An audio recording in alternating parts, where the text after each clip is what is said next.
Oh, the music's too good.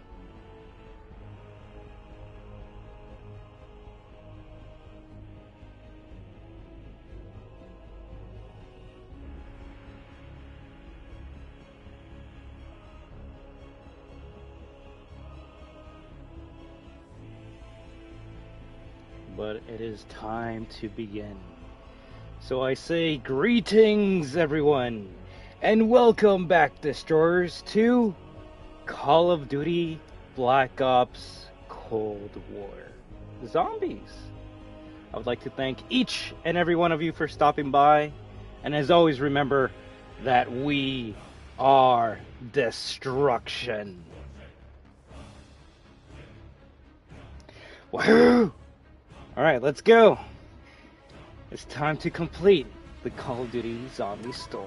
Because, well, they're not going to give you, like, last time on Call of Duty Zombies for Modern Warfare Z, so, like, if MWZ's, like, your first entry to Zombies, I kind of feel bad for you, because you're not going to know what's going on.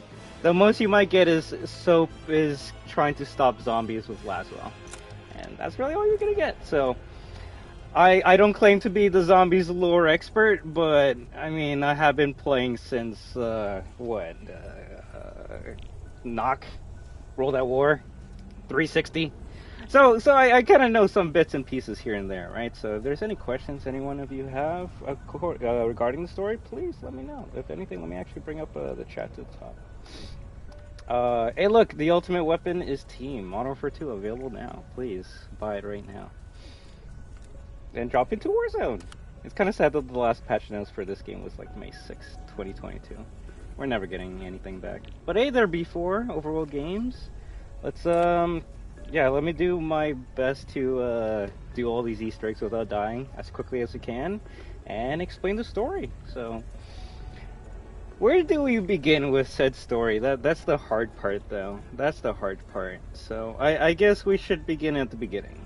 A long time ago, Treyarch was like, yo, this like zombie mode is pretty fun. Let's secretly add it into World at War without like Activision finding out. And they did. And then Zombies was born. Okay, that might be a bit too far back. so I'll skip to the nitty gritty good parts. Let me just save something quickly, bring up the comments, and we should be good. Also, we're gonna be Ghostface unless any one of you like. Oh wow, we gotta go through these dumbass visuals again. Although I will say Screams is pretty funny. Are there any old characters in the story? So, there's two characters that come from the OG storyline, and that's Samantha Maxis, the little girl, and Edward Richtofen, but not the adult version, the kid version. So, it's gonna be kind of tough, but basically, if you started Zombies with like World at War, Black Ops 1, or hell, even Black Ops 2, those characters were part of the original timeline universe. All the Easter eggs you did in all those games, even Black Ops 3, they're part of that set universe, right? So, the story of Zombies is unfortunately, and this you find this out at the end of Black Ops 3's Revelations Easter egg, is it's a constant loop. No matter what, no matter how many times you do the Easter eggs, it's always going to teleport you back to, I guess, the medieval age, where Tank Dempsey, Edward Richtofen, Nikolai, I already forgot his last name, sorry, and Takio, they're seen as like gods, and they have the staffs from Origins, the staffs of like superpower, right? And it's kind of insinuating that like that's how those statues of all those OG characters are seen in like the castle of like Der Eisendrache, right? Because like they get sent back in time, and then eventually they do the same loop, the same like knock into Verrückt, into Shinonuma, into Dariz, and then into what's the Kino, and then it keeps on going, right? It's always gonna keep on going until it goes to Revelations, and then Revelations, when you finish that Easter egg, it sets you back at the beginning. So unfortunately, these characters were always stuck in a constant loop, which is kind of funny, because if you think about Zombies, it is a constant loop. You're just doing the same thing over and over again. So it is kind of funny and cute how they worked that element of the gameplay into the storyline. So, if you're asking, okay, so what happened? Did they just stay in that loop forever and then rest in peace, the end? Yes, until Black Ops 4 came out. That's the game that really like got us out of that universe because the first map, Blood of the Dead, it doesn't go according to the original timeline that happened in Black Ops 2, right? Oh, sorry there, Alien Benny. Black Ops 2, I believe it was Mob of the Dead, right? Anyways, you do that Easter egg, and well, spoilers abound, right? But Edward Richtofen dies. He has to stay behind, so you can go in a different path, and that different path, I believe, is classified. You go there, funny enough, to talk to the original. Would anybody fit into Star? Yes and no. The thing is, and you can call me out. It's no problem at all. I'm not good at Black Ops 4 Zombies Easter eggs. I think I only did the Nuketown one, and that was it. I wasn't able to do the last Easter egg that gives you the final cutscene, because I'll be honest, I don't really like Victus. And if someone's gonna be like, okay, who's Victus? So each crew, each four players has a title towards them. So if you started in World at War, those characters are known as Ultimus. So if you played World at War and you know like Takeo, Nikolai, Tank, and Edward Richtofen, those are known as Ultimus. The transit crew, which is known as Misty, I already forgot the other three guys' names, so I'm sorry, but Misty and the other three guys, Carlton, I think, those are known as Victus. So if you're like Team Black Ops 2, then you're like Team Victus. If you're Team like World at War or Black Ops 1, then you're Team Ultimus. But if you're like, okay, so what about like the young versions of the people we know? We saw them in Revelations. Like there was a young Tank, a young Takeo, young all of them, right? Those are known as Primus. So there's three crews in zombies. You have Ultimus, OG crew. You have Victus, those are the transit crew. And then you have Primus, which is the younger version crew, right? Essentially the World War I crew, if you wanna like differentiate. What COD Zombies that has Der Riese, because that's my favorite map. That's World at War, Black Ops 1, and Black Ops 3. And that's actually one of my favorite maps too, not gonna lie. I argue with COD Zombie fans because they think I'm crazy, but there was a Roblox port of Der Riese, and it was really fucking fun, but I asked people where the port came from, and they won't answer me. That's because they're keeping it secret, although I do believe that's a real thing. But anyways, so the main purpose of Black Ops 4's story, and if you're wondering, like, okay, what about the other, like, people in Black Ops 4, like the Gladiator map, just forget about that crew. I actually forgot what their name was. I think they're the Chaos crew. Yeah, they're Team Chaos, but Chaos literally doesn't matter to the zombie storyline right now. Anyways, so they go to Classified, then from there they go to Nuketown, and that's one of my favorite maps because you have Ultimus and Primus teaming up, so you can actually have like World at War Tank Dempsey, World at War Richtofen, and then your other two team members would be they would be Black Ops 3, like Nikolai, and Black Ops 3 Takeo. So it's kind of funny because you have like the future versions and the past versions talking to each other, and it's actually pretty cool.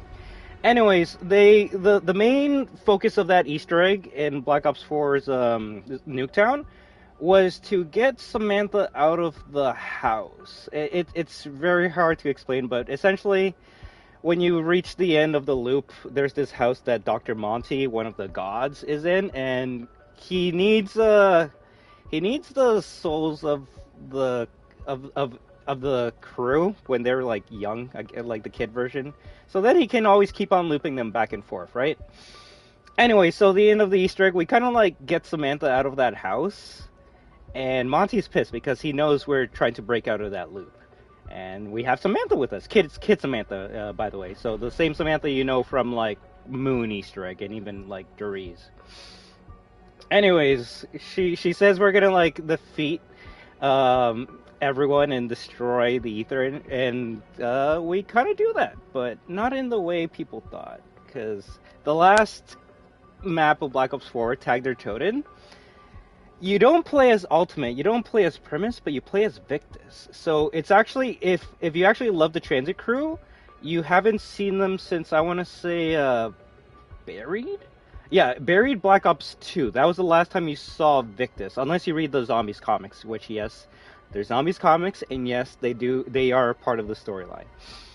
But yeah, so if you wanted to play as those characters, you can actually play them in Black Ops 4's last story, and the Easter egg in that is Edward Richtofen is telling you what to get, so you can send it to him. And if you're gonna be like, yo, how is like Edward Richtofen talking to those characters? It goes back to Black Ops 2, but like in Black Ops 2, there's a character, I think it's the one with the glasses. If you can help me before name him, then let me know. But because he ate a lot of like zombie flesh, he can like hear voices, and one of the voices he can hear is Edward Richtofen. And why can he hear Edward Richtofen? Because at the end of Black Ops 1 Moon Easter egg, Edward switches body with Samantha, and he's able to control all the zombies. And if you're gonna be like, damn, like the zombie story is like really out there, it like jumps the shark and goes all over the place. Yes, that's a zombie story in a nutshell, and that's actually why I love it. Funny enough, you can actually compare the zombie storyline to the FNAF storyline, because it's not really like shown in your face. You kind of have to go out of your way to do these weird Easter eggs to get the storyline. If anything, it wasn't until like Black Ops 4 that it tried to give you more of a story, then you have to like search for it. But let me just see if I'm missing anything else. I do have Rainbow in Cold War. Wraith? I don't even think I have Wraith.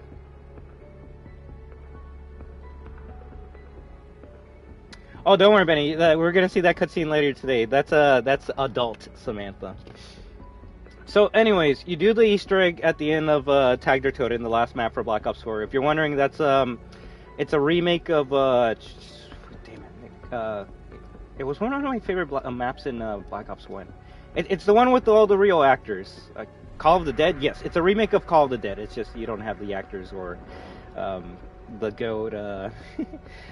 George A. Romero following around with that hammer. Damn, that was such a good map. Anyways, so when you finish that Easter egg, you get I forgot what it's called, but you get this device that contains like all the multiverses, and you give it to the crew.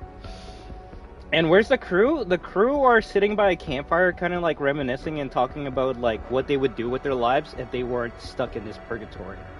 And it's actually very heartfelt. If you care about the original crew, that scene is actually pretty sad. But we are going into spoilers here because it has to be talked. But essentially, what happens is while they're talking and drinking and having a great time, premise. So World War I, Nikolai poisons all of them, and they all die. They all start like bleeding from their eyes, mouth, orifice. Like they're all dead. And the only ones that are left alive is Premise Nikolai, so World War I Nikolai, Ultimus Richthofen, World War II Richthofen, and little girl Samantha and little boy Edward Richthofen. I forgot to mention they also brought him from the house in the Nuketown Easter egg. So you have those characters, right? Typical PS problems. And they're like, well, we gotta get rid of everyone so we can start anew. And Nikolai shoots Ultimus Richthofen in the head. Let me see. Were those the four in the basement? Those four were just random people? If you're talking about like a cutscene where like you see pods in the basement and it has like four people in it, yes, that's the transit crew. Funny enough, Richthofen was keeping them as a safeguard in case things went to shit, and things went to shit, which is why he needed them in Tag Der Toten, the last zombies map. So yeah, if you're wondering like who those people in those four pods were, it was the transit crew. They've been there since. Yes, yeah. You see, it's funny because you only know that if you read the comics. You see that's where those are the tubes that they were put in. But yeah. They were released. They did the Easter egg for Richthofen, and then once they gave the multiverse key to him, they're like, okay, what's next? And they didn't hear anything back because that's when Nikolai was doing the ultimate plan, which is to start anew. You kind of have to wipe the slate clean, right? And the only way to get out of that loop was to sacrifice themselves. That's why he had to poison everyone in the party. So then Nikolai kills Richtofen, and then Nikolai gives a handgun to little girl Samantha. Little girl Samantha says like, "Thank you. You're gonna like give us a new life." Then he tells little boy Edward Richtofen to look away. Nikolai like is smiling. He's happy. He's reminiscing. He's like, "Yo, we did it," and he gets shot in the head. So the classic zombie characters from World at War, Black Ops 1, Black Ops 3, they're 100% dead. So this is where the sad and fucked up part comes in. So when he died, he made sure to destroy all the multiverses, every single one, and leave only one timeline without any of the zombie shit. No Ether, no 115.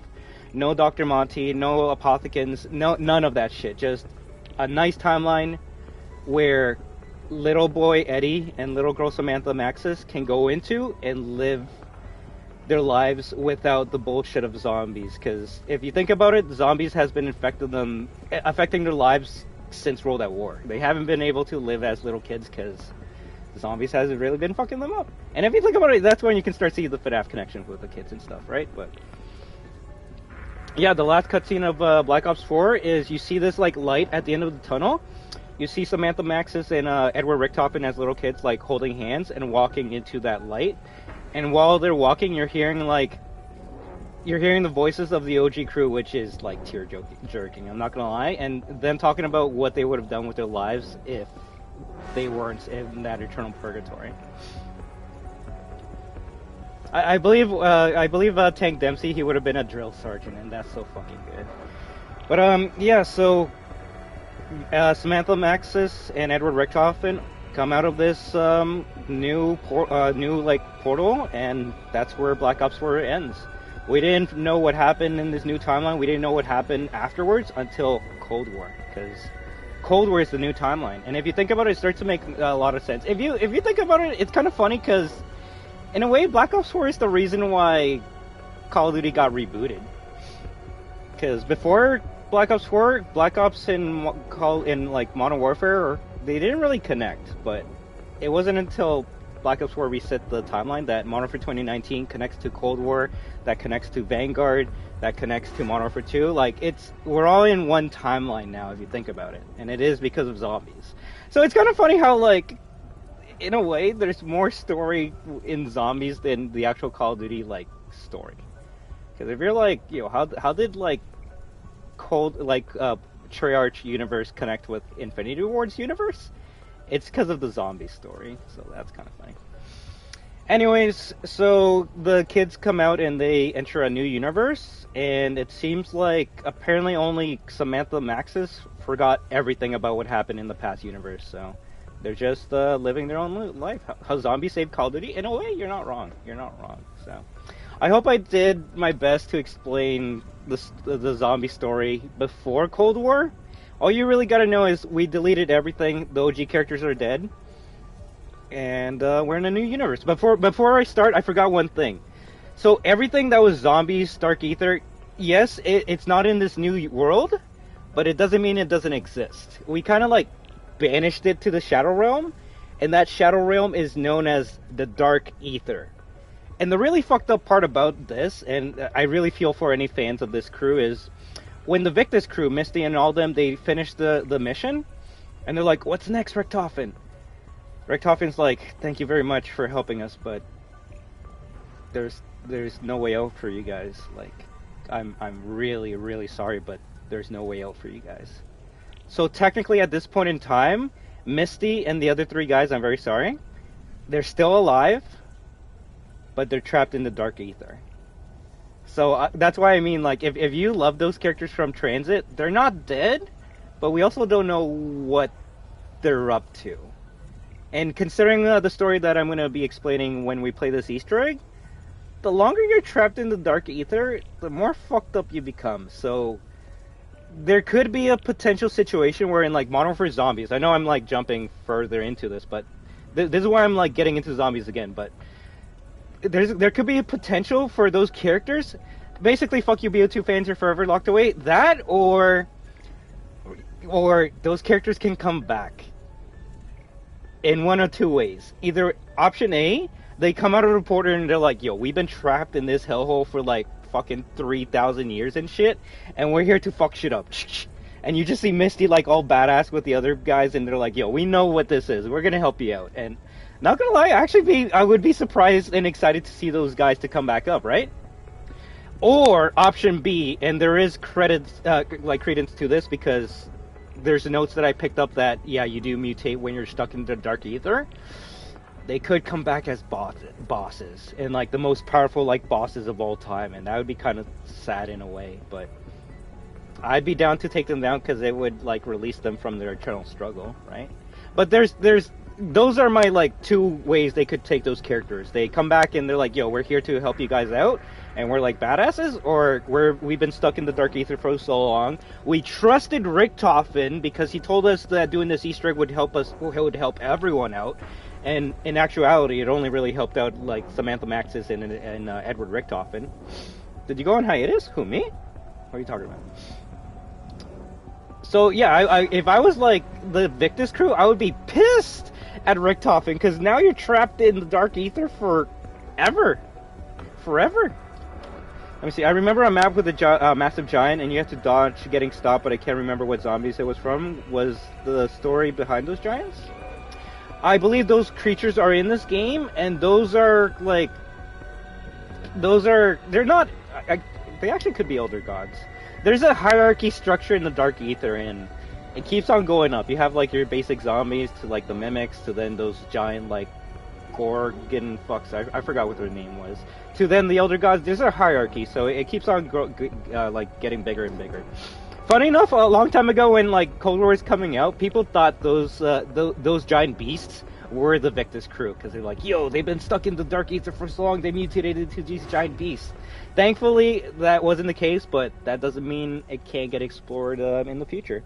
And that's honestly why I'm getting like as excited as I am into Modern Warfare Zombies, because it's a continuation of this story, which is a continuation of the story I grew up with back in World at War. So you could say it's feeding off my nostalgia, but hey, I'll say this story is more interesting than the actual campaign of Call of Duty.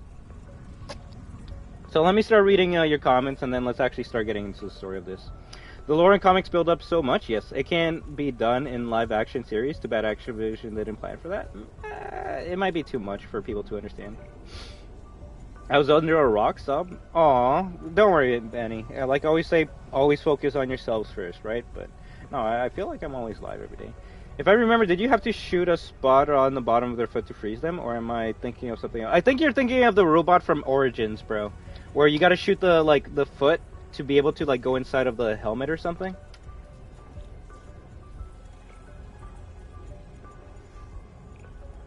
Oh, that's amazing. I still haven't seen that movie, so.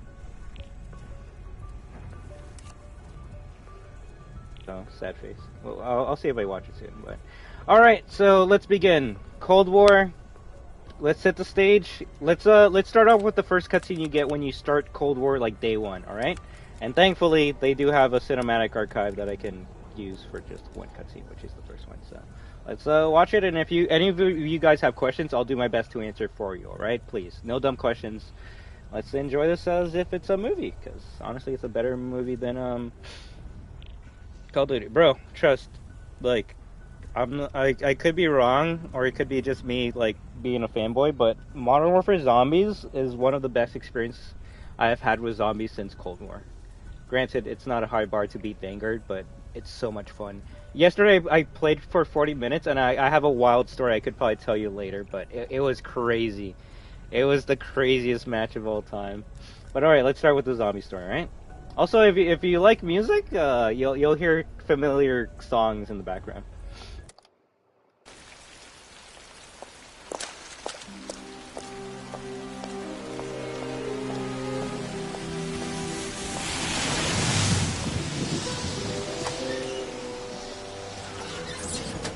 Graphics still look amazing.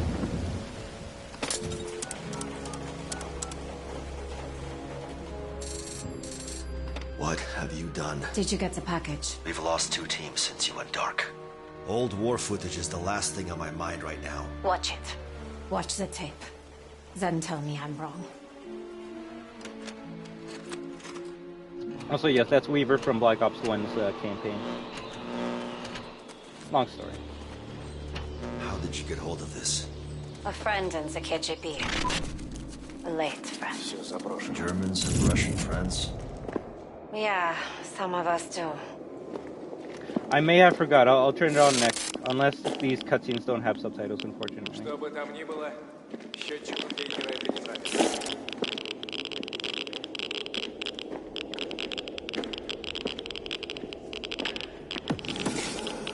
What the hell is that? That is why you needed to see the tape. The machine. Эй, ты, забудь там, сдавайся! He's going out with a pistol. Classic zombies.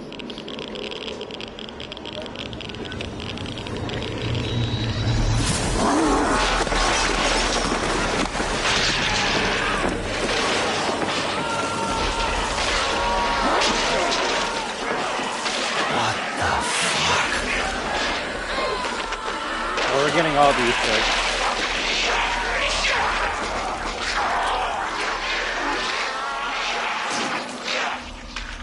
Stay with me, Weaver.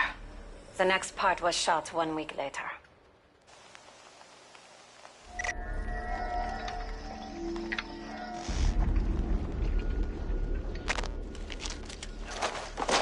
It's a cleanup crew.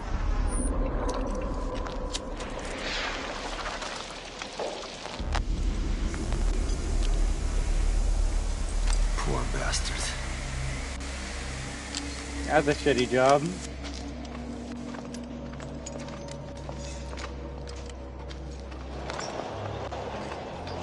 You gotta shut down the thing by yourself? They tried to Fun bury enough, he kinda is the Oh, hunk of the they game. buried I'll explain until later. 2 weeks ago. Now, it's happening again. Have you heard of the Omega Group? You have to turn yourself in. The CIA can protect you. I can protect you. I can't do that, Weaver. The Omega Group have plans for the outbreak zones. I have to stay in the field. Sam, please. I'm sorry. This is the only way. That's a classic line too. This is the only way. Rick Toppin says that a lot in OG Black Ops. And yeah, that's Samantha Maxis. She's a grown woman now. She has no recollection of her old life, or the old universe. Nothing. But yeah, let me make sure I have subtitles on. I don't want to screw that up. If anything, I probably already did. Oh, I'm sorry. Alright, it should be good now. Okay.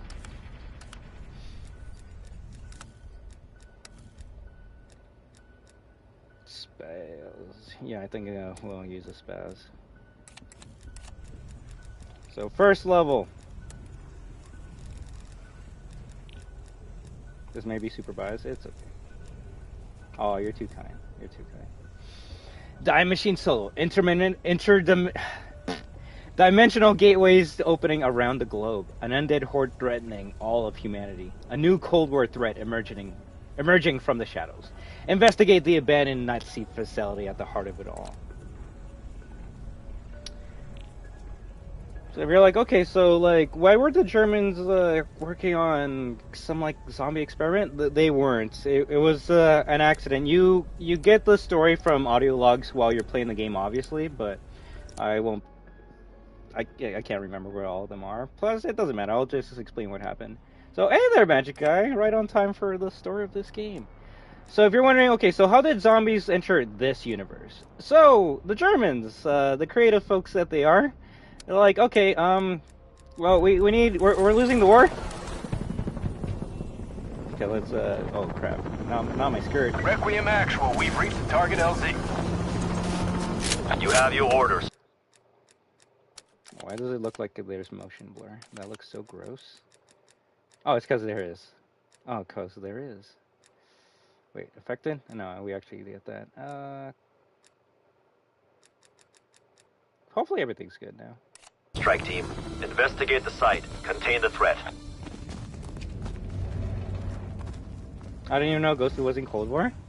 The best part is he has some good lines too. Oh my gosh, every one of my settings got changed. This is what happens when you like just go into it without checking anything. Like a fucking idiot. Flip, there we go. Where's tactical? If anything, yeah, I need to get tactical. There we go.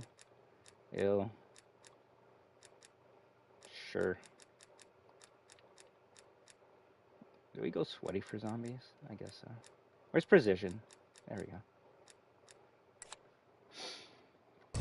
Hey, and the same goes for all of you. If any one of you ever like want to do a zombies Easter egg, let me know. Of course, sadly, the only ones I guess we could all do together would be either Cold War or Modern Warfare Zombies. Let's forget about Vanguard, just because anything beforehand wouldn't have crossplay, right? What is my FOV right now? If anything, I probably screwed it up. It is, but I will admit I probably do need to see some extra stuff, just to make it easier. Alright, so Germans losing World War II.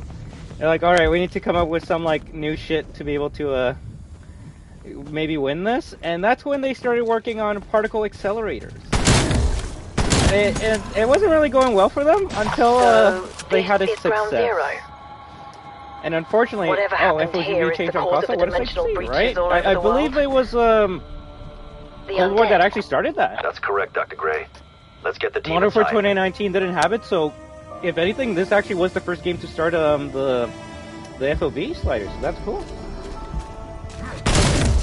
But yeah, if anything, my intention with this playthrough. Okay, yeah, no, tap. Okay, this is what I get for not doing anything. I do like tap to pick up instead of hold. So let's see if we can fix that. Is it at the bottom? Probably, right? Tap to interact. Sprint cancels reload. Yes, no, yes, maybe, yes. Auto move forward.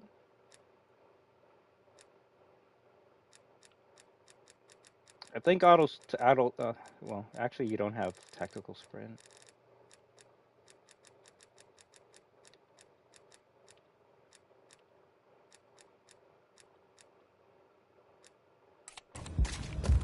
There we go. Still whack as fuck that they didn't bring FOV slider, right? And it's so funny if you actually go back to like what they said, because there was something like, oh yeah, the PS4 like can't handle FOV slider for like Modern Warfare 2019, and then PS4 Cold War, PS4 Vanguard, and PS4 Modern Warfare 2, and PS4 Modern Warfare 3 can use FOV slider. So that was just pure bullshit that they were saying for 2019. That was literally them being like, but we don't want to work today, though. That's literally it. That's all it was. They could have done it. They didn't want to. They'll be like, we could work on FOV for PS3 so like Warzone players could like benefit from this. Or we wait like 4 years from now, so then we add it into Modern Warfare 2's like game. So then Warzone 2 gets FOV. For some reason, I've always been on 100 since Cold War. If anything, I just got enemy butchered. And also, I gotta move my face over here because I need the camera or the map. So Germans accidentally opened a rift into another dimension, and guess what? That dimension was the Dark Ether, the dimension we closed off in the previous timeline. So sadly, it seems like previous timeline stuff is leaking over into this new timeline, and that's why we gotta cut off that connection. So step 1, gain entrance to the facility.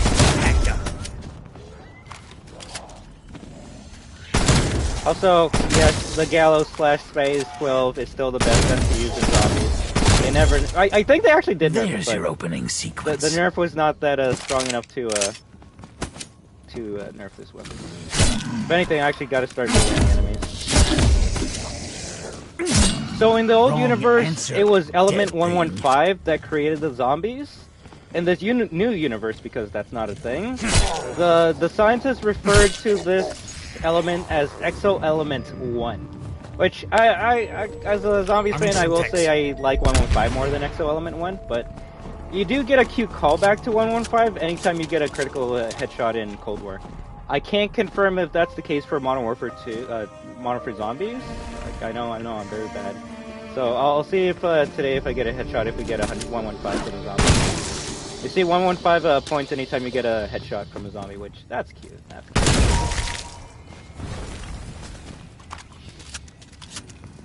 What I said is what this game is to give me incredible anxiety over simulation and teammates. Oh yeah, that's why I don't play with other people. Anytime I played public zombies, I would do the Easter eggs and then my teammates would get mad because they don't want to do the Easter eggs. Alright, I think we have enough to start moving around. So, door. The only time this game gets scary. And yes, this is knock your own footage from classic World at War. But a bit more open. Stamina up the best perk to use in this game and in Modern Warfare 3. Like I said, my intention is to get people to get at least interested in the zombies gameplay or story. If not, maybe at least understand what's happening in Modern Warfare Z. Plus, the things that you do in this game, like strategies and the way certain perks and weapons work, actually work the same way in Modern Warfare Z. Yeah, we gotta make some money, so if anything, I gotta stop using my shotgun. The best money maker right now? Just knife them. Knife, I will admit, I'm a sweat in this mode, and I have everything upgraded, so that's why we have the Bowie knife, by the way.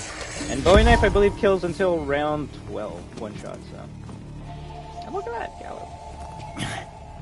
Also, if someone's gonna say, hey, how come your gun's purple instead of gray? When you do every single Easter egg in Cold War, you unlock the super Easter egg, which makes it so any map you play, you start off with purple rarity right away. The rarities is gray common, green uncommon, blue epic. Oh no, blue rare, purple epic, and then orange legendary, like any BR or Fortnite. Another victim. Who's next? Hey, no problem at all. Like I said, I'll do my best to try and finish these Easter eggs as quickly as I can. If anything, maybe we might have to do 2 parts, which I don't mind, but I just want to thank each and every one of you for stopping by. Have a great time playing some classic zombies. Let's talk about how you got into zombies. What's your favorite Easter eggs? What's your favorite music? If anything, actually, yeah, that's one thing. I do have all the music from Zombies, which we could put on if we want to. But, sometimes having it, like, just normal is pretty good too, right? You're gonna use my stream as a guide? Thank you very much. I'll do my best to explain every single step that I'm doing. So, you guys will be able to, do it on your own. Or if you need to team up, let me know. Plus, if anything, it's not until we get to the Outbreak sections that you'll be like, okay, this is actually beneficial to Modern Warfare Z, because Modern Warfare Z is an expansion on the Outbreak formula. 115 is classic to me, even if I've never seen any of the other Easter egg songs. I have 115, so I'll play it after I play Echoes of the Daemon. We'll play a song one at a time, all right? Unless I accidentally didn't turn it on. Shuffle. Oh, music player on. Yeah, there we go. So this is damned for this game. That's actually one of my favorite songs right there. If anything, I will be honest. We don't really need to hear the dialogue of crap. Actually, we do. Sadly, we need to hear the extra characters, not Ghostface. There isn't a character in this that doesn't talk, is there? Shit. Whatever. Doesn't matter.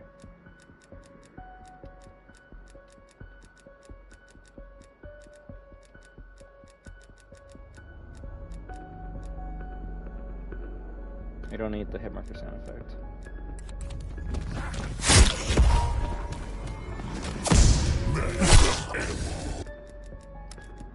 Yeah, I want to have a good, great, amazing experience. Okay, let's see. 75 for that. Maybe 50, actually. Yeah, I like that.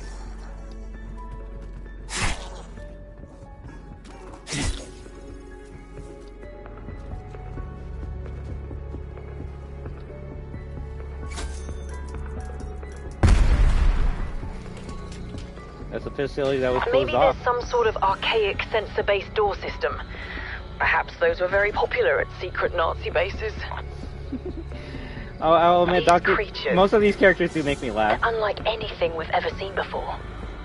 What in God's name were the Nazis doing here? What was Project End Station? What I want to know is why are Omega Group so interested? What are whatever they did here caused the other breaches we've encountered. Why would they resurrect a fucking Nazi experiment? Let's get the power on.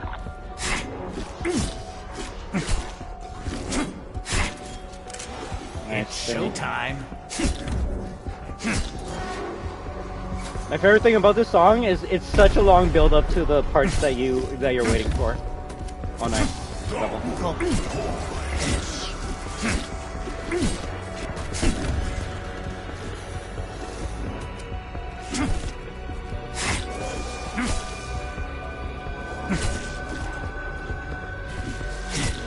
I believe it when there's 3 left, that's when they start running. Remember to get the change.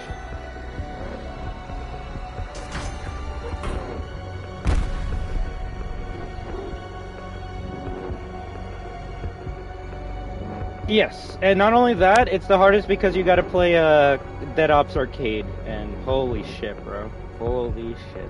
That's all I can say. Also, I did get a platinum for PS4 and PS5 for Cold War, so yeah, we did it. I don't want to... Give me a second, sorry. Let's shut up.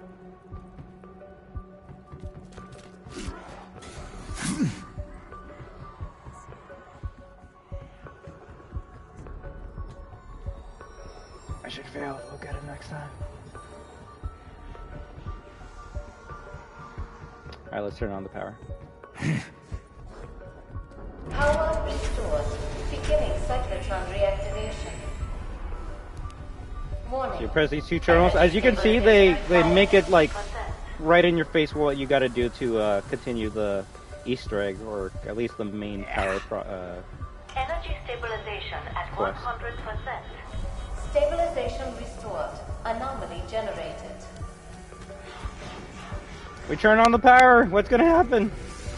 Do you know what that is, Weaver? That's the first dimensional breach. It was the particle accelerator. That's what Project End Station was researching. And that's why Omega came here. I think you forgot to say, and they turned it back on. Alright, that doesn't matter. Alright, let's go into the anomaly. What's the worst that can happen, right? Let's see what's beyond this universe's veil. So then right now we're going into the dark ether, which, as you can see, it's a fucked up version of our own world. Strike team, are you there? Can you hear me?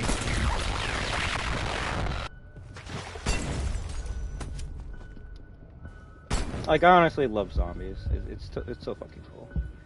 Stun actually is pretty good. Oh, nice, nice. Armor's the best thing you can get, and if you can get it for free, then hey, that's something for free, right? So when you're in this realm, you got to go directly where it tells you to, because that's where you'll find the piece for the Pack-a-Punch. It's just I'm trying to make use of this time while we're here, because these crystals, they can drop good shit, like scrap, armor, ammo. Obviously, right now, Tomahawk? Actually, yeah, that's good. Armor. Nothing. Break that. Okay, now I should probably go back before it teleports me out of here. You have a limited time to be in here, so that's why you want to go to where it tells you immediately.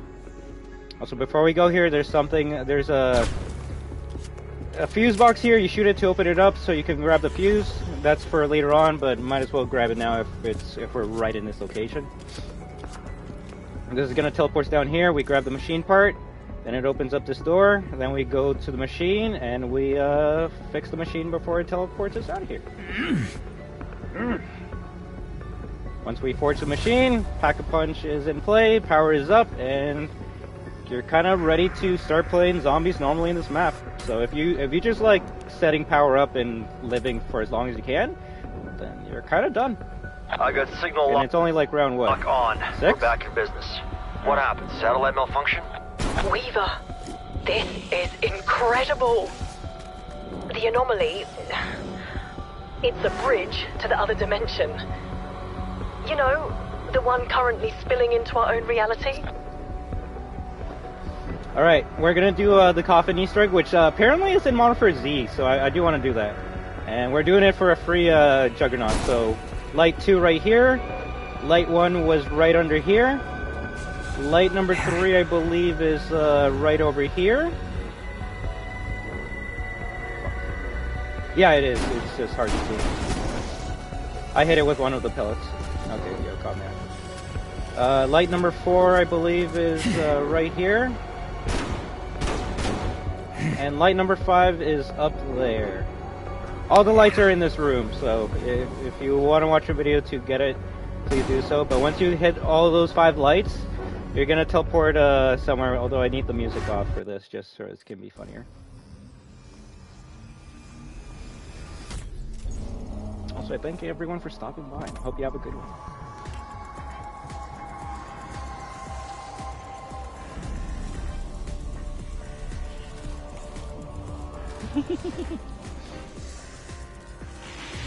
Who said zombies is all about scariness and horror?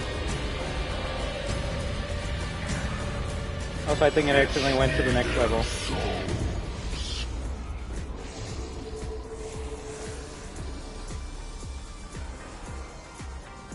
Funny enough, the music they use here is the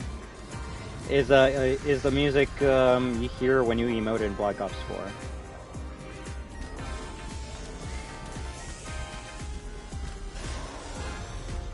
No, that is the coffin dance. Like, you can tell when this game came out because they did the coffin dance.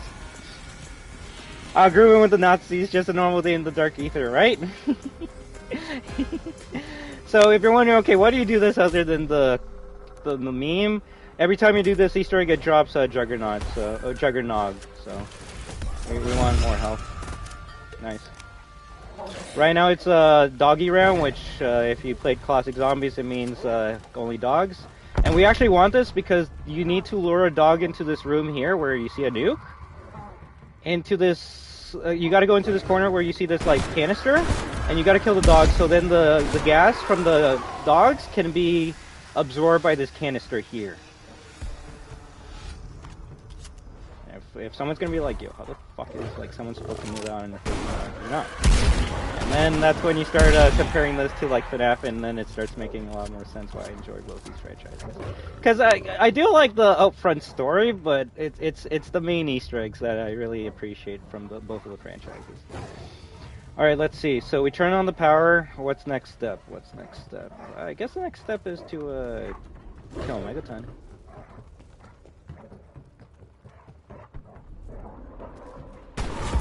Actually, no, next step is to go through the portals. And the portals are going to be on your map, indicated by a star there. Also, music's gone, so I'm going to play my own music now. Nope. I forgot how to get Alone. But Alone is the song of this map, and I hope I can play it for you later. But you know what? Let's play the original game. Also, they've had dancing zombies before, I remember from another Zombies? Most likely. It's just, that's more of a current meme, right? The coffin dance, even though I guess it's not that current anymore.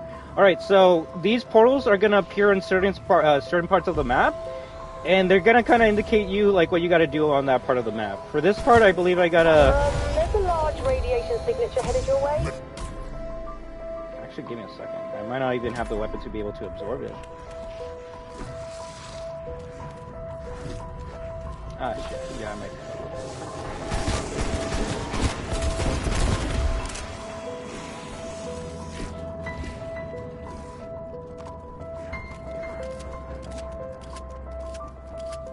Also, I'm doing most of this by memory, so I'm very sorry if some parts still come out. Yeah, I think we need the goddamn machine right now. That makes no sense. So we need the wonder weapon of this map so we can continue on, and I can easily build it. It's just, we need to bring the Megaton, which is the mini-boss of this map, or the main boss, if you will. And we gotta bring it into this tree, because there's a weird fungi that's growing from here, and it kinda needs radiation to grow. Bye, fellas.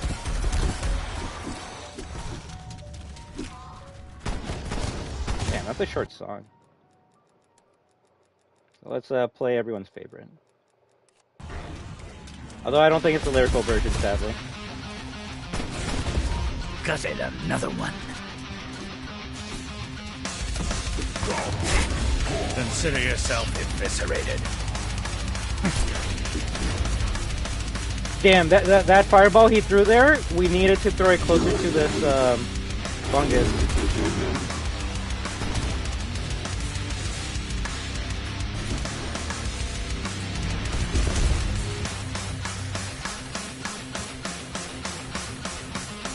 Stop being annoying and throw your shit. Here we go, here we go, here we go. And then shoot at the other side of the tree.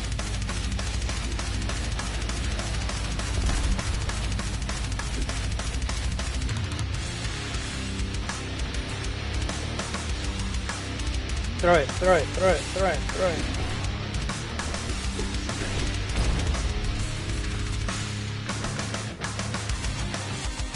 Okay, I think we got it.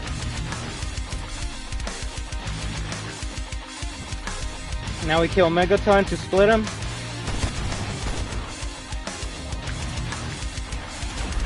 So, the creature is still alive. It's just, well, there's two of them now. Also, you made it even more pissed off. So one of them is the bomber and one of them is the spitter. They basically just change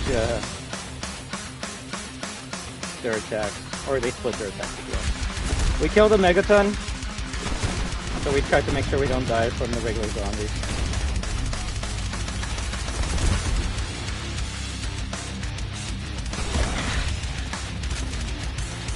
This one down. Second one dropped the key card. I don't want to kill the 3 zombies because I don't want to get to the next round. We grab the key card. And then we go back to the base.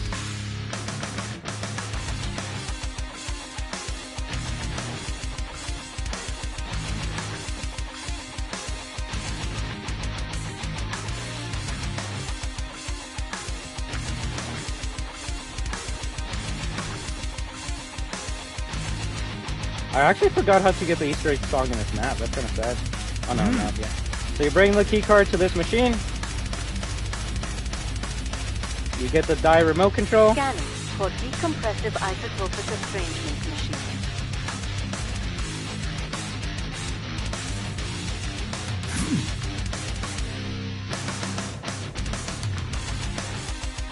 We go back to knock. The first room of knocks, if you will. And here you'll see that there's a body, and let's turn on the machine. Remote activation. So right now, there's a wonder weapon behind that door, and it's sucking up anything in the room.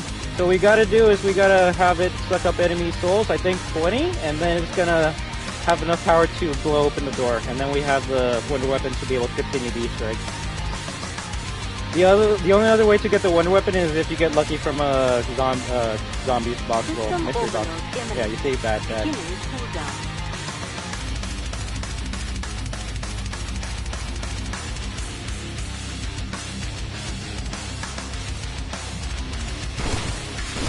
And I'll kill them since there's only 2 of them right now. I actually forgot how to get the song for Alone. If someone wants to, like, remind me how to get it, I wouldn't mind, like, going after it. What's the other one? Oh, Dan from Black Ops? Well, let's go for it.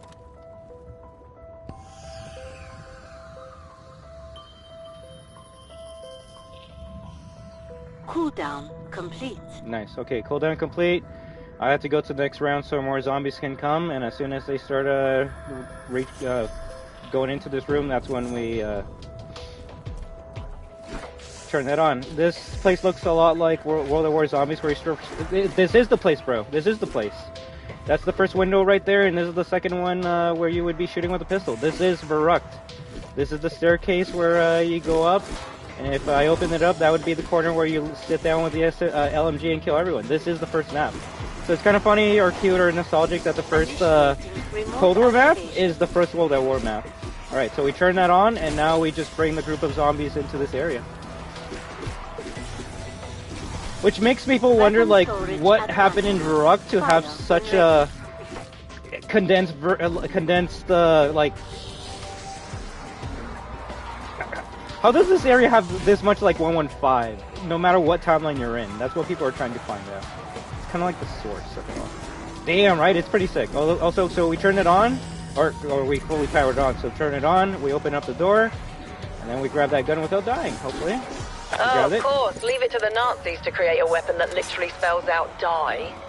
Do you think they even knew they were the baddies? That's my favorite line in this game. Because it's the diametric isotopic strength shucks. It's like they said it earlier. And it's like, yeah, it literally spells out die.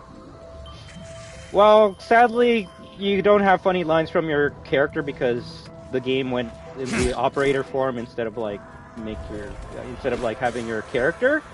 They did give the humor to the characters that talk to you, and you know what? Some of them are hits, some of them are misses, but I'll take that over nothing. I'll take that over nothing.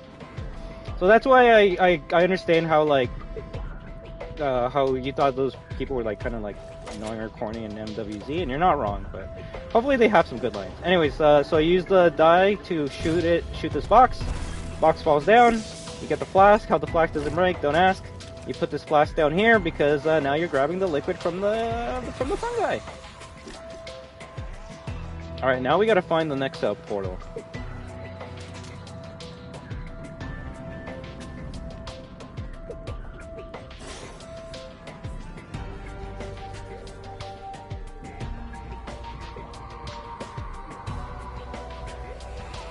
Unless we gotta wait for the next, damn, we might have to wait for the next level for the portal.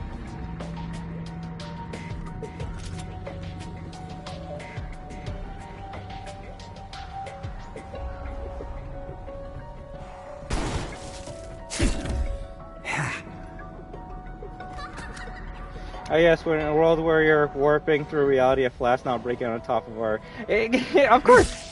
It's like, yo, is that flask made out of 115 or something? Also, I don't want to... Well, you know what, I guess we'll upgrade for this. You're probably the strongest weapon we can have for the rest of the game now. I believe you can only get level 1 armor from zombie drops in this game, so once you got the first armor, you should use your salvage to get the second armor. Armor, I would say, is more important than Juggernaut in this game.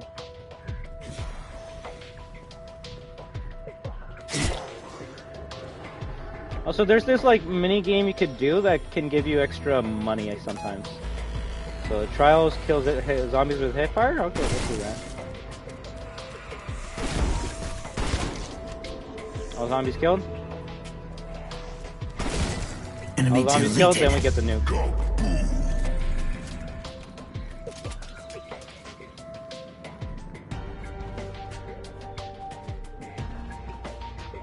Alright, we got the flask.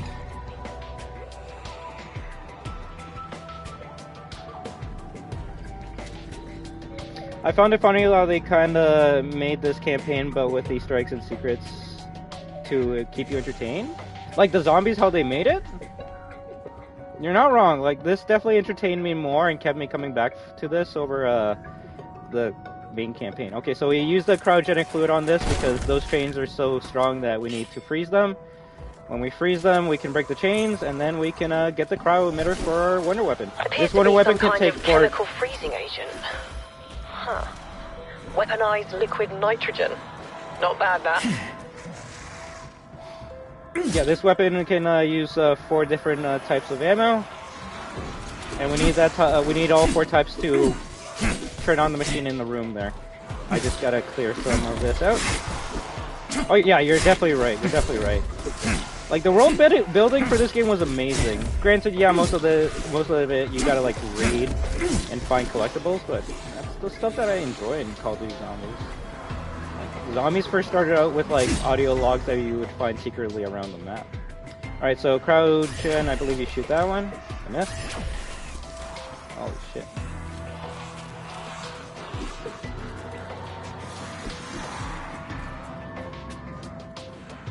Okay, the portal opened up upstairs. Nice, I can finally do that shit.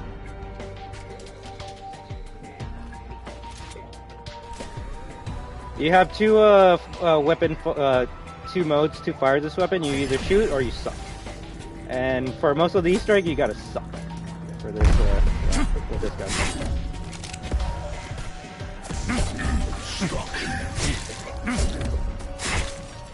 Also, a lot of good news is coming from a Modern for Zombies. Like, it's the most amount of players that any extra mode of Call of Duty has ever gotten, and it's just making me go, damn. I wonder how the zombies for the next year is gonna be if Activision is like, a lot of people are playing this. Maybe we should put more money into zombies.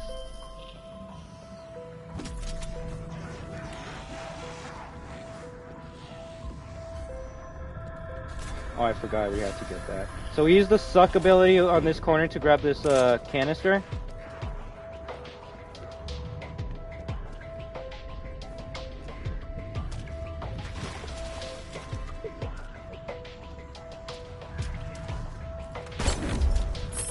That's it.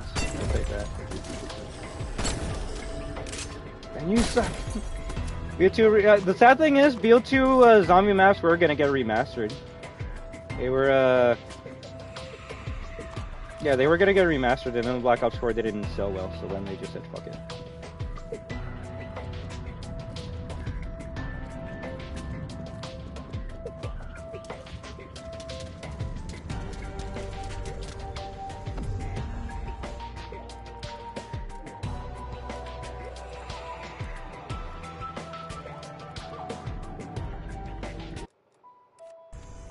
I forgot where, damn through everything comes from Black Ops 3. Yeah, let's open up this area, why not, screw it. So the gas canister we grabbed, we put it in here. And then we're absorbing the gas that we got from the dogs.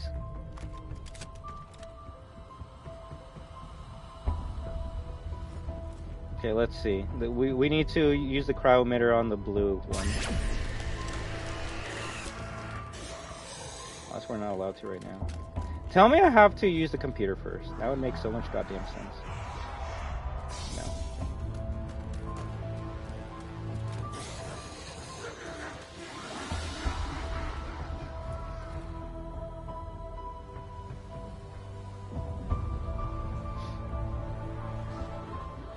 Oh shit, I gotta construct the ether scope.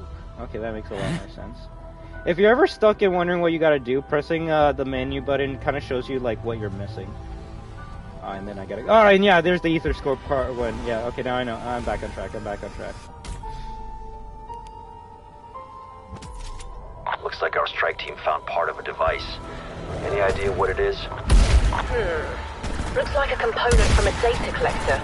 Perhaps End Station created it in order to explore the other dimension.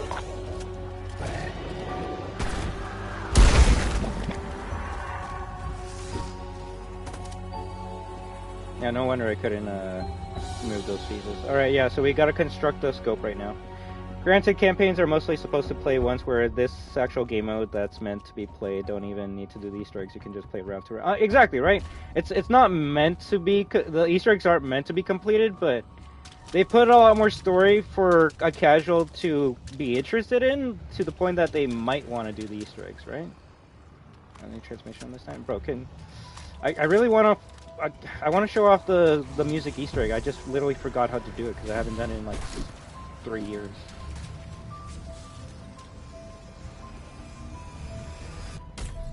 Okay, I believe we get the next part of the scope, which, you know what, it actually might be down here.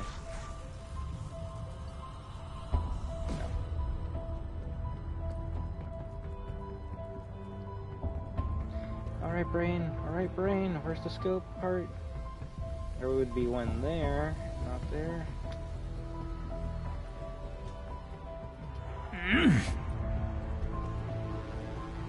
If anything funnier, sadly enough, all 3 parts are around this area here. Zombies deserve better, yes, but not just in game form, even in movie form, just live action or animated series. I mean, they do have, like, amazing CGI cutscenes. There's part 2. Now, where's part 3?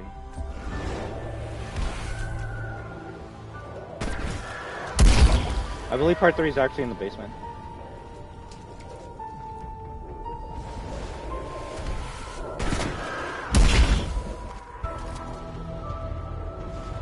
Please be in the corner, please be in the corner, please be in the corner. Yes! 3-year-old memories kicking in. The murder spree is...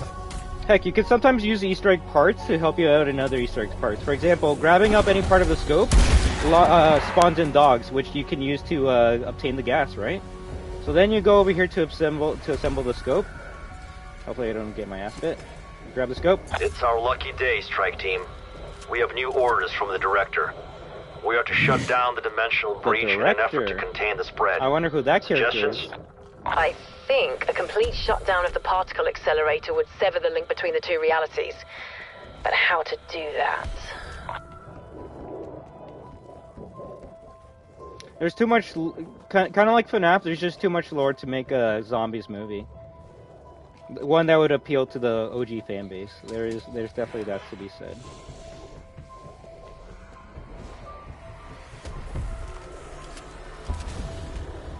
Alright, we gotta turn on this machine. Computer?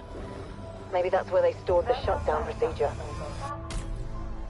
Welcome back, Dr. Vogel. Password required to bring their Weiser online. Anomaly detected. Alright, so now we gotta talk to Ghost Anomaly to detected. get the answer. Processing. One cool. Okay, never mind.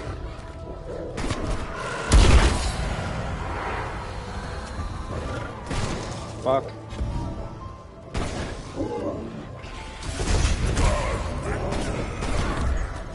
Damn it! I didn't want to go to the next level.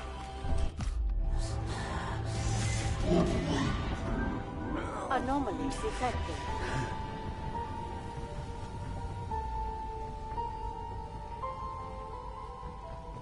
Shit.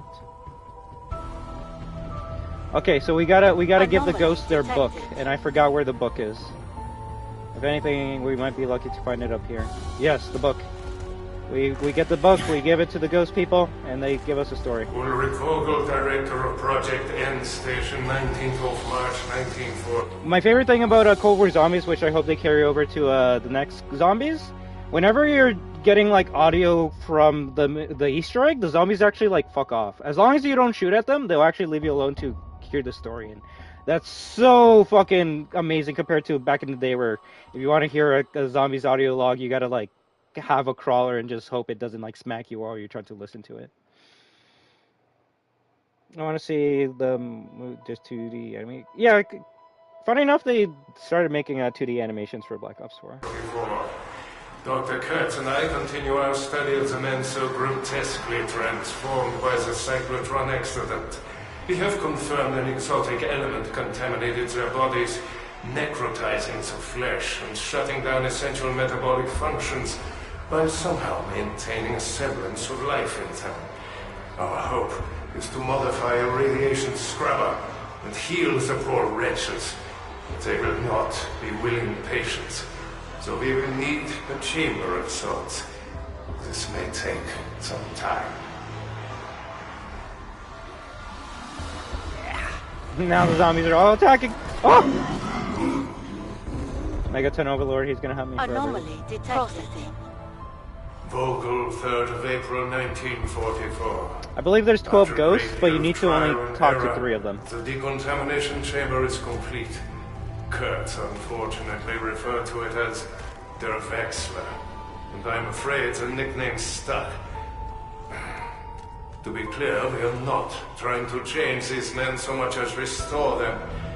And the initial results are encouraging. I forgot I had that on, I'm sorry. Slightly. Removing It was the only charm I had on the game the entire time. Improved some higher functions and reduced their violent outbursts. But these men are far from restored. Medical trials will continue.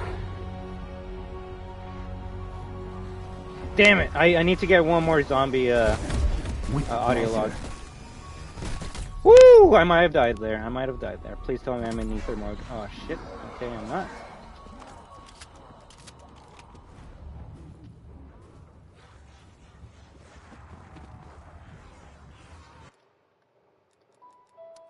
I'm not gonna find out how to get the song, am I?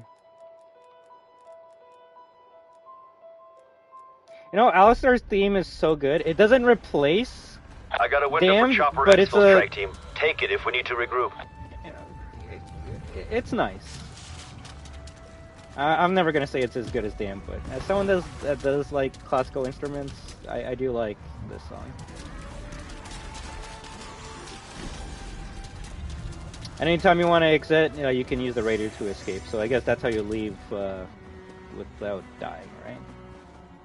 I think I understand the audio logs, but I don't know what meant he's talking.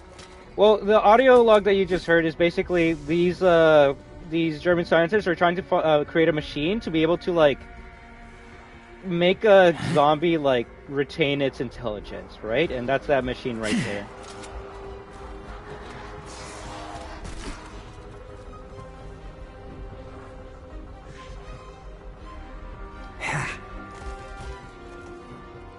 If anything, I gotta wait for that orb to come back so then I can talk to the ghost one more time. What do you think the Soviets are planning, Weaver? Given where the breaches have occurred, they must have exposed themselves to considerable risk. In truth, Dr. Gray, we don't know much about Omega Group. A contact of mine, Maxis, had been investigating them before she went off-grid. I hope they haven't found her. Not gonna lie, I've never had that voice line before, so it seems like you even get voice lines while you're just chilling. Doesn't seem like you'll be able to brute force your way through those vines. And yes, vines that strong are a real thing. Shooting them won't do anything. That's a good line. Like, someone would be like, bro, it's a fucking vine, let me just shoot it with a shotgun. And it's like, no, these vines are that strong. But I believe we need to use the gas to make those vines go away. So we're gonna go over here to switch to to grab the gas. Yep. And then we use the gas to put it on the vine. Exfil window's gone.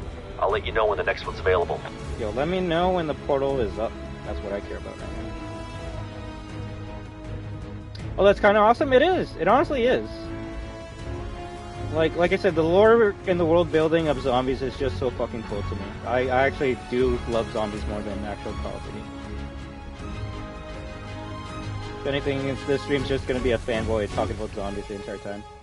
So you put the Plague Hound gas here, and the gas is so strong that it fucks up the vines, and now we can go to Nova 5. If the Nazis weaponized it for close combat, can't imagine it's as lethal as Nova 6. Maybe hold your breath when firing, just in case. Nova 6?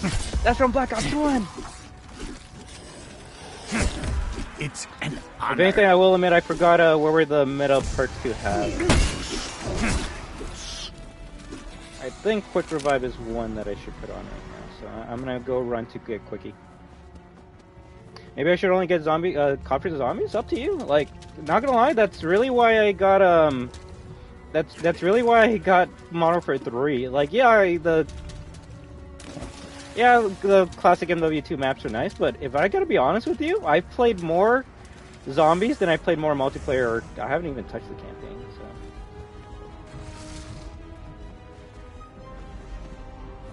so. Huh, I actually never knew about that before. I could actually see that.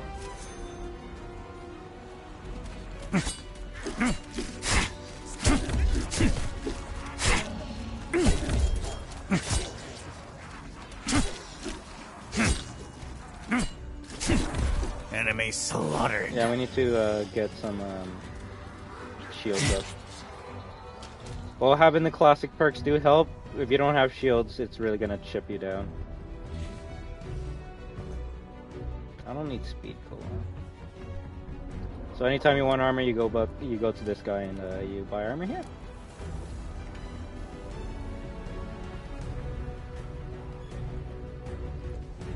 All right, yeah, let's kill these zombies.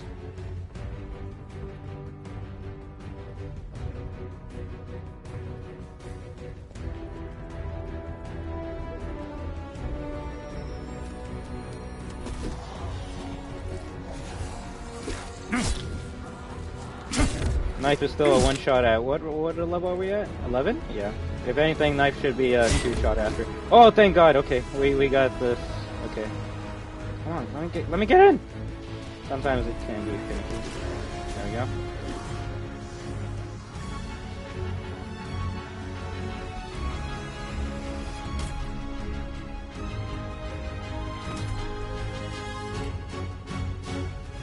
Anomaly detected. Processing. Ulrich There we Vogel, go.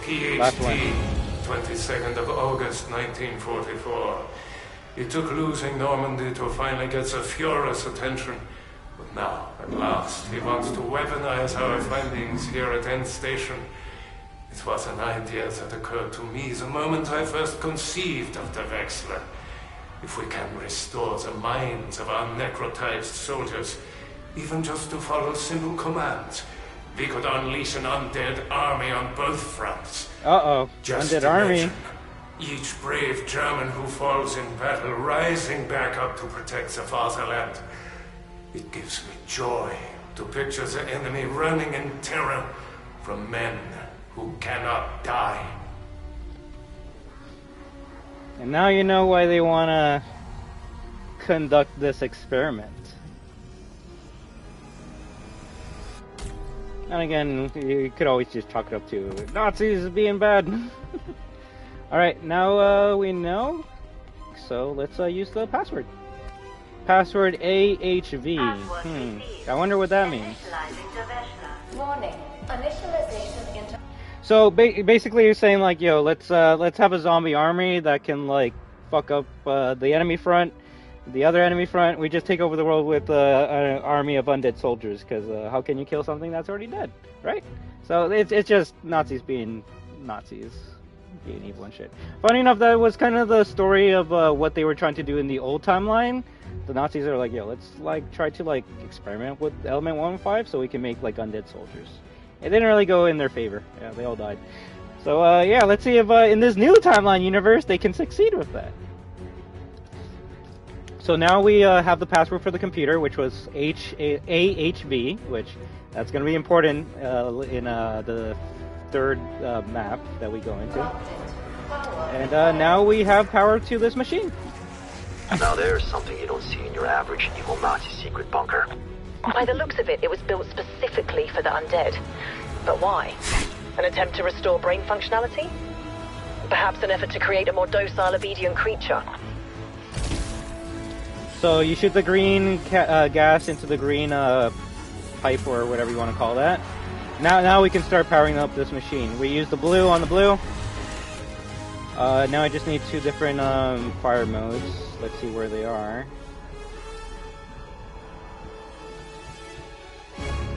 What do I still have the fuse? I haven't even put in the fuse where it has to go. That's funny. Okay. Alright, let's continue. So yeah, that's because you need to go in the dark. Okay. We go to portal and we continue. I'll screw it all by this time. So let me quickly see something. I saw a video while that audio log was going to see where the song was. Okay, so there's 3 cassettes. And once you get all 3 cassettes, you get the song for this map. And I actually do want to show off the song for this map, because I'll be honest, if I gotta like admit my fanboyism, I'm a big Elena Sigmund and Kevin Sherwood fan. If you're wondering who she is, she's the singer in the classic zombie song. So if you like 115, she's the one that's singing that song. She's the one that sings Beauty of Annihilation, the one, Baruch. She's basically like the OG. And yeah, I'll be honest, sadly they didn't bring her back for Cold War, so I'm just hoping they bring her back for MWZ or Black Ops 5. There's a second tape. They usually have 3 to 4 singers that they alternate between through. Elena Sigmund, we'll say she was World at War in Black Ops 1. Then you have Kevin, then you have crap, I forgot what his name was. Actually, I think we can even see it in the music player. Damn, I already forgot it.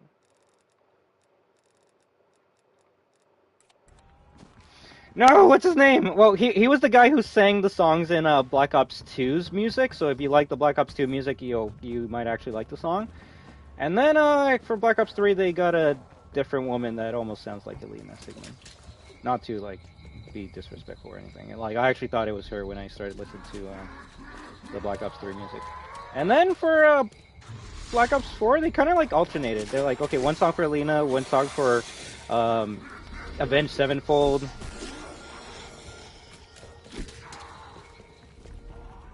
tape there, tape down there. Where's the last tape? Shit.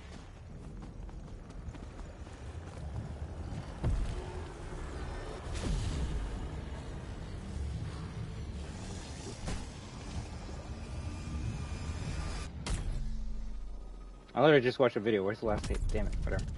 Alright, let's see here. We gotta get 2 more powers, and I'm trying to remember what the steps were for the 2 extra powers are. Okay, we already got another 5. Oh, yes, yes. Okay, so... Tell me it's right here. No?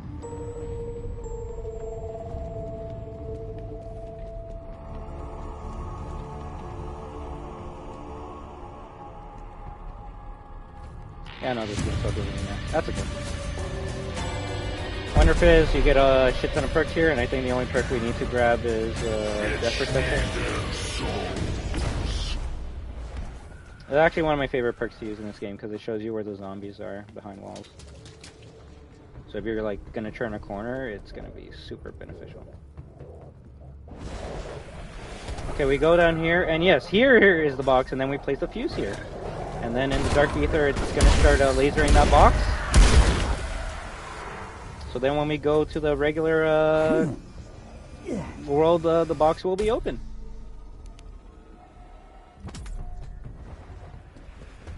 Oh yeah, okay, I remember what the song is. Alright, let's go, let's go, let's go. We should be nearly done this Easter egg. If anything, I want to say like less than 20 minutes. Music's here. There it is. Such a good song. I'll try to shut up while I play it.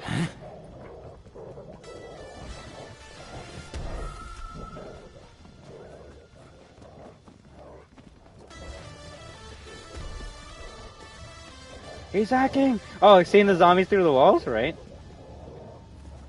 So now this box is here, and because we destroyed it in, we opened it up in the other world. Ammo unleashes a fiery blast that, well, it pretty much just fights fire with fire.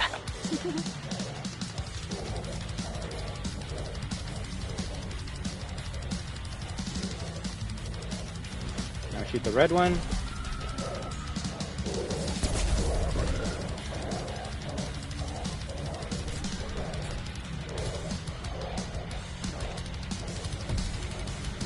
And now we go for the last power.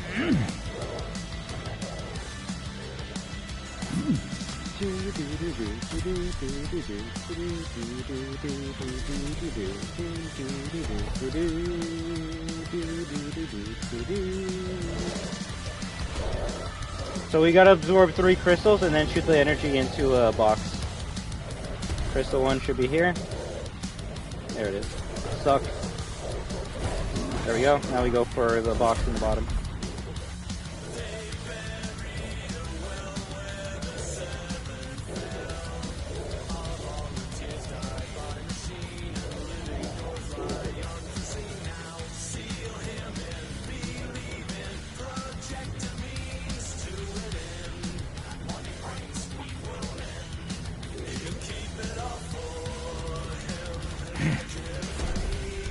Shoot one here.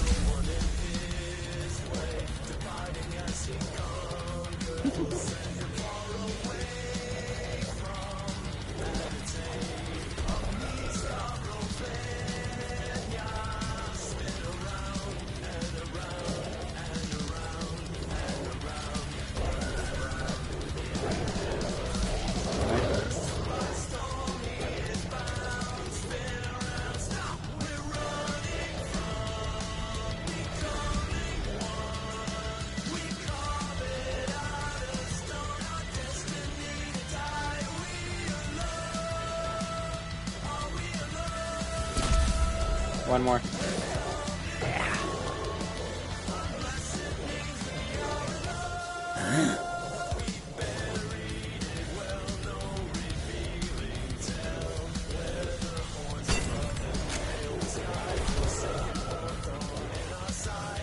Hopefully I can grab this crystal before we teleport out.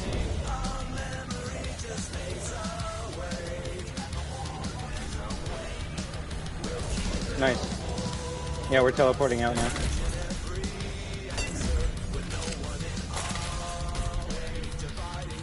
Hopefully we can get whatever drop there. This song's only for this map. Well, no, this song was made for this map, should I say. That's why I was trying to find the Easter egg song. It's called Alone, and it's sung by the guy who sings the music in Black Ops 2. And the guitarist is the same guitarist that has been with the series since World at War, Kevin Sherwood.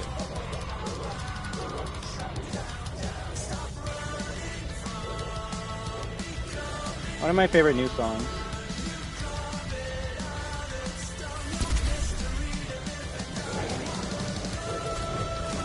Oh, there's a charging function built into that ammo. The longer you hold the trigger, the more powerful your lightning blast becomes. No, it's dog round, and that's why those dogs have been following me the whole entire time. I don't want to kill them to get to the next round, right? Because the higher the round, the difficult it gets. The quicker you can do the Easter egg earlier, the better.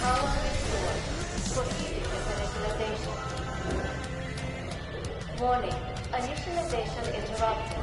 Decontamination agent not found.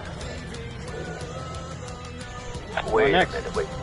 If we could restore brain functionality, and stay with me here, to the correct subject, that subject could then help us deactivate the accelerator. That's quite a leap there, Weaver. But not entirely out of the question. Yeah, you know what? That could do it.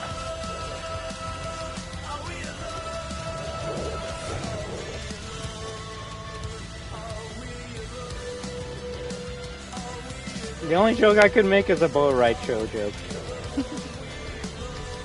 All alone.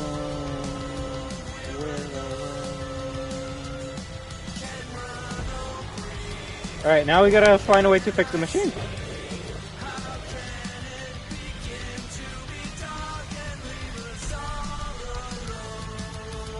Anomaly detected. Processing. Are you certain no one saw us come down here? Whatever these people have gone into Russians? Just make sure no one else approaches. Trust me, no one knows we helped ourselves to whatever this is. You know perfectly well what it is. Gold. Enough for both of us to buy a nice dacha in the country. Shut up. I do not know why they needed gold for a big fish tank, but at least this is to take out. That is no aquarium, Kalashnik. Look more like a gas chamber. Fucking Nazis. Whole place stinks of death, Dmitriev. But you and I will be rich long after bad smell fades away. So when the Russians arrived here to clean up the area, they're like, hey, let's take some shit to sell, right? And hey, guess what? That shit we kind of needed to power the Easter egg. So now we gotta find that gold ball. Where's that gold ball? Well, let's see. Maybe we'll find it with the wrench. Also, I may have fucked up. I need an explosive right now. Shit. Can I buy one? Cheap. Oh, fuck it. Subtext. No music, sad face. That's okay. Once you unlock the song in this game, you have it forever. So I can play alone like 24/7. So that's fucking sad. I think there's only one song that's copyrighted. Like, it's an actual song that I can't play. That song was good. It's really good. It may be so good that it's the only good song in this game, in my opinion, sadly. At least, like, Easter egg songs. There's other music that I love. Like, I'll actually play a song that you won't hear until we get to the third map, which we might have to do tomorrow. But goddamn, Acid Bunny, one of my favorite songs in this game. Yeah, that's a song called. And I forgot to turn on the music player.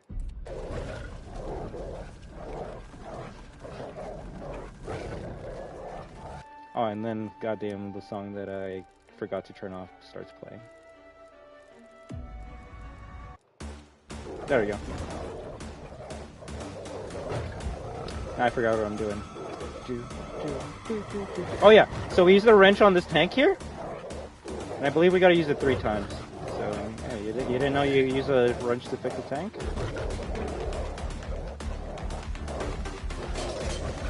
It's open, now you see a zombie on the roof. I believe those were the Russians that we saw earlier, so I guess they met an unfortunate end. Kill the zombie, and then you throw a grenade in the hatch.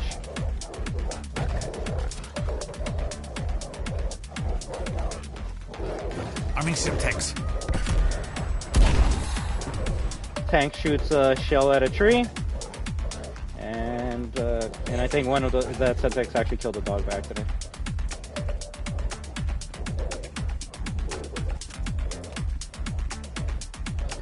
And I guess they hit the gold ball in the tree. So now we got to take this decontaminant agent or decontamination all the way to the thingy. Let's go. I love how I describe all this shit, right? Take the thingy to the thingy. I'm no Mr. Raffle Waffle, but I can try to mimic him. Oh shit! That's a lot. Decontamination agent identified. Proceeding with initialization. Initialization complete. Deveshla operational. Subject required. Alright, now we need a subject. We got plenty of subjects. Ideas? It could be any of them, really. I don't know. Do any of them look particularly knowledgeable about particle accelerators and nuclear fission? Now we gotta find a zombie to put in that area. So we gotta go to the next round, sadly. So no more gooey gas. I'll actually probably take this C4. Also, I'm glad you're enjoying it, Overworld Games. Please, any questions regarding the story or like anything I'm doing, please go ahead and let me know so I can answer them to the best of my ability. Like, I think this also was a pretty great start to Cold War Zombies. At least if you compare it to like Black Ops 4. Granted, a lot of people shut on that game for no reason, but...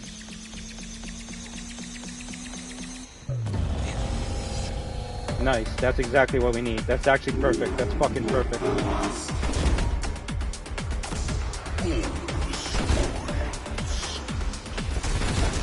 I don't care how many times you've died. This one's your last. My favorite thing about Ghostface is they actually gave him zombie-specific lines. Rambo and John McClane, because they're just using voice lines from the movie, they're just saying random generic shit, right? So I will admit Ghostface might be the best character to use in zombies. For memes alone. Also, stuns are really great in this game. Not for points and for stunning. Like, you'll probably get more stuns in zombies than you will on multiplayer.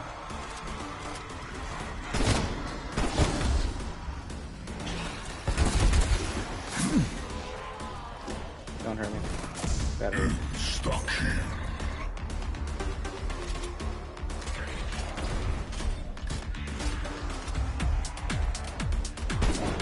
That's kind of funny. They actually got the real like Ghostface voice actor to do these voice lines.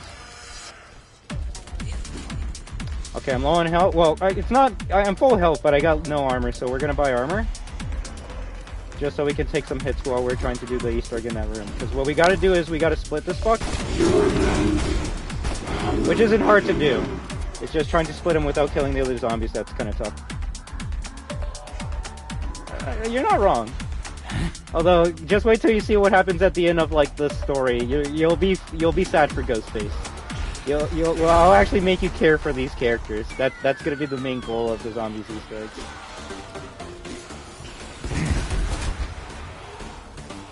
So now when you split them, you kind of have to get them to this blue circle and shoot them once so that they can start going in that tube.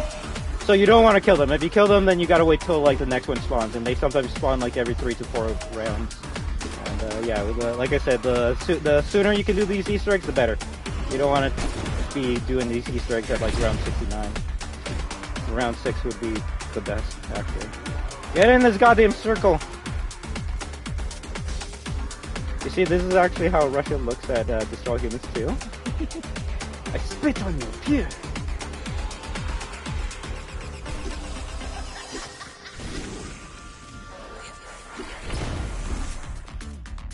Maybe we need something more spooky for this part.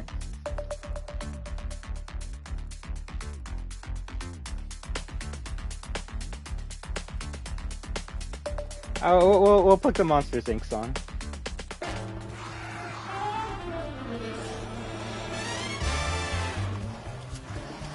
Yo, tell me Call of Duty doesn't have good music, and I'll tell you you've been playing the wrong game modes your whole entire life. This is the song that plays when you load into Classified in Black Ops 4. Fuck me, fuck me! Yeah, I really had to do that. That was bad. That was really bad. I could have died there. Come over here, you stupid ass bitch. Oh, and then you charge up your head. You know, actually, the music's perfect for what's happening here. There we go.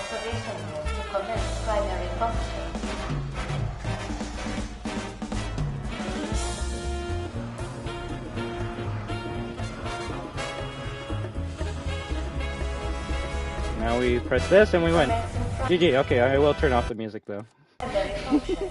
Decontamination in progress.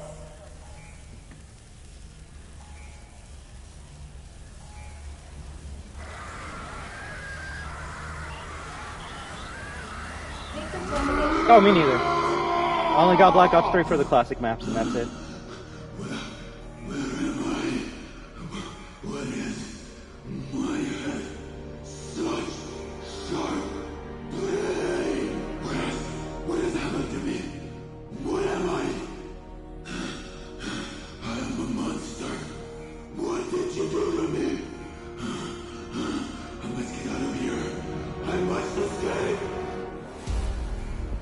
And look, we brought a zombie back to life. This isn't gonna backfire, is it? Subject has broken containment. I love how his head actually could have gone better. This isn't over. Get after him, now! You mentioned wait till the end to see what happens to Ghostface. How so? Do characters get their unique endings? If so, that's cool as shit. The operators that you use for the last Easter egg, you actually see them in the last cutscene, and let's just say it's very interesting what happens to the character. Obviously, like if you're using Mason, it doesn't really work because like Mason has to be in other Call of Duty games, but to be fair, the operators that you use in zombies are kind of like the multiplayer defaults. If you actually notice every zombies trailer when it came out to Cold War, you can't even hear me? I muted the answer? Oh, okay, that's good. Also, the ending is universal, but the model... Yes, your character model is there. That's why it was very funny when I beat that Easter egg for the first time, and then I'm like, yo, Ghostface, no! But yeah, you'll see what happens at the end. But yeah, if you're wondering, okay, so who are like the main canon like operators of this? It's I'll show you, but it's like the four like base operators you can use in multiplayer are the base operators they use in Call of Duty Zombies, and it kind of makes sense if you acknowledge the ending, because it's like, yeah, no one really cares about those base operators, and that might be kind of spoiling what happens at the end. But yeah, let's just say you're playing as nobodies for a reason. I mean, when you're Zoom, okay, thank you very much. But yeah, it was really cool. So it kind of shows that maybe they can use maybe we can see Lara Croft in a goddamn Easter egg cutscene in the future. I don't know. But yeah, let's finish this Easter egg once and for all. Dr. Gray, you're smart. Any wild and crazy theories on what the Nazis were doing at M Station? Seriously, don't hold back. Well, it's another reality, completely separate from our own. The scientific opportunities are limitless. All we know for sure is that it can transform people into the undead. Who knows what else is possible? After all, isn't that why we're here? We're sure as shit not gonna find him in the darkness. Options? Well, he was once human.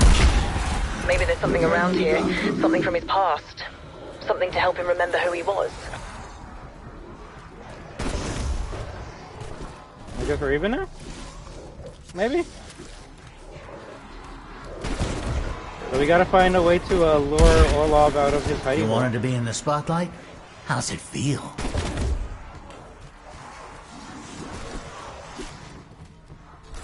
If anything, I gotta make sure I get the lightning upgrade. That's the best for this weapon. Yeah, electro bullet. Alright, as much as I would want to have more perks, I think I'm actually ready for this Easter egg. It's not that tough. Oh fuck, that's not Orlov.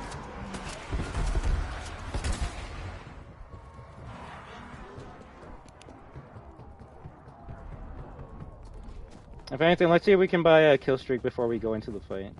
So these are where you get your equipment, tacticals, and kill streaks. And you know what? Best one I like using is the death machine, so we'll buy that right now.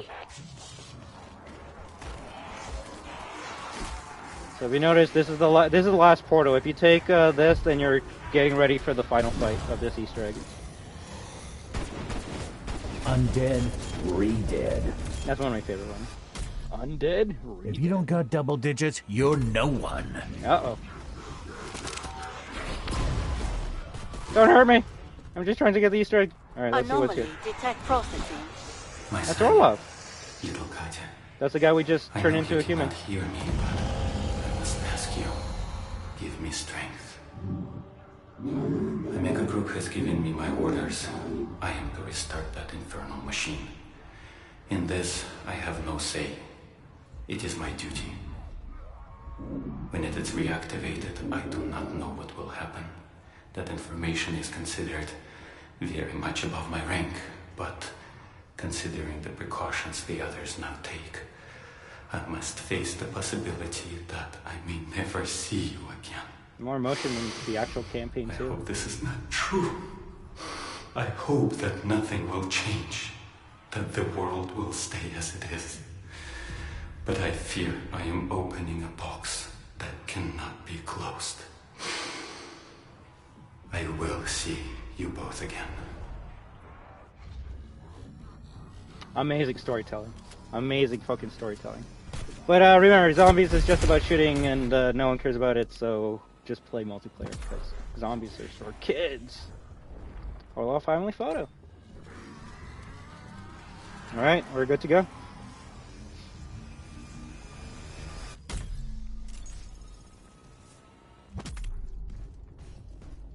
Orlov! See the picture we gave you?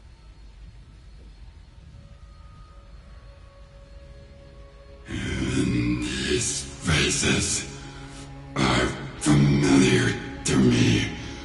I knew them once. Years past. They were my simia, my family. I came here to this cursed land to do a job. Amiga, they had me. Yet, they made me turn on this machine of the damned. It caused horrible things. I caused horrible things. Amiga Group, they have big plans. You are here to stop them. I will help you. We will shut off this infernal machine. Close the gateway. It will be the first step. I will repair the damage I have done. That's a better ghost skin than zombie ghost. Remarkable. Its brain gotta functionality protect has been Orlov. restored enough to recall go. its former self. Bet Mary Shelley would have something to say about this. Hey, Deactivating the accelerator is priority 1, strike team. If that thing can't do it, buy it the time it needs. Keep them off me! Oh yeah, I'll read comments as soon as I finish this section, alright? Oh goddamn. That red one, if you're wondering who he is, that was the partner that went with Orlov at the same time. Although one of them, I guess, took to their power and is like, yo, I like this shit. I'll be a goddamn evil zombie. I don't got no family to care about. Orlov does have something to care about, which is why I guess he was able to control himself. I need help! Yo, I'm like fucking fighting. Oh shit. Maybe I should have bought Speed Cola at this point in time. Yeah, that was a big oof on my end. You didn't break Rule 1, did you?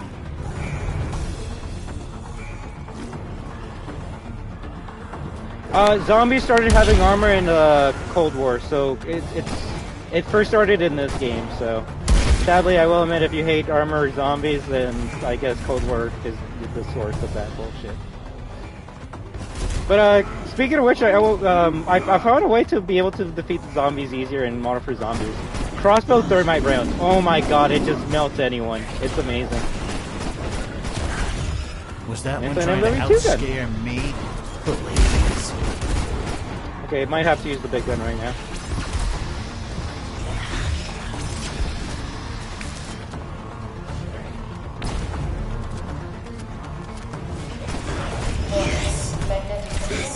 One battery down.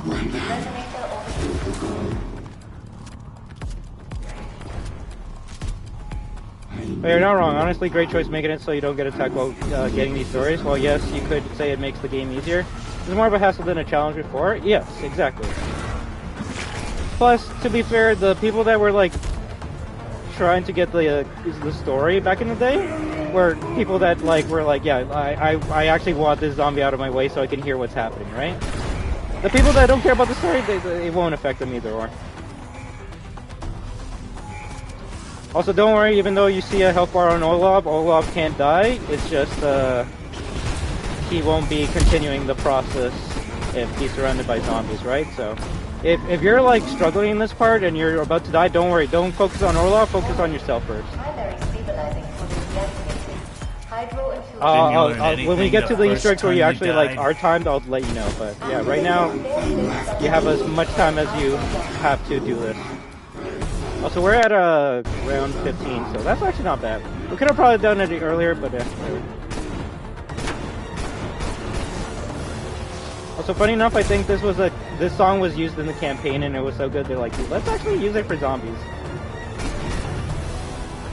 I will admit, I've played zombies so much with music player, I forgot what the default songs for the levels are. And it's pretty strict. Like in regular zombies, you wouldn't have like this like music to be like, yo, you're on a mission to like save the world. And I actually do like how they added music in certain areas. Oh, if you listen closely when he was talking about his family, he had like this somber song playing in the background. Like they used music so much better in this churches before. Go save the activation. Yo, we good? We good? Oh yeah, he's working on the final one. Go with the boom boom. C4 charge armed. It's C4 charge armed.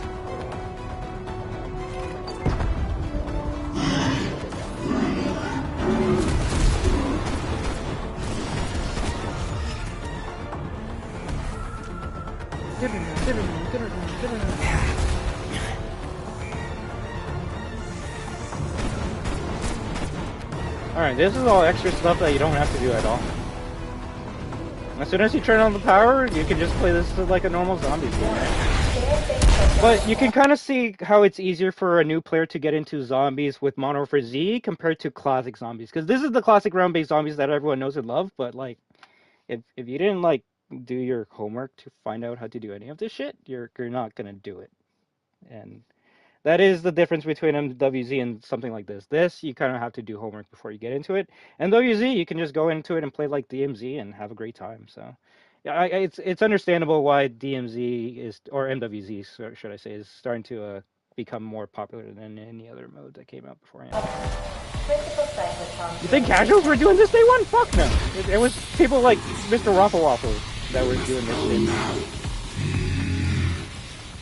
If someday you meet my Sonia and Katya, tell them I will see them both again. Sadly, I don't know if we ever did that. I do hope we do. That's all I need to hear. Raptor 1 is inbound, strike team. Get the hell out of there. So the place is starting to blow up, and if you touch any of these electrical outlets, you die. So let's not touch any of them because I don't want to die. Fuck me. Of course you put one right beside the zombie group, right? Oh shit! Yeah, don't think it's easy just because you finished it. Raptor 1! That's our boy! He's our man! He's the one that gets us out of these tough situations. He's the Brad Vickers we all wanted from the beginning of the series. Raptor 1 on the ground, Requiem. Strike team, we gotta go. Let's move it.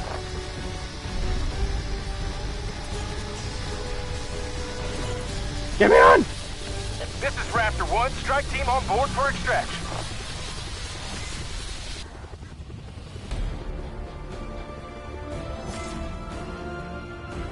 Requiem, Alpha Site just went nuclear.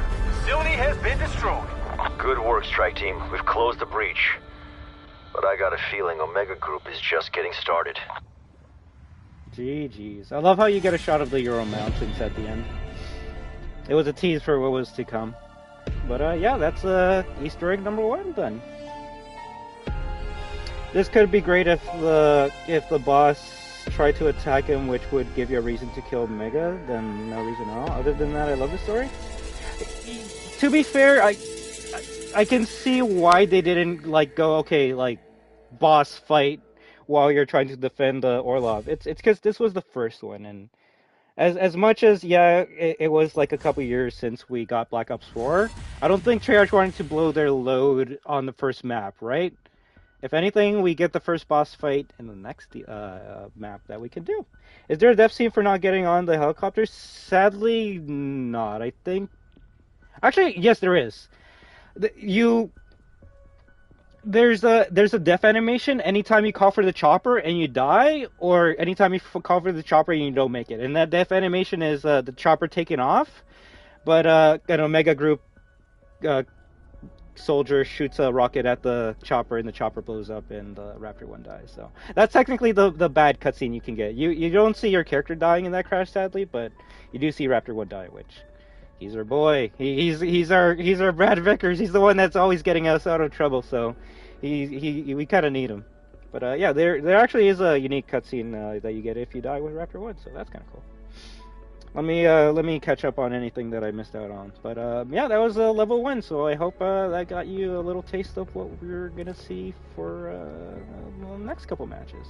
If you're wondering how many levels there are, so I'll show it right now. So level 1 is Die Machine. Level 2 is Firebase Z. Level 3 is technically Outbreak Part 1. Level 4 is Outbreak Part 2. Level 5 is Mar de Toten Solo, and then level 6 that finishes off the zombie story for this game is Forsaken Solo. So we'll see how many we can do today. If anything, we might have to finish off the story tomorrow, but as long as we can do half of the Easter eggs tonight, we should be good. I guess this is the game that started the exfil missions too, right? Yeah, it was the one that started it, which I do like the fact that for a classic round-based mode, you can escape without dying, right? Because classic zombies, if you're around like 25, if you wanted to like leave, you either have to die, quit, or do the Easter egg so you can complete the level, right? So I do like how now it's either die, complete Easter egg, exfil. Yeah, I guess you get just one more choice.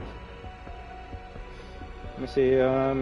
We overrule games. Trust, they do add bosses later down the line, and it makes sense why we don't fight a boss right away. Because if I show you like my skills and abilities, you'll notice that everything's at max level, like max tier 5. And when the game first came out, I think the max you could only get to is level 3. So in a way, it's almost kind of like a in-universe, in-game like progression. Our characters are getting stronger.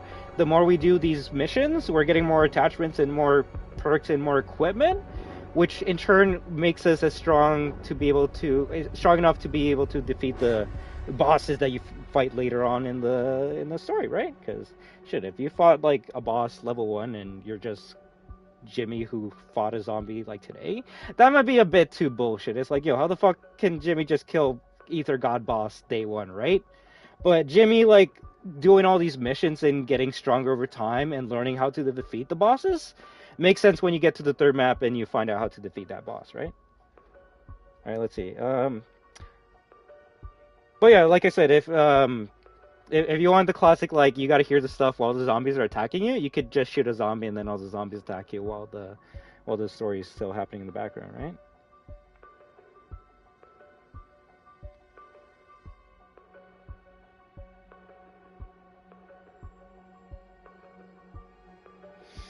Alright, hello, Petted Lobster. How you doing?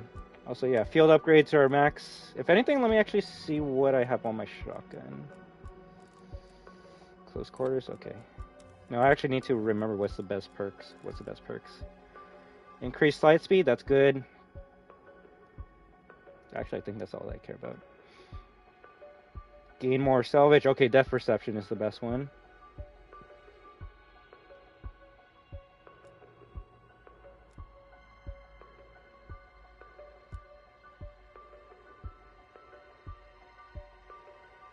In the mission we just did, or in the mission we're gonna do? If anything, I'll do both. So, Sam gives the tape to Weaver. He finds out, okay, there's something fucked up happening at this location. Let's send the strike team there and see what's happening. He sends the strike team, which is us. We go in there. we find out that there's this machine still active, so we got to find a way to shut it down, because this was like ground zero. When this machine got turned on, it opened breaches all over the world, and that's why zombie outbreaks are happening all over the world. And if you're gonna say like, okay, how come the world doesn't know that this shit's happening? It's because, in a way, our strike team is kind of like a secret unit. We get sit in there, we wipe out the zombies, and we go out. We're kind of like an invisible unit. We're a ghost unit. In a way, to me, I kind of see us as like the BSAA, but like a secret version of them. Because if we find survivors there, we got to bring them with us to make sure the world doesn't hear. And if you're wondering, okay, yo, how like, what do you mean like outbreaks are happening all over the world? Like, I only see like 5 maps here. What do you mean it's happening over the world? This game is, go ahead up to you, but to me it's so good that even Onslaught, the dumb game mode that if you're wondering what you got to do, it's just a Dark Ether hotspot recon maximum survival time. Onslaught's canon to the story. And if you notice, where do you go in Onslaught? You go in Miami, you go in Moscow, you go in Cartel, you go to all the maps that you do in multiplayer. And that's where the outbreaks that are happening all over the world are. It's in Onslaught. So yeah, even Onslaught is canon to the zombie storyline. And you even get Onslaught documents and videotapes, which, yes, I got everything. I got everything in this game, so we can even hear some amazing voice lines. If anything, let me see if I can show you my favorite voice line in the game. I think it was from Season 2.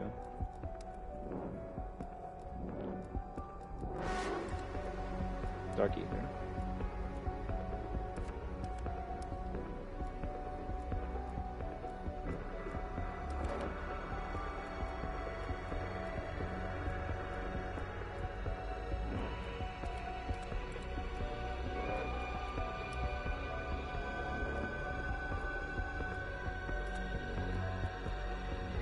I'd have to find it. There's one where you hear someone transforming and mutating into a zombie. Ghost unit, ghost face! In each mission after you complete them, I don't mind doing that. Speaking of zombies, I'm actually downloading R2 Remake and getting ready to play. Ooh! I hope you have a lot of fun with that game there, alright?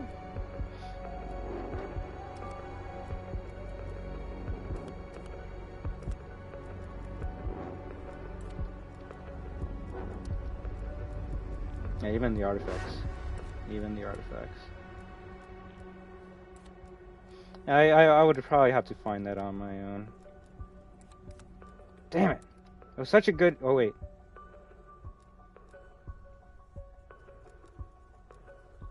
Alright, let's listen. If you're wondering how these audio logs sound for this game, let's listen to 3 of them quickly, right? Lost Souls, Fedorov 1. A Lost Omega Soldier describes feeding the dragon head. The dragon head? Patrick Fedorov, Freighter, Omega Group. Why do I still call myself that? Someone who got trapped in the Dark Ether. I lost track how long they've been here. Surely it's been years. There used to be more people here. Lost. Like me. So many are gone now. Food for the dragon. Yes. A dragon. It is also a rocket ship. Don't even try to make sense of these things anymore. And yes, that's a thing in the game. What I know for sure is the dragon must be fed.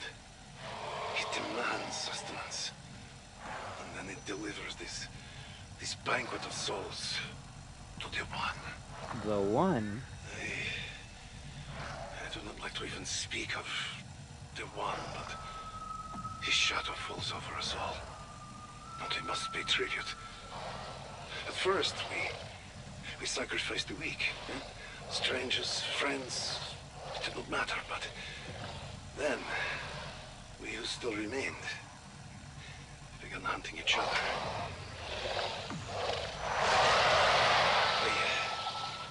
I have to go.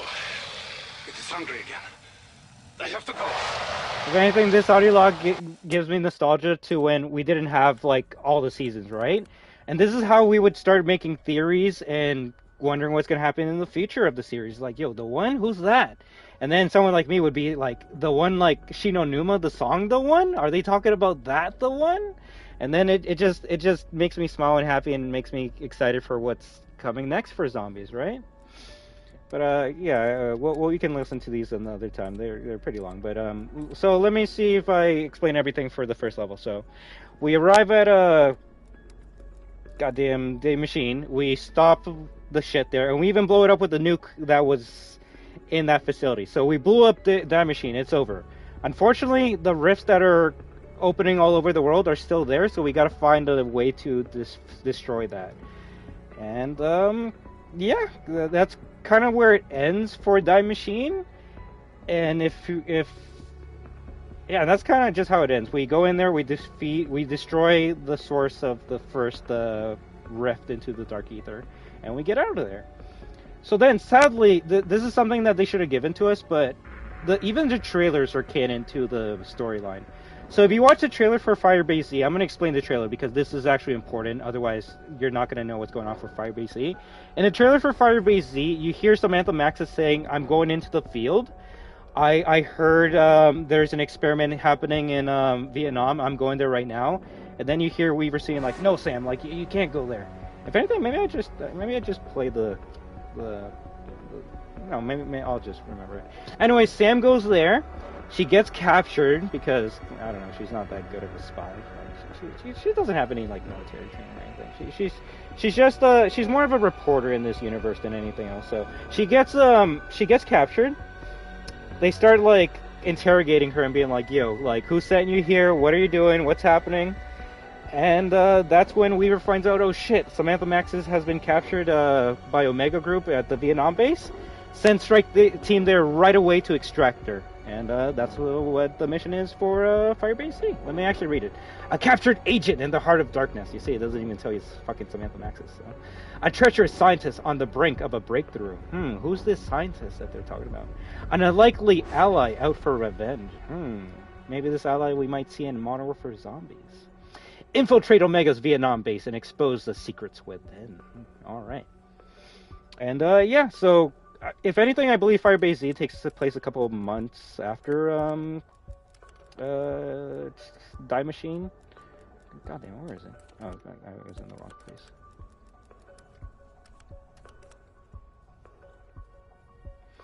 Like 4:30. Wait, 4:14. Are we going backwards in time? Shit. I'll read this another time.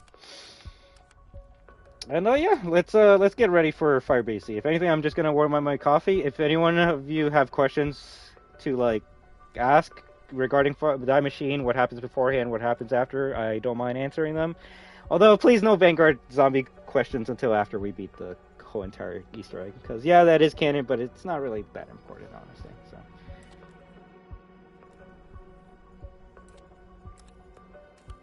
If anything, I forgot which gun I'm gonna use for this. Maybe Spaz 12. Yeah, Spaz 12. Alright, BRB, and then we continue.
right, and let us continue. I actually just rewatched the trailer for Fire BC, and I forgot that Sam was also meeting a contact at that location until she got captured. And I guess that's why they were torturing her, because they're like, yo, who's your contact here? Like, which one of our men is a spy or a mole for you? And she's like, well, I'm not going to tell you shit. And, well, let's see how that goes for her, right? Let's see how this goes for her. Yeah, sadly, I do wish those cutscenes were in this game, but it's not. So I'll just explain them as we go along. Yeah, shut up. I hate that guy. Okay, Firebase ESO, let's continue.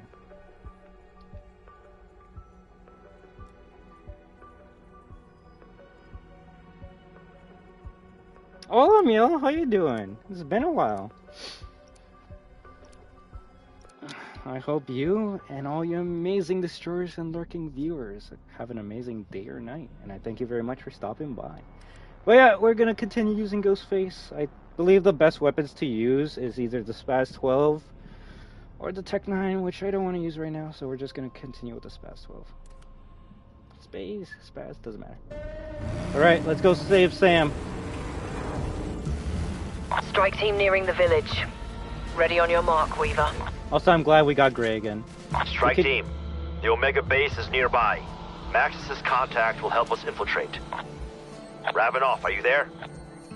Finally. There is little time to waste. The dead have already ravaged the facility. If anyone's played MW3 and you're like, Ravenoff, is that the same? Yeah, this is the, well, I guess now at this point, the younger version of Ravenoff. Because, and Modern Warfare Zombies, he's older. Because this is the Cold War, and Modern Warfare 3 is 2022. So, yeah.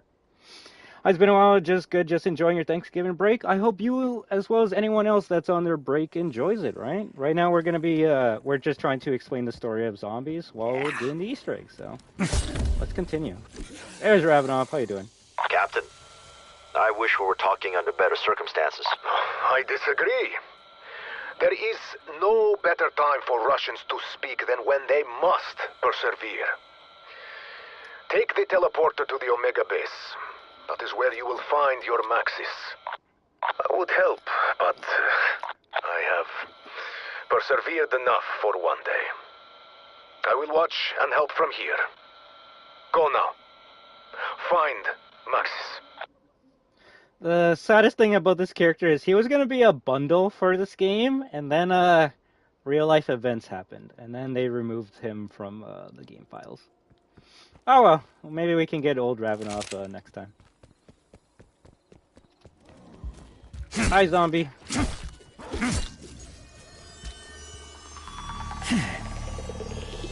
Damn. Any OG fans in here? Remember when you could like run here and jump up there? You can't do that anymore. I think that was the first time Treyarch was like, wait, what? People are mantling to like skip doors? Not in zombies, and they instantly nerfed that. Because, I mean, yeah, I will say if you can, like, mantle to skip doors, that could kind of defeat the purpose of zombies. Right, it is unfortunate overworld games, and I think people can put 2 and 2 together, but that's okay. They could have done worse and remove him completely from the game, right? A friendly Russian? We can't have that in our game. What? Great. Now I've got Requiem agents on my turf. Speaking Omega of, will love this. I know. Actually, this evil might work. American. Let's test a hypothesis. Requiem agents will restore facility power if offered Agent Maxis as reward. Go. Team, we may be walking into a trap here. But let's play along, for now. As you can see, this Dr. Peck is an asshole. But he's one of those assholes I enjoy hearing dialogue from, because he's just full of himself. Like, the characters in this game are pretty unique, and I actually do like Dr. Peck. He's a goddamn shit. I would say he's kind of like Wesker in terms of like mastermind and cunning.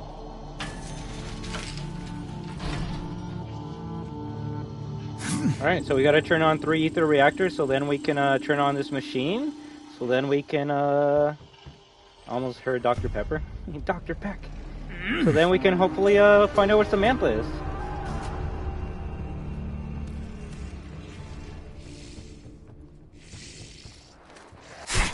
But yeah, I hope everyone's enjoying PS5 Zombies. I even got the like extra like textures to make it look better. I think it was like 8 extra gigs, which I don't mind. I actually love zombies, and I like showing how much I like zombies to you guys.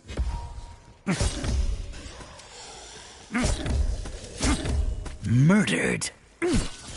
What's black? Black and white and red all over. Me. The song for this map could be better, but it's okay. If anything, why don't we listen to Alone until we get further into the map? I did! It looks pretty creepy.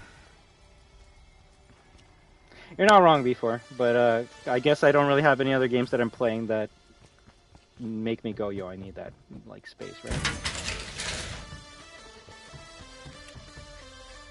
Alright, Ether Reactor 1. We need 500 to turn that shit on? Shit, it's been a while. Alright, we need some zombos over here, please.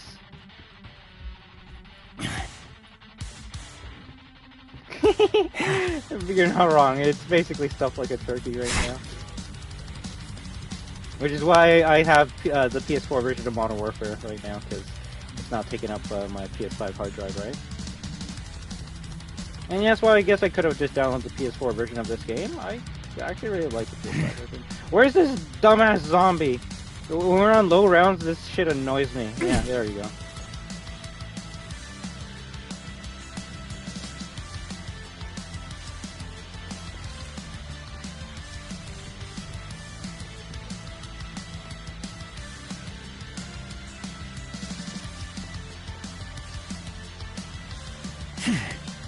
That's funny. You're supposed to be able to climb up there, but because the door's not open, it's not going to let me climb up there.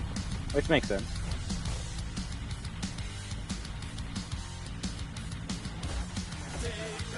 Is that Team Ivan? Of course. Okay, we got 500. Movies. We turn this on. And we got to make sure the zombies don't hurt the machine. Specifically this machine here. I might die, I might die, I might die.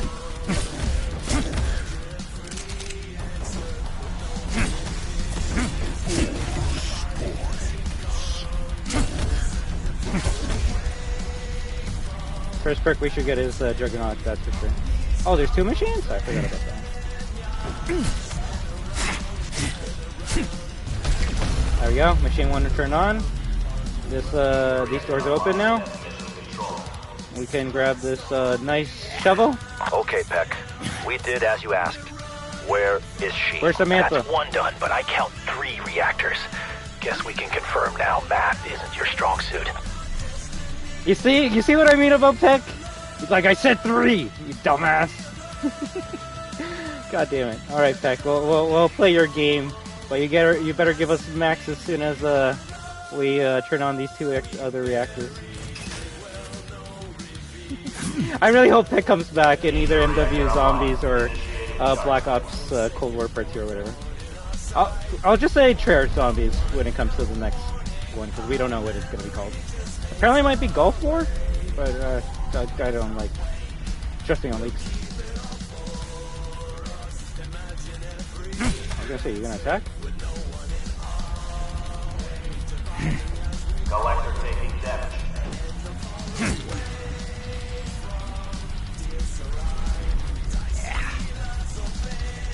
It's funny, they only charge whenever you kill zombies near them, so it's not time-based, it's kill-based.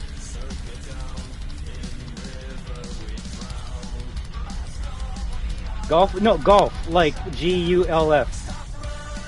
And it's actually a war that happened, but it's a war that not many people talk about. Kind of like the Korean war.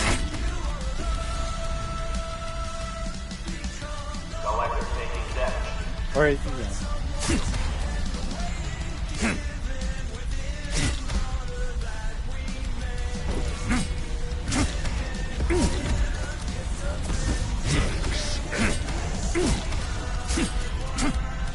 I'll be honest, I'm not entirely sure, but I do know it was an American conflict.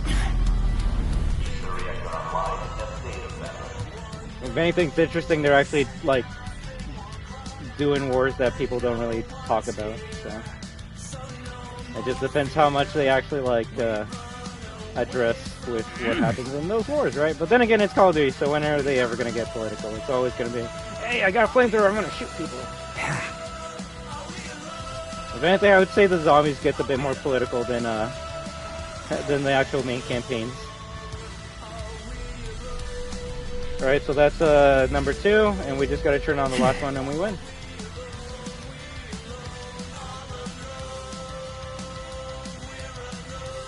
I don't like spending 1,000 to open up that gate. I'd rather take the long way around.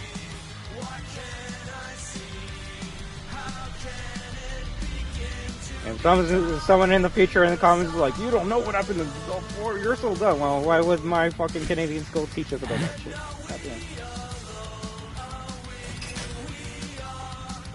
We all die alone.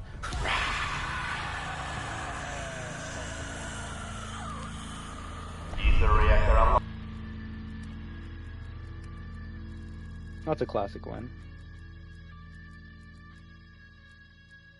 Oh, if no one's ever heard of Lullaby for a Dead Man, then are you even a real Zombies fan? That's all I can say. You don't have to like it, you just gotta know this song. What do we gotta know this song? Because it was the first fucking song in Zombies history. That's why.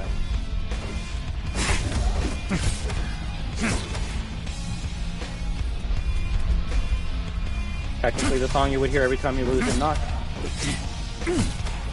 Which was something cute back in the day. You got a teaser of the next song every time you died. This is like the zombie song. Although at the time it was always so hard for me to find it because every time I would like search up Lullaby of a Dead Man, Ozzy Osbourne's song would come up and it's like, no! I want the zombie song!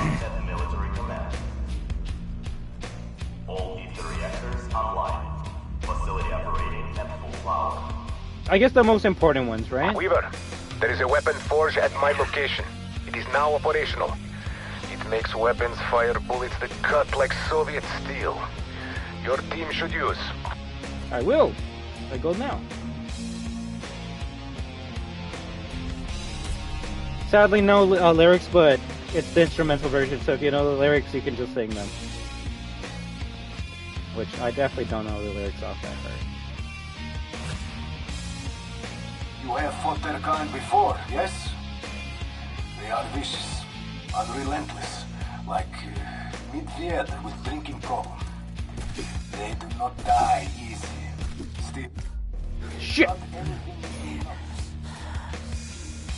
It's not a story dialogue, that's why the zombie's chasing me still.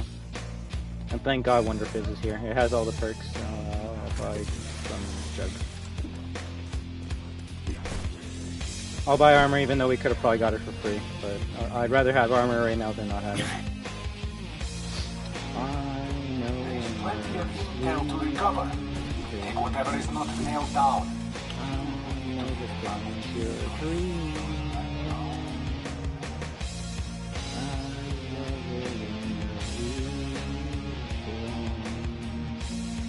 Even death can stop this feeling. You will never give up and die. Alright, let's see. So let's talk to Peck now that we turned on all the 3 power stations, and he should give us some Anthem access and we win the Easter egg. Easy cheesy, right? The fastest Easter egg of all time. Alright, Peck, where is she? We did as you asked, Peck. So where the hell is she? Where is Maxis? This part's good, so I'll let it play, but I gotta turn off the music.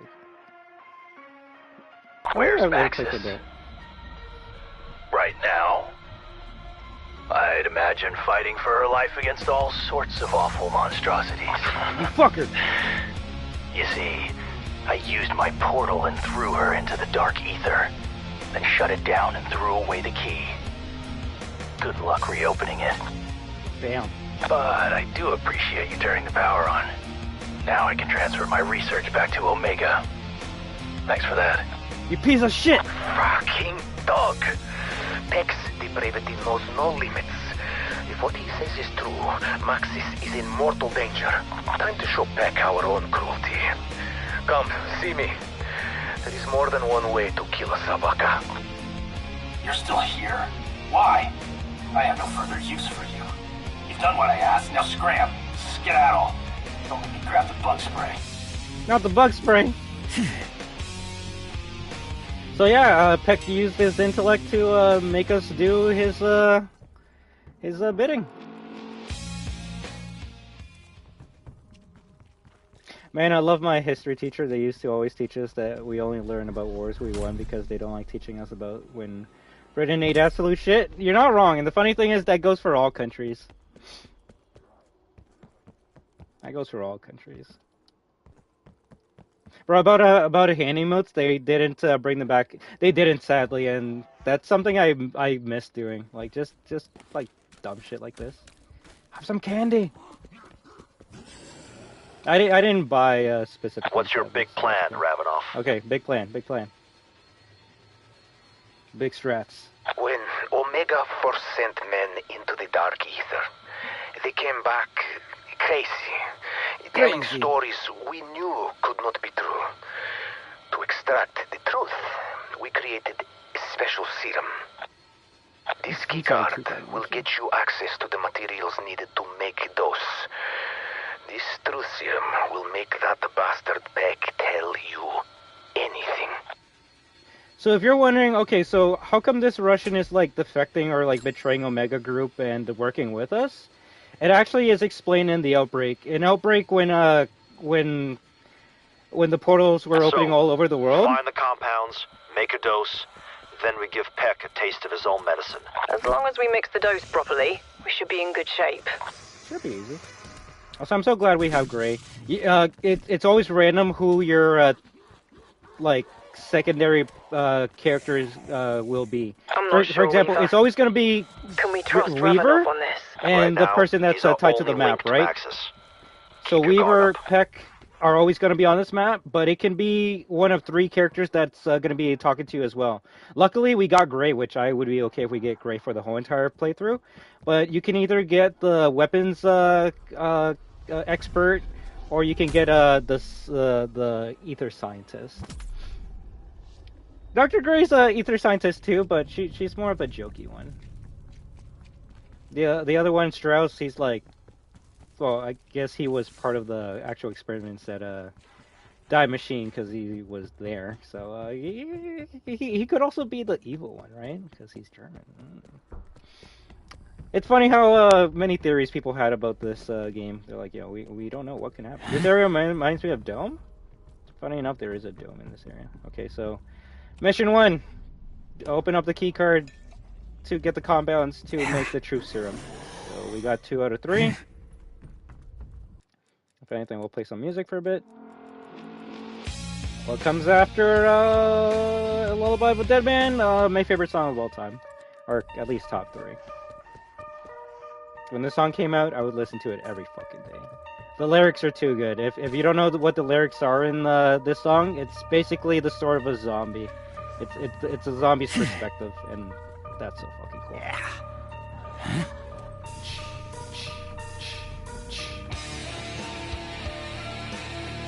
The last one should be here.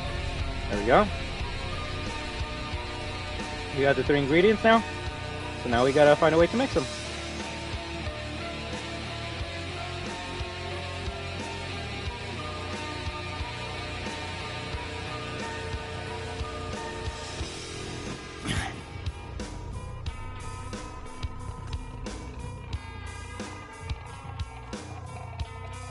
Technically, Shinonuma would be pretty close to Vietnam here. Okay, so we put the chemicals in here. It starts mixing them. Hopefully none of the fluids leak out, because we don't want it to. Oh shit, it broke! Who knows what that compound might attract? Doggies! But they're not plague hounds, they're classic doggies now. Who here knows the story of the original dogs from the OG universe?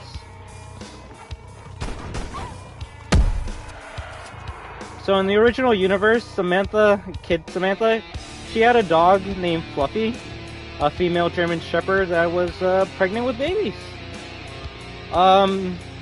Edward Richtofen and her father decided, hey, let's see what happens if we put a dog through this, like, through a teleporter. What's gonna happen?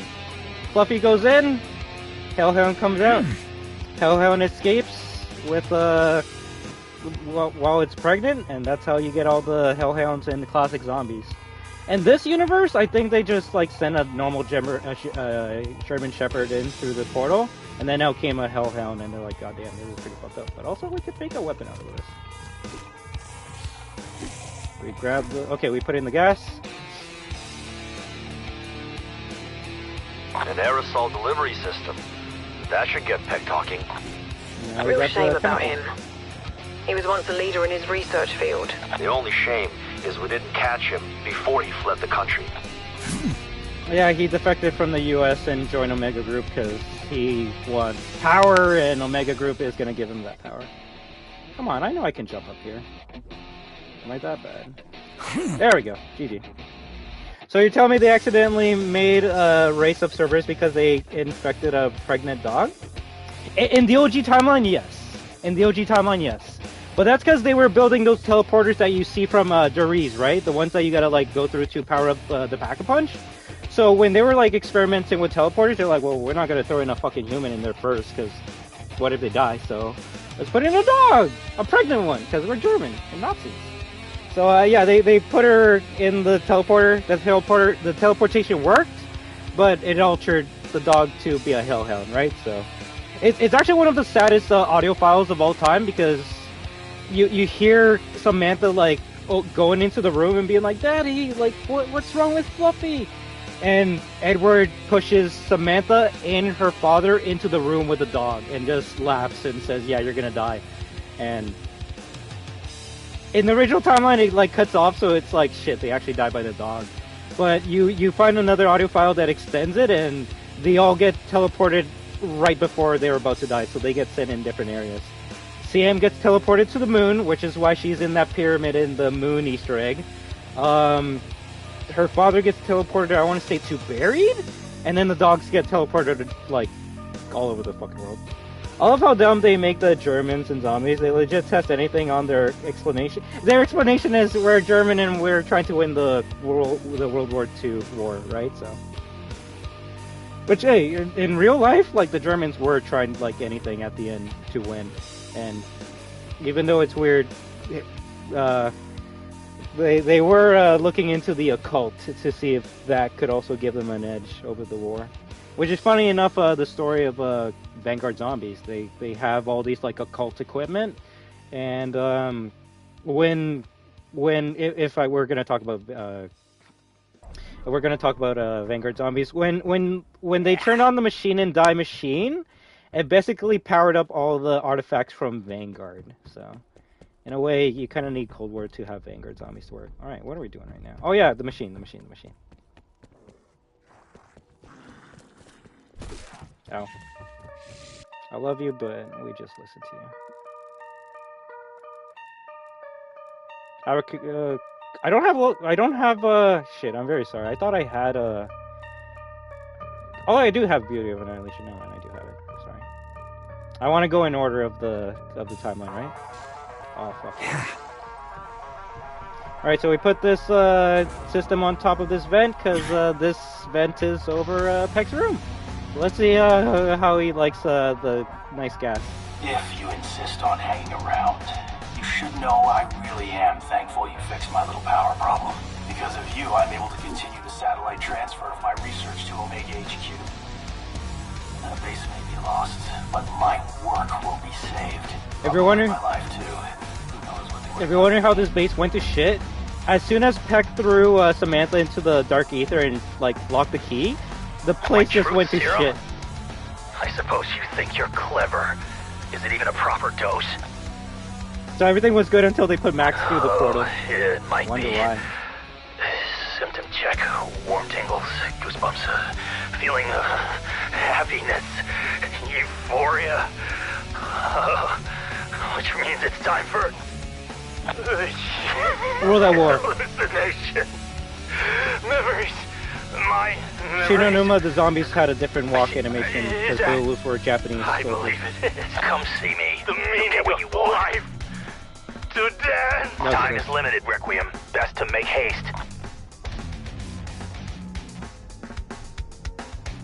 Now we got this guy high off his fucking mind. Steady now, Martha. You must follow my lead. Ouch! Damn it all, Martha. Watch my toes. I only have the 10. You wore the necklace from your 40th. Bought it at Dahlia's, your favorite. Lovely night, isn't it? Nothing like the Big Apple in wintertime. Fresh, crisp snow on the ground. Your eyes, my dear, they look almost violet in the moonlight. We must take a trip. I've been far too busy. Funny enough, zombies and FNAF do have one thing in common. Purple is bad. Something? Did I leave the gas on? Purple in the series usually signifies element 115. We forgot to feed Captain Whiskers. Captain Whiskers! Dun, dun, dun, dun, dun. We could just run away, you and I. Quit my job, leave the country. Don't worry. Captain Whiskers can come too. Yes, we're using Damn it, there goes the a gas infused with element 1 or exo element 1 or Ethereum, so he can tell us the truth. And it's like, okay, you told us you put Maxes in the portal. Are you fucking with us, or is that the truth? Brandy.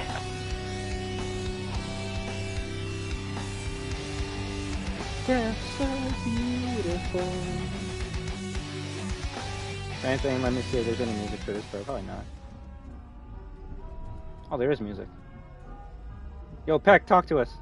All right, Peck. You've had your fun. Now, how do we open the portal? Tell us the truth. 1, 2, 3. The truth. The truth is that you interrupted a lovely waltz with my Martha. But, the portal, you'll need the codes to restart the quantum mainframe. Dr. Sokolov and Brahms have them.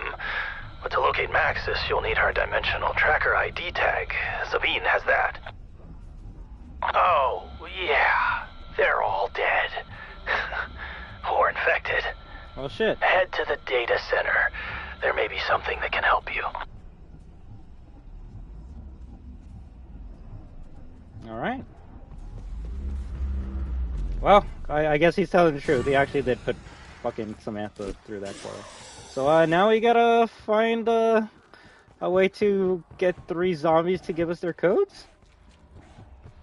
Funny and interesting enough, this is the map where the Mimic was introduced in. So, if you're wondering what are those creatures in Modern Warfare Zombies, you're actually gonna see them right here. The memory transference station, built to recover memories from dark ether miners transformed by Ethereum. All you need to do is find Sokolov, Brahms, and Sabine in their current forms. Trap their essence, collect their memories. Easy peasy. Shit! Nice fight. Okay,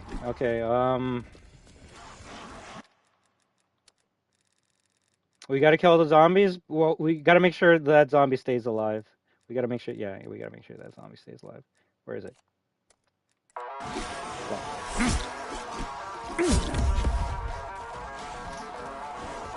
As much as I do just want to like shoot them with the shotgun, we need as much money as we can. And getting 115 is really good. Shapeshifter. Oh, I never thought I'd see such an organism, which is kind of the idea. You don't see him coming. I mean, are you all right?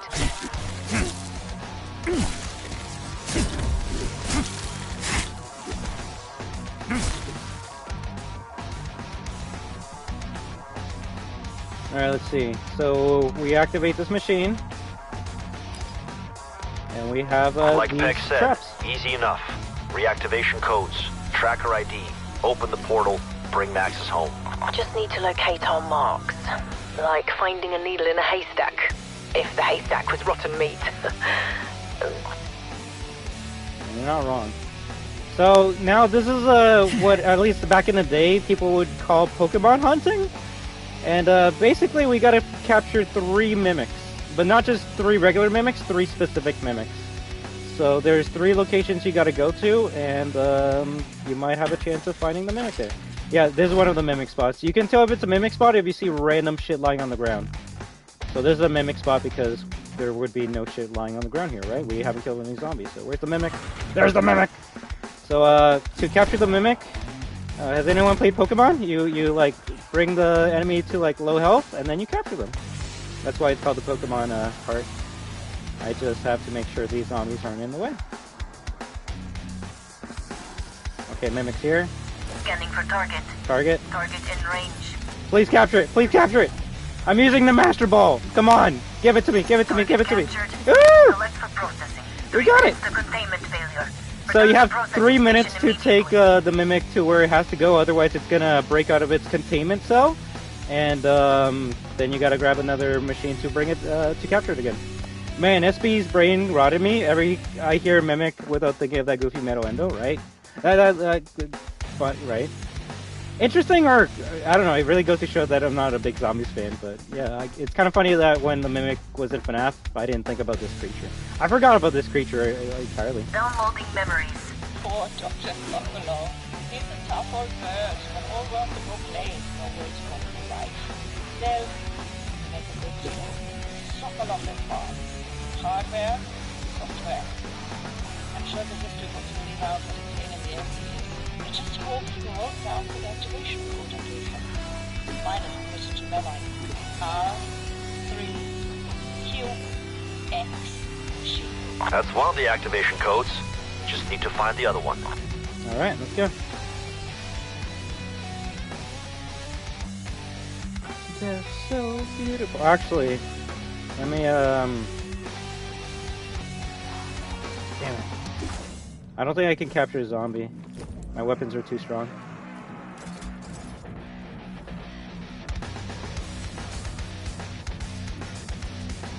Yeah, it has too much health. And if I try attacking it with a knife, it just dies instantly. Damn it, I can't do that strategy right now. Oh wait, no, I forgot. I have something weaker than a shotgun.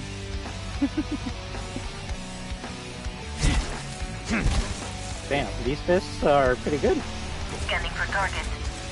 So what I'm doing right now is a bonus target Easter egg. Target captured. Collect for processing. 3 minutes to containment failure. Return to processing. So you bring this over here. You place the trap here, and then we need to find the zombie head to put on that slab. There's, I believe, 3 locations this zombie head can be, so let's quickly search for them. Location 1 could be here. Location 2 could be here. Nope. So they must be on the other side of the map.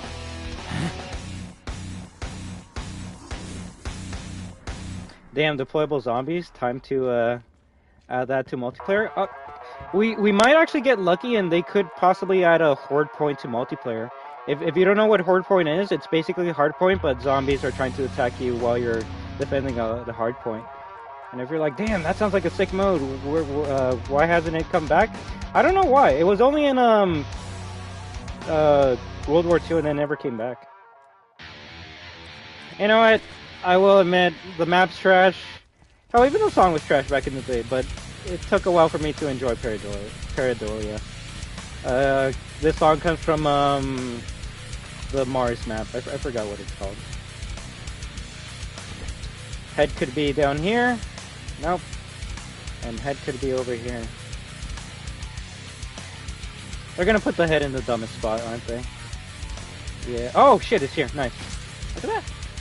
So once you have the head, you're kind of slow, but depending on where you pick it up, you could be pretty close to where you gotta go. I think that was an item in COD Mobile. Deployable zombies? Yo, that'd be sick.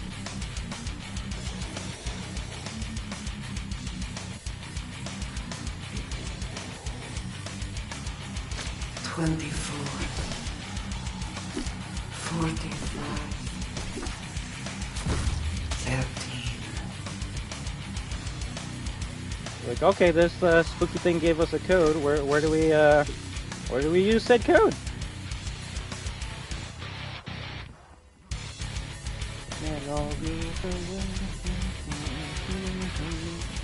My sweet Pareidolia. Man, COD Mobile is 10 years in the future. They honestly do. But to be fair, the new Call of Duties are slowly starting to get to the COD Mobile levels of fun. I mean, I guess they had Warzone Zombies before anything else. Oh shit. So that code lets you open up this safe here? Ah shit, ah shit, ah shit.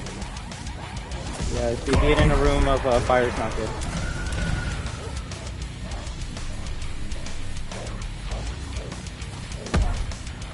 Shit, that's not open?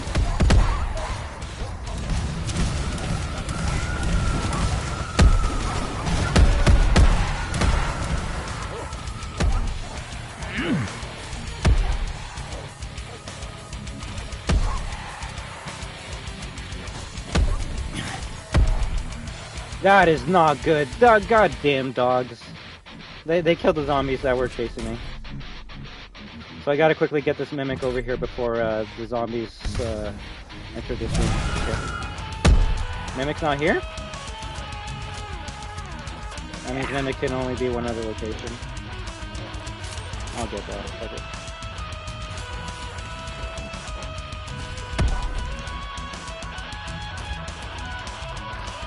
So Mimic Location 1 is in that room there. Mimic Location 2 was in the garage area. And Mimic Location 3, interestingly enough, was where we just got that Easter egg done. So it's kind of weird we didn't see any Mimics there. How do you know if the Mimic is supposed to be in that room? You'll see random shit like this flying around. Okay, that's... Okay, you're not supposed to be able to pick it up, so it might... This actually might be real shit. God damn it. You can't pick that up? Okay, we're good, we're good. Mimic's somewhere here. Mimic's somewhere here. The Mimic? Nope. The Mimic's gonna spawn and it's gonna be in an area that has a bunch of zombies and it's gonna be like, god damn it. Actually, let me see. Stabathon is officially under...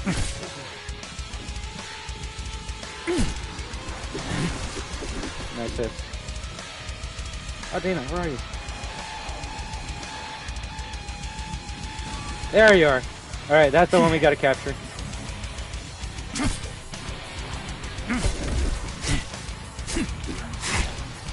You see that slowly, but the only thing I like is the cringe shit, like the goofy ass gun sent me out to talk to you and shit that I don't think COD Mobile even is that bad, is it? I don't think so, but I was more so saying how like COD Mobile has like maps from like every Call of Duty game. Modern Warfare 3 is starting to slowly do that, right? We're getting maps from like many COD games. Yeah, we were punching on them.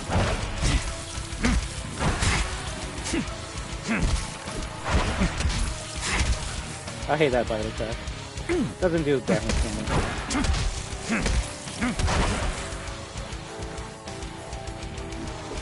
Damn zombies. Who puts these zombies in my Easter egg map? Angry dead guy wasn't dead enough. I've seen this one before. Scanning for target. Please capture it. Please capture it. Please capture it. Don't break. Don't break. Don't break. Don't break. Don't break. Target lost. Trap destroyed. So because it had like 31 health instead of 30, my trap broke and we gotta get rid of another one. Which honestly isn't that bad.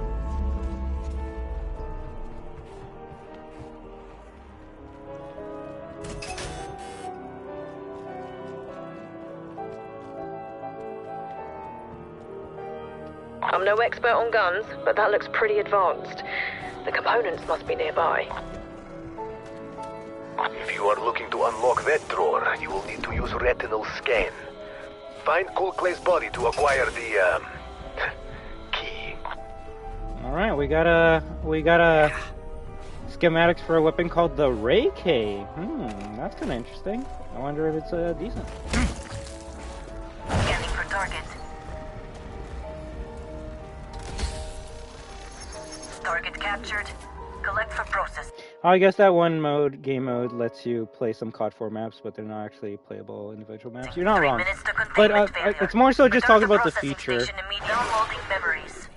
Granted, yeah, it is an assumption, but apparently Season 3 for MW3 is going to be like Advanced Warfare based. Like, we're getting Advanced Warfare guns and maps.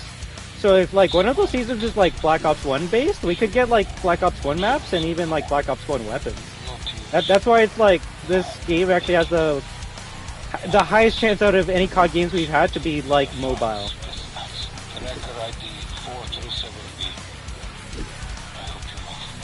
That's Maxis' tracker ID. Now the portal can target her position in the dark ether.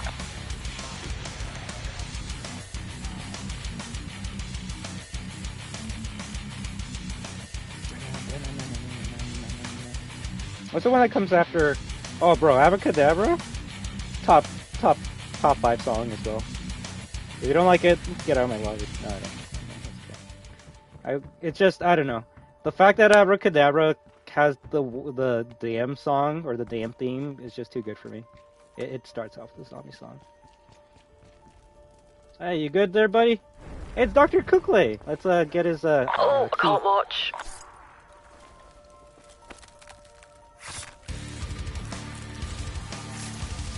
Yeah, let's get the broken eye.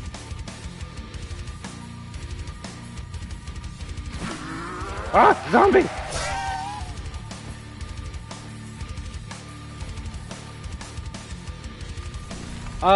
So why are they calling it Modern Warfare 3 if it isn't anything like OG MW3, nor is it anything like and Modern Warfare? If they're planning to add Black Ops and MW maps and weapons, money.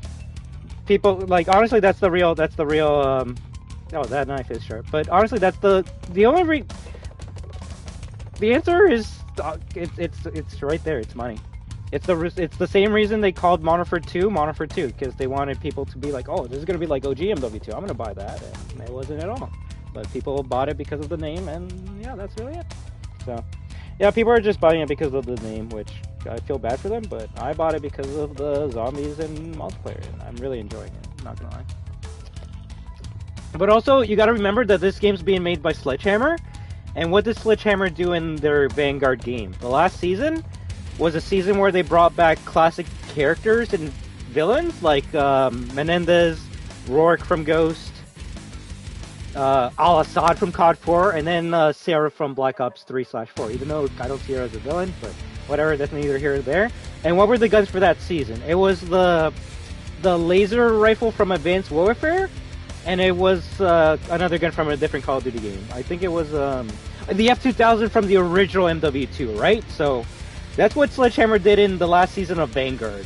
And I'm kind of assuming, or it kind of seems like that's what they're going to do for every season of MW3. And you know what? I'm down for that. I'm down for that. So if someone's like, yo, I only bought this game to get an MW3 experience, I'm very sorry for you, but I bought this game because we might be getting the SPAS 12 alongside laser weapons in the next season. So I'm here for fun. I'm not here for immersion. Surely that's some sort of false advertising, right? You can't just call two games Modern Warfare 3 and they're nothing alike. Not really. All they advertised was best multiplayer experience, zombies, and campaign, and that's what you get from the game.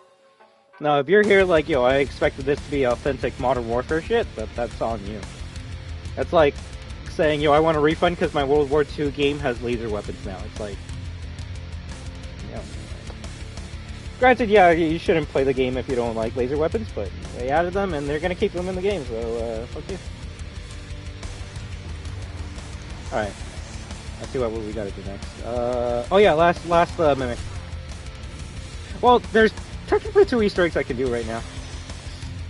So the main one and the side one for the Ray K, which we gotta do for the actual gun.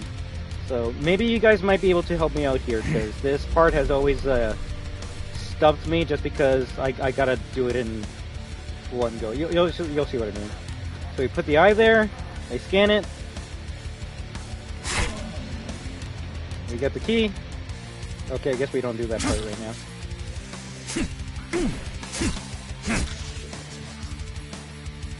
The only way they could have, like, maybe make people, like, aware of what was happening is if they called it Call of Duty the best hits of the past. But even then, people wouldn't buy it.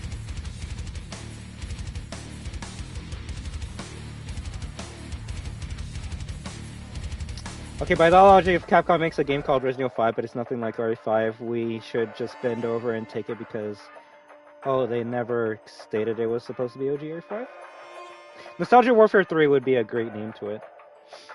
And also, you're not wrong, but I could say that about RE4, right? I don't know.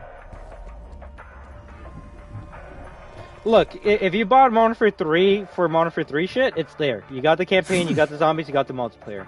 If the multiplayer turns crazy 5 months from now, that's just multiplayer games turning crazy. The campaign's still gonna be Modern Warfare 3, and the zombies, well, shit. To me, zombies was never Modern Warfare. That's a Treyarch Black Ops thing. Modern Warfare Zombies is more of a continuation of Cold War Zombies, so you could even say that's not even like Modern Warfare Zombies. Remember, nostalgia. God damn it.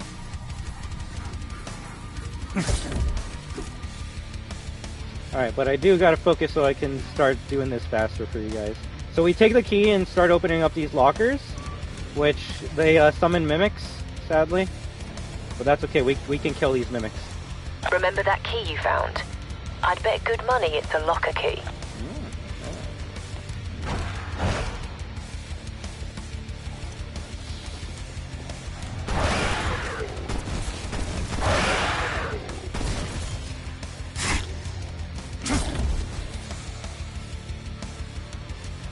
But it isn't that though, is it? What from Modern Warfare 3 carried over to Modern Warfare 3? No maps, no guns, no game modes? The Mimic! Yeah, no, that's called the Mimic. You're not wrong. Which is why, like I said, they only called it that just for name alone. But look, when they called it Modern Warfare 3, it's not because they wanted you to think you're getting Modern Warfare 3 like OG maps and guns.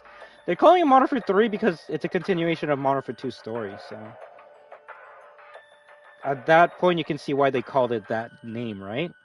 It's kind of like the next Call of Duty game being called Gulf War. Like, is it going to connect to Cold War? I don't know, but considering it's something war, it should connect to the previous game, right? In fact, I actually wouldn't be surprised if we see Woods and Mason in the next game. Gulf War isn't too far ahead after the Cold War, so they probably only would be like a couple years ago. Yeah.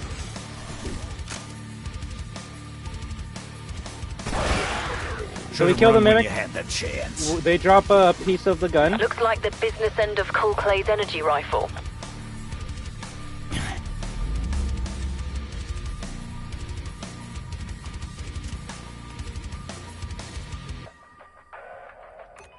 Okay, this is the part that's hard. Give me a second. Where does it stop? Right under one. Right under one. Next one is right up two. Right under one. Right up two. That's the last one. That's the last one. That's the last one. Last one. That's the last one. Right under one. Two. Shit. Okay. Right under one. Right above two. And then down left two. I think that's what it was. It makes sense only for my brain. Trust me. But basically, what you saw there is a dartboard, and you gotta hit the 3 spots that that computer terminal lands at. I just don't know if I can do it with a fucking shotgun. So what? Right under 1, so that would be 10. Then right under 2, that would be 4. And then I think it's 16. And then middle. Fuck!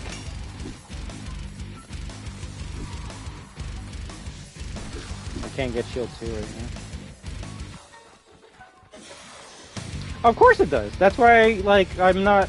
I even said at the like, when they announced it, bro, I'm like, yo, they're just using the name for idiots to buy it thinking it's gonna be Modern Warfare 2. I'm not buying this shit. And to this day, I still haven't bought Modern Warfare 2. So...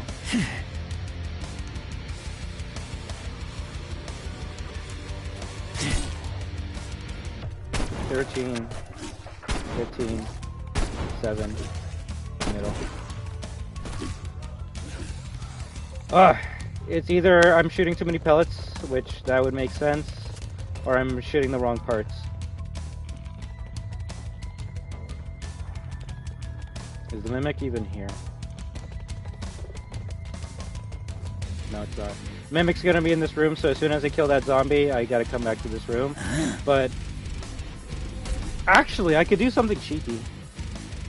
I just need to know if I'll be able to damage the zombie enough with my fist. I actually forgot about that strat. Alright, alright. We still got this, we still got this. Alright, remember, this is the dartboard. Oh, so it's right down 1, okay. And then 2 up. Down, left, left, left. 3 left, 3 left, okay. I will admit I actually do like that Easter egg part a lot, because it's like, what the fuck is this a reference to? And then once you know it's the dartboard, it's like, okay, this makes a lot more sense. It's cute. It's cute how they do their Easter eggs in this game. But you can see how I compare this to FNAF a lot, because yeah, you gotta go out of your way to get this shit, makes sense.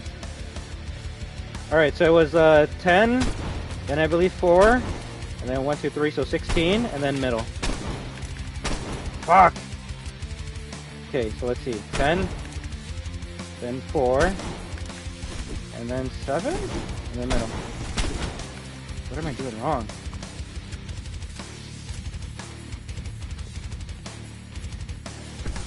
At least it won't be visible under my robes. I don't know about that. 10, 4, 3, 7, 2, 16, middle.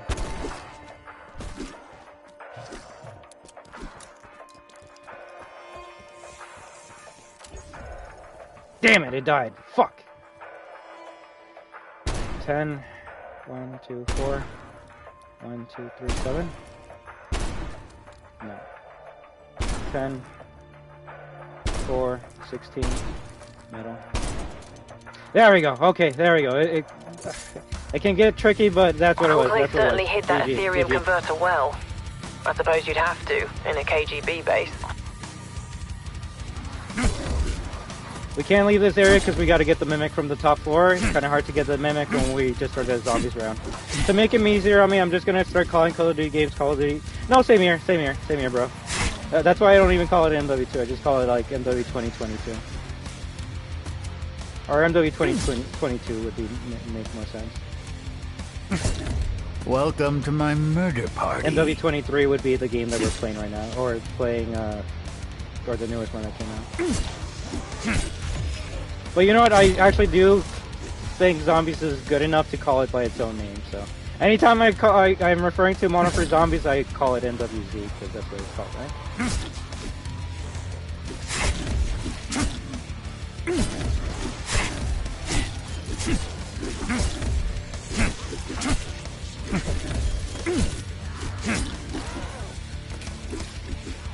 Feels so it's so amazing being OP in this game. Alright, let's see. There you are. Oh, actually, I could probably fuck you up with this Magnum. Oh, it's a 1x1. Remember when Black Ops 1 had a Magnum and it was 1x1? Oh shit.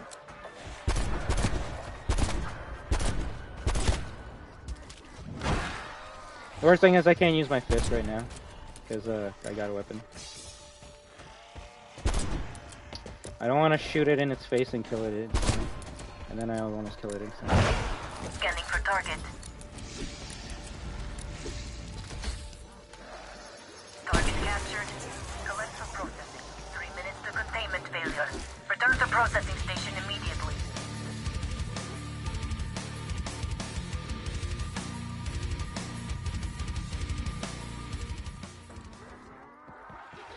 Let me see. I think I actually remember the Easter egg for this map off by heart. Let's see. Fuck. Okay, maybe I don't.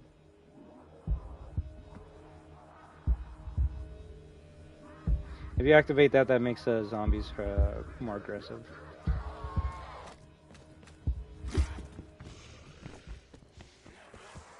Alright, we take... Oh yeah, we got like, what, 2 minutes to bring this machine back to base? Which it does tell you, like, when you only have 10 seconds left, so...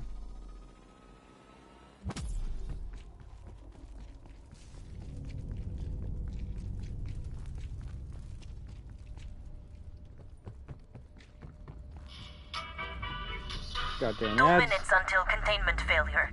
Okay, there we go. There we go.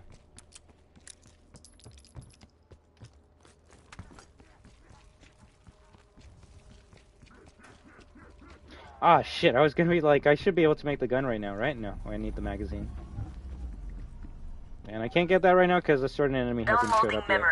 I am by far the oldest man on staff. So why can't these children keep up? Always whining for more rest and recreation.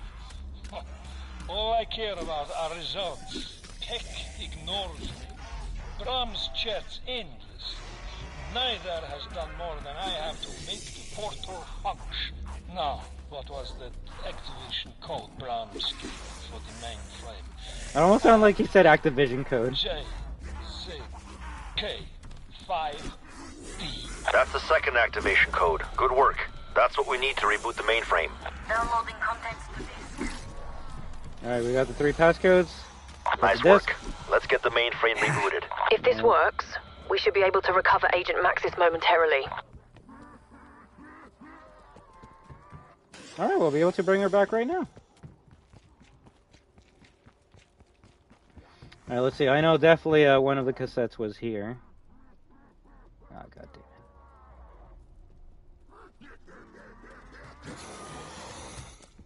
it. Don't you hate when the room's cluttered? Oh, there it is. Cassette 1. Okay, there we go.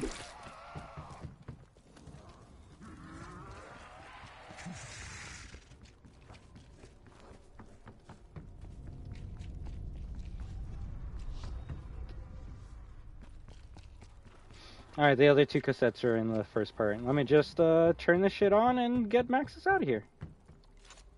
Disk received. Downloading contents. Activation codes accepted. Track ID coordinates locked in. Be advised, quantum mainframe is online. Dimensional breach in progress in Omega portal chamber. There we go. Dimensional breach in progress. We're gonna bring Sam back. 25%. Breach progression, 50%.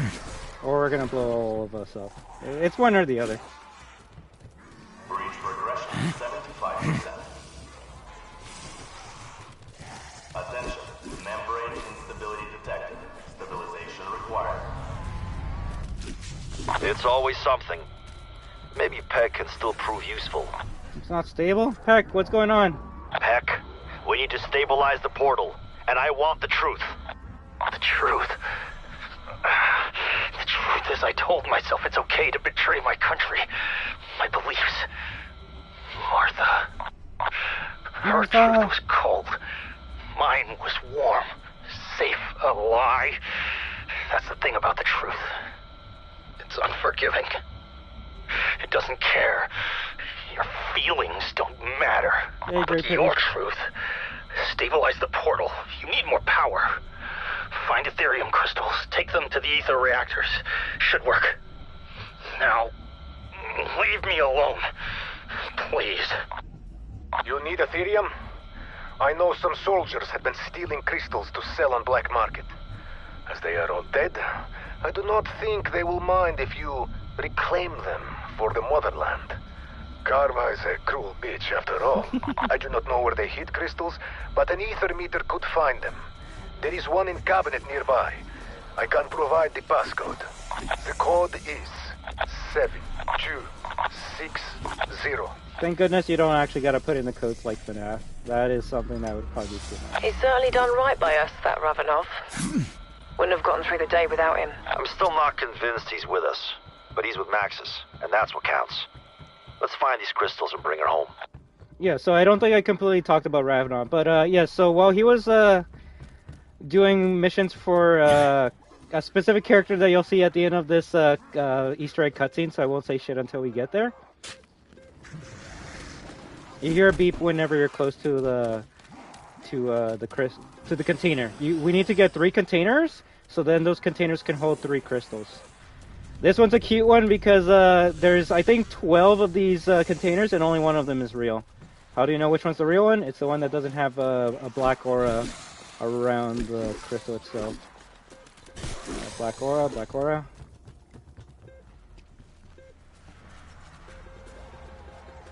Black aura. Black aura. That one looked pure. That one looked pure. And you can see why this would be easier with teammates and shit, right? It might be the one by the car.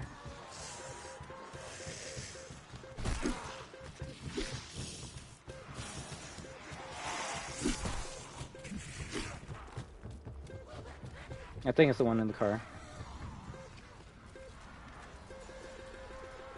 I don't see anything. Yeah, it was it. GG. If you get the wrong one, all of them turn into mimics and start attacking you, which is pretty funny.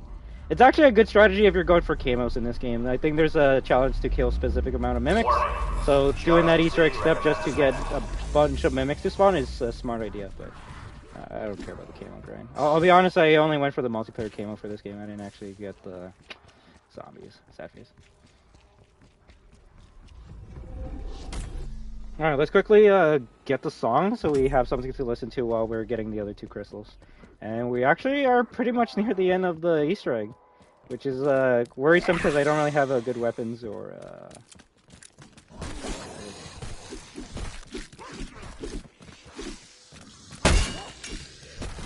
And then I almost died.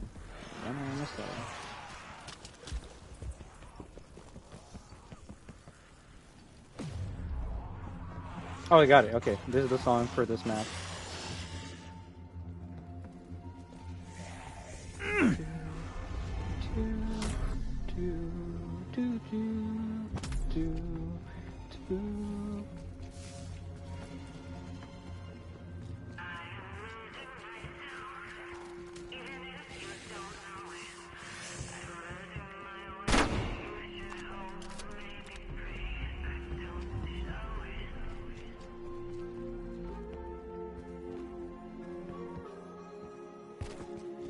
This one's a hard canister because you could actually start the next round, which I don't know if I care about that much to him right now.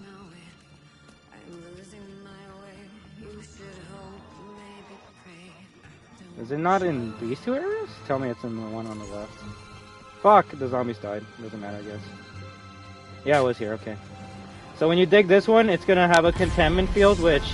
Let's hope you're playing this solo, because if you have any teammates that's outside this bubble, they're gonna start dying quick. Recommend holding your position until it dissipates. Is that big fella equipped with an actual cannon? Yes. Those manglers, the best way to kill them is by shooting their hands, or their Mega Man armor. Mega Man those power cells. They look ideal for the Ethereum rifle you're building, but they'll need a bit of a charge. Yeah, we have to wait until the mangler to spawn in to shoot the hand, or the arm cannon, to be able to get the battery for the Ray-K. So we're doing pretty good right now. But yeah, those are enemies you will fight a bunch in Modern Warfare Zombies, so if you didn't know their weakness is the hand, yeah, go up to their hand with any weapon and shoot them until they explode.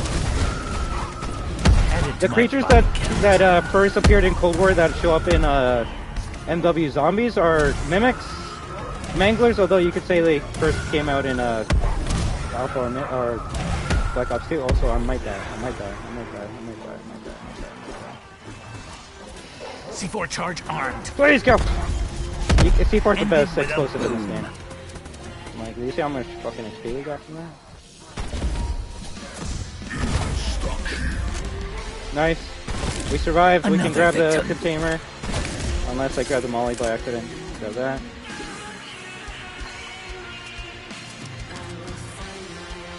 It's a nice song, although I will admit I'm more into the heavy metal zombie songs. This song's good because it's sung by the actual voice actress who voices Samantha Maxis, so that's fucking badass. And the lyrics are about Samantha Maxis losing herself in the dark ether, so. So you put in the battery there so it can charge for 3 rounds, I believe. Haven't you read the script? I don't die to the likes of you. The funny or the sad thing is we can't get the last piece until we get the one weapon. And I believe it takes the battery 3 rounds for it to recharge. So we just gotta kill it and go to the next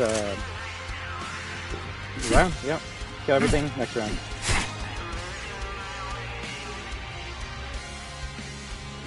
Do you think I should have enough money to buy level 2 tier armor? Yep. Yeah, that should be good enough for now.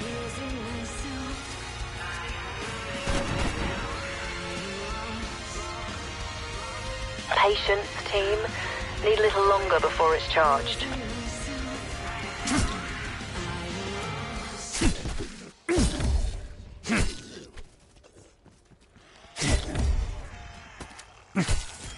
Have you ever felt the crunch of shattered bone beneath you? Beneath your fist. Tag done. If anything, shit, there's supposed to be like a defense mini game that I think takes place every like 15 rounds. So we actually might beat the Easter egg before that even happens. That's kind of funny. 2 times ago, let's go. If you do have the Bowie knife, the best strategy is to pull back and knife at the same time. That way you get this animation instead of going for the stab animation, right? Because you can kill zombies faster when you're going backwards, stabbing like this, than going some zombie strats. If anything, we're actually making good money here for the boss. The first rule of surviving a horror game: don't run into me. That's a good one.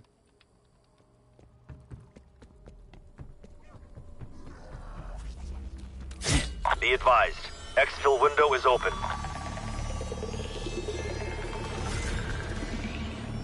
Shit, if anything, we actually... Oh, is it charged? Topped off and good to go. Nice, it's charged. We make the gun over here. And there's the Ray K prototype. This is what the kids are playing with? Explains a lot. That's a funny one. I'm really not too keen on guns, but I'm honestly dying to see what this one can do. Oh, the best one-liners of all time. This is what the kids are playing with. Alright, so we needed the Ray K here because the crystal or the container in this area, it likes to jump around. So you actually use the Ray K's grenade launcher to be able to stop it from teleporting, right? Check. Like, I will admit, if you're gonna make it so that it's just an operator that we use for zombies, I'd be down to like buy an operator that's just saying nothing but funny lines. Because I will admit, Lara Croft doesn't have any like unique lines for zombies. It's just like taking fire and shit like that, right? So it's like, okay, like if you compare Ghostface to Lara Croft, Ghostface is a much better character because he actually says stuff to the zombies. Well, Lara Croft just says for generic stuff that she would say in multiplayer, right? So, I will say an operator is better to me if they say stuff to the zombies.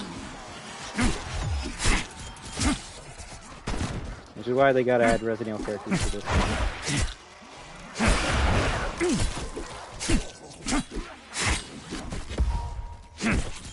What's black and white and red all over? Me. Yeah, she'll get hit by a zombie and be like, I'm taking fire. And it's like, And again, I guess it's kind of hard to ask her to like chopper clearing out for now. Lines for the game, right? Like, I'm not saying like she can't do it. It's like if she got paid to do certain voice lines for MW2, they would have to pay her again to make voice lines for MW3, and you know Call of Duty's cheap. All right, so the container's here. I believe if you shoot it, you can actually grab it before it even teleports. So yeah, we grabbed it. That's a cheesy way to grab it. You shoot the grenade launcher while you're digging it out, and then you mash pick up, so then you can pick it up before it teleports somewhere around the map. So we got the container. We are getting the crystals from this container. Charge exiting recommended maximums. And now we can take this to the main control area and bring Max back. That should do it. Get to the OPC. Right. Also, that's funny. That's hilarious. Not thought. Shut up.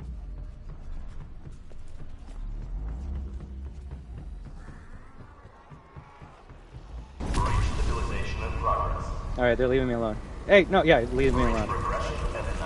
We did it, everyone! We saved the day! Samantha Maxis is gonna be here. She's only been trapped in the Dark Ether for what? A couple days? Which I think one day in real Earth is like a century in the Dark Ether. Or, well, it's longer than a day, so she's been there for a while. What? Where's Maxis? Wait, what's happening? See, here's the thing. If you believe my deception, does that make it true? I love that line so much. Of course not. It means the truth serum wore off early because the compounds weren't mixed correctly. Heck, you son of a bitch. What have you done? I didn't do anything.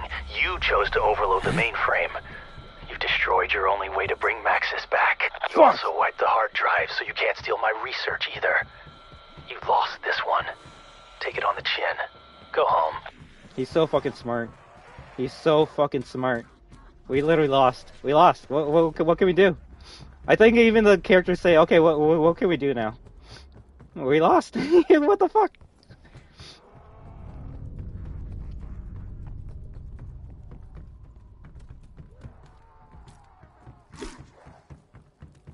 Do I gotta wait until the next round?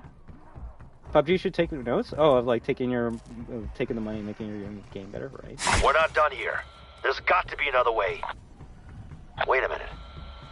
Is that satellite ready with the energy beam from the director's new project? You mean that disruptor beam meant for Operation Threshold? Operation What are you on about? Threshold? Oh, you think it'll give us the power boost needed to open the portal? Know what?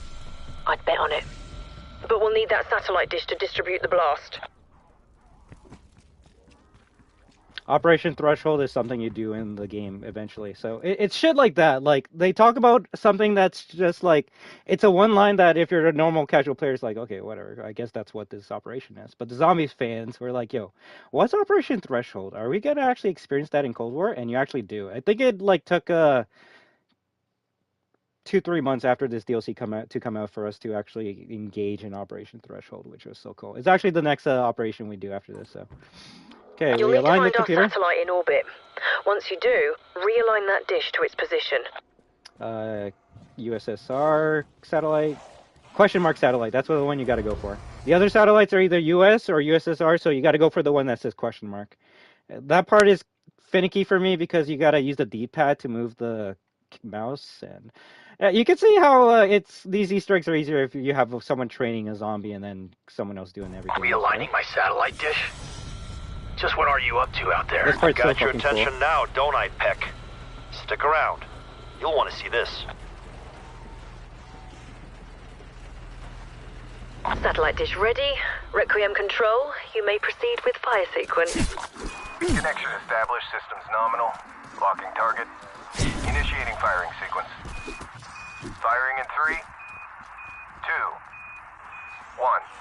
What the hell is that? Are you firing a goddamn space laser at my satellite dish? Are you firing a goddamn space laser at my satellite dish? These voice lines are too fucking good. And yeah, so we are shooting a goddamn space laser.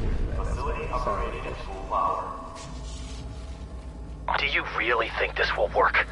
At best, you'll burn out the reactors. At worst, you'll make them explode. Attention, power levels exceeding safe parameters. Death machine ready. That's it, strike team. Get back to the OPC. Alright, we're doing it. We're doing it.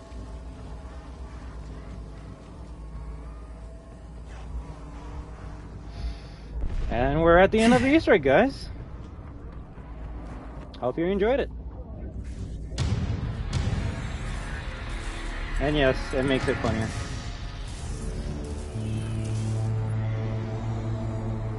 Wow, what's going on here? Is that my next victim? Okay, I'll shut up.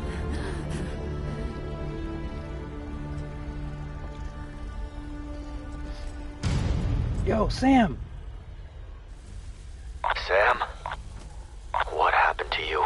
I recognize that voice. Weaver.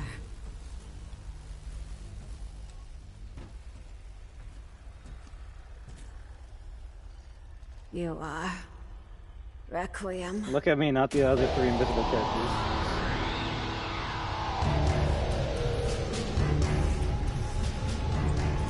Run!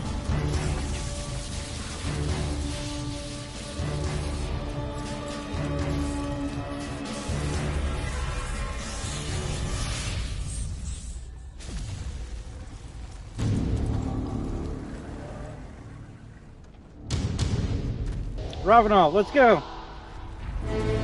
Are you fucking kidding me? Oh, what the fuck is that?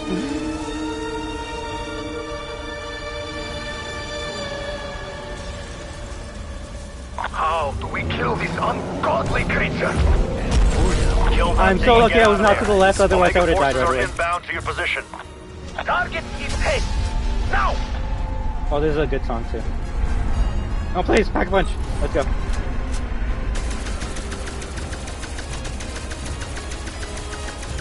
Bye, fellas. Look out! Shit! Okay, good. That's an insta-kill, I believe. We're killing Orda!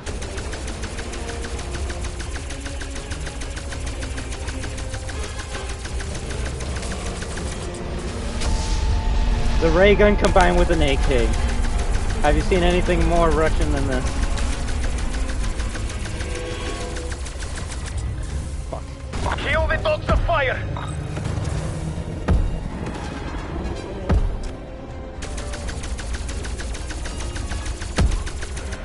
Tell me they're climbing up there. Jet machine Big doing some boom. splash damage.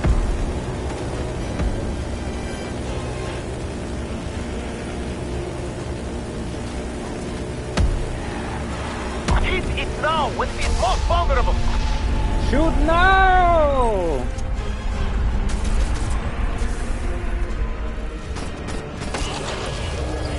I don't want to be too close when I actually fucking down. Ah, fuck. Death machine ready.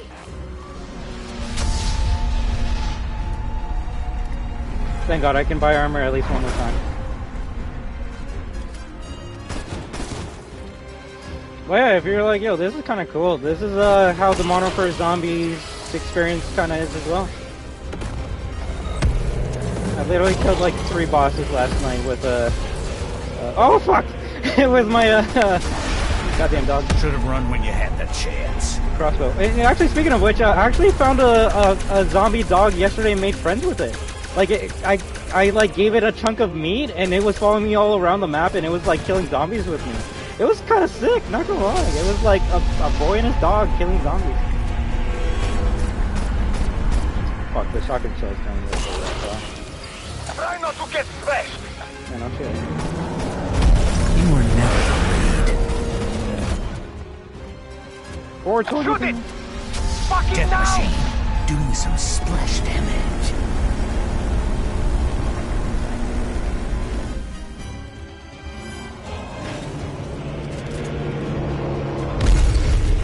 Can I even shoot it up here? I forgot it was fully auto. I forgot I can die fucking quick because being stuck with that. I love how I teleported right where they're going to. Murder. Amateurs. It's always fun when you can see them. Oh, that's a unique line for Ether Shroud. In Ether Shroud, my field upgrade, that makes me invisible to zombies. So I didn't even know Ghostface talked about Ether shit or field upgrades. That's cool. Well, yeah, I gotta get better. I think I can maybe pack a punch the Ray K2 level 2.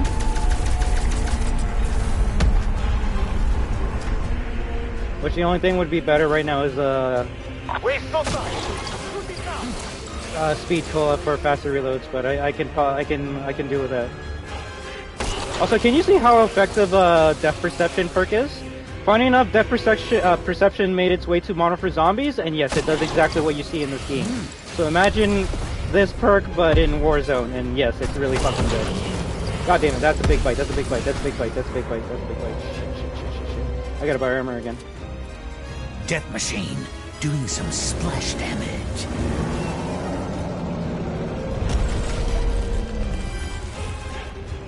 There we go. I can probably only buy one more time. I hate that attack because it's shooting like flaming fireflies at us that lock on. Fuck up with our screen for a bit. There's the other firefly, yeah, fuck it. Can you all like fuck off?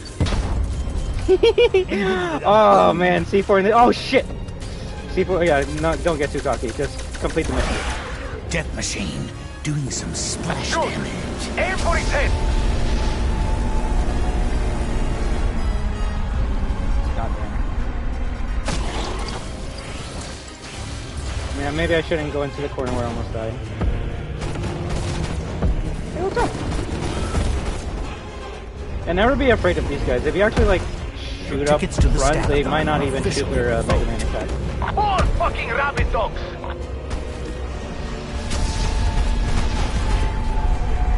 Now, Orta isn't in Modern Warfare Zombies, but I can easily see it being added in an update. Fuck! Yeah, no. If anything, this is bad.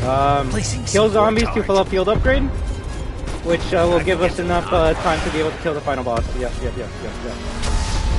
We're close to killing it. Let's not fuck around. Oh my god! Read the script. I don't die to the likes of you. Yeah, not yet. Look how many fucking zombies! If you're not good at training or knowing your layout, you will not survive. Setting waypoint.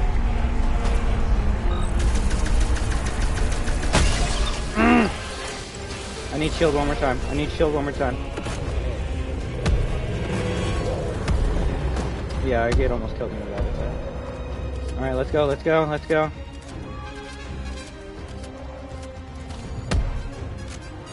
Thankfully, that depth perception perk also makes it so we get like a double increase in salvage pickups, and the salvage is what you need to get armor up. So it's a really fucking good perk. I don't just use it just to be able to see zombies through walls.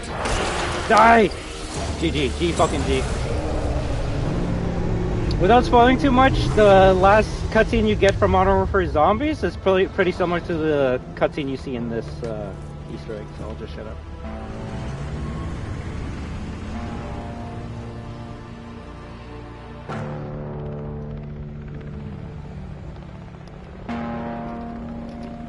Hey, Raptor 1, our boy.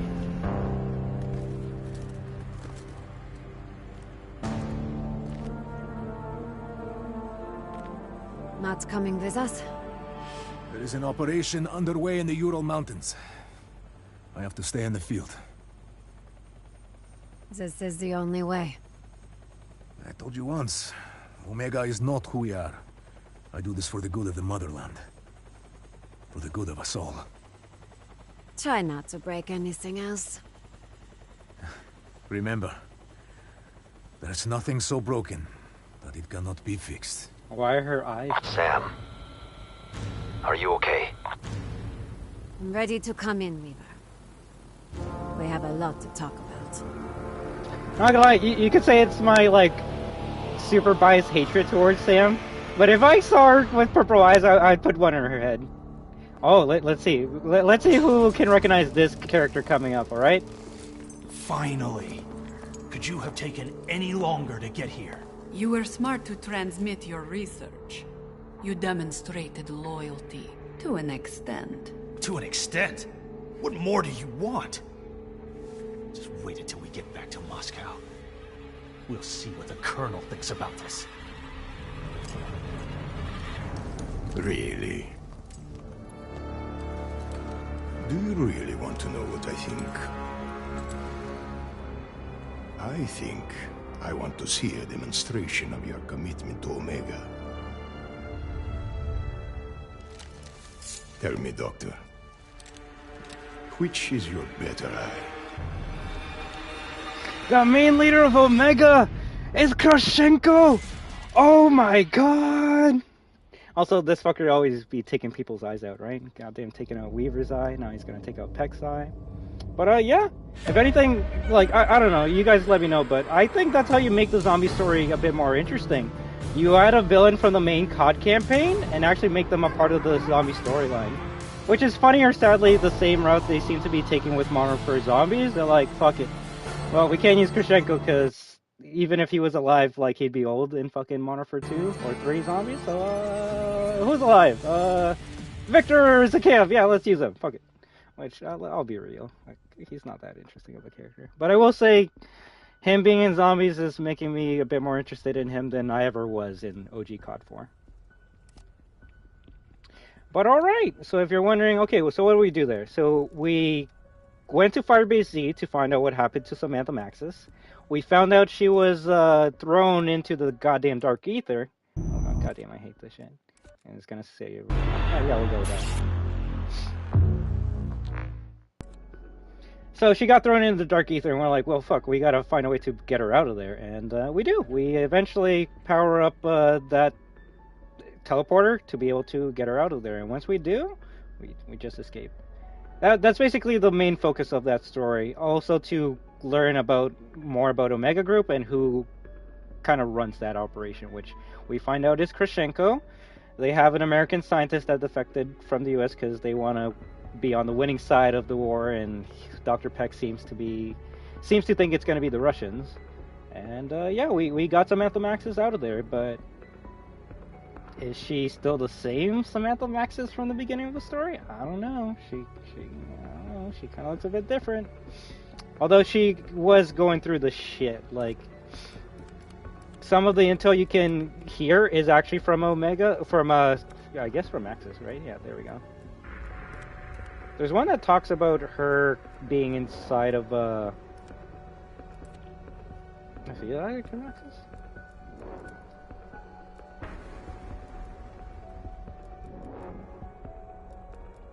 Yeah, I think all of these are radios when she's stuck inside of the dark ether.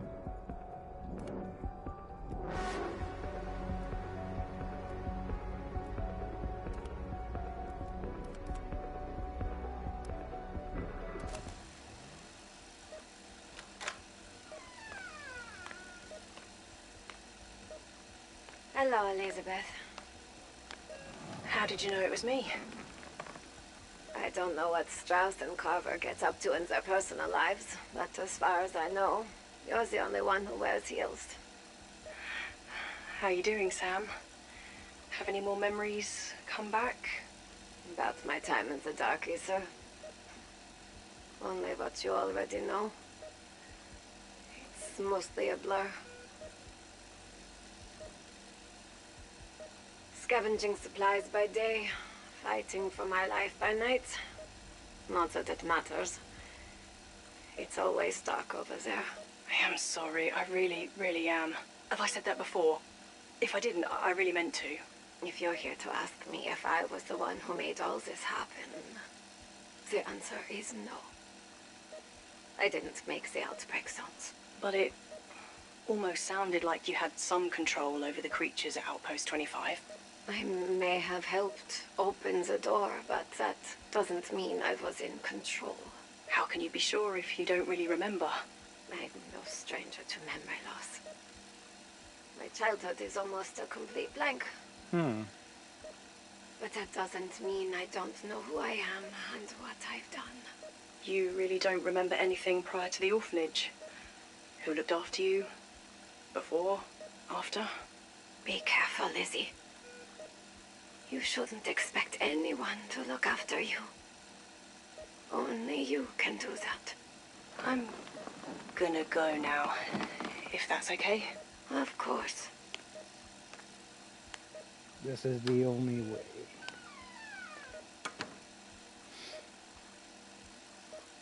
This is the only way.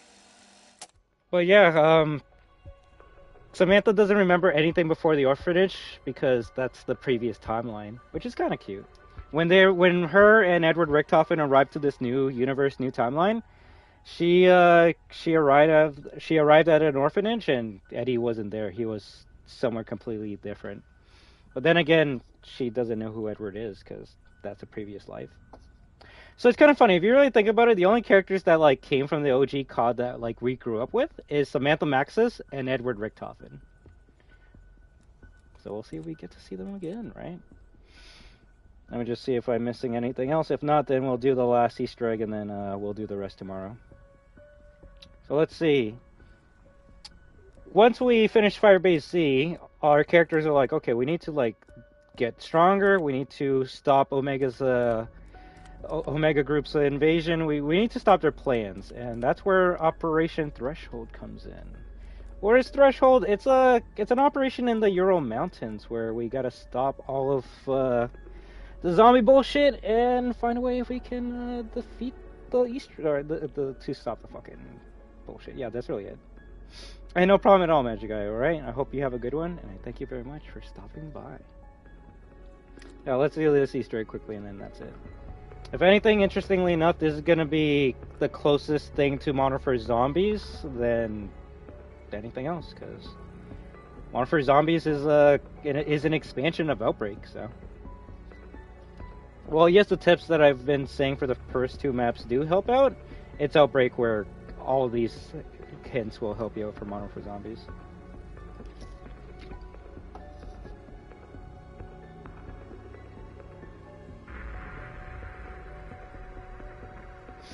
If anything, knowing my luck, I'm gonna fail this mission, and we're just gonna have to do it tomorrow. That's okay. Also, did I make? Give me a second. Let me make sure I. Okay, I did play solo. Okay, I'm an idiot.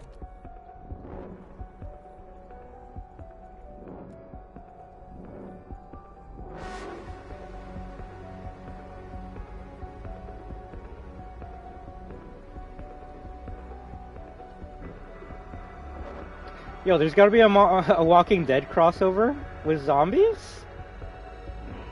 That's funny. That's actually kind of funny.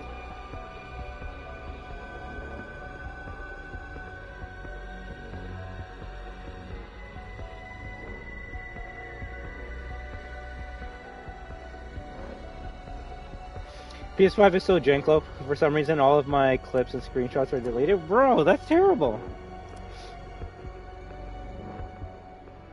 I hope it wasn't stuff that you weren't able to upload.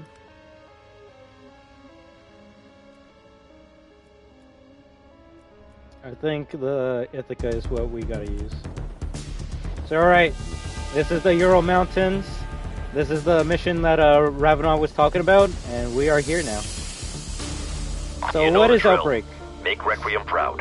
Outbreak is a big, huge map, We've lost and you gotta comms do with a missions scientific in there. research unit at a mobile data station in your region.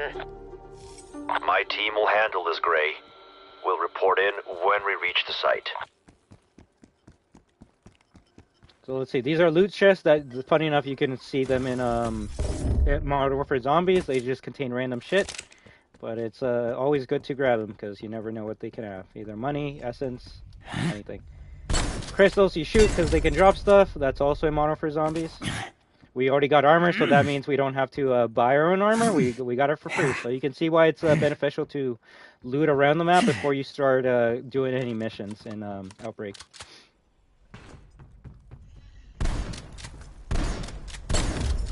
This was the game that I believe first started the zombies throw their meat at you if they can't get to an area that you're at. That's also in Modern Warfare Zombies. Enemy butchered. Sadly, you can't do executions on zombies. That's something I wish you could do. Is oh my fucking god! This is something I pray to God they bring in Modern Warfare Zombies. This equipment that you see on my L2, you can only use it in Outbreak. I actually forgot it was a thing. And if we have any Black Ops 4 fans in the chat, I think you might know what this is. Yeah, it's the grapple hook from I forgot what the character's name was. I think his name is Ruin, but it's the grapple hook from multiplayer, but it's also the grapple hook from Black Ops. So they should make that meat insta-kill. They should make the meat insta-kill. I mean, on higher levels, it basically is an insta-kill. Like, one zombie throwing meat at you is not a problem, but if like 5 throw it at once at you, you will go down, so. Well, yeah, funny enough, when this first came out, you should have seen how many Zombies fans were like, this isn't Zombies, Zombies is gonna die because people are gonna play this mode over the OG, this is an OG. And when I play this, I'm like, yeah, this is an OG, but you know what? This is giving me an experience that no OG zombie map can give me. Sadly, well, I guess it doesn't matter anymore with the new Call of Duty game, but you can only play with 4 people on Outbreak, right? So, myself and 3 other friends. But in Modern Warfare Z, like, you can have more, so. I think whatever you open it up is what you get, so, because we opened it up on green, it just gave us green shit. I think you can actually break the doors in this. So let's see, we got the main mission is up here. Can I even tag? Waypoint marked. Move. But we have 3 side objectives we can do that can give us money. So let's do the dragon side objective just because it's right over here. And if you're like, dragon, wait, what? Dragon? Is it the same dragon that's like hooked up to the missile? Yes, yes. This mission is in MWZ, it's just they don't have the dragon anymore, sadly. So, what do? It's start feeding time. Dragon relic. Dragon pops out. Yes, that's the dragon from Black Ops 3 Horizon Drock, so hey, look at that. And now you kill the zombies in this ring of fire. So then the zombies can be lifted and eaten by the big dragon. Good effect. If you're like what All in a zombies, day's Dragon, work. Call of Duty, then you're already not on the same pace that we are. Come on. It's easy. Come on, it's just zombies. Just accept all the random shit, and everything will make sense. But you know what? I won't lie. If one of the updates for Modern Warfare Zombies is literally a dragon like in the sky, and you gotta take it down with like an AA gun, let's fucking go. That like you can see how you could do crazy shit in open world zombies. Enemy slaughtered.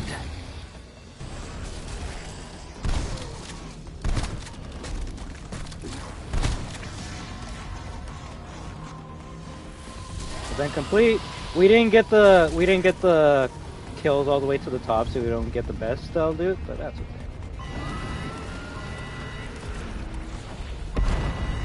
It's the MK Dragon.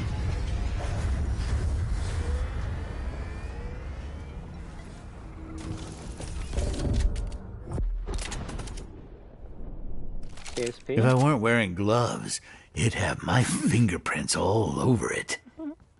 One of my favorite things about Call of Duty Cold War Zombies that I hope either like gets transferred to Modern Warfare Zombies or obviously the next iteration of Zombies. Whenever you pick up a weapon, it's like, okay, this isn't bad. It's a green gun, but it's like I don't really like the scope and I don't really like the attachments. Where's the extended mag? The coolest thing that they ever added to Zombies, in my opinion, is the fact that you can add your blueprints anytime you want. And what do I mean by that? Let's say you have like a class for the KSP-45 that has the best attachments for killing zombies, but you pick up random KSP-45 that's just random attachments, right? Well, what you can do is you press, you can do this in multiplayer as well. It's not going to pause the game, right? Or multiplayer zombies experience. You press start, you go to apply blueprint, then the gun that you're holding in your hand is going to show you all the blueprints that you have for it. These are shop blueprints or just, we'll say battle pass blueprints, right? But then you go to the custom ones, and these are all the ones that you like made with your attachments in mind, right? So let's see. Let's go to UMP-45Z because that's the one that has specific attachments for zombies. We click on it. Look at that. And now we have our KSP-45 with all of our attachments that we would have gotten if we spawned in with this gun. But we didn't spawn in with this gun. We spawned in with a shotgun. But we can apply all the attachments that we have for this gun anytime. So let's actually reload it because, yeah, I think 45 extended mag. That's so fucking cool. Literally the coolest thing they added to this game. So yeah, if I find like a random pistol and it's like, oh wow, it's a gold pistol, but it has the shittiest attachments of all time, I could just apply my blueprint and now that gold pistol has my attachments. So really cool, really cool. You want to fight a dragon in the sky? It's called RE8? God damn it, I hate you, but you're not.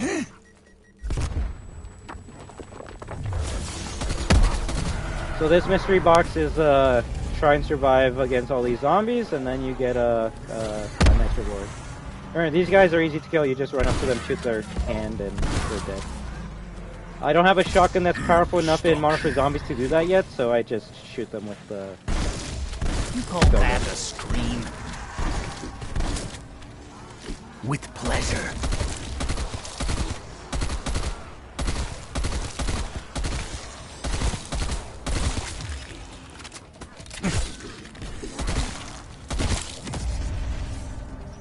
Nice. Let's wait for gold.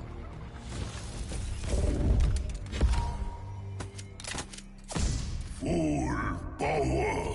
Combat bow. Combat bow ready for use. Dumbest things we created. Funny enough, only accomplice I need. Yeah, shotguns take separate ammo, and it actually might be viable to get like 2 shotguns. At least until I get one weapon. Alright, that's one part. That's 2 mini events done, so let's go up here. Waypoint marked. Move. And it seems like there's a vehicle over here, so let's head towards the vehicle. And then we make it to the other location. So remember, base shotgun doesn't have any attachments. We go to apply blueprint. My words are slurring together. We go to Spaz 12Z. Now we got our camo and our attachments, which I believe is extended mag, so we can actually reload this to 12. There we go. Did they kill the servers on Cold War Zombies and MP? No, they're still good. If anything, people stopped playing them because of that bad glitch that like could like people could hack and reveal your IP or some shit, but I think they fixed that. If not, then playing private with friends is still viable. But if I see myself playing this game in the future, it's not going to be for the multiplayer or even the campaign. It's always going to be for the zombies experience. This is one of my favorite zombies experiences of all time. Not gonna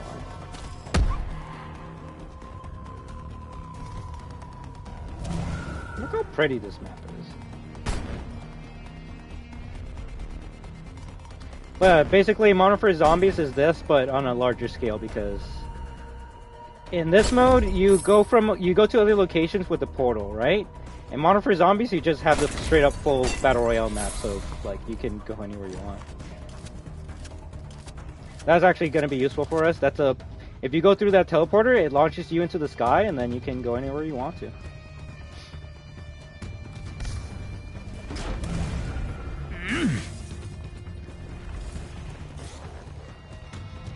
Is there anything worth the wonder for this? Setting waypoint.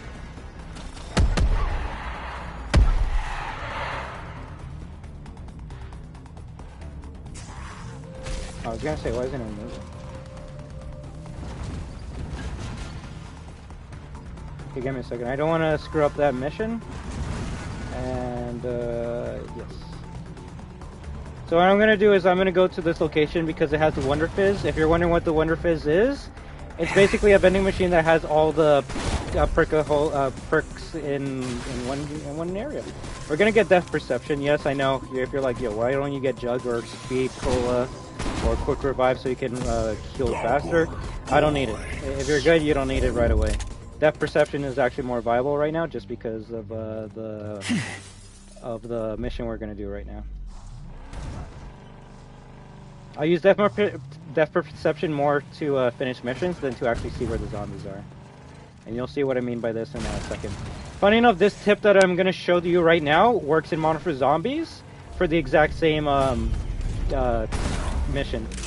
Although in that game you got to take out spores instead of crystals. So what's this mission? This mission, you gotta destroy this crystal, and then I believe 7 will appear around this area, and if you don't, you got like a minute to destroy them, otherwise they disappear and you don't get the loot associated with this crystal. So let's make sure we clear this area out first. That's a really fucking good gun. I would love to take the AK. Okay, actually the smartest thing to do would be go up here. You'll see why in a second. Shoot the crystal from above, and then we go straight to where the crystals are. Okay, we shoot it. Crystal destroyed. And now look, Depth Perception is telling us where all the crystals are. But we got, like, 1 minute to destroy them all. Destroy 1. 2, crystal there. 3. Hopefully the last crystals are here. 3, 4, 4. 5. Last one should be up here. 6. GG, event complete. All zombies killed in this area.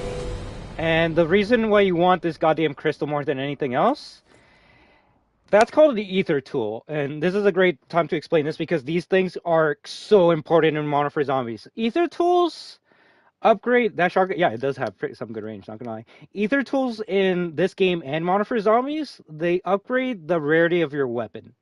So if you started this level with like a gray gun, which is how you always start out the game, right? I have it purple because super Easter egg. If you have a gray gun and then you do this crystal Easter egg, it's always going to drop a gold wrench. And what does that gold wrench do? It makes your gray gun immediately go into a gold gun. That's fucking good because otherwise it would take so much money to make a gray gun go up the rarity ranks, right? So right now, the smartest thing to do would be to take our Spaz 12 and make that shit gold. I know we could take our purple gun and make it gold, but actually, you know what? I think we will. It just depends. What's the better gun? What's the better gun? Fuck it. Well, it's Spaz 12 gold. It's blue. Let's make it gold. Okay, never mind. I was fucked up. I fucked up. Okay, so it just it makes it go up 1 tier. It seems Modern Warfare 3 is what changed that. If you get the gold ether tool, then yeah, that shit makes your shit go to gold. So because it was blue, the next rarity that goes up is gold, is purple, right? So if we used it on this, then it would go from purple to gold. All right, that's good, that's good. Either way, we have 2 strong fucking shotguns. That's all that matters. The monkey Easter egg? Can we even do that right now? No, we can't. We can't. We need to be on level 3 to be able to do any of these things for Outbreak. Alright, let's take this nice teleportation device to jump up. And yes, this is also a mini game you can do in MWZ. You get launched up high into the air, and then you can collect these essences while you're dropping down. And what is essence? That's just points, so then you can upgrade other shit. They haven't added this to MWZ yet, but one of the vehicles they added to Outbreak is a tank, so you can actually be in a tank and push it up. It's actually fucking cool as shit. Right? It just launches you straight into the atmosphere. Okay, let's see.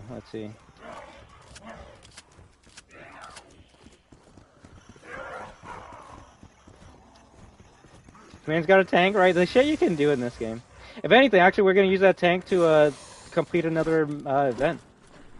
So if you notice, there's a helicopter in this map. That's an Omega helicopter that always flies off whenever you get near it or whenever you start shooting at it. So the smartest thing to do is to not shoot at it until you have a pack-a-punch weapon or something with range. So obviously my shotgun's the dumbest thing to use on it, but you know what? Omega Helo spotted. A tank? You're clear to engage. Probably a Omega smart High idea destroyed. to use on the chopper as well. So yeah, that chopper saw us, took off. We took it down in one hit, and now we get the loot. And the chopper is also a thing in Modern Warfare Zombies. So you can honestly see how this was the blueprint for everything they did in MW Zombies. And then you can see how this idiot would be excited to play in MW Zombies, because I spent so much hours in this dead game. thing. So you're telling me something like MW... Didn't you learn something like anything LP? the first time you died? And now look at that. Look how much loot that shit drops. And the best part about it is we have the perk that increases how much scrap we get anytime we collect scrap. So this is like amazing. This is amazing. Okay, what's better? Napalm Strike is better. Napalm Strike, awaiting orders. Oh, we'll keep the Napalm.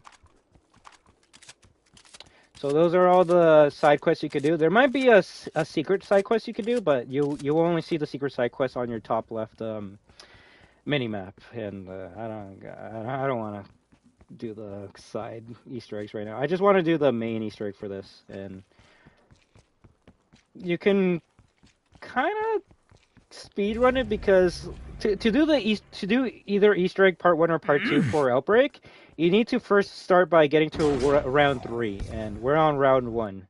The rounds are determined by what world you're in. So because we're in World 1, this is level 1, round 1, right? Your tickets to the stab-a-thon. But you can actually skip to round 3 if you want by smacking Your men are dead, Gray. The specimen's still intact. by smacking the machine, and that's what we're going to do to get to the Easter Don't egg forget to faster. grab the specimen head. Words I never thought I'd say out loud. Alright, let's grab the specimen head, and let's do this mission. Are you in a church? Yes, we are in a church. The best place to kill zombies. That's Sadly, not good at all. if you Specimen's lose still the objective in Outbreak, you fail the whole entire thing. Hostiles moving on your position. Protect It's not the like data Modern Warfare station Zombies where if until you fail upload it, is you can complete. just do another contract. No, you gotta complete it. If you fail, you lose. So you always gotta make sure die you're once, they'd be less eager to do it again. They're attacking the station.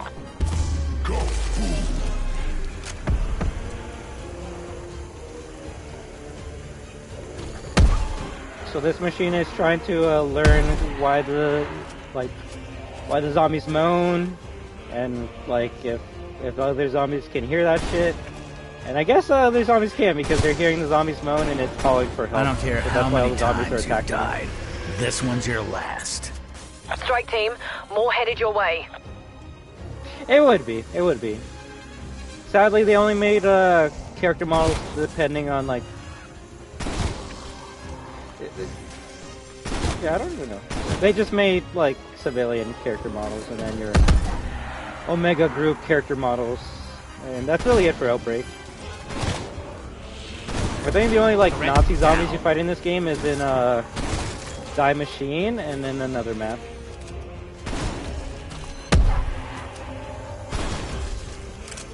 But yeah, hopefully we'll do half of the Easter eggs today, the other half tomorrow, and then we can start doing the Modern Warfare Zombies the day after Bad that. news?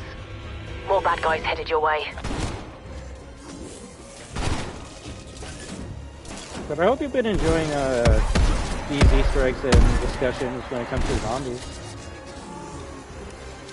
I'll take any excuse to come back to this and show it off. Another one. So if anything, I really thank you for asking me to showcase the Too many storyline. fucking people on set. Would it be better if like they like straight up just tell you the story and make it easier for everyone to follow? Of course, but I would say it's a bit too much for a normal casual to understand. And let's be real here, casuals, if you give them hell, when Cold War came out, casuals skipped the first cutscene that plays when you go to zombies. So at that point, it's like, yeah, why would Treyarch make a story mode if people are just gonna skip it? Cause of death? Me.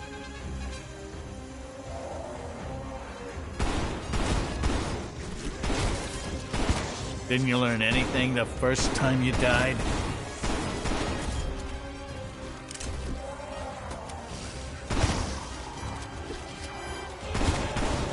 Get back on your slab. Too many fucking people on set. Heck, so far the only person, and I think you can understand why, the only person whose voice line I enjoy in Modern Warfare Zombies have been Ravenov. Genetic data transfer confirmed. Appreciate the effort, strike team. Cheers. Yeah, and I think you can probably see it's most likely because, like, it's a character from the previous Zombies game that at least I know and can learn more about what has happened in the time since Cold War came out and Modern Warfare Zombies came out, right? Like, trust, although it would be fucking hilarious, but I don't care, like, what Laswell has to say, or even Soap has to say in Modern Warfare Zombies, right? But Ravenov, of course! He's an OG! He's gonna be able to tell us, like, what's been happening since this game, right? So, but yeah, the other characters, I will agree with you, they're kind of boring right now, but heck, when this game first came out, everyone said, yeah, you know, Dr. Gray, Dr. Strauss, Major Carver, they're kind of boring and not that interesting. And then over time, they gave them more interesting voice lines, and they became people's favorites. But yeah, once you finish the mission, then you gotta go to the teleporter to go to the next part of the next world. Yeah, I have a pretty good trip down memory lane. Remember stuff and conversing about the older Zombies games. Shit, I wouldn't mind downloading this if there's an option to download. There is. Sadly, though, and this is why I had to take the hit, if you want to play this mode, you need to download the multiplayer. Because this is a multiplayer, like, ground war map, right? So, it makes sense, but if all you care is just the 3, like, brown-based zombies maps, then, yeah, you can download that and just play that. You don't need to download the campaign or the multiplayer. But if you do want to play this, and everything I have been showing off so far, you need to download zombies and the multiplayer.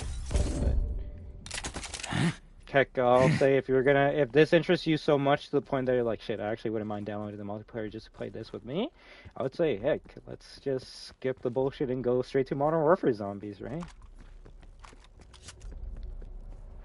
Alright, so we go to this anomaly.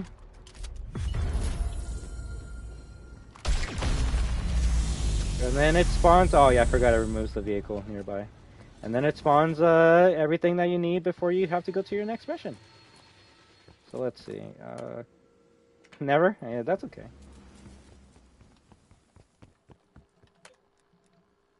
Let's get level 2 armor.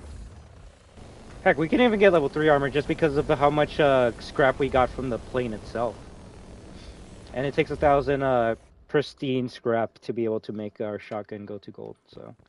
You can see why that wrench is so helpful, because it's either a free wrench or 1,000 scrap.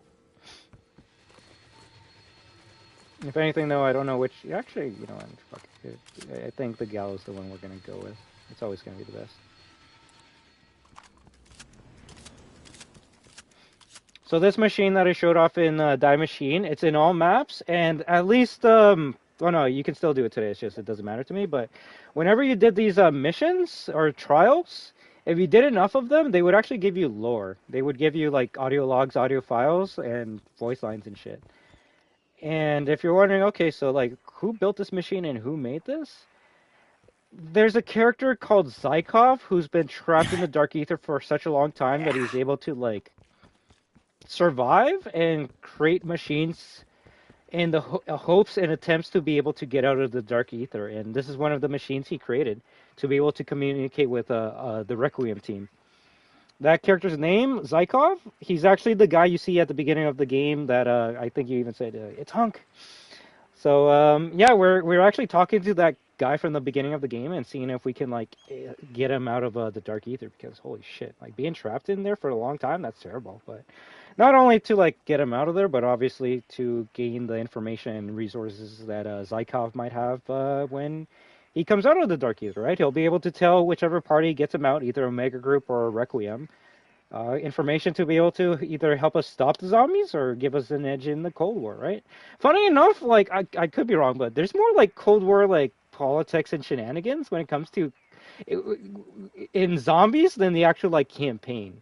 Because, yeah, like, campaign, yeah, I guess you could be like, oh, yeah, fucking super secret groups gonna take over the world and shit, but, like, if you really think about it, the Cold War was about, like, Russia and the U.S. trying to get an edge over each other and trying to, like, dominate each other, right? Which, heck, that war's still going on to this day.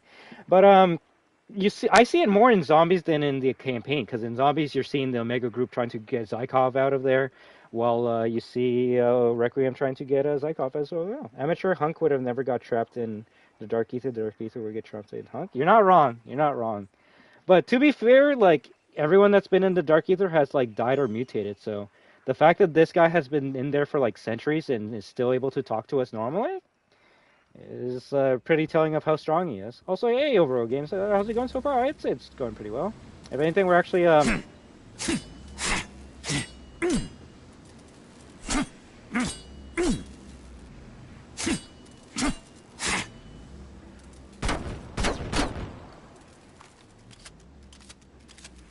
I forgot. How do you skip to level 3? Don't you gotta smack it 3 times?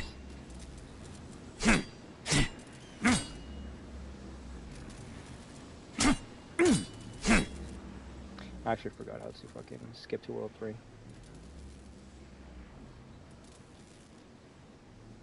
Outbreak.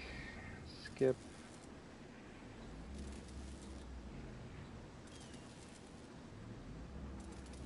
I just need to know if otherwise I'm gonna have to do World 2 and then World 3, and then that's how we get to the Easter egg. If I can just skip to World 3 right away, then we can do the Easter egg sooner than normal.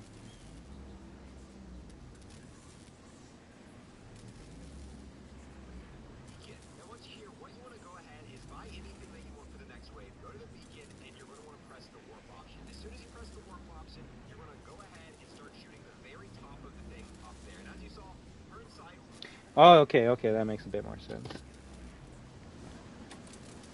Expel gets you out, Warp gets you to the next level. So I guess we call in Warp, and then we shoot it 3 times. There we go.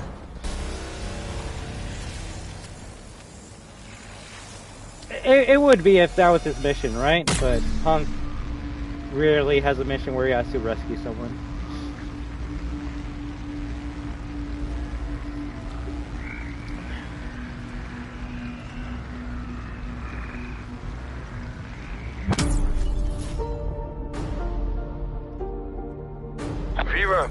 Energy Research has lost communications with an Ethereum Harvester team.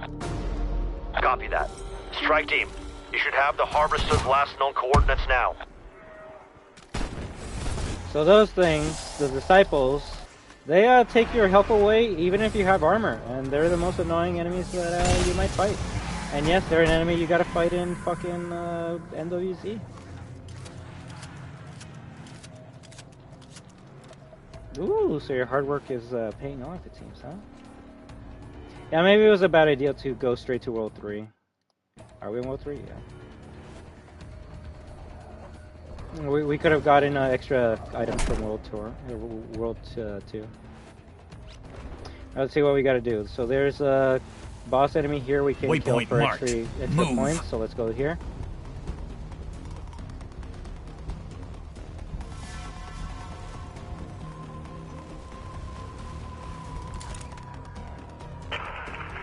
Damn hostiles hunted us down!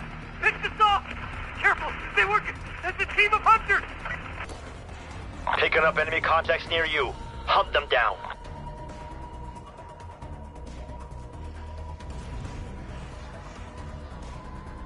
Are you talking about like a random character before, or are you talking about like Victus? So that the mission we just did, you talk to that radio, or you pick up the radio. You hear like the last words of that crew that died, like just another Requiem team, and then we gotta avenge them. The BO2 squad, yeah, Victus. Which, like I said, could either come back as like badass zombie killers, or they could be bosses. Which I'd be down for either one. I want them to have a happy ending, so I would say I want them to come back as badass killing machines over evil bosses.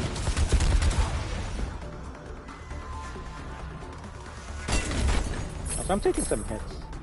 Yeah, I probably should have not skipped to level 3 already. I fucked up. That's cool. Actually, the Harvester team is KIA. You'll need to complete the extraction process. Do be careful. Clearly my team failed in that regard. Hey, Dr. Strauss. He's a character you see in one of the cutscenes for Modern Warfare Zombies.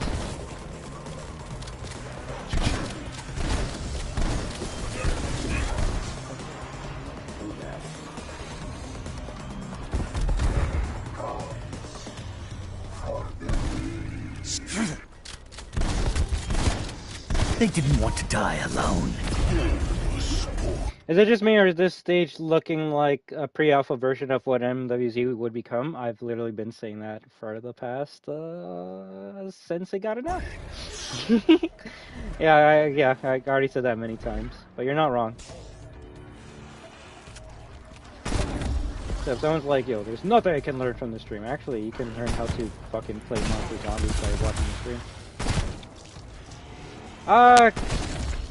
It only looks better because of the art style. It's got that Treyarch art style. Other than that, it plays the same. If anything, I would actually say MWZ plays a bit better. Because if you're wondering, yo, like, did they make these maps just for zombies? Sadly, no. This area, heck, all the maps in Outbreak were supposed to be the new Warzone map. But then Activision had cold feet and said, actually, you know what? Instead of a new Warzone map, why don't we just go back in time and call it Verdansk 83? And yeah, that's the story of these areas. I would have loved if this was the Warzone map. So pretty, so cool. Has classic maps from Black Ops. Like, this is Zoo from Black Ops 1.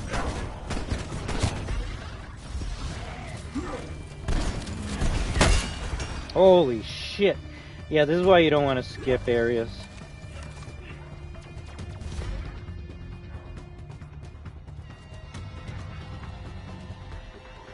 You ain't eat that. Ow. Holy shit, that almost killed me.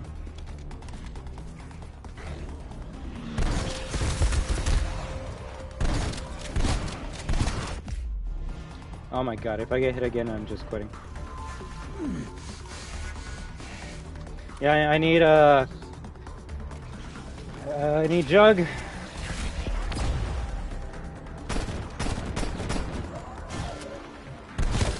Nice.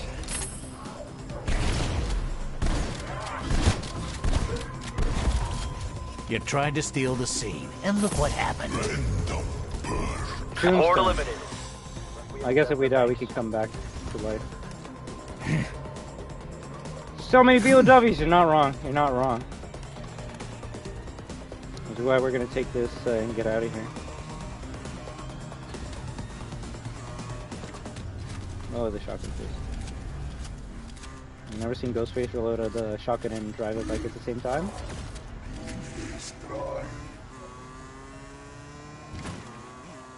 The only thing I don't know if I can do right now is kill Orta with the weapons I got. I mean, why would you need to play Modern Warfare Z if you just wanted to fight zombies in an open field, save yourself some money? You're not wrong. But if anything, I guess I do want a continuation of the storyline that I know and love, so that is something I would pay for.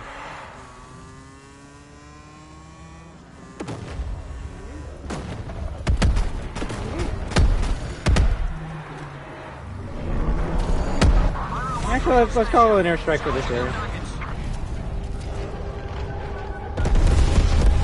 Nice. did jack shit to the hand zombie.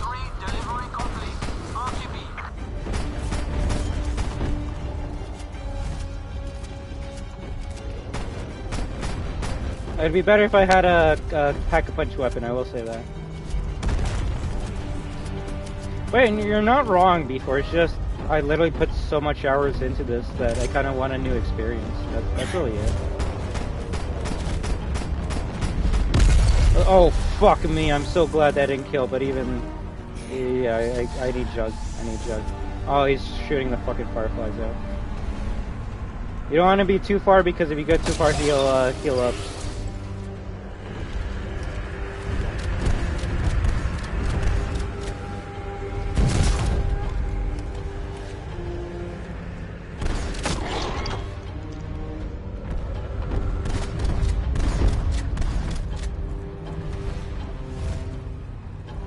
Did Sydney survive? Who's Sydney?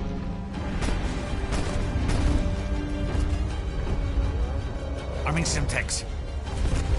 You wanted to be in the spotlight? How's it feel? Oh, yeah, of course. She has to. Damn, I forgot about that. That almost killed me. That's definitely gonna kill me if I don't get out of here right now. Oh my god. He is. He very much is. Stop shooting dogs at me. If he does the big boom, I'm dead.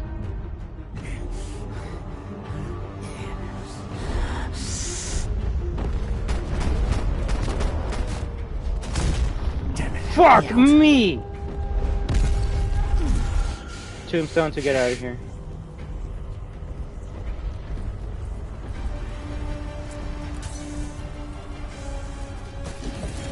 Action movies are so unbelievable these days.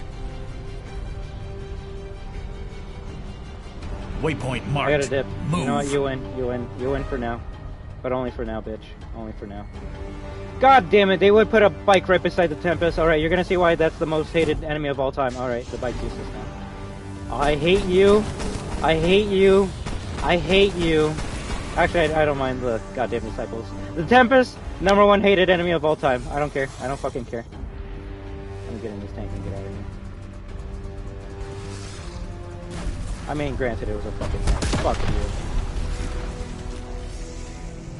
Thankful. Well, actually, I don't. Actually, I don't know if they're mono for zombies yet. I haven't gone into the tougher areas, so I'm assuming they're probably in MWZ. So, if you see one of them and you're on a vehicle, just avoid them as much as you can, because yeah, I hate that.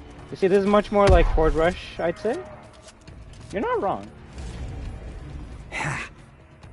But yeah, I need extra health, and I need a stronger weapon to kill that big fuck. So, we're gonna go to the Wonder Fizz here. Waypoint marked. Move. To be able to get Juggernaut. Yeah, we'll get Jug. I see there's a mission setting over here. waypoint. So let's do that quickly and then get out. I won't lie, you can say I'm kind of mean. I didn't really care about those actors in the FNAF movie, Benny. I cared more about the animatronics than any of these two actors. But that's just me. Bro, I just remember the little gremlins from BO2 that block your eyes. They got a knife long. They aren't, but that doesn't mean they can't come back. And those are called denizens. I forgot about those goddamn fucks. So I believe this minigame, you gotta go to where these purple chests are. Free my spirit.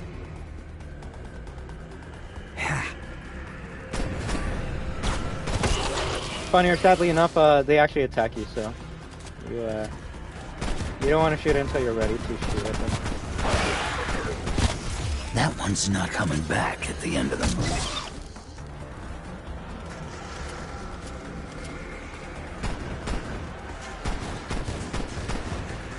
Yeah, I need to pack punch this gun.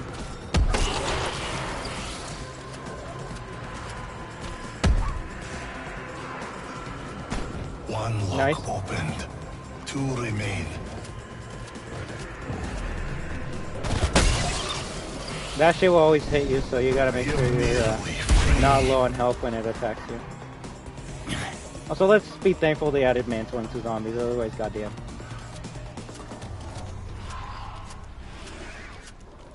Was that the sound of a dog? Yeah, plague hound's following me.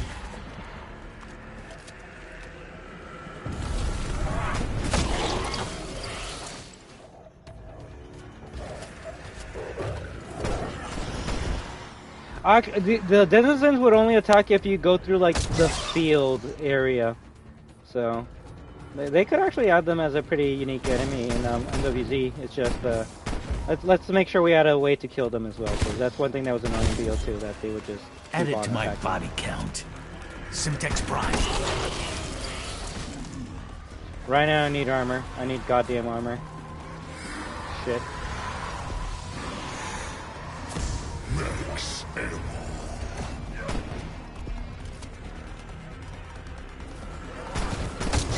That shit went so fucking fast.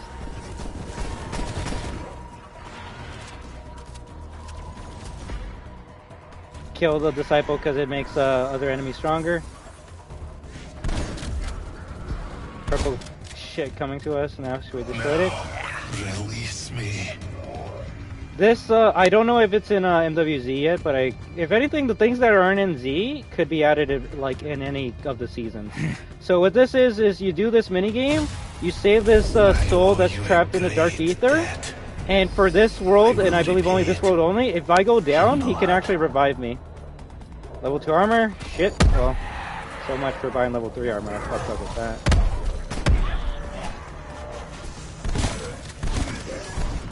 I believe the challenge pack-a-punch your gun for free. Yeah, it's a free pack-a-punch. Nice, nice, nice. That's why I didn't pack-a-punch my gun right away, because in Outbreak, more than any other mode, you can get free upgrades to level up your tier rarity and get free pack-a-punches as well. So we saved ourselves some money. If anything, we wasted money by buying level 2 armor, because we could have got it for free in this world. Man, now I have the urge to play BO2 zombies, right? Meet my new corpse maker. I thought that was an MC. I got a killer deal.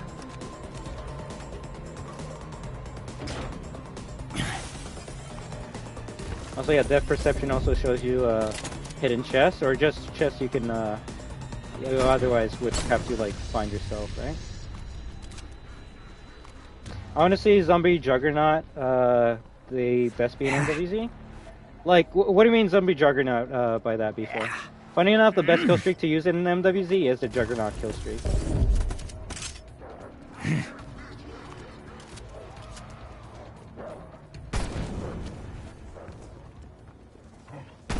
It's kind of funny how some of the dogs are behind cages in this map.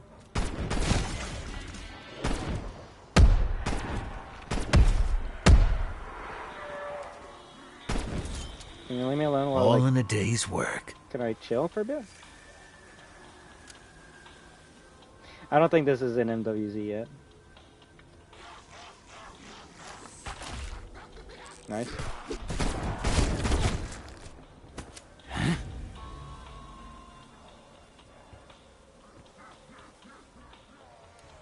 Damn it! I thought you were turning away.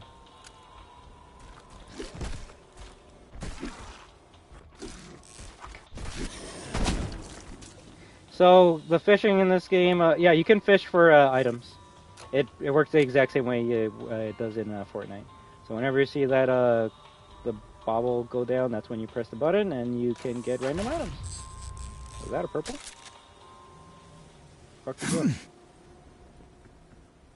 Ooh, cryo freeze for free? Shit, I'll take it. I was gonna buy the zombie rot, but I'll take this for now. Yeah, let's see which other ones. Oh yeah, the fucking stamina. Yeah, let's go. If you're going for any 3 perks, always go for stamina. Especially if you're playing Outbreak or MWZ. Stamina gives you a faster sprint and unlimited sprint. But if you're gonna be, you already have unlimited sprint in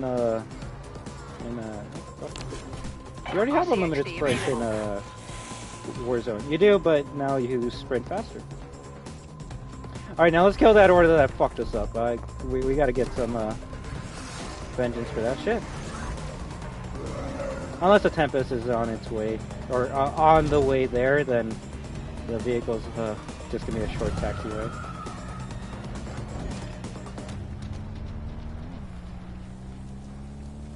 Also, I found a mini game we could do afterwards. Double points. You would think the LMG would be amazing, but no, it's not. I'll see you on that.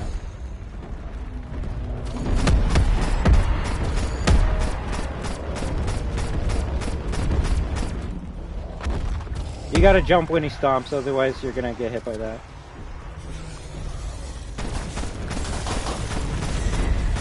Another victim. Who's next? That shit's a pea shooter? Damn. It is, but it's doing more damage than any other gun we have. If anything, it's because we're not close enough. One whole entire shell can like take out what 25 health from it, which is pretty good. It's really fucking good. Oh, the LMG is a fucking pea shooter.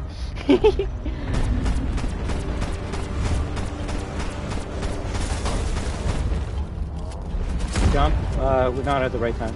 Imagine fighting this boss with a katana. I actually believe it's more viable to use a melee weapon, because at least melee weapons, every time you strike, you get some health back.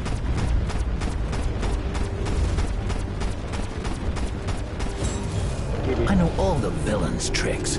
I am one.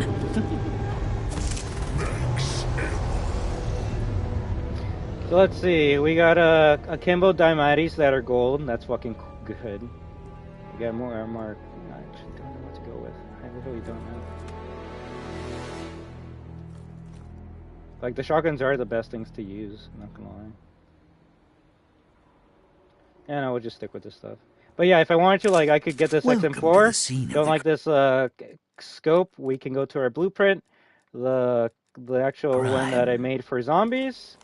This is it. Got my camo, extended mag, red dot. Look at that. Such a cool feature. I really hope they add it to the next zombies. And I'll use you want to use it? I'll use it for you. Yeah, I'll use it for you. I just got to make sure I have one shotgun for. Hope you like scary movies. You're in one. For the final boss. All right, let's see. So we got 24. They're pretty good, but we can make them better. Actually, what's the max ammo for this? Or max 24? Let's have a blueprint. And yes, I do have a blueprint for literally every gun in this game because, hey, I'd rather have a blueprint and not need it than have a gun without a blueprint and I need it, right? So. Ooh, and it even has a nice camo on it. 24 and 230. Hey, look, extended mag. Nice, let's go. Alright, yeah, I'll use the Dematis for you. They're gold, so they're technically a better rarity than my shotgun. It's just my shotgun's pack punch, so it's doing a bit more damage. The best strat for Modern for Zombies, now that you know about weapon rarities, you do 2 level 1 contracts as soon as you spawn in, so you can get 5,000 points. And then with those points, you go into the level 3 zone, which has the hardest zombies ever, because you can buy a gold gun off of the walls. And you tell me what's better, buying a gold gun off of the walls or leveling a gray gun to pack a punch level 1? Undead, re-dead. How many shots did you kill? You think ooh, one burst to kill? Be less eager to do it again. And it's not even pack a punch, so you can, yeah, like one pull of both of them kills them all. Oh, speed cola! I was literally about to buy that. Let's fucking go. And that's when like the luck comes in. It's like, yes, we got something that I was gonna buy. You're gonna die right now. Actually, you might be too small. Yeah, well, if anything, we'll pack a punch the Daimatis to level 1, so they can at least do some damage to anything that's not a fucking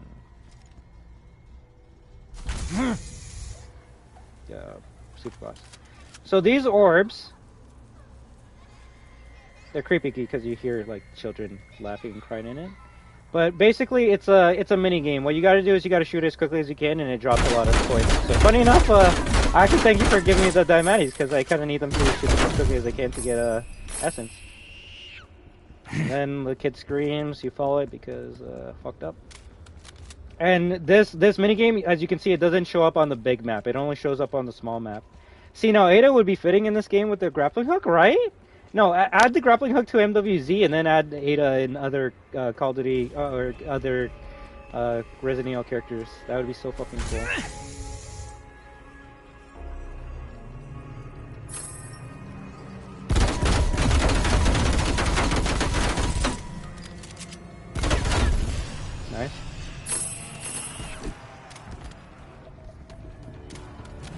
If anything, I forgot which perk negates fall damage.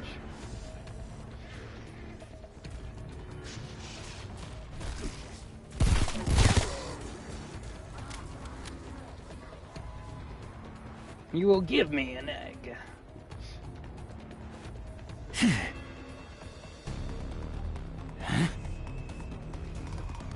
It's funny because everything that we've been doing is just side objectives. It's not even the main objective.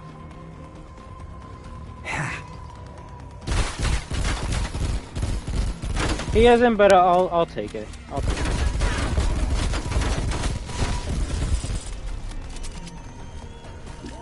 Like obviously, I would want like Stars, Jill, or Chris to be a character in this game, but I'll take it. It doesn't matter.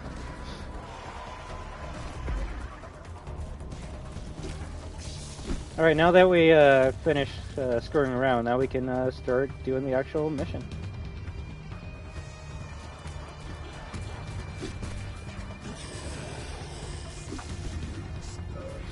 If anything, any perks that we need, we'll get in the next world.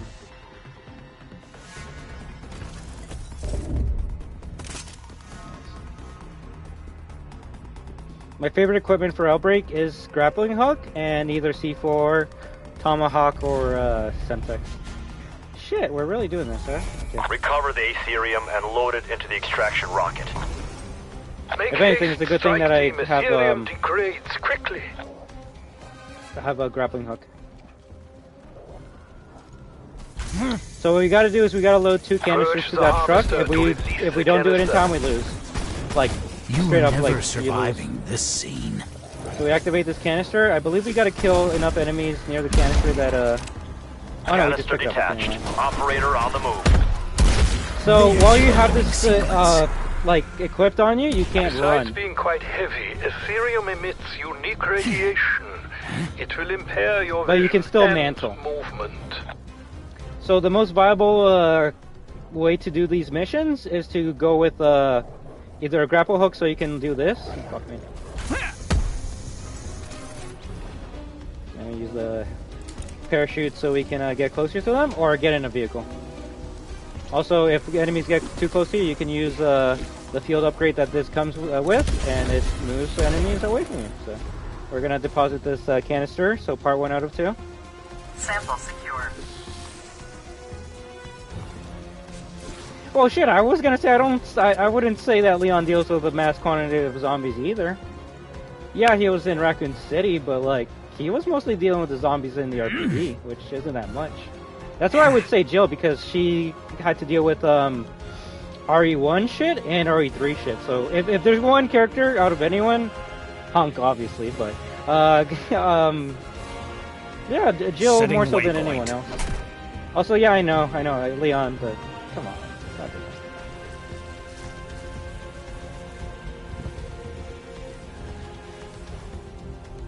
Also, I love how I missed every single one of those drops.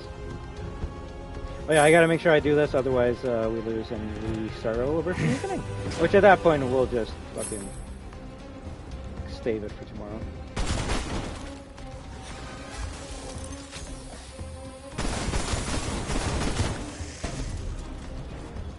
So if you're wondering why the zombies are slowed down or turned to ice when I shoot them, I have the cryo mod on. You can have, I believe, 4 or 5 different types of ammo mods, which all do something different. Brain rot makes a zombie turn into an ally, and they help you kill other zombies, which is my favorite one to use. Deadwire was so OP that it had to be nerfed like 3+ times when it came out, and that basically gives you a Wonderwalk like chain lightning effect. Blast mod makes it so if you kill a zombie, they might explode. Angry dead guy wasn't They might dead leave like enough. multiple I've seen explosions this that kill one other before. enemies. And I can't remember what the other one was. Oh yeah, cryo freeze obviously slows them down and makes them fuck off. Makes them turn to ice if That's the last of it, Dr. Strauss. Here, go for rocket launch. Control, initiate launch sequence. Launch sequence in progress. All systems go. Launching in 3, 2, 1.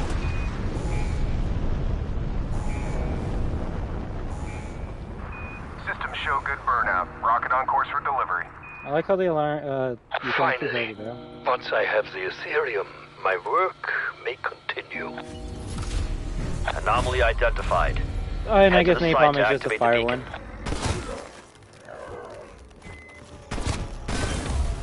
Special? You were only an extra. Alright, so now that we finished everything that you can do here, the next thing we do is either go to the next world or go escape out of here, right? But the way this Easter egg works for Outbreak, and remember, Outbreak didn't have an Easter egg like day one, it eventually got added.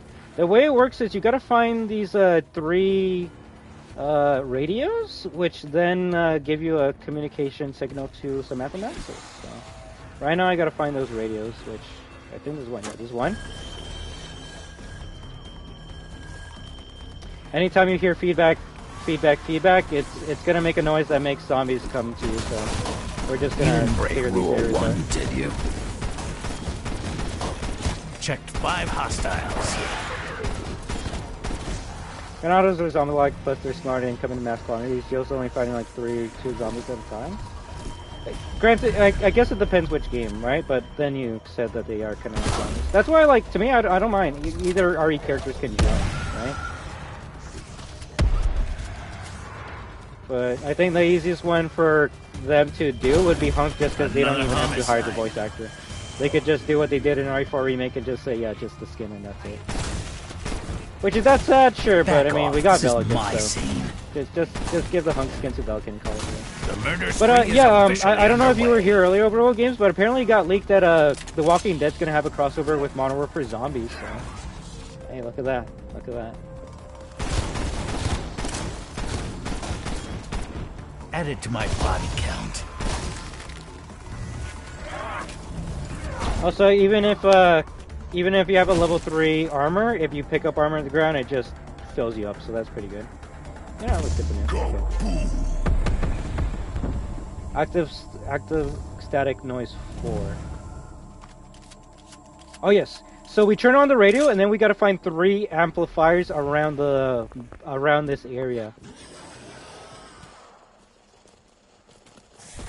And that's why it's so actually amazing to have subtitles on, because it tells you where the or it doesn't tell you where the amplifiers are, but it like lets you know when you're getting near one.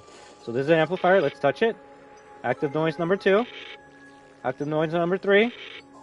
Active noise number 4. Also, if you're gonna be like, yo, how am I supposed to know like what stack noise number 4 is? You're not. But what you're supposed to know is this noise right here. You hear that ooh sound? You gotta make every other amplifier in the area have that same signal. So let's see, we found 1. There's 2 in this area. I'm not gonna search up a video for it. I can easily find these.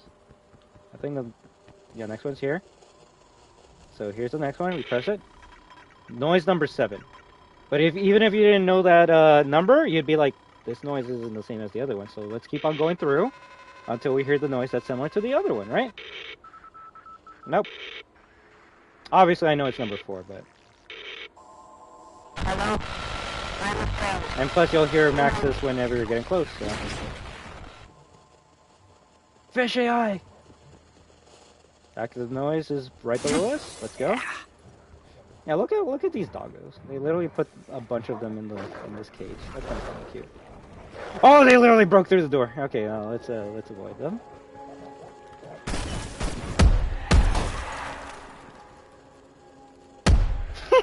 That slow motion death animation into the side into. Oh, damn it. Hey, we got it. So this is what you gotta do to be able to start Easter egg 1 for Outbreak. So once we get it, we press this.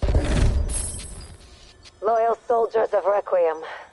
Remember me? It's been a while. Feels like it anyway. Take that device to the beacon. We need to talk. You and I. On a secure channel. I should have probably mentioned it. So, if you're wondering, okay, so what happened after Firebase C? You rescue Sam, what happens? Like, she has purple eyes, do we just, like, say, hey, have a nice day, and we let her go? No. So, what Street Fighter character would fit in zombies? Technically all of them. I would say Ryu right away, just because you can use Ryu in Dead Rising 3's DLC mode, and that's actually fun and stuff. But if you think about it, Guile could work well. He literally has a zombie skin in Street Fighter 5. Plus, he's American. You know, let's have an American shooting up zombies. Okay, why not? Oh yeah, you can have like any character in zombies from Street Fighter. Even Chun-Li. Even if you're really like, what, is she supposed to kick the enemies? No, she's a goddamn cop from Interpol. She'll use her pistol. Idiot. But yeah, so when we rescued Samantha Maxis, we went back to base, and they're like, yo, you're kind of not fit to be like a field agent. And Sam's like, why? Because you're kind of infected with something, and we need to like research you and find out if you're like gonna infect anyone else or like kill anyone else. So, sadly, at this point in time, Samantha Maxis is at Requiem HQ, and a laboratory being experimented on. And yeah, that's how you get all those files from like the characters we know talking to Samantha, because she's literally locked in a room and she can't do anything. Which is really sad and bad for her, because she went from being alone in the Dark Ether to now being alone, being researched on by scientists. Although the scientists weren't all dicks. They're like, okay, we should like give her something so she doesn't go crazy. So they gave her a doggy. And funny enough, I could probably find that audio file, but her original dog, her German Shepherd from the previous timeline, was named Fluffy. And when she meets the dog and starts like petting it and talking to it, she's like, this dog's not so fluffy, which is a reference to Fluffy. But with that line, she said, you know what, I'm gonna call it Not So. So the Samantha's dog in this universe is called Not So because it's not so fluffy, and I think that's cute. It's the shit like that that makes me happy. I'm not gonna lie. Interestingly enough, and this is, I guess, jumping into a Modern Warfare Z, the dog that you can make your companion in Modern Warfare Zombies is the same model dog that Samantha has in this game. So it makes me go, what happened to Natso? Did Natso get infected and now like he's helping us, or did the same shit from the previous timeline happen where Natso like had puppies and those puppies like went through a portal and some shit? Like it's very interesting. Like there's already like bits and pieces of lore in MWZ that's making me go like, I wonder how that happened. And that's just shit that only zombie nerds like myself is gonna get excited for. I won't know. All right, let's go to the next part. Personality. Like what do you mean by that? Before, like the characters in this game has personality? Guile level 2 is basically AR.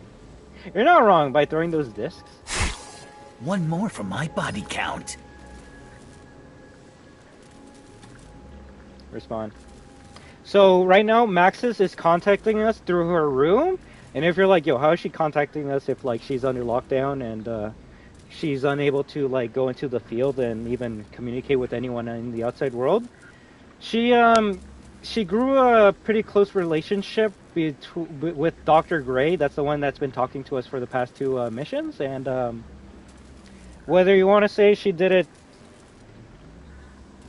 because of their friends or she trusts her or some shit, Dr. Gray gave Samantha Maxis a voice line to be able to communicate with us, which obviously is something Dr. Gray should not be doing right now because she's working for Requiem, and Requiem's like, yo, Samantha, no contact with the outside world. And Samantha's like, yo, Dr. Gray, I know you have to listen to them, but I need to talk to Requiem right now. If they don't do this mission for me right now, the world will like be lost. And Dr. Gray's like, well, shit, I mean, like, I guess I kind of like you, so you know, why not?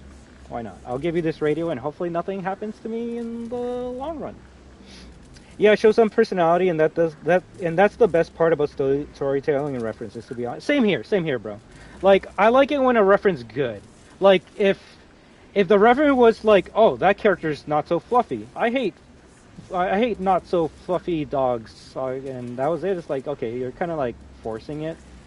You're forcing Fluffy to be addressed, but it's not like Samantha said, oh, this reminds me of my old dog Fluffy. No, all she said is it's not so fluffy. Which, if you're an OG Zombies fan, you know what that means. And if you're not, then it's just, she said it's not so fluffy. What's more to that, right? And that's, I guess, when I start saying, like, you can compare Zombies to FNAF, because you actually can go deep into words, into single sentences, into single dialogues. What was the one that Sam says? This is the only way? If you're a Zombies fan, you know what that means. Otherwise, it's just another word, right? Also, is there an afternoon/nighttime version of this map with Slap? Sadly not, although there is one map that is in total nighttime. And that's Sanatorium, which we're going to have to do for tomorrow's Zombie Part 2. So let's finish off this Zombies Easter egg, if I can even do it. And we have a secure line. We can. I need your help. Ravenov. He's in the Ural Mountains right now. He found something. I need you to find him.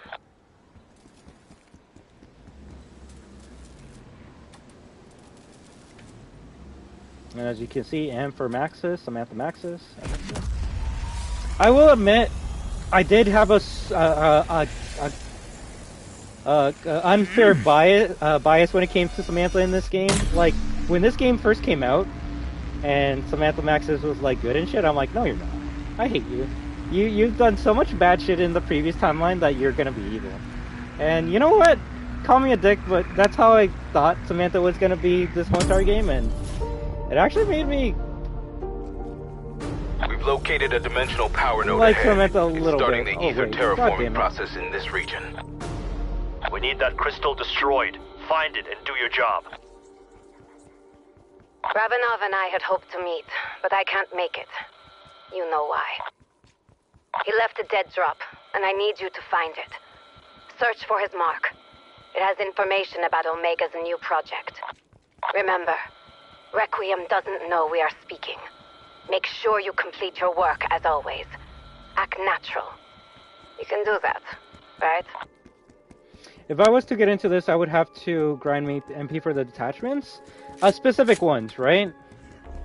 You don't need to have every attachment in the game to make a meta loadout. I could easily tell you some of the best things to get. Or heck, if you download this and you play this, I could just drop you the fucking gun.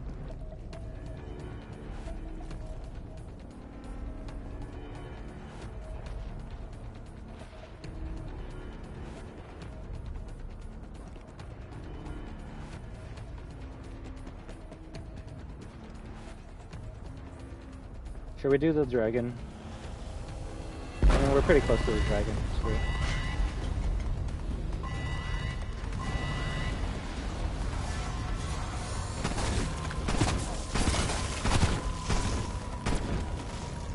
Welcome to my murder party. I don't know. It'd be kind of like if Modern Warfare 2, or Modern Warfare 2022, somehow made me like Shepard, which obviously did. Oh, fuck me, Abomination. I forgot about those.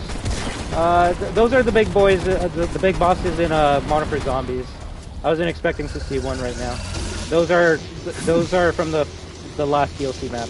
And the cool thing about this, which made me want to keep on playing it, is the monsters you see in this map or in this mode weren't there day one. Abomination, that was only added into Outbreak after the fourth map came out, because that's where this monster first came out. Oh god damn it, I didn't finish it all the way. Shit. Alright, we still get some good shit. That truly isn't a lot.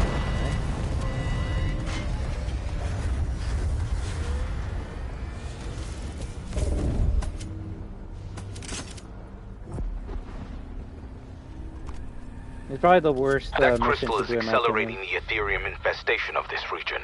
Blow it back to hell. Bring them to the ether. Who's that voice? So this, funny enough, it turns into a classic round-based mode where you just gotta survive as long as you can. End their existence. Luckily, we got teleported in an area that has 3 floors, I believe. I don't think we can... Ah, fuck me, Mimic. You actually got me. Your tickets to the Stabathon are officially revoked. Yeah, the best part to be in if you have a fucking amazing weapon is to be at this the top here. And all you gotta do is just shoot them with your shotgun, right?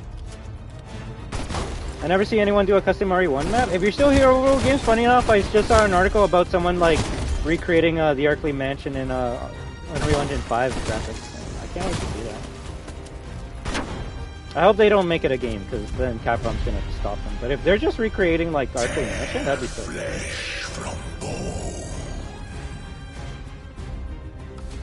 Also, you do find out who that voice is at the end of the game, which we will do tomorrow. So, if anything, we finish off the Easter egg today, like this one, and then tomorrow, as soon as I wake up, and I'm going to do my best to wake up earlier than today, we finish Zombies Easter egg, and then we play some Honor for Zombies, and then you can see the parallels and the similarities to Outbreak 2 Zombies. Too many fucking people on set. That's a good one. The one thing I will say that's kind of like shitty about Outbreak, in my personal opinion, and you could say skill issue, is if you fail this, it's not like you get warped back to like the world and it's like, okay, do another mission, try again. If you fail this, you lose. It's classic start from the beginning again. And that might be a bit too much.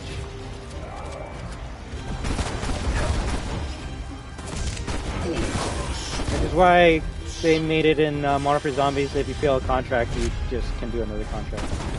You cannot withstand our fury. Original collab map that's strictly, you know. Oh, that'd be sick overall games. Although, funny enough, I think someone actually did that for Left 4 Dead 2 Zombies.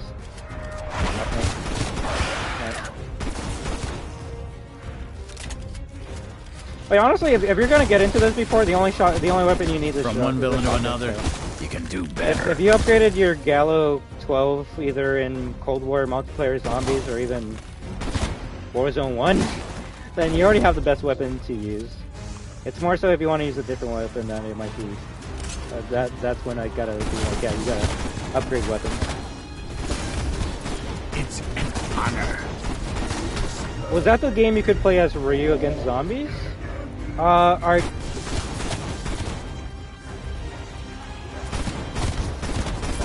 you talking about like Dead Rising 3, bro? Like I don't know what I said, so you might have to remind me.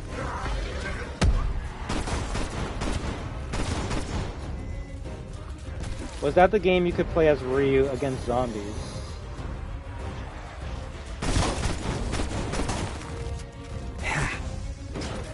Which game? Sorry. Like I said, I forgot which one I said. GG? Not succeed. Oh, what was... Oh, yes. Sorry. You know I'm bad. It's Dead Rising 3's DLC mode, which is called... And this is why I call it the DLC mode, because if I say the actual mode, you're going to be like, you're fucking with me, and I'm not, but whatever. So... The mode that you can play as Ryu killing zombies in Dead Rising 3 is called Super Ultra Dead Rising 3 EX Alpha Plus Remix Arcade Edition. And no, that's not Head it. for the beacon, team.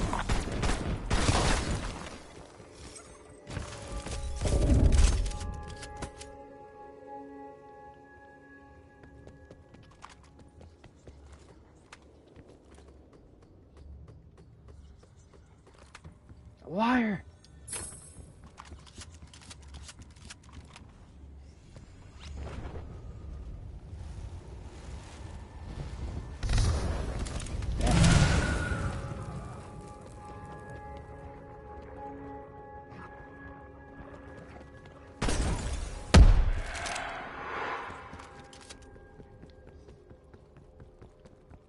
I thought I said that many times. Otherwise, I would have loved to play that a long time ago for you guys. Anytime someone says, hey, would you get an Xbox? I'd be like, yeah, for Dead Rising 3 or Evil Within 3.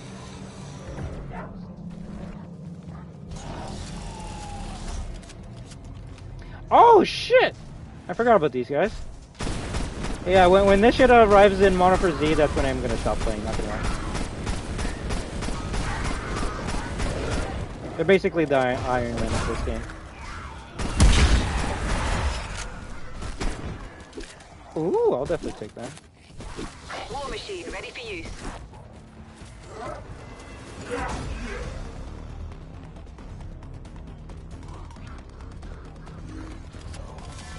Alright, let's see what we gotta do.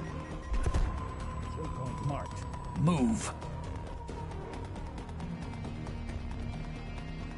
Yeah, if anything, I definitely gotta watch a video quickly to find a sanatorium.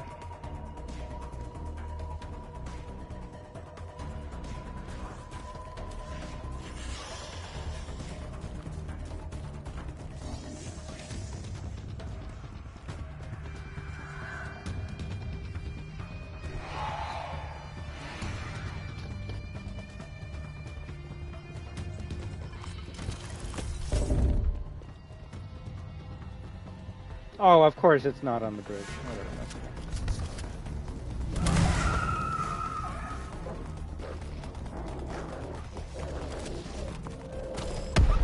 So let's quickly go over there.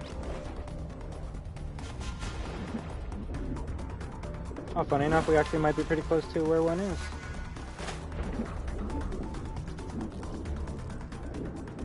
Okay, so when you want to do any of the Easter eggs in an Outbreak, you first got to start by making it to World 3, right?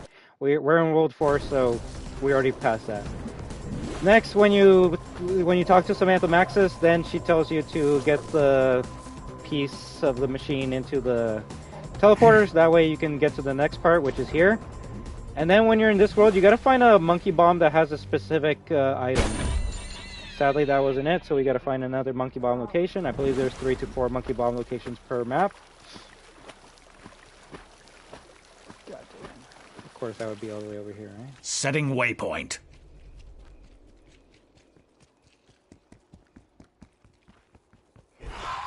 And now you can see why having stamina up helps for this game mode, because if you got to go from one place to the other, then yeah, it does suck running all the time, right? Well, don't worry, we got a bike. So unless there's a Tempest, we should be good. Just give me a second, I'm just trying to quickly see all the locations for these monkey projector slides, and we're good. I believe, yeah, there's 4 locations, but only one of them we need, so. Also, the coolest thing I think this game added is the ability to, like, shoot while you're on a vehicle at the same time. I don't know why you couldn't do that in Warzone, though.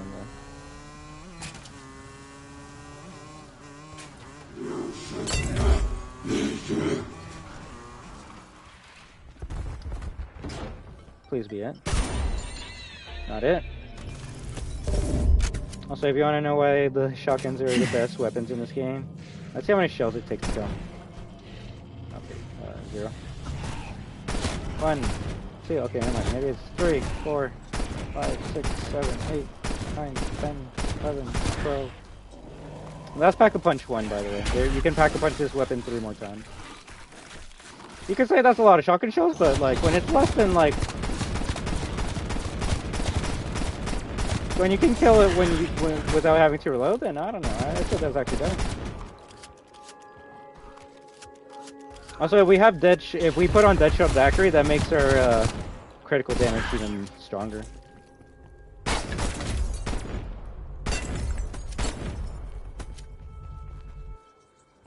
So the cool thing that I'm enjoying in Modern Warfare Zombies is actually the ability to create your own perks.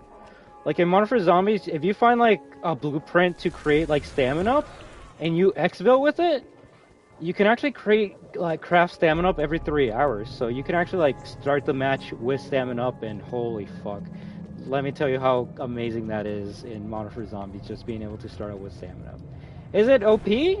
Maybe, but like, it's not like they're fighting other people, or like we're going for the world record for an Easter egg. So. I think, like you said, making like the PvE experience unbalanced doesn't really matter, because we're not going to be fighting other people, right? Alright, let me quickly see where this other monkey is.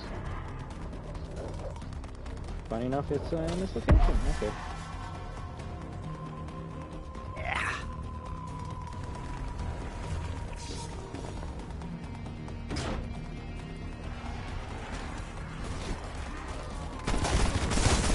Another casualty on set. Legal's gonna have a fit.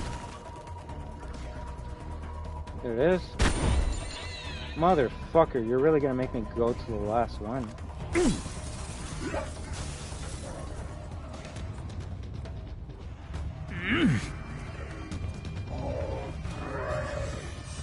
Waypoint marked. Move.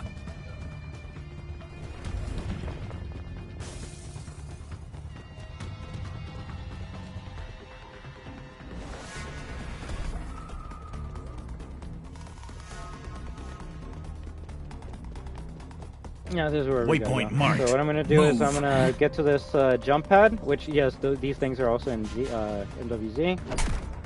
It's gonna shoot us so high into the air that we'll be able to parachute right where we need to go.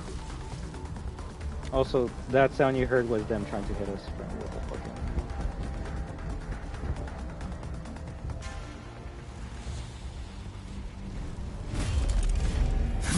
If this monkey doesn't drop it, then something seriously fucked up's happening. But it's gonna drop it. So shoot it. How do you know it's the right monkey? Well, anytime you see something gold, that's a Easter egg part. And well, shit, look at that. That's it. The dead drop Ravenoff left for me. Do you think you can find a way to view the slides? Okay, let me just see where we put in this slide, and then I'll be able to bring up your chat. Okay, I see it. Alright, I'm good.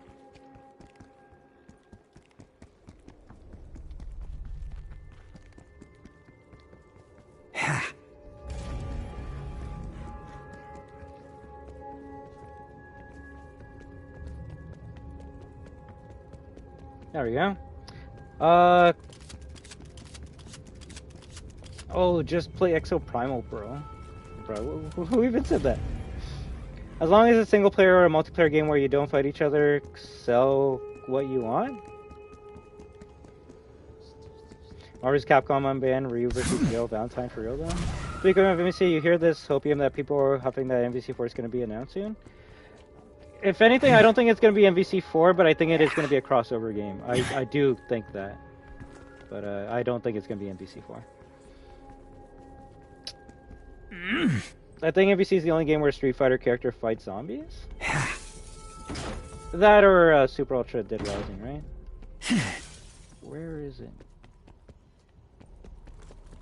Okay, it's here. So one of these rooms has a projector that we put in the slide in. So let's see if we can find it and get to the next part of the Easter egg. Hey, here we go. Okay, GG. Alright, let's go.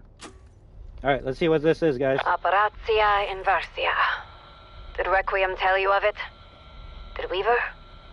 If they didn't, I am not surprised. For a long time we didn't know what it was. If it was even real. But Ravenoff... I think so before. told me he found it. This must be it. The missile silo in Ruka.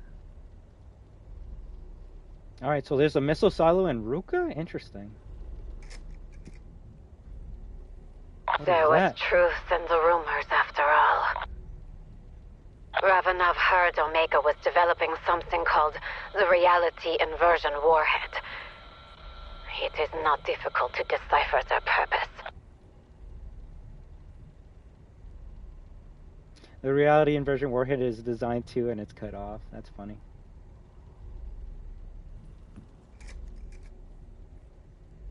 Imagine being able to open a dark ether breach and create an outbreak zone wherever you wanted. All by firing a missile. The electromagnetic interference generated from the tempests would mean the West could never see it coming. No preemptive response. No mutually assured destruction. The course of history could change overnight. That's a pretty fucked up plan. You must travel to Ruka. Find Ravenoff. We must try to stop this. Also, you're not wrong, Alien Benny. And to add to that, there's actually a talisman in Mortal Kombat 1 that lets you summon a zombie, and it's the same animation from Jill's zombie animation from Marvel's Capcom 2. So that's actually kind of cool. That's really cool, honestly. Heck, I saw a talisman that lets you call out a dog in Mortal Kombat 1 as well. So I think that could be that hyena attack from Injustice, which NetherRealm did work on Injustice and Mortal Kombat. So that's more likely than anything else.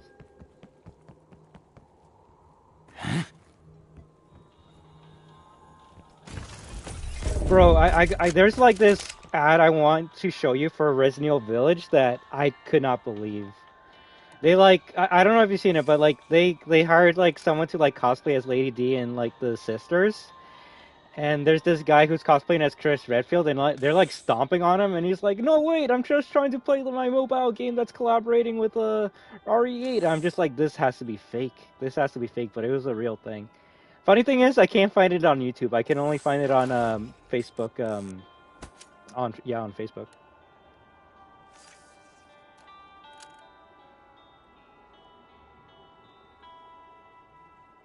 Plus, it doesn't help they keep collaborating in their mobile games, and they're comfortable showing CVS references in trailers to mobile games. This isn't a solid lead, but also yeah. Well, I mean, people freaked out when Capcom and SNK did that collaboration picture at Evo, right?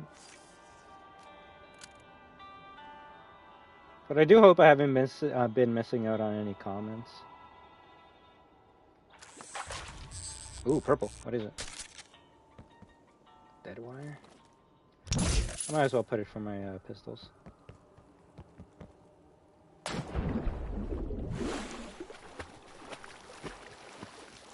Alright, we're pretty close to the end of the Easter egg. I gotta go to the next world, and that's the last world we go to. I just want to make sure we complete everything in this area, so then maybe we can get some extra goodies.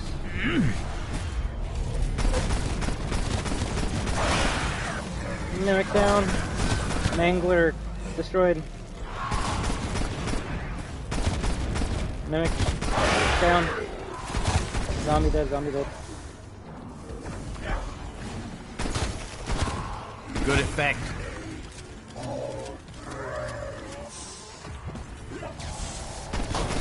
Oh, speaking of mobile games, bro, tell me, like,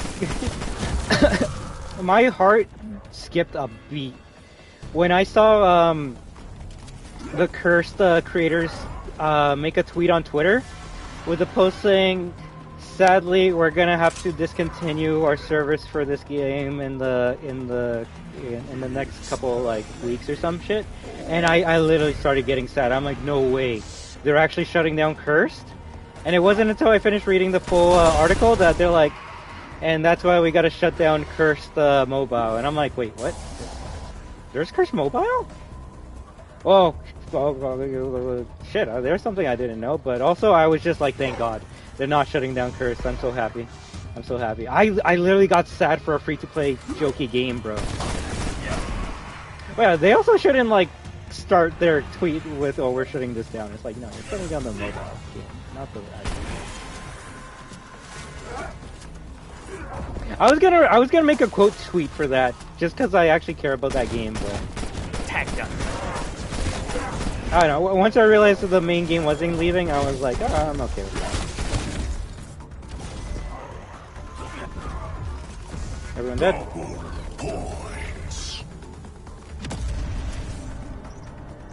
Green, then purple. Green, then purple. Green, then gold, sorry. Gold, gold, gold. Give me the gold. Whew! Gold RPG. Full power. Waypoint marked. Move. It's okay, I get suspended in DVD because the PlayStation suspends the applications and not my account, but I still get scared? Oh, I would be scared too.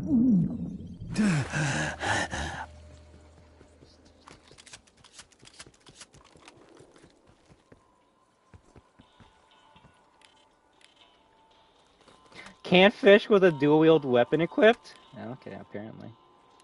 Apparently fishing requires some parameters to be met, huh? And I do crossover again, you'll... Funny enough, I think they would use the art style that they're going for Garu Mark of the Wolves, which is like in the middle. Like, I don't know if you've seen any screenshots for that game, but it's going more stylized than any of the previous KOF games have. And to be fair, in SNK's like defense, 14 and 15 was like the first 3D KOF game they made, right? So people were always gonna shit on the way the characters look. Heck, people still shit on like Street Fighter 4 characters because like, oh, yo, these guys look gross. It's like, yeah, I guess, but like, heck, I love EX3, but Street Fighter 4 characters look way better than the X3 characters.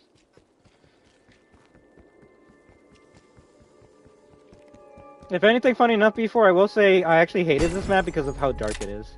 Like, it's beautiful the first time you go around, but then when it comes to do Easter eggs and shit, it's like, yo, this map's too fucking dark. I can't even see that there's a chest over there, unless you ping it. Waypoint marked. Move. Right, and I think that's why they won't go realistic unless they take unless they go with the RE engine, right?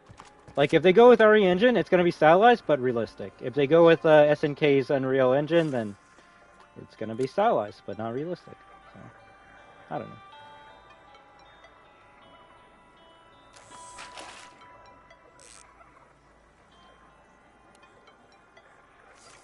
I always thought that was little girl Sam laughing when you hear the giggles.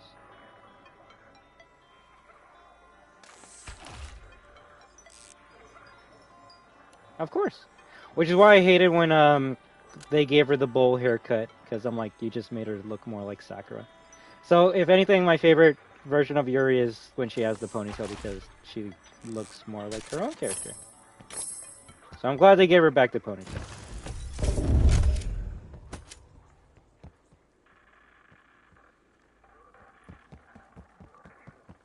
Playing Street Fighter 4, I picked up, oh yeah, the song, right? Her song comes from Alpha, I believe, Benny. I'm in debt.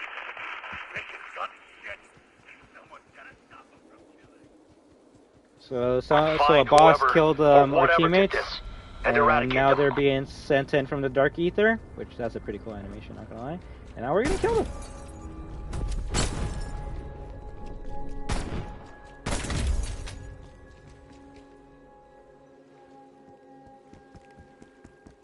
Yeah, it's funny. Without that ponytail, she doesn't have an identity anymore. Or she does, it's just people will be like, oh, she's a rip-off Sakura.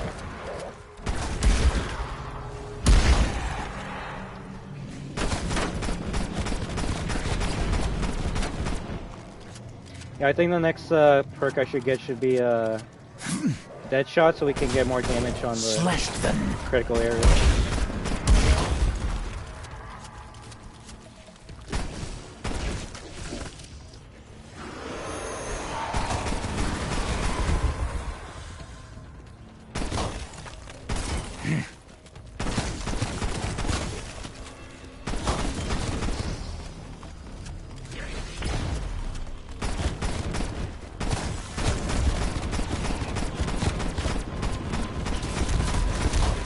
If you're lucky, a zombie can stop a blast of a certain enemy.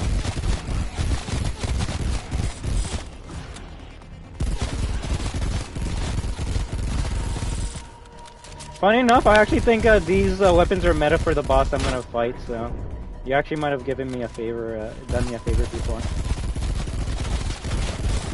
I just need to kill this fuck so I can get the perk that he's gonna drop.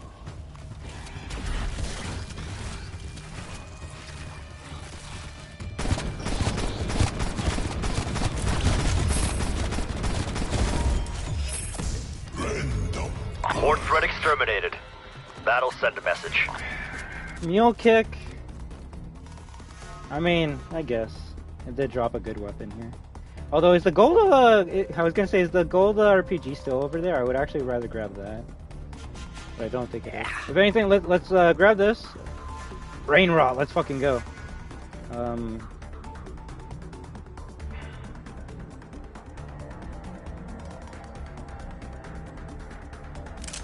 The producers must have left me this.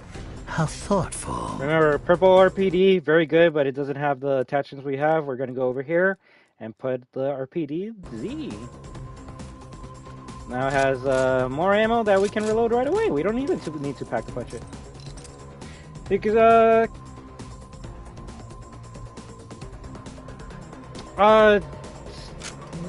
the answer for that is A. They already had 4 characters from Street Fighter in MVC3, so they're like, we can't add more, otherwise they're gonna know we're skewed into Street Fighter. B, that game, sadly, for both Marvel and Capcom side, yes, it was a game about fighting, but it was more so a game about promoting shit. It's like, hey, let's promote our games, and then Marvel can promote their movies. So it was more so promotional shit. That's why Crimson Viper's there. You think people wanted Crimson Viper in VC3? Fuck no. Capcom was just promoting Street Fighter 4, so that's why he's there, right? And that's why Rocket Raccoon is in that game as well. Do you think people wanted Rocket Raccoon? At least back then? Fuck no. People didn't even know who Rocket Raccoon was who he was back then, because UMVC3 came out before Guardians of the Galaxy did, right? So after it came out, then yeah, everyone was like, yo, we love Rocket, right? So yeah. So it was more so just, let's just fucking promote our bullshit over, let's pick characters that people want, right? If the game had a bigger DLC life cycle, it would have had Sakura and all the other characters. But because it didn't, we just get a couple extra characters.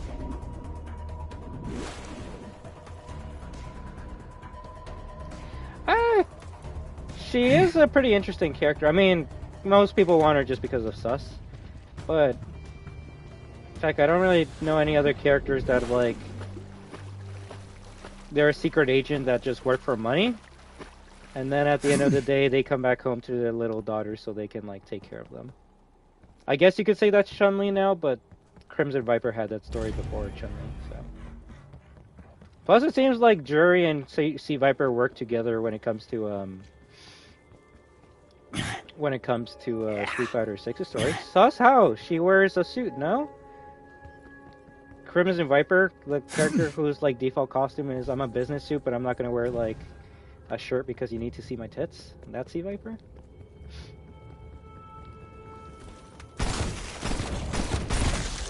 Also, I guess before like there were other characters that people wanted them because of mommy. I guess she was the first mother in the Street Fighter universe that I can think of. Also, tell me I'm wrong about that.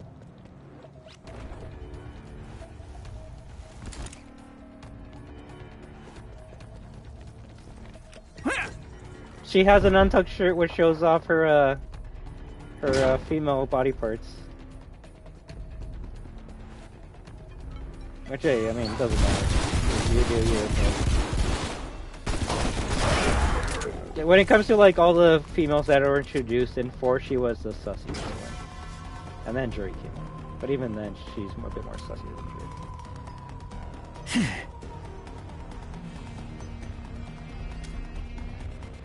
Alright, let's go to the next part.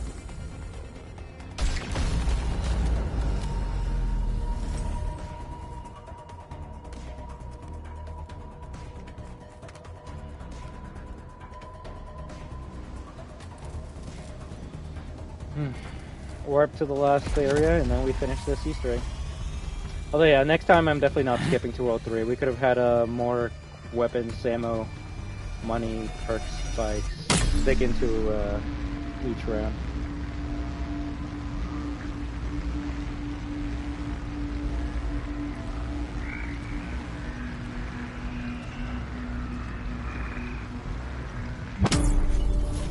What was the point?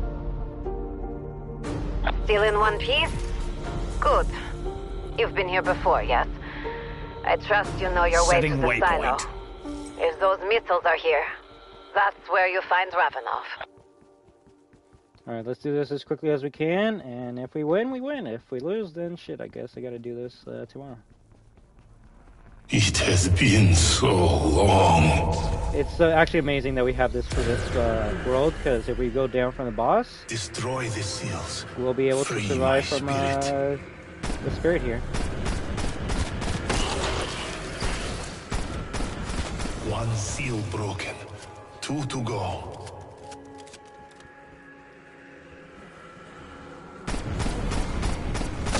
Motherfucker, I just realized she has her top buttons undone with... Yeah. Tell me again she's not sus. Now, her personality, is it sussy? Of course not. She's actually a professional when it comes to her personality, but you're not going to tell me her design isn't fucking sus. Not gonna lie, as a kid, I didn't know that was, like, her breast. I thought that was a shirt. And funny enough, if you look at her costume in Street Fighter 6, it's the same shit. I will say her 4 costume is better than her 6 costume, but her 6 costume is kind of like a Jury jumpsuit. So you gotta have that V showing.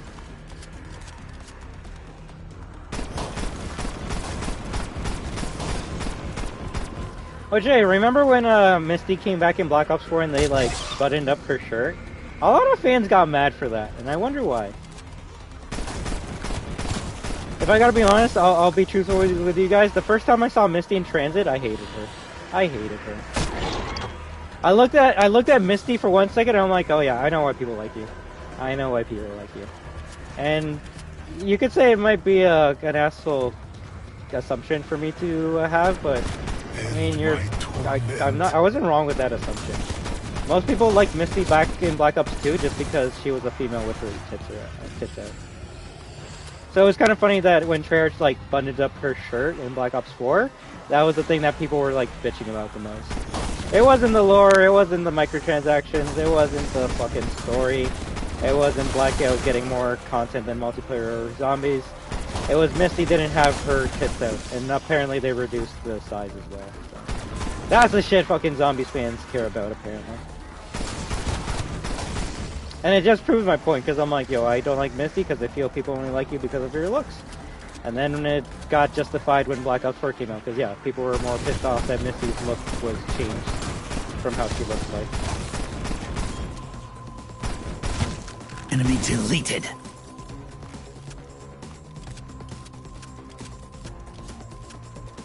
That was making a right alien, Benny, because that game is played at EVO, which is a professional showcase, so you kind of don't want sussy stuff like that happening. Even though, yes, we know the character does that, advertisers don't. Now, release me.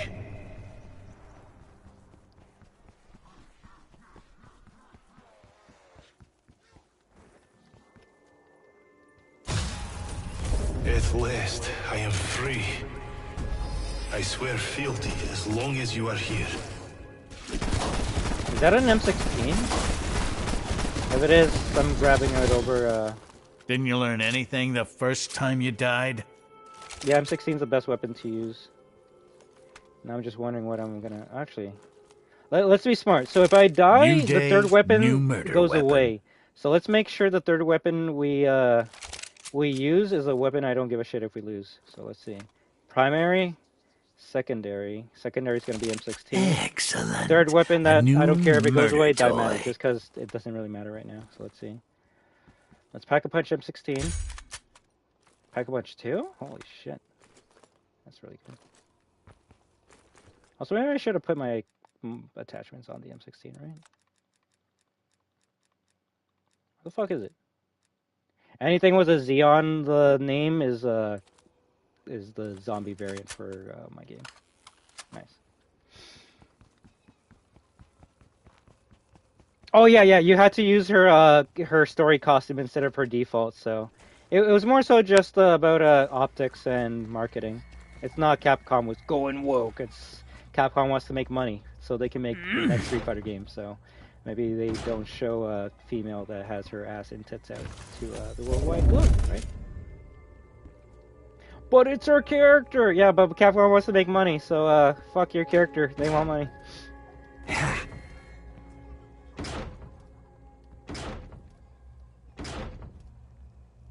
This is a classic Warzone trick, using the door to be able to get to a higher area. Although it's more so a Blackout trick than a Warzone trick. There we go. Goddamn.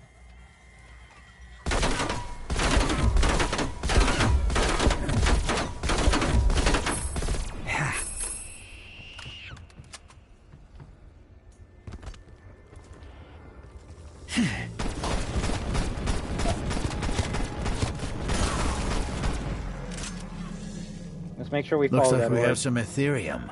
Looking for a home. Wait, could you always mark that shit? Oh, no. Yeah, I didn't mark it. I marked something behind it. That's funny. I was gonna say, if you could mark that, then that would have saved me so many goddamn headaches.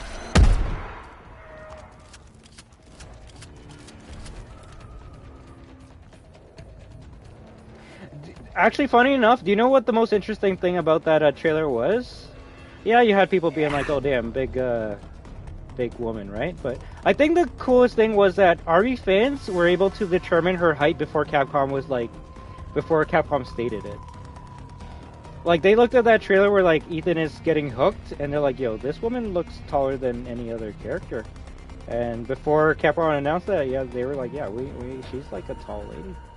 So I think that's kind of cool. Hey there, Jerome! You want me to call you Sleepy Anaconda Snake?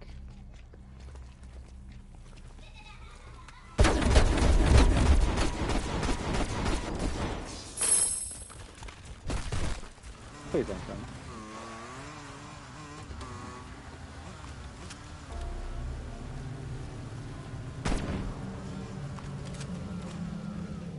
Oh my god.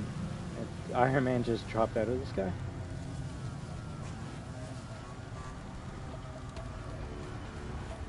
Where's this shit gonna end? Enemy hind identified. Engagement is your call. Ah, fuck me. Can I kill it though? I can't. No!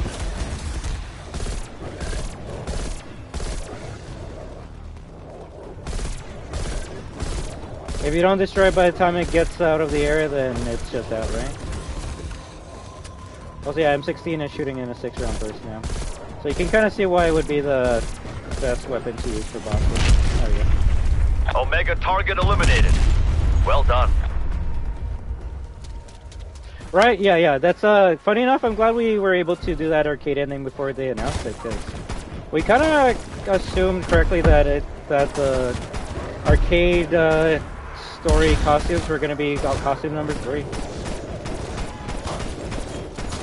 When I saw Ryu's, I thought it was a remake of his Street Fighter 4 costume, but then I remembered it's the costume he has when he goes shopping with Chun-Li, so that's cute. Oh, thank you, Steve. No! Give me the points! Give me the points!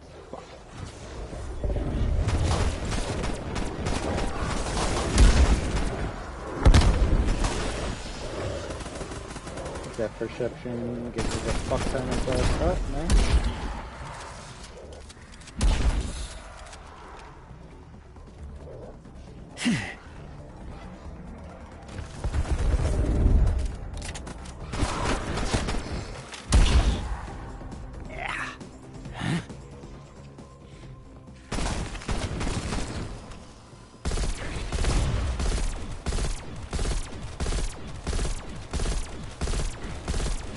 It's really good when you get the criticals. So if anything, I'm gonna get a Deadshot Daiquiri after this.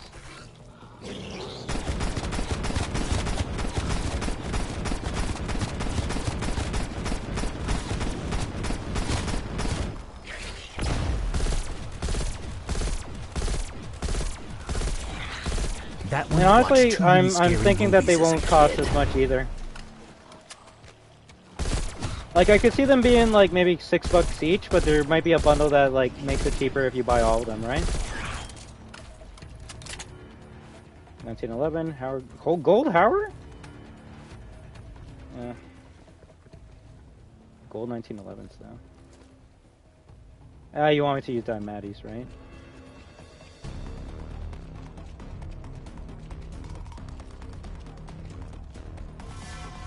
As much as I do want to buy a perk, if I kill these two world events, they can either drop me a perk or they can drop me Pack-a-Punch, which, if we can get Pack-a-Punch for free, that's fucking gold, man, right?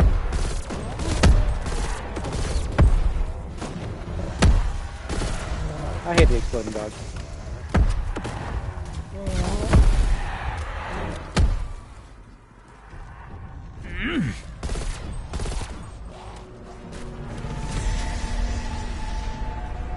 Right, and plus, for me, I would only be getting certain character costumes anyways, right?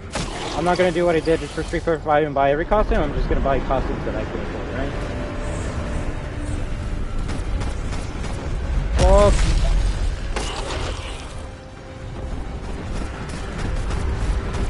Shit! You will not die today.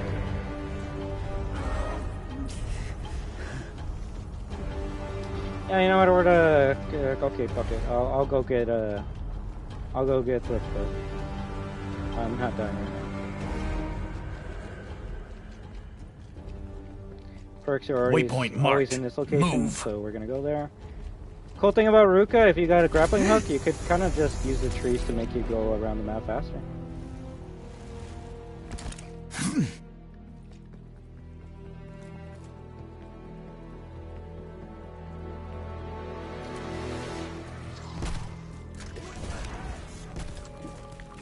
No! No! I need armor now. Waypoint marked. Move. Of course, armor is all the way over there, right?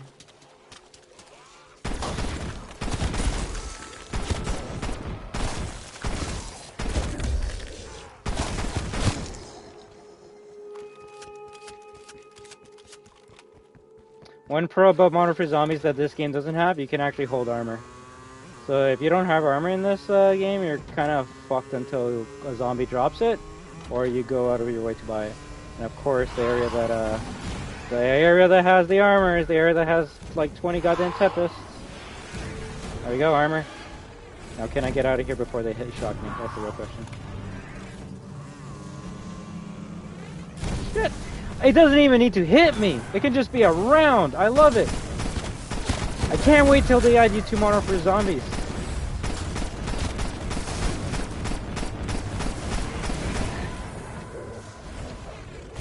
I mean, if I was a season pass holder, I would be pissed. Because it's like, yo, I bought the season pass. It says I should get these costumes, but nowhere did it fucking say you have to wait for Akuma to get it, so I would actually say that's some sort of like false advertisement in my opinion. Granted, they could be like, yo, you're still gonna get it, you just gotta wait till Akuma comes out. And it's like, what? Like, you've been working on these costumes for the last, like, not even 3 months. It's been more than 3 months these costumes have been in conception, right? So, yeah, if I was Aki or, who's the other person I forgot? Rashid main? I'd be like, yo, where's my costumes? What the fuck? I literally paid extra money and I'm not getting any rewards. So, I will say that's pretty fucked up. But I don't have the season pass, nor do I have those characters, so I guess to me it doesn't matter, right? Is he hitting me from above? He's literally hitting me from down.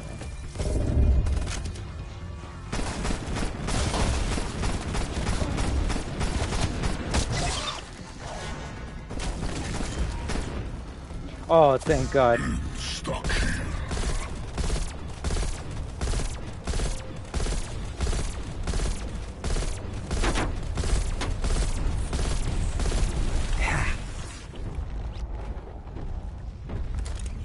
Like, look how big this fuck is. Imagine fighting this guy in Call of Duty Zombies, or Modern Warfare Zombies. With pleasure. I'm invisible right now, so no one can see me, and I'm using this so I can get as much damage on this fuck as I can. Although now he sees me. That's how you commit murder, amateurs.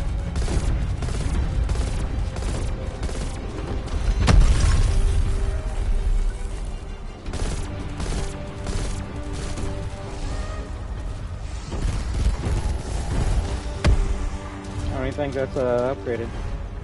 Hey, no problem at all. I thank you very much for stopping by, alright? And I hope you have a great night. If anything, this is the last Easter egg we're gonna do. It's just the Outbreak Easter eggs takes longer to get into than the normal ones, as you can see. The murder spree is officially underway. When you get too far away from Orda, he's gonna go into these purple pods and regain himself, so you don't want to get too far away from him. I also don't want to get too close to him either.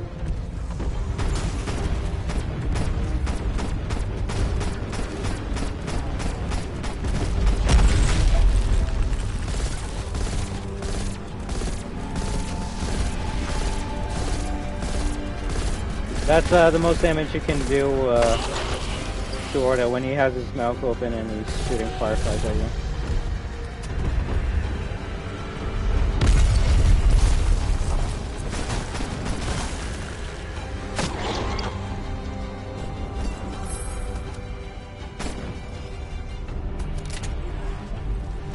Fuck.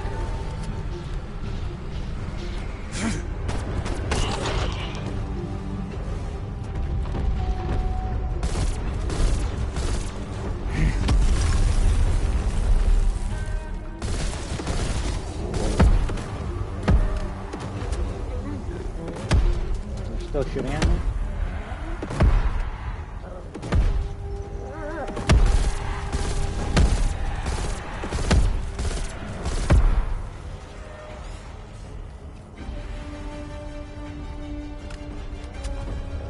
No, don't go and heal. Don't blow me up.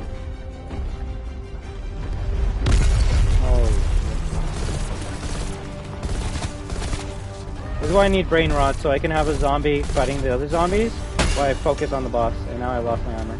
So either A, I find armor somewhere, or B, I die instantly to this fuck.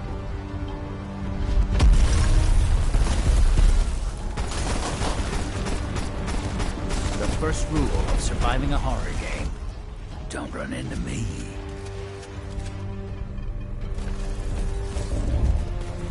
Nice. And then you get more health, of course you do.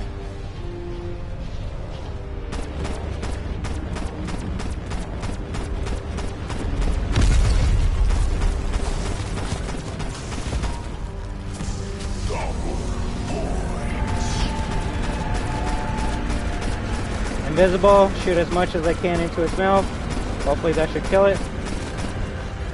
Obviously it didn't.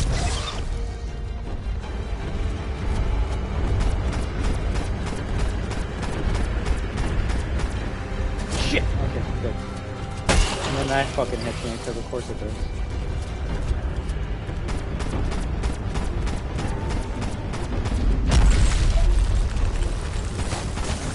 I don't care how many times you've died.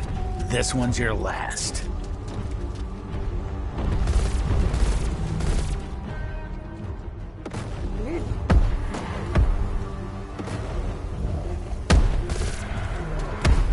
I don't think you can even fucking move and shoot at the same time. You just gotta keep on moving.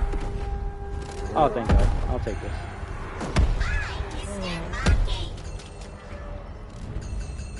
Hope you've got murder on your mind, monkey.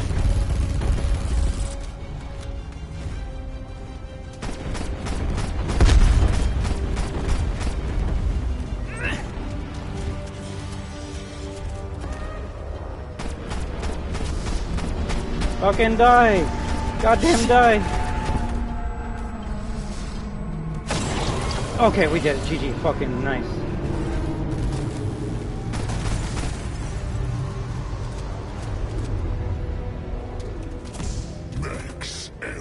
Then let's see what we can fuck with. Gold sniper, gold magnum.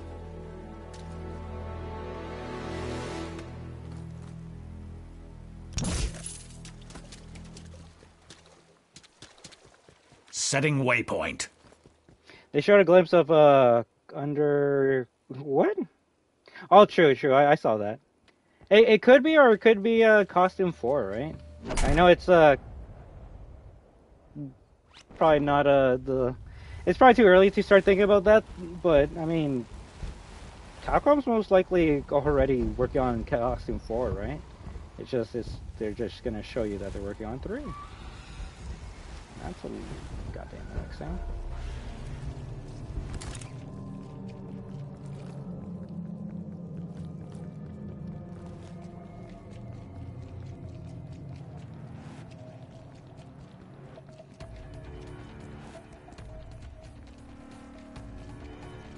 So the thing is, I don't know where that purple ball went to.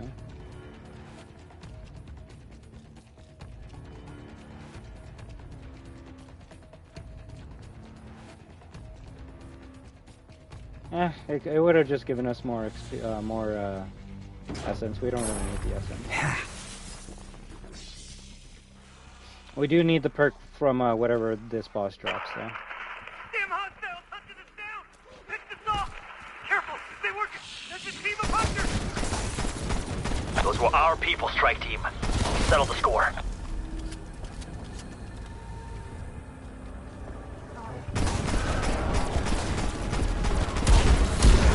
Oh, it's a megaton. I was gonna say, what is it? Checked 5 hostiles.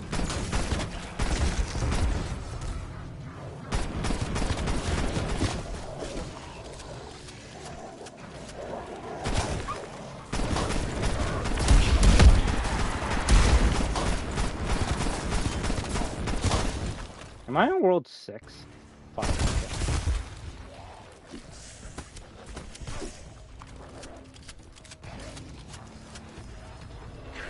I got that shot. This should fucking like melt you.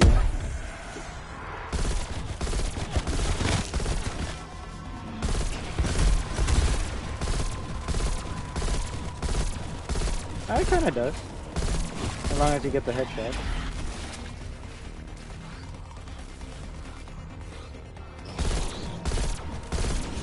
Oh yeah, you get the headshots, this fucking doesn't matter. Cut. As soon as you start missing that, it's like, yeah, this comes trash. Support threat eliminated. Nice work, strike team.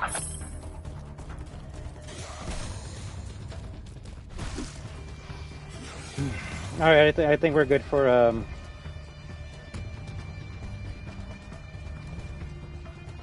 final box? Well, to start the Easter egg, basically.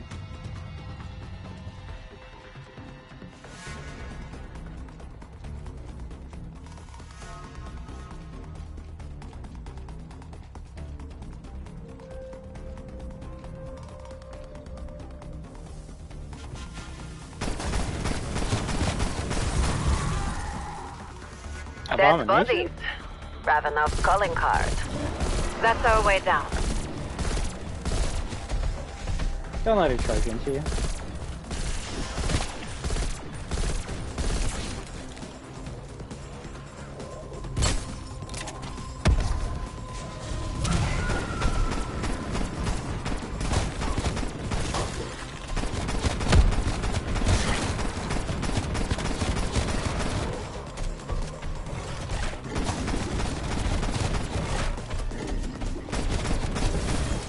Did that one really think it could take my role?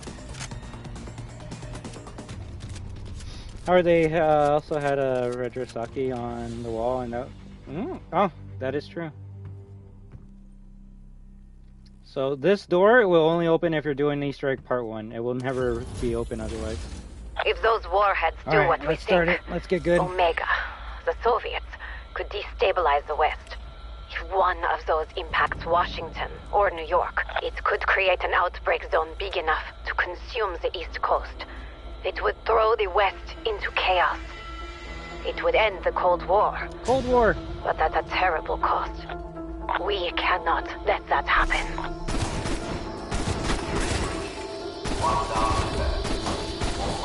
You wanted to be in the spotlight? How's it feel?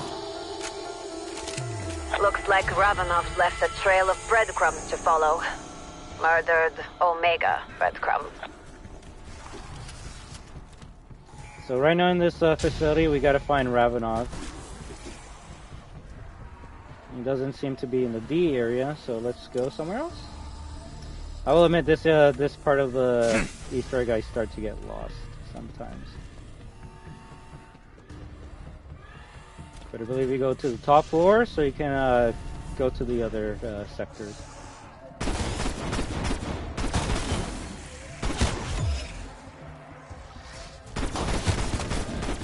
We go to A sector.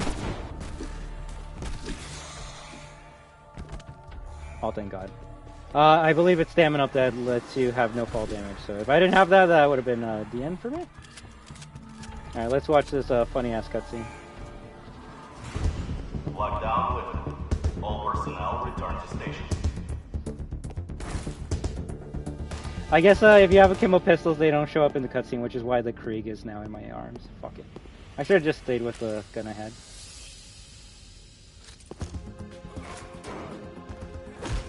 Yo, Ravenov, how you doing? Also, that was the costume that was gonna be able to purchase until they removed them from the files. Funny enough, it's actually what he wears in Requiem.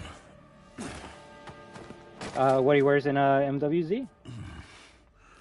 Where is Maxis? I'm here, still being held by Requiem. They don't want me in the field. They do not trust you. But we do know what is at stake, yes? Somehow, Peck found a way to supercharge the crystal's power for his warheads. By using those crystalline creatures. If the warheads at this facility were to detonate, They would trigger an inversion in this reality, creating outbreak zones wherever Omega chooses. I'm just checking anybody that will work for this machine. It is no use. I cannot launch the missiles from here. I need you to find the keys. That is the only way we can put an end to Operatia Inversia. Maxis, is there anywhere in particular you want to see destroyed? Uh-oh. This power is too dangerous for either Omega or Requiem to possess. So I say, we dump them in the middle of the Pacific. Sounds like a plan. Go. Find the launch keys. And you're right. That's why it didn't work, and that's why he's telling us to find the launch keys, because he couldn't find he couldn't get that machine to work. So we're gonna do it the long way. When you have secured the keys, we can launch these missiles into the ocean. You think Requiem will have problem with this? Do not worry about Requiem. It is the right thing to do. Yeah, remember, we're doing a mission off You the and book, I so both not know even this. Weaver knows what we're doing right now. So yeah, level 2 Pack-a-Punch. The shotgun's amazing, but it needs to start doing a bit better. Dead on arrival. Also, is the UAV actually fucked like that? I mean, I'll shut my mouth, the game just said eat my dick? No, the game said, we're sorry that you've played so much regular campaign that it's made you be like, yo, of course the campaign's gonna do stupid shit, because campaign's stupid. We don't like think about the campaign. With this campaign, the zombies campaign said, no, we actually like use our brains here, and we know you were gonna think about that. So we're gonna say that these bodies don't work because they're dead. So go find the key. That's the difference, my friend. COD campaign has ruined your mind. Zombies campaign is where it's at. And do you know what the worst part is? I don't like universe version of Soap because we hardly got to know him, right? And it's kind of hard to compare new Soap to the badass Soap we grew up with. 2 and 3, and that's fucked up. That's really fucked up. Which, you know what? For my own headcanon, I'm now starting to say that Soap is actually a badass zombie killer, and that's why he died in MW3, because he's only good at killing zombies, not like people. Alright, so this is the room of mimics. If you're like, yo, there's a bunch of random stuff in this room, why is it like that? It's because all of them turn into mimics. And the last thing you want to do, unless you're a badass, is run into one end of the room to the other. Because then you're going to summon all the mimics at once.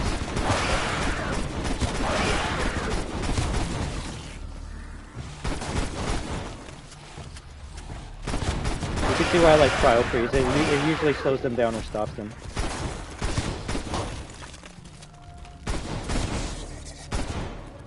You'd expect zombies to have the same, the smooth brain logic, not the actual goddamn campaign. But we're in the parallel universe. We're in the dark ether, if you will.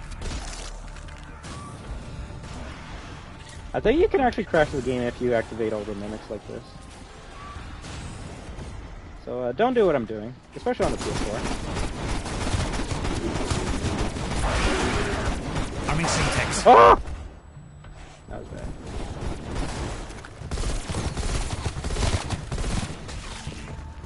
That's a big bite.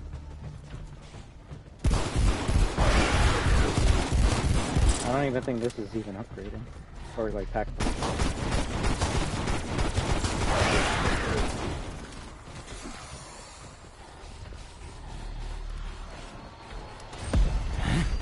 I bought Brain Rot on my Damaris. 1, because it makes enemies friendly, and 2, the mimic. This game's kind of like an RPG where specific elements are more stronger against certain enemies, and the Brain Rot element is very powerful against the mimics. I know. But I'd rather kill all the mimics at once instead of like activating a couple of them and then going back and then activating them. Let's just kill all of them.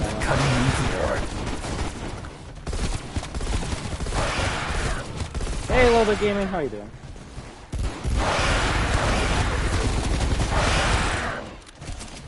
I didn't even upgrade this yet. Come on. Let me actually get some shit done. There we go. Number 1. Should actually be doing damage now. There we go. God damn it. Felt like I had to put a whole clip into one to go.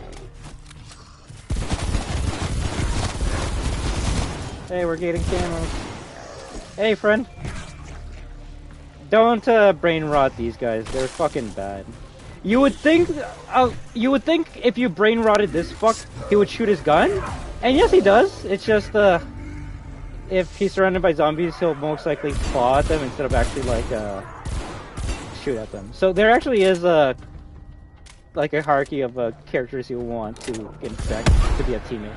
Dogs are better teammates than the manglers. Also, that's amazing to hear. There's also good. Oh yeah. Like I said, great strats when it comes to farming certain camos, which people are doing in Marker 3. Funny enough. There we go. Nice. I think those are all the mimics. You need to clear the mimics in that room to proceed to the next part of the Easter egg. I think, yeah, Brain Rot actually fucks all these characters up. So. Ow. Very bad. Anytime you hear that ding sound, we gotta run and find a shield. Are you really here? Why are you here? Your tickets to the Stabathon are officially revoked. There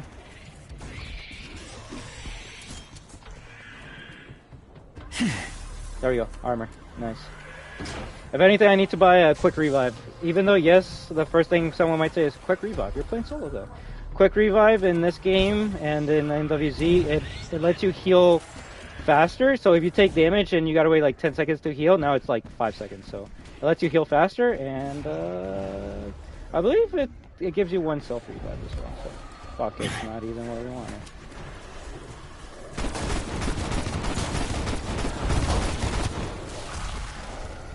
Yeah, I need quick revive. Hey, friend.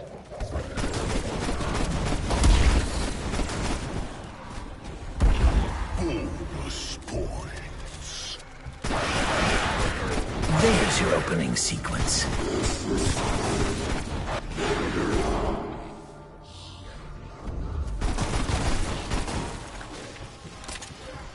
And my Brain Rot has a perk where when the zombie dies, any zombie close to it also gets infected.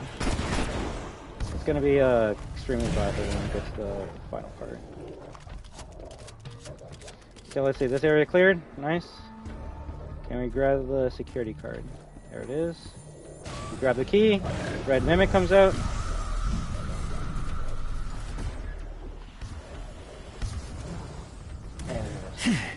Quick revive. Nice. Oh, fuck me. Of course. There we go. Now if you notice, after we get hit, if we move for like 1 second, we start healing.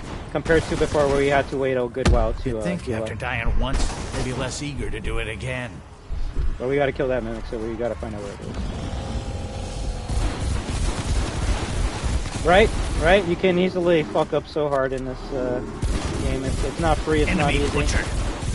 It's interesting how they were able to get the classic experience when it comes to like an open world like this, right? Ragnar just twisted. Come on, let's go. We need your key.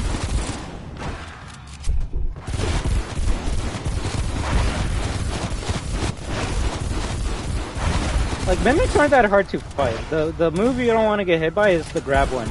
Not because it hurts, it's because other enemies can smack you while you're in that animation, right? So you don't want to get grabbed by a mimic that's beside 50 zombies, because while it's hitting you and doing like a bite that does 10% damage, all the other zombies are going to smack you and probably kill you instantly. Alright, let's see. So we killed it, so it must drop a key. Really?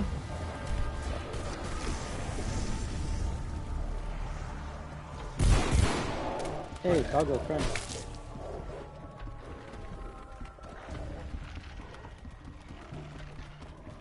It's amazing, but it doesn't have the explosive effect that you know from the classic zombie, so that's why I didn't pick it up. So we gotta find 3 fucking keys. Let's see, where's the first one?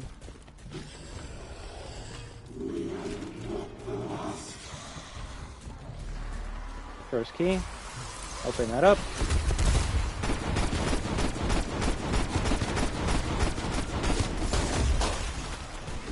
They might have to level up the stats a little bit more.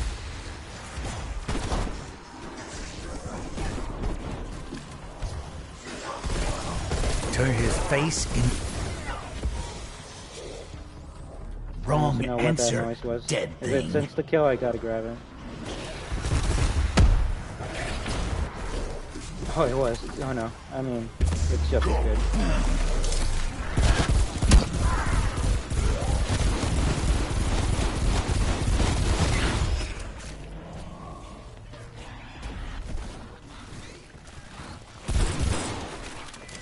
Hey, nice. Alright, how do I do this? Ether tool? Holy shit. So that's gonna make, yeah, let's make our shotgun go gold. Fuck that. Yeah, let's go. Nice.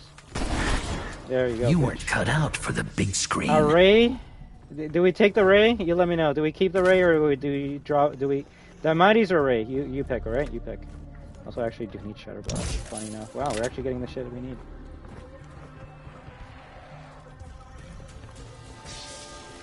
Meet my new corpse maker. I got a killer deal. Ray gun, you got to? Okay, we'll do classic. We'll do classic. Nice.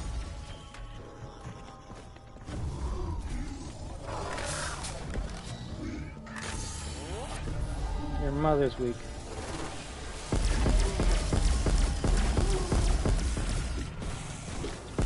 If anything, the only reason why it's weak is because of its unpackable. Alright, so we're in the monkey room. You'll know why that it's called that in a moment. We gotta grab that item. An essence trap. Someone has made some good modifications. I guess you are all set if you get hungry. Get back on your slab. Damn, that was bad.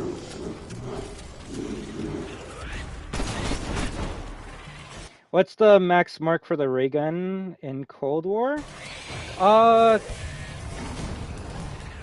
I believe it's just ray gun. I don't think you can get it a Mark III. I could be wrong about that, but yeah, I don't think you can get a Mark III. I think the last time the ray gun tried to like reinvent itself was in Black Ops 4.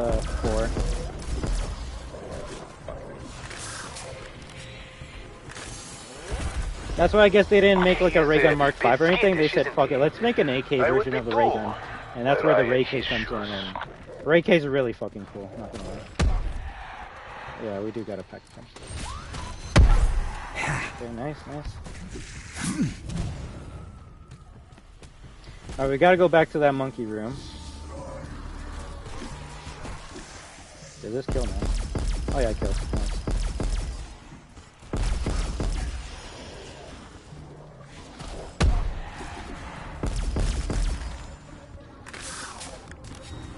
Right then, let's hope we get a new mark in MWZ.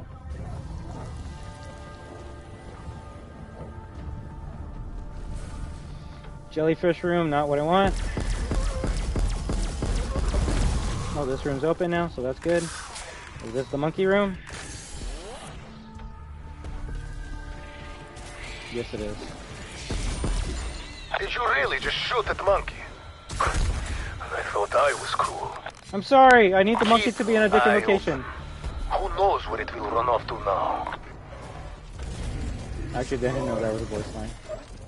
So there's a ethereal ghost monkey in this room, and we gotta find it and capture it because it has one of the keys. Why? Because it's on base. That's why.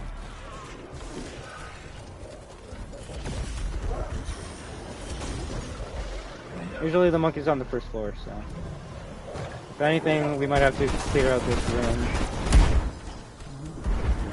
Who's next? Ray K, why haven't I heard of that? Because it was only in Cold War. Like the machine gun that I was using against the boss in the last Easter egg or last map before, that's called the Ray K. It's a AK-47 fused with or combined with a ray gun, and it actually is a pretty badass rifle. It actually might be my favorite wonder weapon in this game. Actually, no. There's one that's better. There's something better than the Ray K, and it's kind of like a replacement of the ray gun. Funny enough, the ray gun actually might be the worst wonder weapon in this game. Doesn't mean it's bad, there's just others that are better. Okay, so you see that monkey up there? We gotta capture it. So how do we capture it? I think we put this Scanning for target. Who doesn't love a banana? Target in range. So you throw the trap because it has a banana on it. The monkey grabs the banana, gets trapped in it. Collect for processing. We grab it. Target lost. We don't die. Now, we have the key. Horosho, we are making progress. 2 more remain. You think I'm a monster? Get a load of this thing. Yeah, that's a good one. Well, any weapon that you see in here could possibly in MWZ. Although people have already looked through the files and we already know what the next Wonder Weapon is coming to MWZ. And honestly, even though it's not good, I'm surprised they're choosing this specific weapon to return. Just because it literally hasn't been in a Call of Duty game since Black Ops 1. So it is going to be interesting to see how they readjust that weapon that comes out. But I don't think it's going to come out until Season 1. If you want me to tell you what it is, I'll let you know, but if you want me to keep it a secret, I'll also keep it a secret. Oh, I remember what you do this part now. Unable to resist picking up the shiny thing, I see. Perhaps there is a use for it, if we find more. So we shoot the crystals because they drop crystal chunks, which we then deposit into this machine here.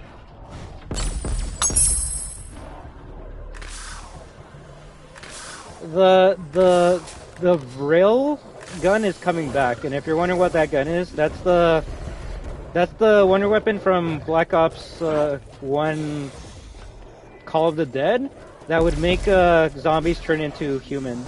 So it's obviously, trust, it's probably one of the worst Wonder Weapons ever, but it's just interesting that they're bringing that weapon back. So it makes me go, the only reason you'll be bringing this back is because you're gonna make it better. So I actually hope they make that shit better, because back in the day, yeah, like, you only used it to, like, get a free monkey bomb in a way.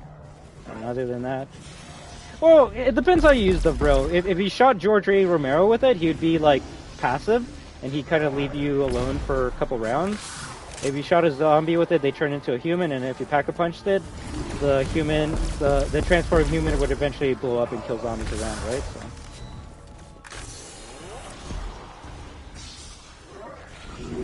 Bro, there's too many fucking zombies.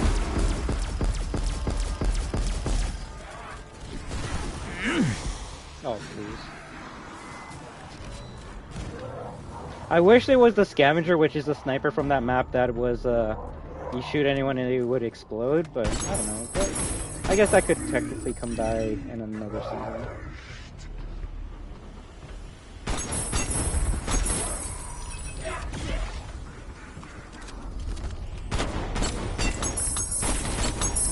I wonder how many crystals you can hold. It doesn't really tell you.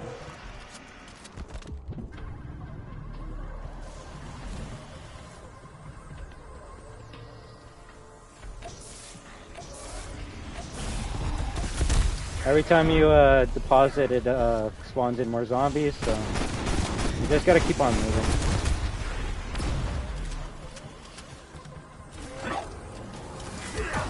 I was gonna say, if I take damage while I'm going up, that's some BS.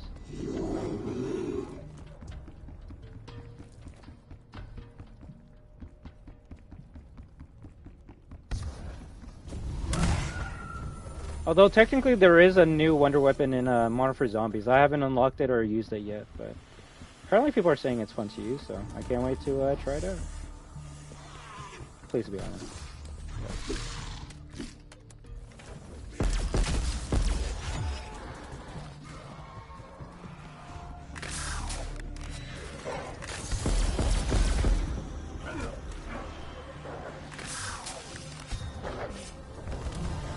If anything, we probably could upgrade the ray gun again. It's kind of poo-poo. Pausing Ethereum. Yeah, these enemies spawn. Oh, fuck me. Yeah, these enemies spawn. No.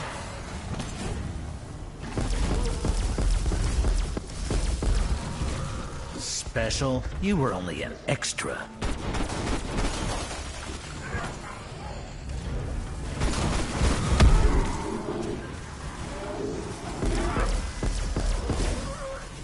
Oh, I realized I don't have a Brain Rod because that was on my Dimatis.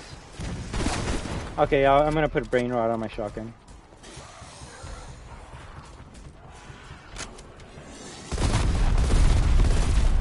Those are the explosive rounds from Holy shit.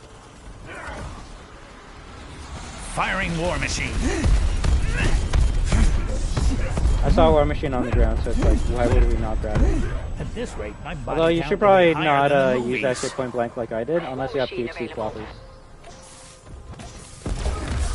Stay down, or you'll be hearing from my agent. Can we fuck off, please?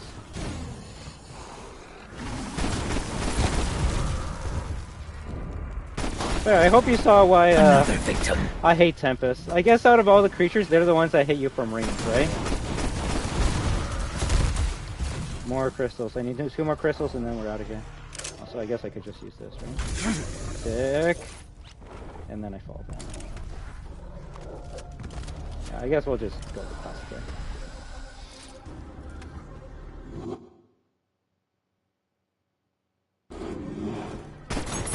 Did you get it out?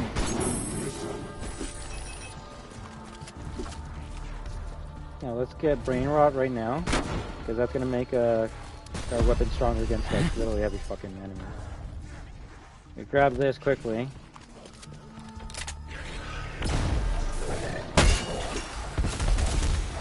We don't die. We don't die.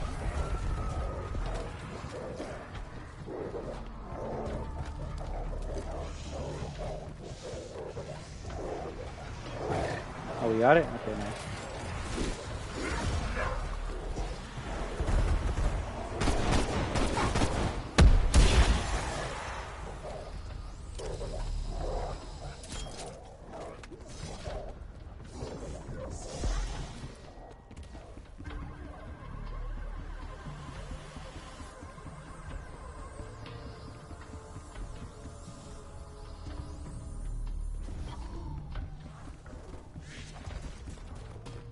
I wish I knew what every letter represented off by heart, but oh well. Yeah.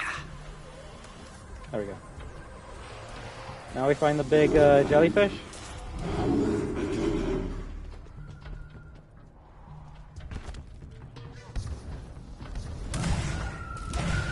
No. Okay, good.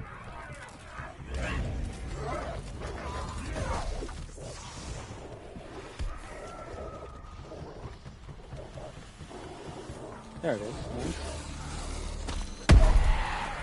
Canister of Ethereum. If you wish to put a target on your back, be my guest. All carrying that will do is get these creatures' attention. Maybe that's what we want to do. Oh yeah, bad area. I didn't want to go here. So B doesn't have jellyfish. Maybe A? A doesn't have jellyfish, so we gotta go to D.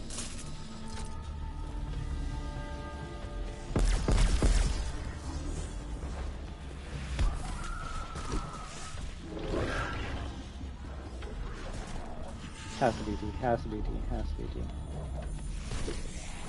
Wait, was that a key? Holy shit, bro.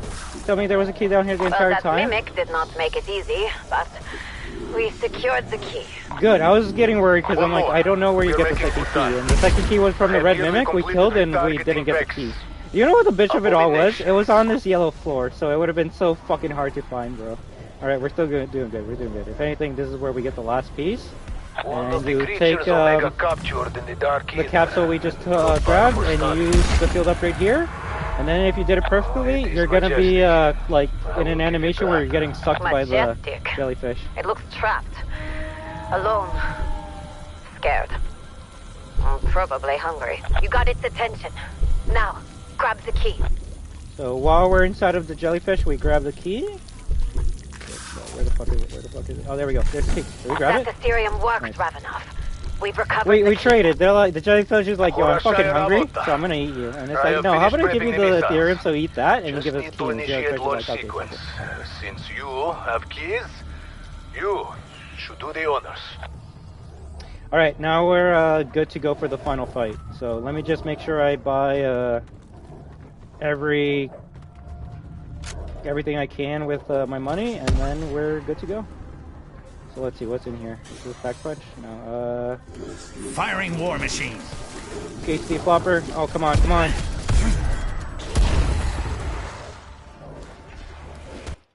know, getting eaten by a giant jellyfish. At least compared to the shit you do in or you're fighting in zombies, right? Death machine ready. Death machine's the best item we can use. These crystals can give us a couple more items.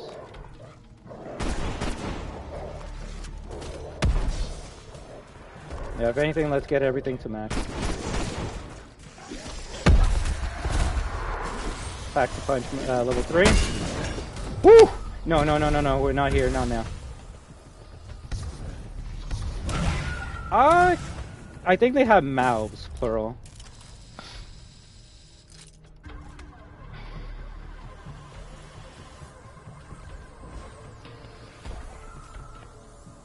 Oh, nice. Okay, cool.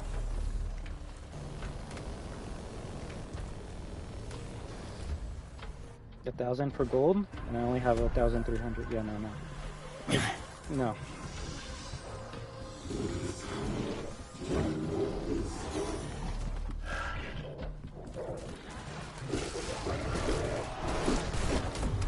That was bad.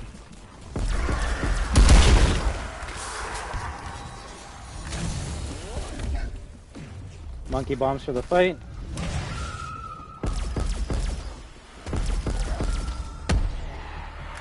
I just need a different different equipment instead of the Semtex, and then we're ready.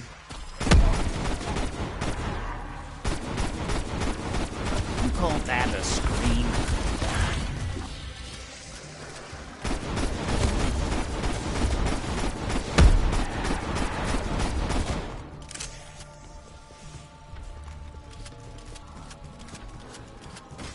Now, PAP 3, PAP 2, PAP 1. We can't PAP 3 the ray gun. And everything else is PAP 2.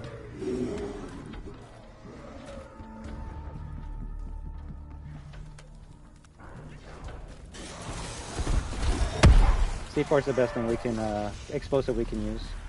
And now that we have PhD Flopper, we can literally put it on ourselves and we won't get any damage. That's why I love PhD Flopper. Oh, fuck me. No, no, no, no, no, no! Whew! Alright, let's start the launch sequence and get the fuck out of here. So how do we start the launch sequence? We gotta go back to that room where Ravenov was. So not D. Well, actually, it could be D.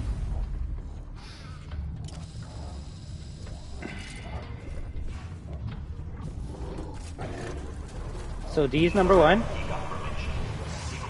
Okay, D's not number 1, not number 1. You basically have to try and error this and find out which letters you gotta go through first. Nice. Motherfucker, can you fuck off?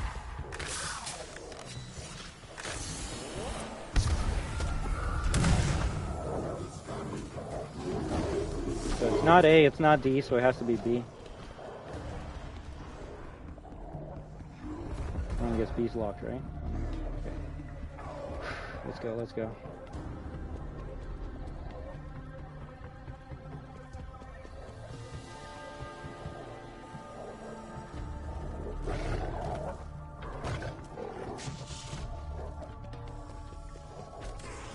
Oh, this part always, like, tricks me, because it's like, okay, I pressed, fuck me, I pressed the button at one location and it says sequence aborting, so obviously that's not the place you gotta go, and it's like, no, actually that's where you gotta go. Let's go back to D again. D actually might be the first. I didn't see any other prompts on any other location, so it has to be D.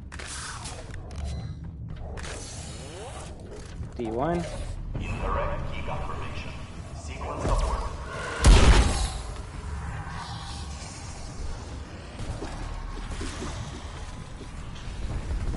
No, my luck, A has to be on the first floor and go to the other room.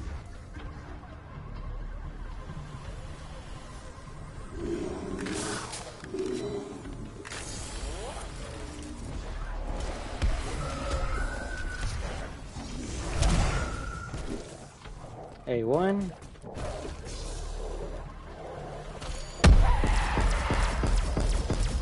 game. Where do you want us to fucking put the sequence?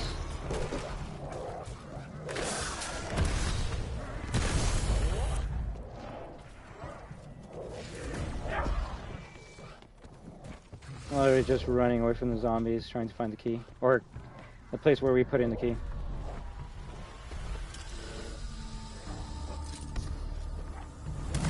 Is that jug you have on D-pad? To the right is a minigun. Sadly, no Juggernaut in this game, or Juggernaut suit in this game. I would really love one. Okay, so B is number 1. This area is number 1. B1, B1. So now we either go to D or A. B1, B1, B1, B1. Let's hope it's D. If it's not, then we gotta retry, which is okay. At least we know it's B1.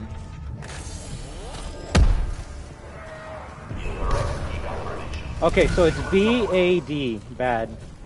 Which I don't think it's always that order every time.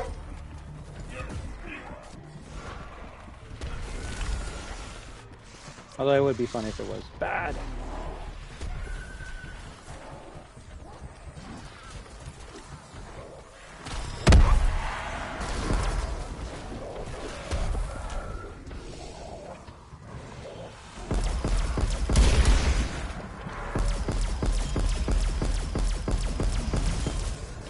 Double digits, the mark of a great sequel. Oh, nice. I actually did that.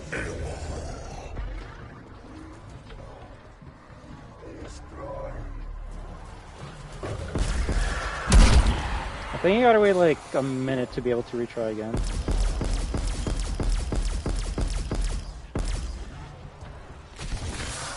Launch sequence initiated. B. Awaiting additional key confirmations. Sequence will abort when time expires. A.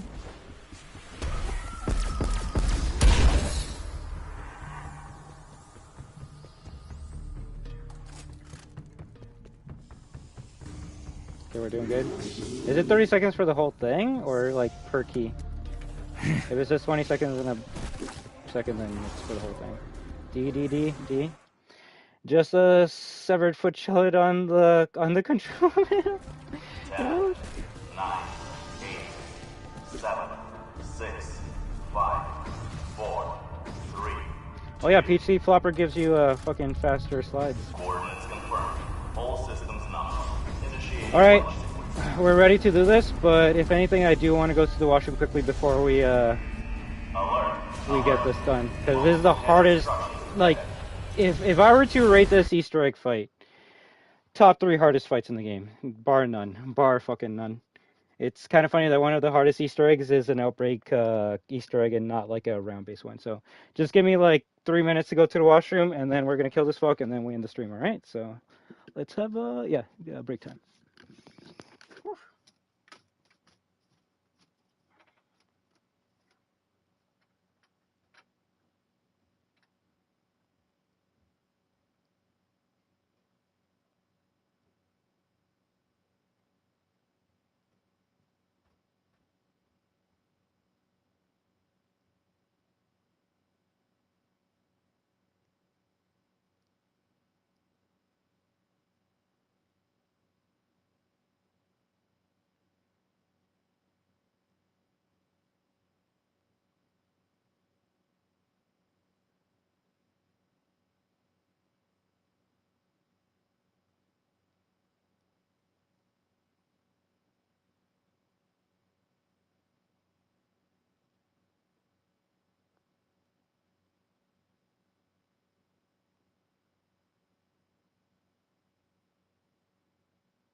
Alright.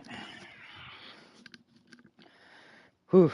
Well, let's hope for the best. If we die, we don't restart from the beginning, because it's too fucking late. So I'll just redo it tomorrow, and I'll watch videos to get better. If anything, I'm actually more scared about tomorrow's stream, because that's where the hard Easter eggs come in, and I actually might have to do some homework tonight to remember how to do specific areas. Like the boss in the next surround-based map, probably one of the hardest bosses I've fought in Zombies history, so let's just do our best and get good. If you have any questions as to what I'm doing during this boss fight, please feel free to ask, but you'll see why this boss fight fucks up so many people when they try doing it, especially on solo. Mobiliat obstructions? This fucking place. Now what? The hatches were clear when I arrived. That's how many perks we get. Get to the surface and remove the obstructions. We do not wish to immerse half of Russia. Not with us here, at least. 9 minutes to missile lock. You gotta. It's a 10-minute boss fight, and I wasted 5 seconds already. What the hell? Look at the sky. Maxis, have you ever seen the likes of this? No, this is different. I probably could have brought the tank that's over here to here, and we could have probably used it. Fuck. Whatever. It's good.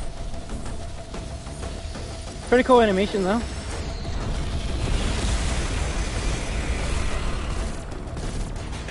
Super Tempest. Mother of God!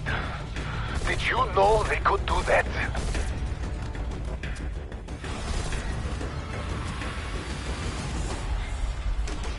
It may be responsible for the obstruction. If we kill it, perhaps that could destroy the crystals that block the hatches. Kill it? You see how big this fucker is, right?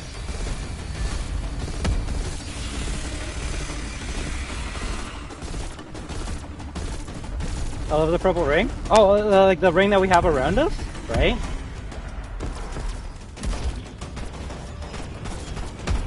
All in a day's Thank you. I need work. one of you to be a friend right now. So the way you defeat it is you gotta break its armor first to expose its weak points. Shooting at its armor forever is not gonna kill it.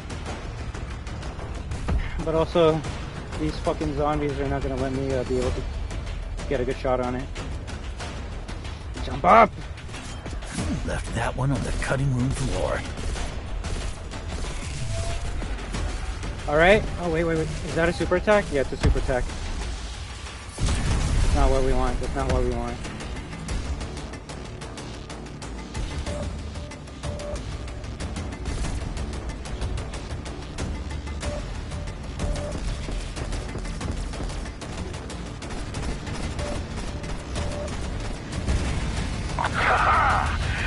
So when you weaken enough, it has 3 balls that come out of it. You destroy the balls as quickly as you can. What are those things? And the best strategy for me, at least, is to go into the dark ether and be invisible. Destroy the crystal. That is one of them. A start, but still 2 more to go. Like, it's actually not that tough of a boss fight itself, because you just gotta destroy 3 orbs and you win.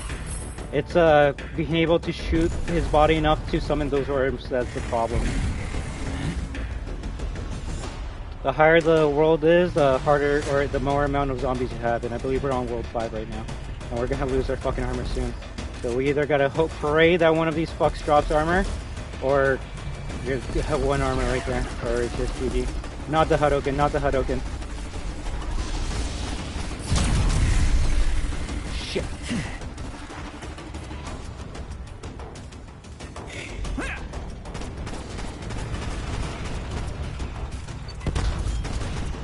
I forget the knock.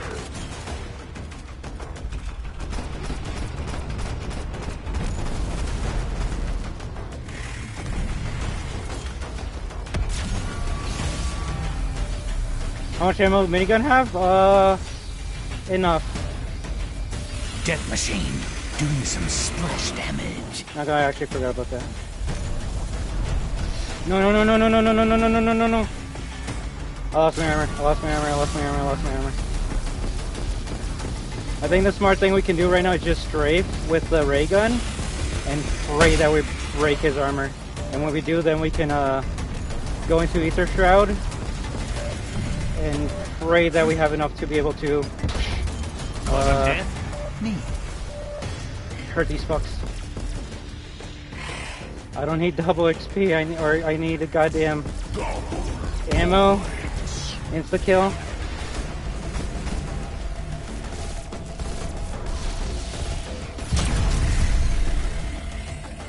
Death machine deployed. Hurt him. There's a shotgun.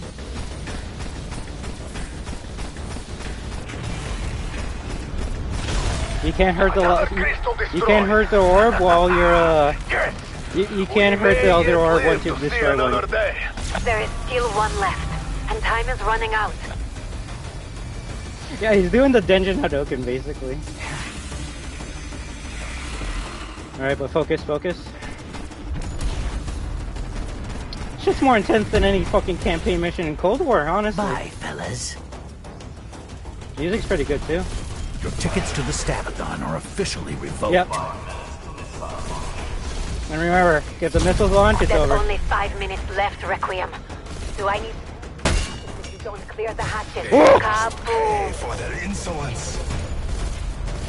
That was very bad. That was very bad. Didn't you learn anything the Does first anyone time you want died? that?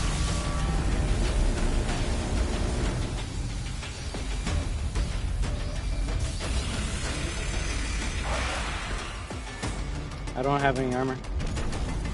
That dog's been fucking stuck in there Rip for the him up, last my 20 minutes. simian accomplice.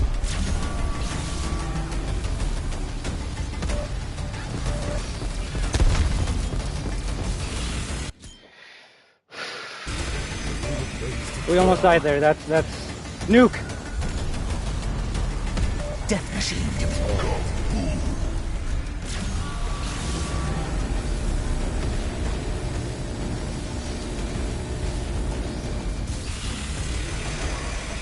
Not enough.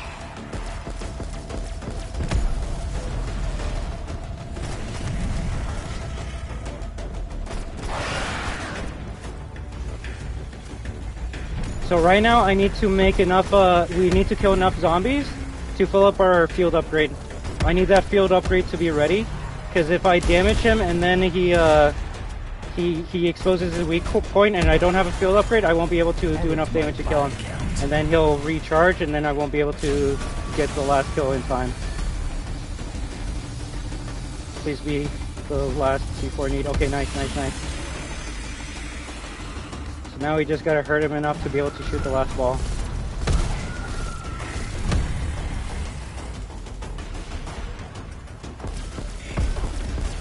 Left that one on the cutting room floor.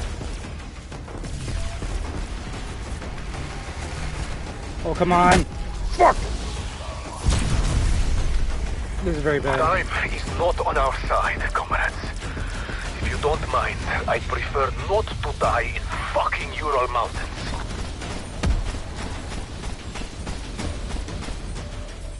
Fuck you, Mimic. Fuck you, Mimic. We didn't do enough. Exactly what I didn't want to happen just happened right now. Fuck me. Get their attention. I'll take care of the rest.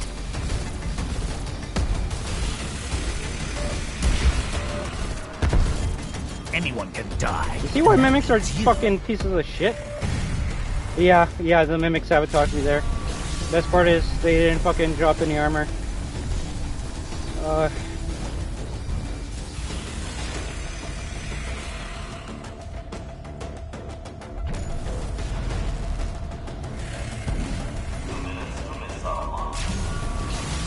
Really?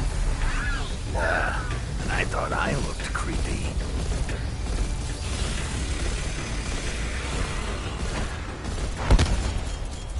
All in a day's work. Rip him up, my simian accomplice.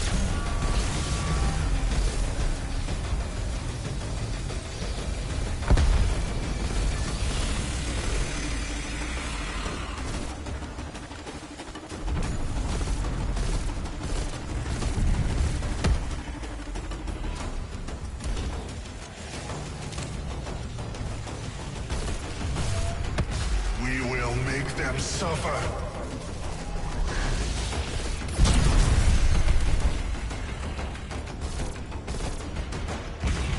Oh fuck.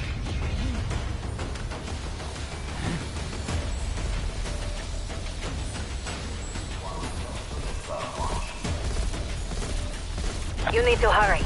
I don't want to lose you. Did I not get it? So far.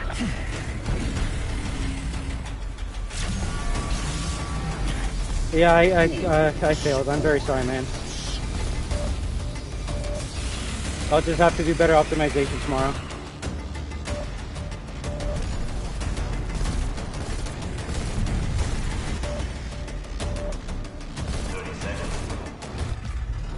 You're fucking kidding me.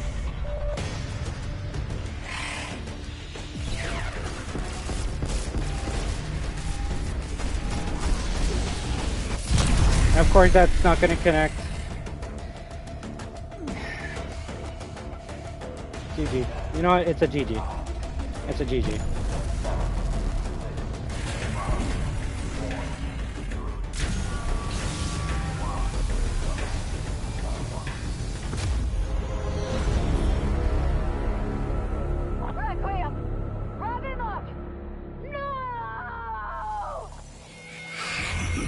I actually haven't heard that before, so that's kind of cool.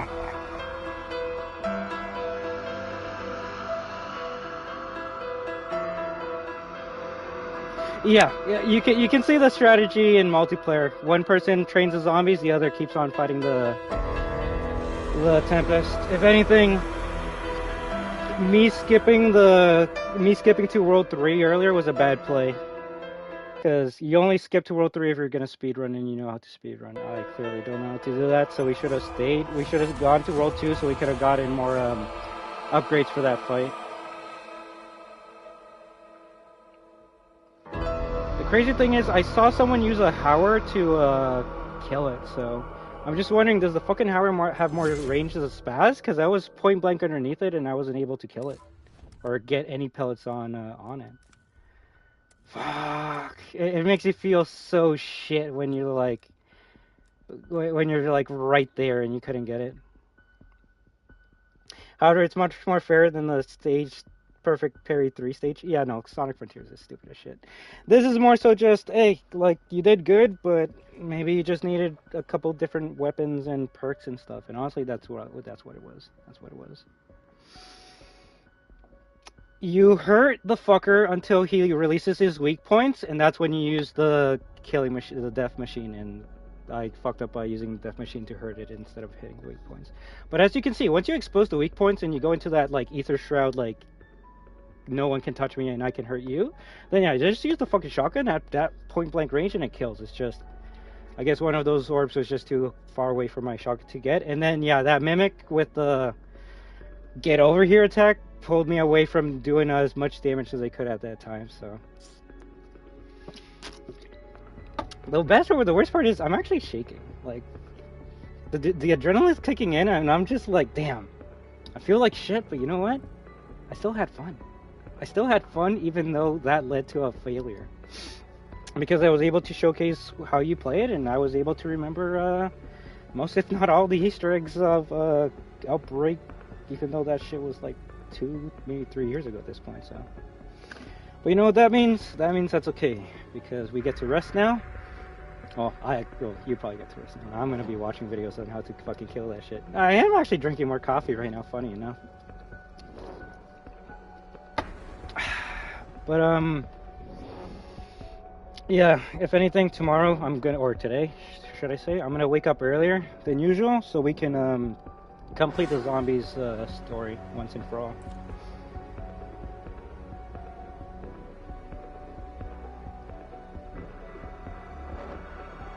For me, I actually would have a better chance killing it because then I wouldn't be under as much pressure as I am now, right? Like, I probably wouldn't be like, ah, if I was healed up. I would just be focused on the mission on hand, and I could do it. It's just, even with optimization and shit, it would probably take me like an hour to get back to that point in time.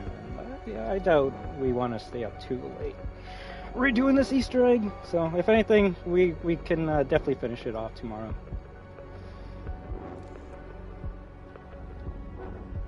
Hey, I mean, to be fair, I did do most, if not all, these Easter eggs while I was herbed up years ago, right?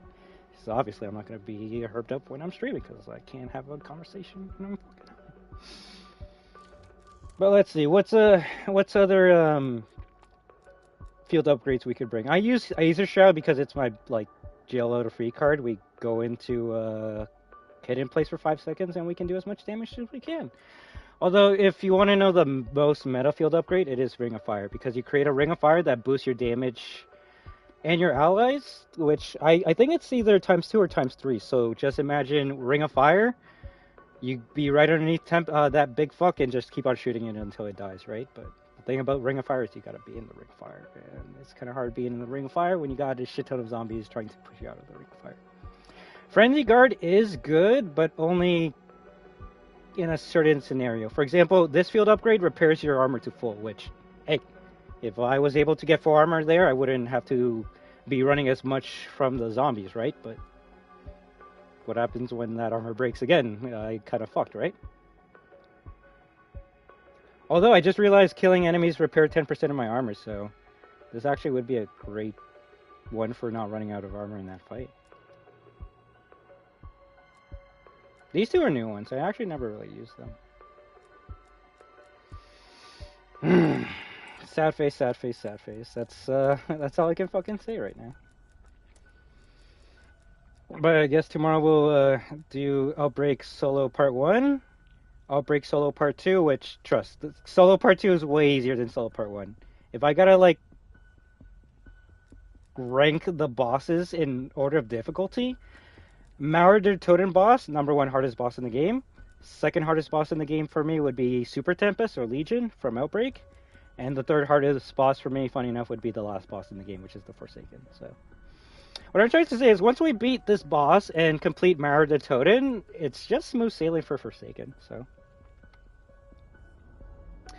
So, basically, if you fail on the 4th stage, you're fucked. 3 stages is optimal, but if you get shafted 1 stage, then you have an additional one to not mess up. But yeah, that health regen strat, it is a pretty amazing strat right there.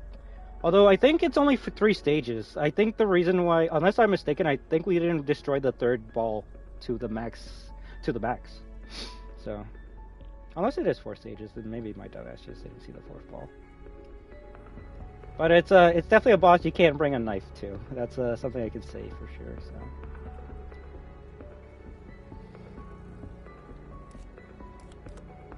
I do wish we got more cinematics when it came to zombies, because sadly the only other cinematics pertain to the Cold War storyline, which there's only one cutscene I like, and that's got, well, actually let's watch them all and make fun of them, and then we go to sleep. Funny enough, this is location for the campaign because they had to reuse locations. Salah said that the satellite's data recorder was destroyed on re-entry. So what? I've read the report. Forensics disagree. Soot patterns were consistent with it surviving to impact. Adler made damn sure he was first there. Perseus were on site. Could they have taken it? Negative. Bodies were clean. After what happened at Echelon, we have to assume he's compromised. Fuck. Adler's been off-grid working on something in Verdansk. We have no idea what he's I forgot about that. We'll have to pull him in. Go find Mason. He knows what has to be done. But I won't go into it just because it's not that interesting, but the story of like Cold War's multiplayer during the seasons was that Adler got captured by Perseus, the bad guy of this universe, and they brainwashed him and basically did a Mason to him. So Adler, the main character from Cold War, he was actually a bad guy throughout like seasons 2 through 4, I want to say. It wasn't until like season 6 that we actually like saved Adler. Which I'll watch these last 2 cutscenes and then... Focus. Actually, try to remember.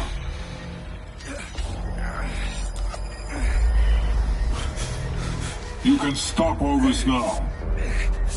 Which this is so many callbacks to Black Ops 1, huh?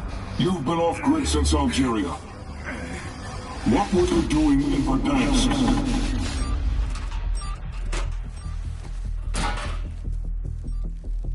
You always find me the best toys. You can defuse it. Stadium search team. We found more devices. Kill it. Signal could set this off. Of course. Seismic charge. Primary rig to blow secondaries in the borehole. Sophisticated. Very nasty. This So I'd has say CIA their written all multiplayer over story's it. better I than the know. goddamn story. Did this. Tough son of a bitch won't talk. Let's start the real work. I did what you cowards wouldn't. Stitch's operation in Verdansk has to be destroyed. Get me out of this fucking chair. First, we're gonna fix you. Trust me. This is gonna hurt. 16, 23. The numbers. 18, 14, 14, 22, 18, 7, 11, 14.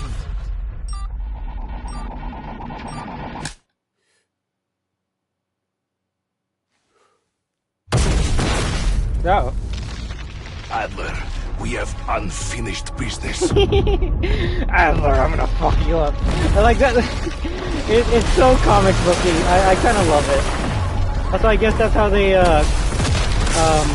explain how Verdansk got destroyed in that season of Verdansk 84. Got reports of multiple explosions in Verdansk. Sounds like our boy did a number on the place. Get him up. We need to go. Oh God, what have I done? Shake it off. It wasn't you. We're gonna finish what you started. We've got a job to do. Yo, it's the boys! I'm not gonna lie, this is kind of hype. This is kind of hype. Seeing the Black Ops characters was pretty sick. Yeah, no, that first part is basically straight up rip off of Black Ops 1. Surprised Buddy didn't start ripping his arms out of the restraints. Ready? Right? Although, I would say it's more of an homage to Black Ops 1, because, like, is it a ripoff if, like, it's the same, like, universe slash character slash game in a way? Like, if it was a different game that wasn't Call of Duty doing this scene, then yeah, it's a ripoff of Black Ops 1. But funny enough, Cold War does take place, like, right after Black Ops 1, right? It's Cold War takes place in the middle between Black Ops 1 and Black Ops 2, so it makes a sense. A ripoff, not ripoff. A rip-off. Yes. Although, you know what? This actually is probably the best cutscene in... I'll be honest, it's probably the best cutscene we've gotten from the reboot franchise. And you let me know if you like it or not. Because the main story of Cold War's multiplayer was Adler trying to fight Stitch to defeat him. Stitch captures Adler in one of the previous... Homage, yes. No, you're right. Homage. Stitch captures Adler and then starts doing the same experiment he did to Mason, and that's why Adler was under control for a couple seasons. And then we free him from his mind control the same way Mason gets freed in the first game, and yeah, now we find Adler, and let's see what happens. Wait, you tell me, like, how good this cutscene is. The music, the writing, the storytelling, everything. You tell me how good it is. It's something I wouldn't expect from a Call of Duty game.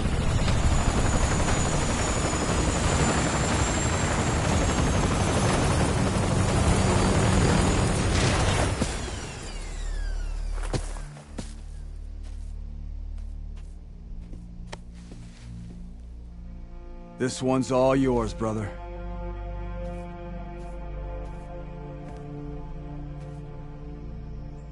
It's kind of like the main protag meeting the main villain.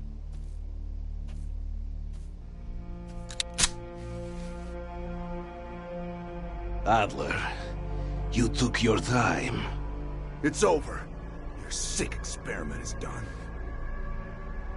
12, 19, 14. Don't waste your breath. I'm clean. I figured.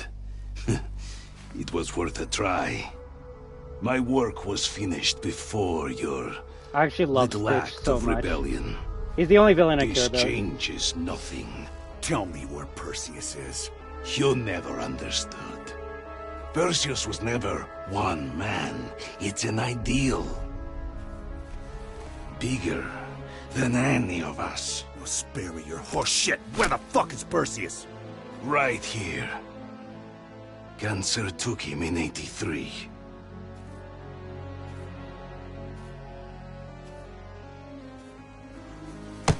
No. Fuck, we didn't get Perseus. A great man with great vision. He was not the first Perseus, just as I will not be the last. You're coming with me. There's blood on your hands. Big words from the Scourge of Verdansk. Fuck you. I wasn't in my right mind. You saw to that. You Westerners. So squeamish. Look at where we are. This was the Eastern Front. The blood of millions of my people so deep into the soil. Fuck. Men and women who paid the ultimate price for what had to be done. You're a fucking monster. I should kill you for what you've done. For what you did to me. My life no longer matters. Do what you will. Finish what you started on Rebirth Island. My broadcast was complete. I have changed the world, Adler. In ways you can't even imagine. Like, you tell me that they worked hard on that cutscene more than anything in the fucking main campaign. Like, it makes you go, shit. Why couldn't the main campaign be, like, Adler versus Stitch? Because there's more fucking, like, tension and actual, like, story in this one cutscene than anything you get in the main campaign. Tell me I'm wrong. Tell me I'm wrong, but, like, that cutscene went fucking hard. It went hard into the... It basically, like, ends the main campaign of Cold War, but it even talks about, like, yo, this is why I'm fucking doing this shit, because, like, my fucking people died in this land. We're gonna work hard until the day we die. Like, I don't know, like, you tell me, but I can't think of a more badass villain than Stitch, because at least Stitch, you know why he's trying to do what he does. Makarov's just like, at least new Makarov is, I want World War III, because fuck it. This guy's like, yo, no, fuck you. I want... Yeah. Man, why can't Seasons be this fucking hype anymore? Cold War was amazing, and sadly, like, yeah, that's where it ended, and then... I guess when Vanguard came out, they tried to make a story for it, and they just said, fuck it, we're not doing a story anymore. But, to me, I would say that's not really like, well, of course, Cold War, but that's just more so Treyarch storytelling. You could say I'm biased, but I guess it's the reason why I've been stuck with Cold War or Call of Duty's, or Treyarch storytelling since World at War, because... More so than any other company I can think of, there's emotion, there's heart, there's humanity when it comes to these Treyarch Black Ops Zombies campaigns. Tell me where the emotion is in Modern Warfare 2 or even 3. The emotion they want from you in Modern Warfare 3 is they want you to cry when Soap dies, but if you don't know who Soap, like, if you don't, like, understand Soap the character in the new universe, how can you feel sad for him when he dies? I feel more bad for Stitch when he dies in this cutscene than Soap in fucking MW3, and that's sad. Obviously, reboot MW3. I really hope I'm at least getting you, like, entertaining you with this story, man. I really hope so. If anything, give me a second. I want to try and find that creepy voice log where you hear someone transforming into a goddamn... into a mimic. That's actually one of my favorite ones. Hey, Clean Freak, how you doing?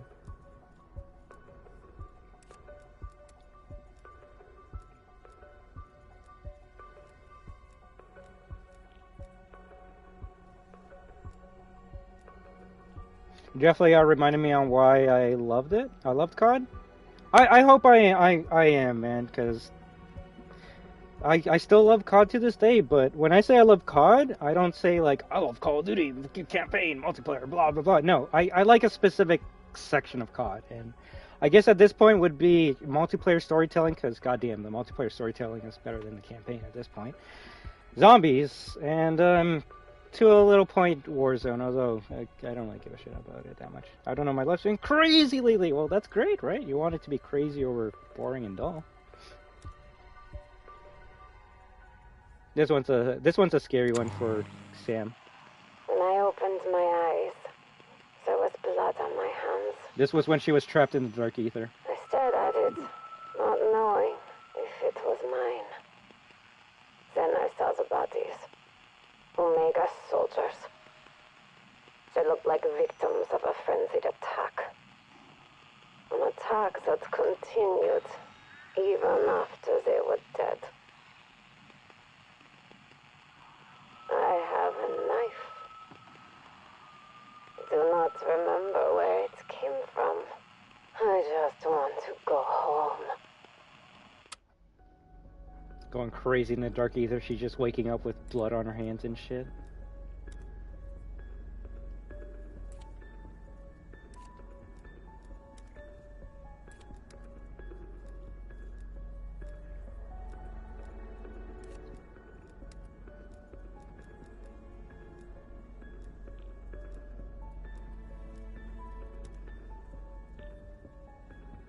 Oh, listen to this one, bro. My name is Olga. It is Olga. Olga. Damn it, I cannot remember last name.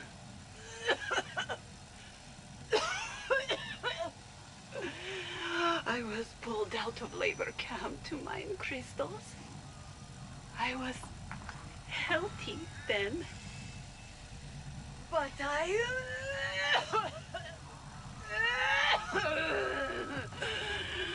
I think crystals make me sick. This is good storytelling, bro. First came nightmares. I am chair. I am box. I am table. Maybe it does not seem scary, but it is.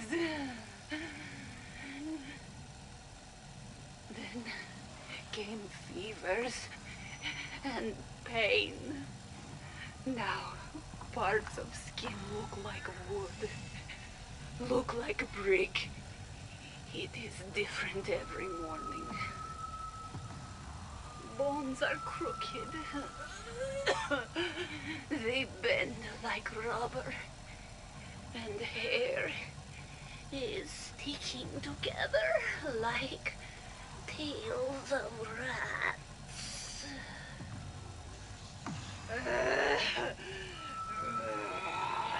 Am I falling apart? Or am I turning into something else? I fucking love shit like this, bro. This is the type of shit that, like, I love from Resident Evil, right? Hearing the audio logs of people, like, transforming into shit. It's fun. Yeah, the cops are funny, but it's showing what she's going through. And if you looked at the hints, she's like, first nightmares of I am chair, I am box, I am table. My bones are crooked, they bend like rubber. Skin is looking like wood. She's slowly turning into a mimic. And I want to say she was only, like, in the dark ether for, like, a couple days, so... If a couple days makes it so you're going crazy and you're turning into a mimic, imagine how the Victus crew are when they've been in there for centuries. Really good imagery, and that's one of those things that I'm glad they didn't show it because you can imagine it. It's like, we know what a mimic looks like, so you can only imagine a human slowly transforming into a mimic, right? We don't need to see that shit. Like I said, I really enjoy the implied horror instead of visualizing it, right? Oh, but yeah, this is like the fucking storytelling that I love from zombies. It's really fucking good.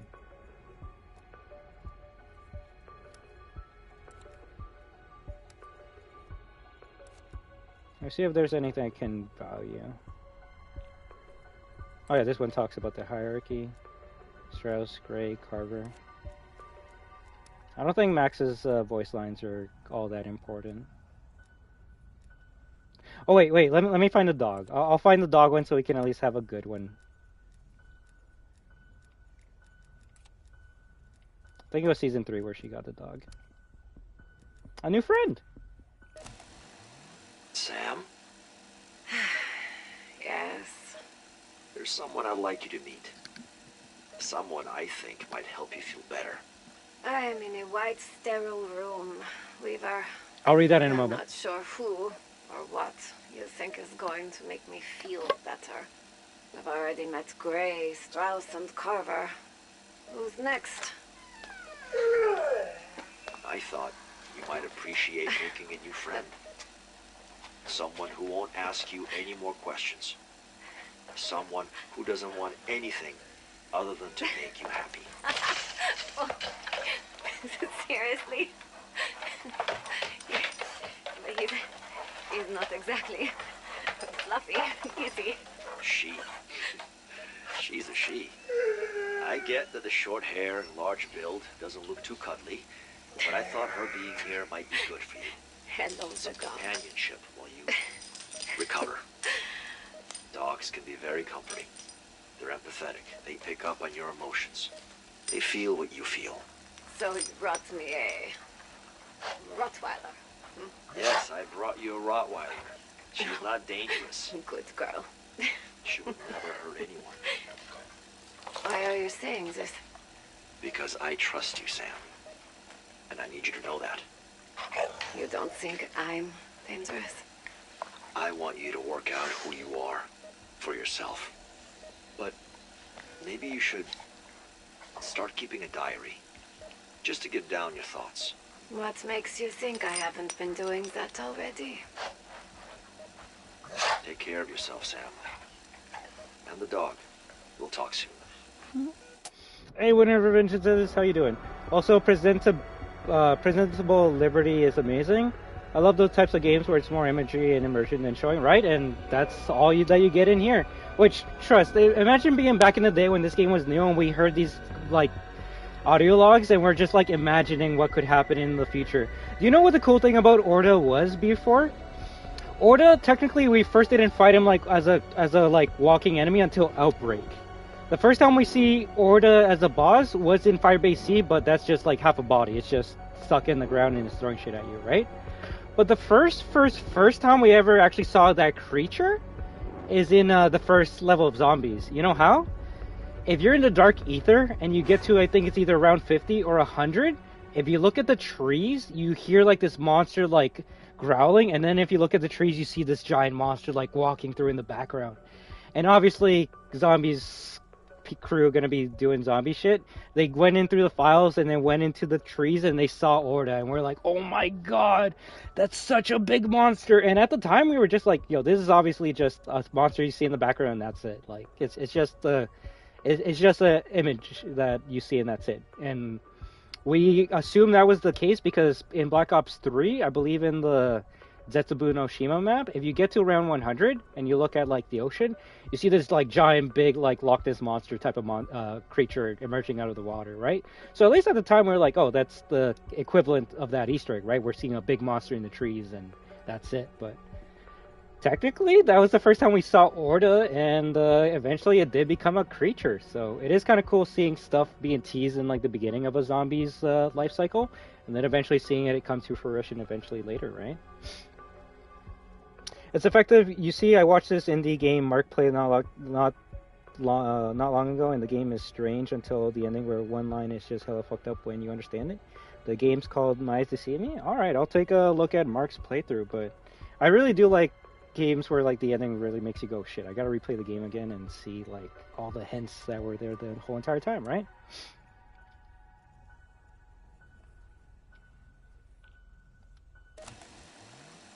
I wish This I is was there with you. Sam upset that she can't team up with us.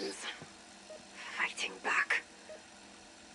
Trying to make sure we don't lose ourselves completely. But no. I am here. Not where I should be. Not where I want to be. You won't even hear me. They took my radio. I am isolated. Alone. No, not alone. I do have a friend. Someone who cares about me. But I don't even know her name. Alright, sounds good. You are doing the right thing. That's what matters. What you do matters.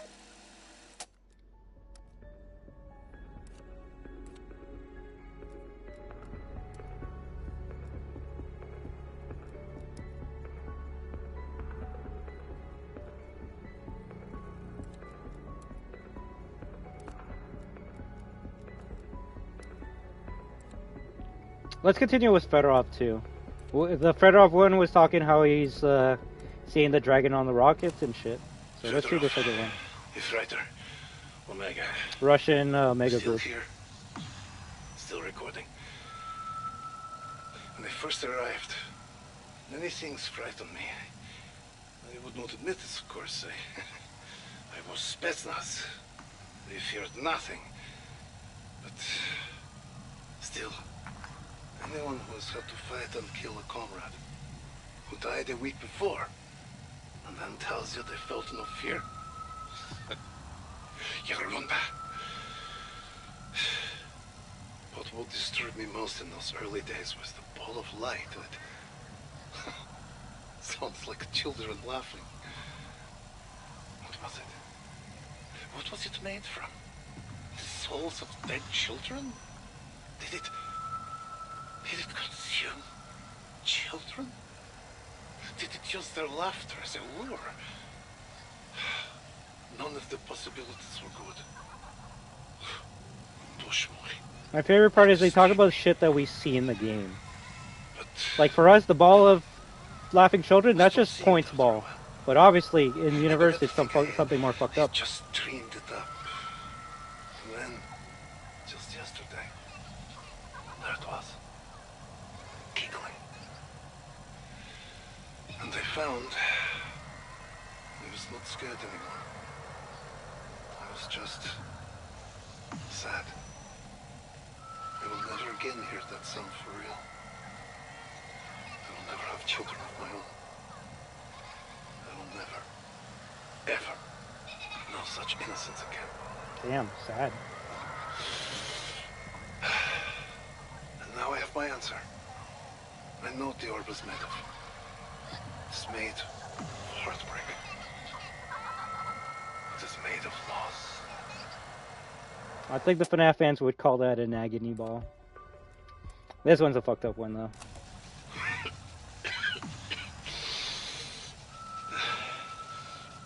Fedorov, Freiter, this may be my last recording. These logs are only in Cold War. Oh, I've not felt like myself. And obviously you gotta go out of your way to get every single one, which I know that change is upon me. I've seen it in too many others. I do not recognize it in myself. I began with mouth tasting like battery. Then my skin turned bluish. Started to crack. At first I shed flakes of skin, and then I noticed the flakes, they were made of crystals. yeah, the more side objectives you do, the more likely you can get like these files. What I'm becoming.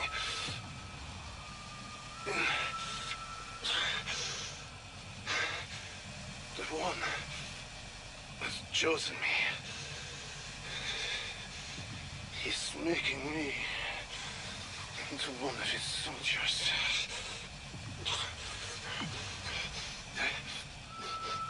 Crystals, they call to me now.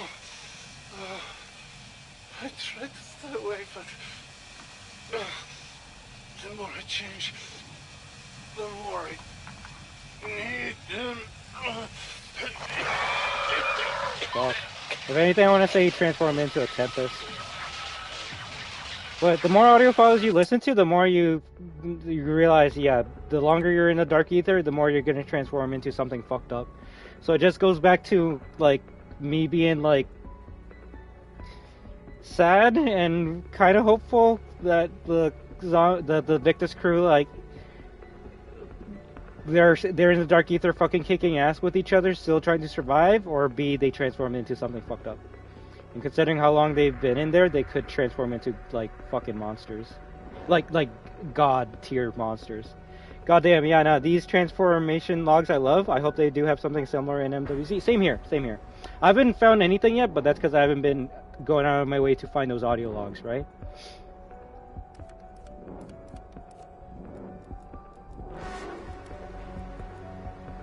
Empty speed cola. An open can of speed cola, most likely used by an operator whose hands were slow and movement was sluggish.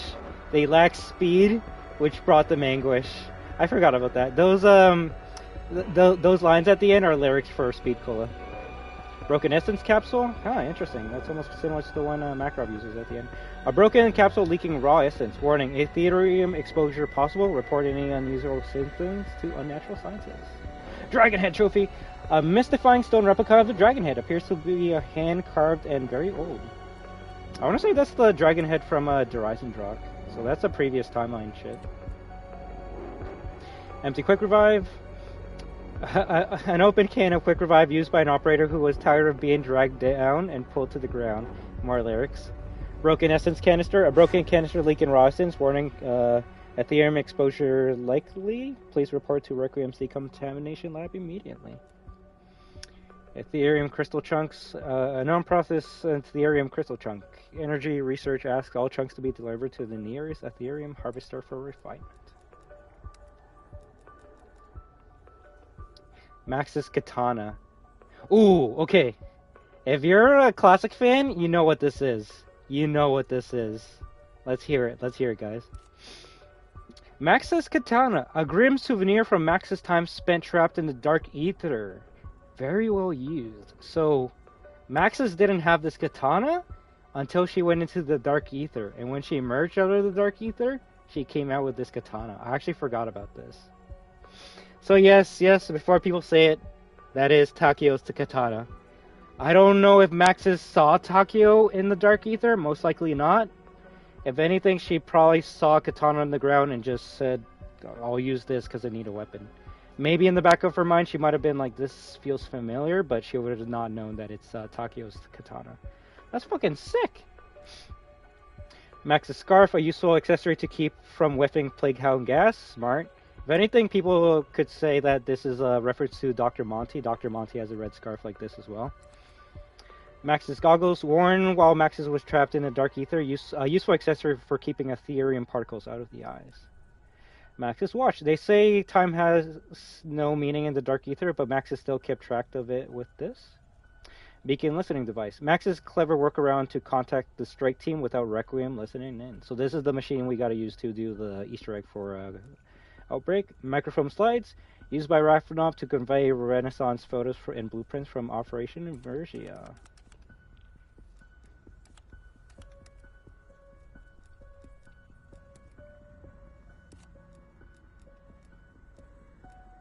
Let me see if I can find a funny one from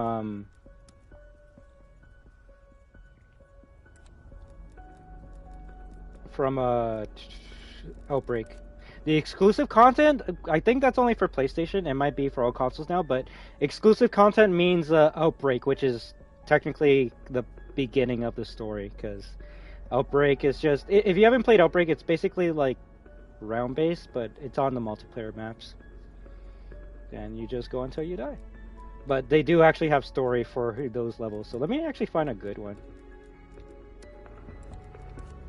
Maxis, Omega, Requiem. Yeah, Requiem might be the best ones.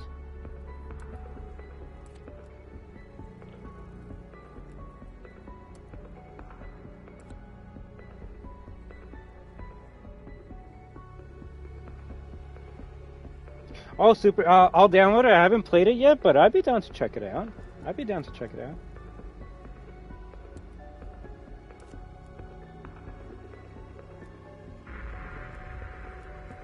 So I'm going to read these to you, and if you think it's interesting, I don't mind reading more to you. Unless you think it's boring, then I won't read it. Let's read Comet Cannibals. So this story takes place on Onslaught, but specifically the Rush map, which, if you haven't played Rush, it's the paintball map for Cold War multiplayer. So, paintball map, Outbreak happens in a paintball arena. Let's see what story can be made from that. So, if anything, yeah, I think I actually do like these stories because it's stories from the perspective of civilians. It's not from the perspective of any of the characters we know. So let me actually read this, and if you like this, then I don't mind reading more either more tomorrow or later or another time. All right, so let's read the speedball one. I believe it's either 2 or 3 notes per area. All right. Comet Cannibals Rush. A paintballer chronicles his team's battle against the zombies overrunning the Spoley Field paintball facility.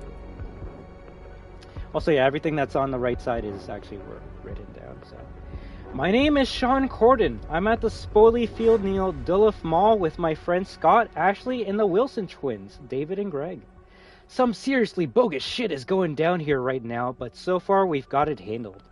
We're practicing for the team's speedball tournament when we heard the screaming from the pro shop. We went to check it out and we damn near got trampled by the super fucked up people that came charging out. So a portal opened up in that shop and zombies started flooding in. Something is seriously wrong with them. It's like that movie where the comet turns everyone into cannibals. Now me and my teammates have practically lived here since they opened. All that practice got us working like a squad. And we know where everything is, so we kicked away from the comet cannibals and booked into the storage locker. This thing is built to withstand tornadoes. It's also where they keep supplies, plus a machine that makes and fills paintballs. We're using sulfuric acid drain cleaner to make acid balls and filling others with lighter fluid and turpentine, so we can tag these dudes and set them on fire. I even found a pesticide sprayer that I think I can rig like a flamethrower. We're already armored up from practice, and we have a game plan written on one of the little maps. Spoiler printed up for newbies. I'm feeling good about our chances, even if we're the only ones alive. Sean. Bogus, that's a word I haven't heard in a while. It's because I guess it's because it's lore accurate. You gotta remember, Cold War takes place, I believe, in 1983, so... yeah, these notes take place in the same time, so it makes sense why they're saying, like, bogus and words like that, right? Definitely in his 20s, and he's definitely watching Bill and Ted every day. But alright, so a rift of zombies opens up while people are just chilling playing paintball, and let's see if these kids are able to survive a zombie attack, right? So let's see, game plan. Let's see the game plan. So I believe it's three intel per map. So this is intel number 2, game plan. Number 1, airsoft field. Can I actually look at the map? No, I guess you just look at it there. Funny enough, that's actually accurate to the multiplayer map. Except you don't go to the green area because that's outside of the combat zone. So, game plan, airsoft field. Wilson dudes here, keep moving, use long light sight lines, smart. Paintball field, Sean, use flamethrower, steer clear. Pro paintball field, Scott, lead the meatheads through structure and ambush with acid balls. 4, pro shop, where the trouble started. Do not go into the pro shop. Okay, makes sense. Where the outbreak started, you wouldn't want to go in there, right? Speedball arena. Ashley, set fire traps in speedball arena. All right. I actually forgot what happens here, so let's hope they actually make it out, because I don't want these teams to die. Come on. All right, done and dusted. A customer map of Spoley Field annotated? We'll go with that. With the paintball team's battle plan. Weaver sends a memo to Requiem directors protesting the director's resolution to the outbreak at the Georgia paintball facility. Alright, so this is Weaver talking to the director, which we really haven't heard much about them, but they're kind of like the main head of operation. You would think it's Weaver, but no, Weaver's just in charge of the strike team. Weaver does have a boss he talks to, and that boss is the director, so I'm not going to spoil who the director is, but it's going to be interesting when we finish the last Easter egg and you see that character. So this message is Weaver to the director, alright? Sir, I have submitted a formal after-action report on Requiem's response to the dimensional micro-breach at the Spoley Field paintball facility in northwest Atlanta. It omits certain sensitive details which I wish to memorialize here for reasons that will soon become clear. As you know, when our strike team arrived, us, our characters, they found the situation already contained by a paintball team comprised of 5 local college students. Bro, they actually did it. They actually did it. They were taken into custody. Yeah, I don't think we'll see them again. Treated for injuries and debriefed. The problem, of course, was that they had seen too much. Sometimes you don't want to be rescued by the good guys. Releasing them risks making the public aware of the Dark Ether threat we have kept secrets ever since End Station. So End Station was the beginning. My initial orders were to have them sign non-disclosure agreements, threatening them with prosecution should they reveal what happened. Like you, I had my doubts that 20-somethings could keep their mouths shut, but I was taken. Hey, look at you! You're right about 20-year-olds. But I was still taken aback when you overrode me and took the measures that ultimately provided a cover story and discredited the survivors. Okay, this actually might be good. Let me actually see. You ordered our medical team to administer doses of penicillin, the drug known as angel dust. Or, yeah, we'll just leave it as that. That the news media associates with various murderous rampages across the country. The cover story became that angel dust used at Spoily Field resulted in a frenzy of violence, claiming multiple lives. Despite my objections, you had the narcotic planted in the storage area where the survivors sheltered. Then allowed local law enforcement to come in and connect the dots. The survivors' claims of cannibalistic zombies were dismissed by police as drug-induced hallucinations. Sir, I have participated in many questionable acts in my career. Few have shaken me like this one. I recognize your authority, but strongly request we avoid such extreme measures in the future. Not gonna lie, that actually went way better than I was expecting. I thought the director was gonna be like, oh, thank you for clearing these zombies, but you know a bit too much, so can you sign this? Sure, I'll sign. Bang. I'm surprised the director didn't outright straight kill those guys to stop this from being leaked. If anything, they kind of went the smarter route. Let's put cocaine on the teenagers, so when the police arrive, the teenagers will be like, yo, we were like fighting zombies and shit, and this shit was fucked up. And then the police will be like, sure you were, you're just on drugs. And then kind of feel bad for the teenagers because they literally went through that shit, and now they're going to be thinking throughout their whole entire life, well, were we actually on drugs seeing that shit? Were we actually killing people with like acid balls? And no, they weren't. They were killing zombies, but this is how they cover it up. And honestly, smart, beautiful, 10 out of 10.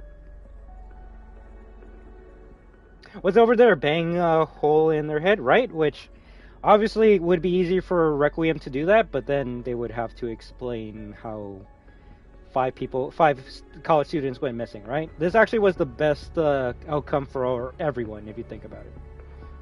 So, I really do like this cover-up story. This is actually fucking cool. This is really fucking cool. And as you can see, this is the lore and story that I really appreciate from zombies. This is the shit that really makes me smile. So let's continue with some more, unless you're getting bored with this shit. Do you remember, you played a lot of Black Ops 2, you remember that mansion map? I think it's called Estate. It's one of the locations from Blackout. There's actually a story when it comes to Estate in this map, so let's do it. I think it's called a different name in this game. Let me see what it's called though. Is it Estate? Oh, Raid, yeah. If you remember the map Raid, it has one of my favorite stories, so let's talk about the Raid story. Smart though, police wouldn't put a early 20s snorting coke and having a trip about zombies past them. Exactly, especially in the 80s where that was the biggest drug at the time, right? Like, I feel like a broken record, but like I keep on saying, they put more time, effort into the zombie story than multiplayer or even the campaign, if we're gonna be honest. Yeah, we're even getting more like 80s lingo in the zombies story than in the campaign. You didn't hear Woods or any of them being like, that's bogus. Obviously, why would they? But you're getting it in this story, right? So yeah, let me read the Raid story because it's so fucking good. I really hope this stream showed you how much of a zombies fanatic I am. I really am. I love zombies as much as I love Resident Evil, as much as I love Street Fighter, as much as I love Klaw-Naw. I just love it. It's going to be a part of me until the day I die. And unless they make some bullshit like Vanguard zombies, I'm always going to give it a try. Alright, where is it? What is it called again? I already forgot. Rush? Was it Rush? No. Oh yeah, I forgot. So remember, these outbreaks happen all over the world, so it wasn't just Requiem, the good team, that was checking out these outbreaks. Omega, the bad guys, were also checking it out too. So I think it was Omega that that did the raid. Yeah, there it is. There's raid. All right, let's read it. Let me read your thing first, and then I'll read it.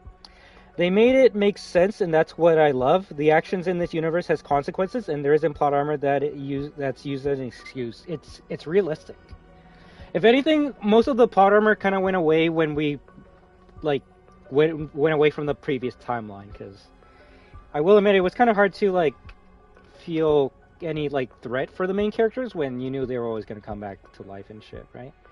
With this universe, these characters aren't Tank, Dempsey, Nikolai, Richtofen, and Takio with Element 115 to kind of power them up. They're just normal humans with equipment that can surely help them out.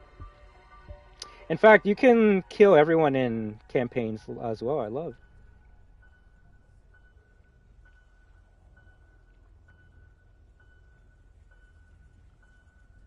What do you mean by that? Are you specifically talking campaign characters like Krashenko, or are you talking about how they can just straight up kill people in zombies compared to Cold War? Yeah, I think Cold War you hardly saw anyone die. Granted, you could say the people that are dying in zombies are randoms, but that's the most likely candidate that's gonna die in a zombie apocalypse. The randoms. All right, let me read raid and then you expand on that message. All right, housewarming canyon fire. When a dimensional breach strikes his Hollywood Hills mansion, producer Eric Silverstein reaches out to a friend in the media. To the attention of Roth Bothwell, Metro Desk Manager, Los Angeles Daily Press. First, Roger, I'm glad you skipped my housewarming party. Something terrible has happened up here in the hills. Everyone who came is dead, sort of, and not because of the canyon fire bullshit being fed to the media. I'm not sure how to describe it, but it seems like a fast-acting disease or radiation poisoning. All I know is something explosive erupted in the middle of my property, and in less time than it takes to write this, my guests looked and acted like mindless rage monsters. Remember that story you did on people smoking bath salts? Funny reference. I think it was like that, Roger, but 10 times worse. I tried running toward Mulhand, but got turned back by some serious geared-up troops. They refused to ID themselves, but the shoulder patch read, Requiem? Requiem are keeping people inside of the contamination zone, which, funny enough, that's actually what happened in Resident Evil Raccoon City. Any survivors trying to escape the city limits were met with the army, holding their guns at them and be turn back. We blocked off this area, no one gets out. How the fuck Leon and all of them got out, just ignore that part. But in the original RE timeline, the army was there, and they're like, if you try getting past us, we're shooting you. And that's the smartest thing, so. Although, I was expecting it to be Omega. It's kind of sad. You're trying to get out of your, mansion because it's filled with zombies, and then down the street you see, these convoys of people with guns, and they're turn back. And it's fuck. So I go for it, I die by the good guys. I go back, I die by the fucking zombies. What can I do? In a way, I kind of feel bad for this guy because there's nowhere you can go. So let's see what happened to his what happens to the rest of his story. I remember seeing a mission in campaign where you can kill the whole cast.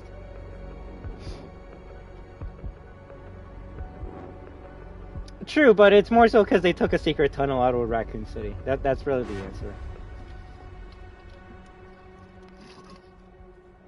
I think the only time you see the army in any media holding off the outer city limits of Raccoon City is the first CGI RE movie. You see the army holding back this guy. But yes, in Cold War's campaign, if you choose the bad route, you can actually kill all the bad guys, and it's a pretty funny ending.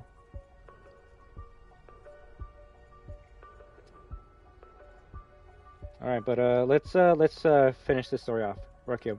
Are they stationed near here? I produced 4 war movies in the last decade, and I've never heard of them because Requiem's secret group, right? I got back home, but saw some of my guests breaking into my neighbors' houses. Cables out, but the antenna TV, I caught a live shot claiming there's a brush fire up here, and the gunshots are just illegal fireworks? Like I said, bullshit. Get the truth out, Roger. So it seems like Requiem is making a cover-up for this outbreak by saying, oh yeah, it's just a fire happening in this mansion, and fireworks are going off. That's not gunshots, so I will say if I was in this guy's situation, I would be pissed at the good guys because they're like, yeah, you're gonna die. It would be kind of like what I wanted from RE7. You survive RE7, and then at the end, Chris saves you, and he's like, oh, thank you, you did a great job. And then you're like, hey, nice. And then he shoots you in the head because he has to like make sure this shit doesn't like leak. That's basically what's happening here. So let's see if this guy finds a way to get out. Heartwarming stash room. Eric recounts how his heartwarming party turned into a bloodbath, just as he discovered the previous owner left him a little surprise. Interesting. Safety measures, exactly. It's just, obviously, if you're in this guy's situation, it's like, what the fuck? What did I do? I was just caught in this outbreak and I didn't do it. I didn't cause it. I don't want to be a part of this. I was just wrong place, wrong time. And what would Requiem say? You're right. Wrong place, wrong time. Kind of easy to, like, make the cops think a group of teenagers were high compared to a movie director being like, no, I know what I saw.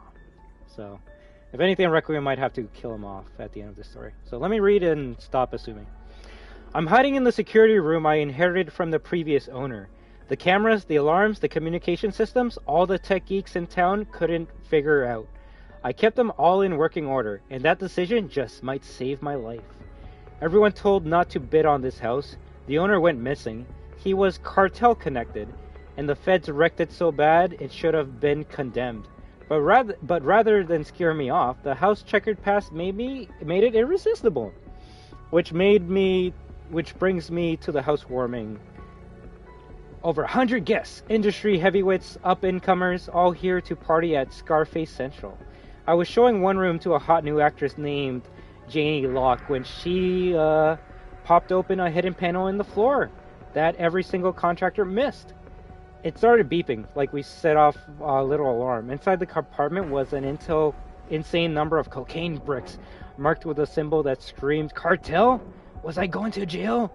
We're very scary people looking for these drugs?" Janie only had eyes for the coke.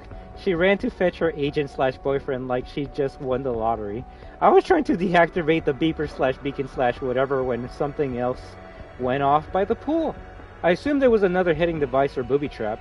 I ran to the door, saw the guests staring into each other, and locked myself in. Then a message beeped on the security system. I don't know who it's from, but it's written in Russian. Russian! What the fuck? Has to be the previous owners friends wondering who found their cocaine. But shouldn't it be in Spanish or something? Man, when shit goes wrong, it goes at once. The fact that the notes called stash room is amazing, right?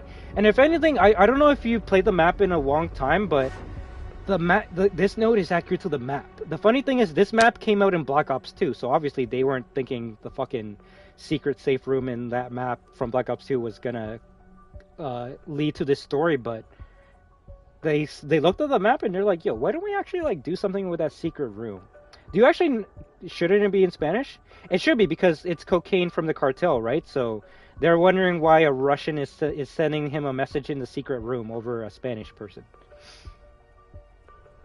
Because if you found cartel drugs, you would think that it would be someone who speaks Spanish that's going to talk to you, right? But you find cartel drugs and the first thing you hear is Russian, it might make you go, oh, fuck, who did I fucking steal this from, right?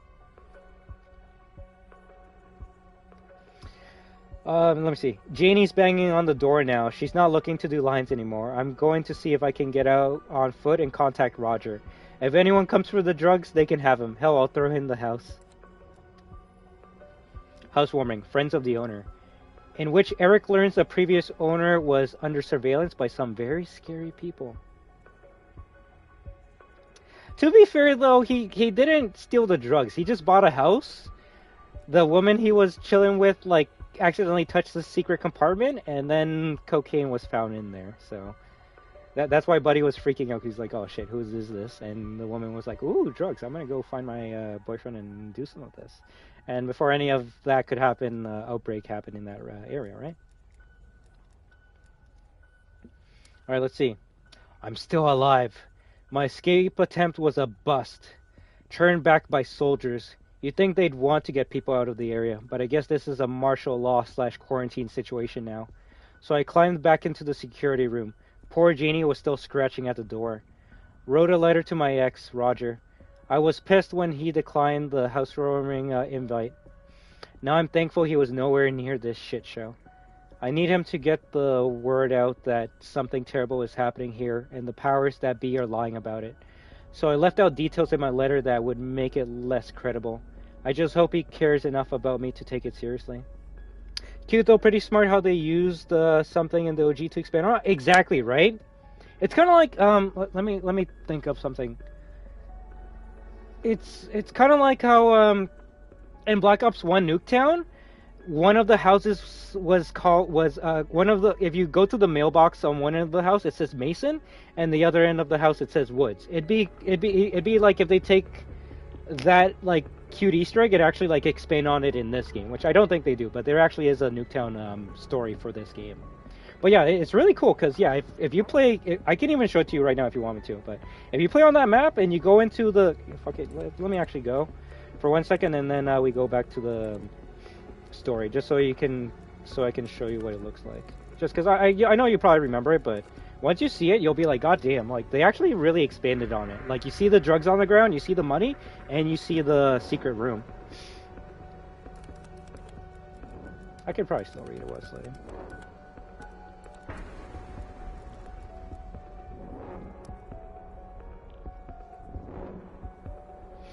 I checked the security monitors for more Russian messages. That's when I saw two guys dressed in black come over the wall on camera 3. At first I thought they were soldiers I encountered, but these guys carried AK-47, the bad guy guns. So I figured they were sent by whoever wrote that message in Russian.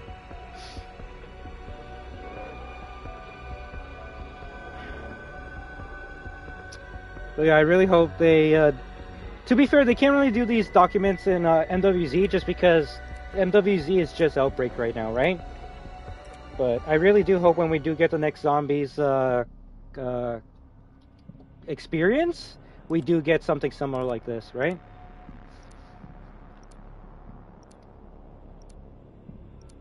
Well, even this mode right here is canon to the zombie storyline. How? It's because we're being sent by Weaver to stop the outbreak in this zone, right? Eliminate all hostiles. We need this breach under control. Get out of the phase. Shut up, it's okay. Kill so this is the room that he was talking about. Requiem has yet to identify its true purpose, but we do know it helps so you our got team the money, survive. you got the drugs. And yeah, this is the locked room. You need to stay near the orb. It's so fucking cool that they even addressed this. It's okay.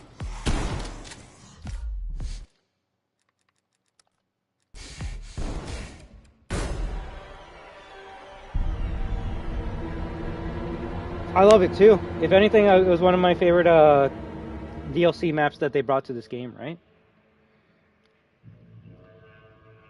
But it just made something that was always part of like the map just more fleshed out in a way.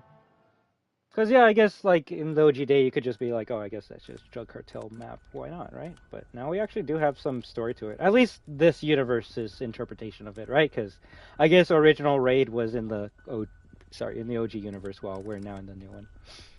Okay, let's finish this one up.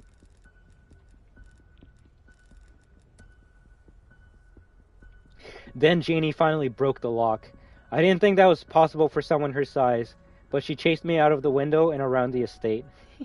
I guess that's why the estate was broken.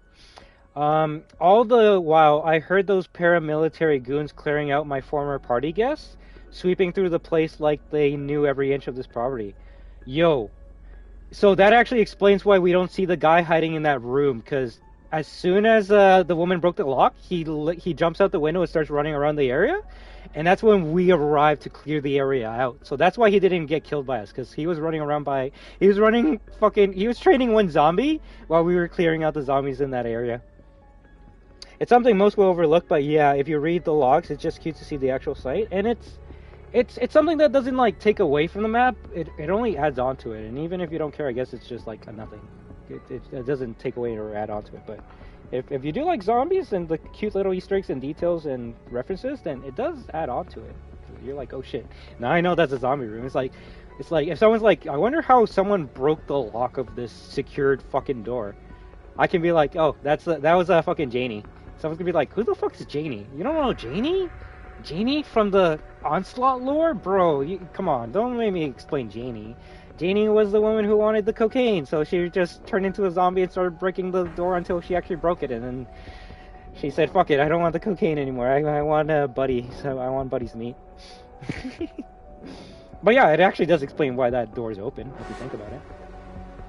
Alright, let's continue. Janie cornered me in the room where we found the coke, just as the AK-47 guy showed up.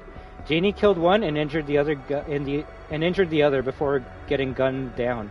I wanted to help the injured guy, but a few more party guests showed up and pounced. I slipped out the window while they finished him off. I'm back in the security room now. Another message came through, this time in English. They call themselves Omega? And they're offering a small fortune to take the corpses and the stash off my hands. I gave them one of my business accounts, and the wire transfer happened inside of 10 minutes. So maybe things are looking up. I just hope they don't expect me to stick around and say thank you. Funny story nonetheless, right? It's still a funny story, and it seems like the zombie guy was able to survive the event. If anything, it'd be kind of cute if in like Gulf War we actually hear about this director and he makes like a zombie movie in the future. That actually would be a cute callback to this story. But yeah, Hollywood movie producer buys a mansion, has a party at the mansion. Outbreak happens at the mansion. He locks himself in the secure room. He tries to escape, but Requiem says, "Turn back or we kill you." He's like, "They're fucked up." He gets a message in Russian. He's like, "This is fucked up. I'm gonna run away." And then he runs away for a bit until he hides back in that room. And then he gets a message by the Russians again and being like, "Yo, we'll take everything that you have. Just shut up and just let us take everything." He's like, "Sure, whatever. Fuck it. I just want to live." Okay, let me read the Nuketown one. I think it's a cute one. To whom it may concern. A commune leader, Gina, witnesses the annihilation of her isolated community, the Nuketown Collective. To whom it may concern, and if this doesn't make you concerned, something seriously wrong with you. My name is Gina Daystar, ni Castillo, and I found the Nuketown Collective 3 years ago. I was the first so-called squatter, got the plumbing working, painted the first mural, and I personally petitioned the Department of Defense and the governor to legally recognize that despite this being an old nuclear test site, we are not, in fact, on federal land. Also, I actually forgot about this. If your first thought was like when you played Nuketown on multiplayer, like, yo, I like the graffiti and the vibes this map has, but like, who came to this map and graffitied it up? I actually forgot the zombie story explains everything. It explains everything, and that's why I love zombies so much. Because, yeah, I guess if you didn't have that question, then who cares? But if you had that question, you're not getting that answer from multiplayer. You're not getting that answer from campaign. You're getting that answer from zombies. So it really does show how connected the zombie storyline is to the campaign now. It's not like it's its own thing as the old timeline was. No. Zombies, Warzone, and campaign are the same story now. That's why you see fucking Soap in Laswell and Modern Warfare Z, even though it's weird to think about, but that's okay. So yeah, technically after Black Ops 1 and the nuke happened at the end of that multiplayer match, some people went, hey, you know what? Granted, the World at War starting area was all graffitied up. Oh, you're talking about Die Machine, which, yes, I believe we can actually find notes that say, like, people were going through the area and they were just like, hey, I want to graffiti this area, because fuck it, why not? And then that's when they started seeing zombies. This is more so, hey, this is like an abandoned fucking city, or an abandoned small, like, village, if you will. Why don't we, like, make it our own, considering the government's not using this, so... This story is about how a group of, we'll call them hippies, found Nuketown and made it their hometown until something destroyed that hometown. was actually kind of a sad story, so let me continue it. Also, this is funny because it actually ties back to OG lore. I mentioned this because when your neighbor is Area 51, yeah, Nuketown is beside Groom Lake, which is Area 51 in real life and in Zombie Story. You technically go to Area 51/Groom Lake in Moon. If you're wondering where you are when you play the Moon DLC and you're like in that area that has a endless wave of zombies, that's actually Area 51, so that's actually fucking cool. Anyways, I mentioned this because when your neighbor is Area 51, good fences make good neighbors. Takes on unique significance. I have seen black helicopters and lights in the sky. I've heard an eerie, almost subsonic late-night hum and felt it rattle my bones. I can only guess what terrible experiments are carried out in secret there. That's why I made Nuketown rule number 1. No trespassing on or in contact with Area 51 ever. As I write this, my community is shattered. My brothers and sisters are literally tearing each other apart. It started an hour ago with a sound like a human shriek that came from all sides and something that looked like a mini Aurora Borealis appearing beside the house across the street, the rift. They were having a cookout and everyone close to that Aurora thingy immediately started wailing and moaning as their skin dried up like rotten leather. I watched through my window as they attacked the others, like coyotes on a jackrabbit. I'm not even going to try to process my emotions yet. Survival comes first. I don't know if it was radiation, germ warfare, or some sort of chemical weapon, but I have no doubt of the source. We kept our distance, but Area 51's bad science came to us. It's kind of funny how also, like, in these civilian notes, you're kind of, like, seeing what they think it is, right? We know what it is because we can say we're part of Requiem, right? We know the lore. But these guys don't know what it is, so obviously if they see fucking zombies coming out of nowhere and they live right beside Area 51, yeah, you're gonna say it's Area 51 bullshit. So that's kind of cute and funny. I watched through my window as they attacked the others. Oh, yes. We have no phone lines out here, so I called for help on my ham radio. I have friends in Indian Springs who I chat with sometimes. She responded, but a wave of static drowned her out. A very stern military-sounding voice cut in. Stay put. We're aware of the situation. Help is on the way. Weaver. That was it. No answers to my questions. Just stay put. We are on the way. I would not stay put if the government told me that. Not gonna lie. I never thought an offer of help could sound less reassuring. Yeah. I'll lock the doors and windows. I may be paranoid, but I'm considering making a run for it before help arrives. Daystar. Yeah, that would probably be the best option. Nuketown 84. This one made a lot of fans go wild just because of one word, and you tell me which word it is. Punks ain't pacifists. Eddie's hippie neighbors finally give up on being vegetarians. Only reason I'm here is because my bandmates dumped me in the desert when I puked in the van. Fuckers can't take a joke. Anyhow, these hippies at the Nuketown Collective saved me from dying of thirst and gave me a place to crash. So I guess I owe them something. For sure, they didn't deserve to go out like they did. They threw a barbecue today, which is funny because they're vegetarians. I was playing on my guitar on the other side of the house when it happened.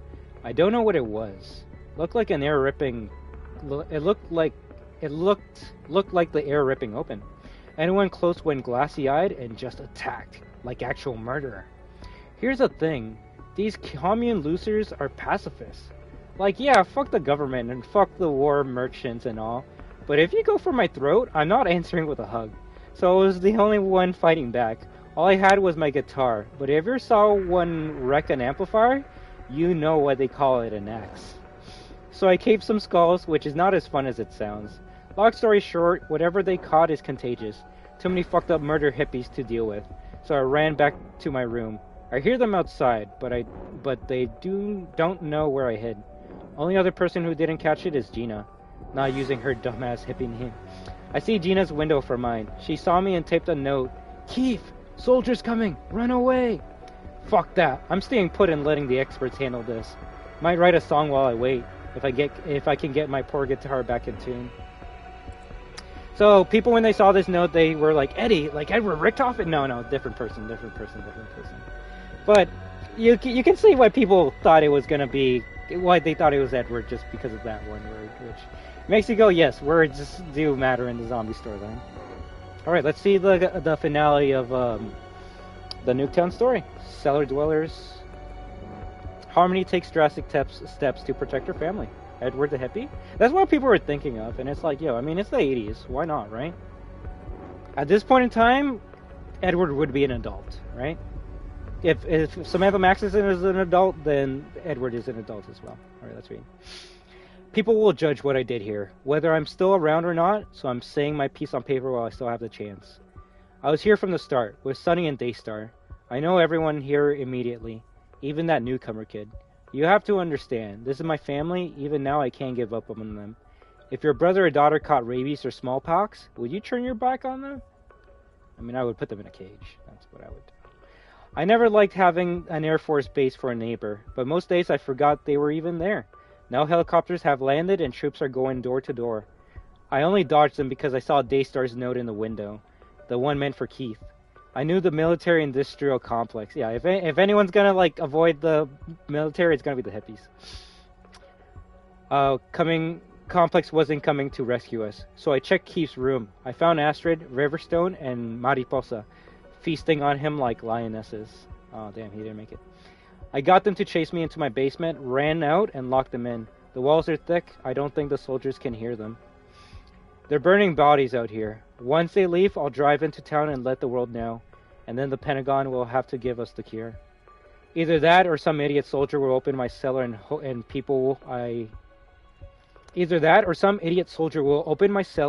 people will say I set up an ambush. Look, I didn't start this. I can't let what's left of my family end up in a bonfire of corpses. Harmony. Sadly, that's what happened. That's what happened. The only person I want to say who made it out of this area is Gina. She's the only one that avoided the military. And heck, I don't even think Eddie made it because he fucking died. So true. Need to take time into consideration that this is the 80s, right? Which is gonna be tough when we play MWZ and we gotta like jump from 80s lore to 2022 lore. Which is why I'm excited for Gulf War, because if anything, give me a second. Let me actually see when the Gulf War took place. So then I can see like how much of a jump we're gonna have from the next game to the game we're playing right now, right? If anything, for you, friend, I'll do my research on the Gulf War and I'll talk about it on tomorrow's stream, okay?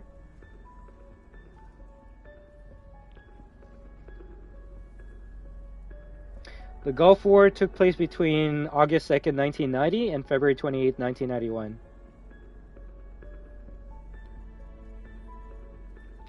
The Gulf War was the invasion of Kuwait led by United Nations Security Council embargo and sanctions on the Iraq and U.S.-led coalition air and ground war, which began on January 16, 1991, and ended with an Iraqi defeat and retreat from Kuwait on February 28, 1991. Okay. Actually, let me see who won the Gulf War. Actually, I don't even know.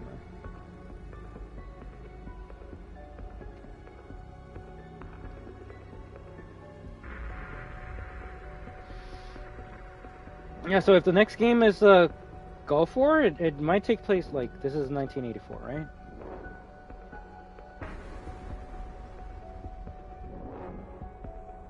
So if the next game is Gulf War, it's going to take 7 to 8 years after this game, so that's actually going to be fucking cool. If anything, it actually might tell us what happened to Weaver and the crew to lead them to be skeletons and Modern Warfare zombies, because that's something that hasn't been explained yet. Alright, let's see what's the next one. One of my favorite ones is the Pines. The Pines is the shopping mall, the shopping mall multiplayer map. So let's read what happens when an outbreak happens at a shopping mall, right? Game over. The Kyle practically lived at the arcade. Now he might just die there. Where to start? The Galaxy Room, I spent most afternoons at the arcade with Perry and Chris. The manager, Walter, even gives us some free tokens sometimes. He's like 27, but cool for an old dude. Goddamn, I'm an old dude now. Anyways, we were there when the shit hit the fan. I was going for a high score on ICBM command, so I didn't... I think that's actually an Activision game, so that's a reference. So I didn't notice the people screaming at first. Kids scream here all the time. Makes sense. Then Chris yanked me away from the machine. We couldn't run toward the food court. The people out there looked like they drank some bad crank or angel dust, and they attacked anything that moved. And they attacked anything that moved. I even saw them pull down Mr. Coulson from PE class. And he used to play college football. Walter let us in his break room. Like I said, he's pretty cool. I tried to call home, but something was wrong. Like, not a busy signal or whatever, but just static. And what sounds like little whispers. The harder I listened, the less I wanted to. That's creepy. The crank mob pounded on the door, and we could tell it wasn't going to hold. Walter was praying, which was scary and useless. Perry unscrewed the AC vent with his pocket knife, and we slipped away through the duct just as they broke in. But Chris was too big and got stuck. I heard him scream, but there was nothing we could do. Do you know what the cool part about that part is? If you play the mall map right now, there is actually a vent that's opened up. You see the vent beside the vent cover beside the vent. And if you take that vent, it actually takes you into the break room of the arcade area of the mall. I could show you later if you want. You could just believe me if you want. But when that map came out, it was just like, okay, this vent leads you into the arcade, easier access to get to that part of the map. No one thought like, why the fuck is this vent open? Because why would you think about that in a multiplayer game?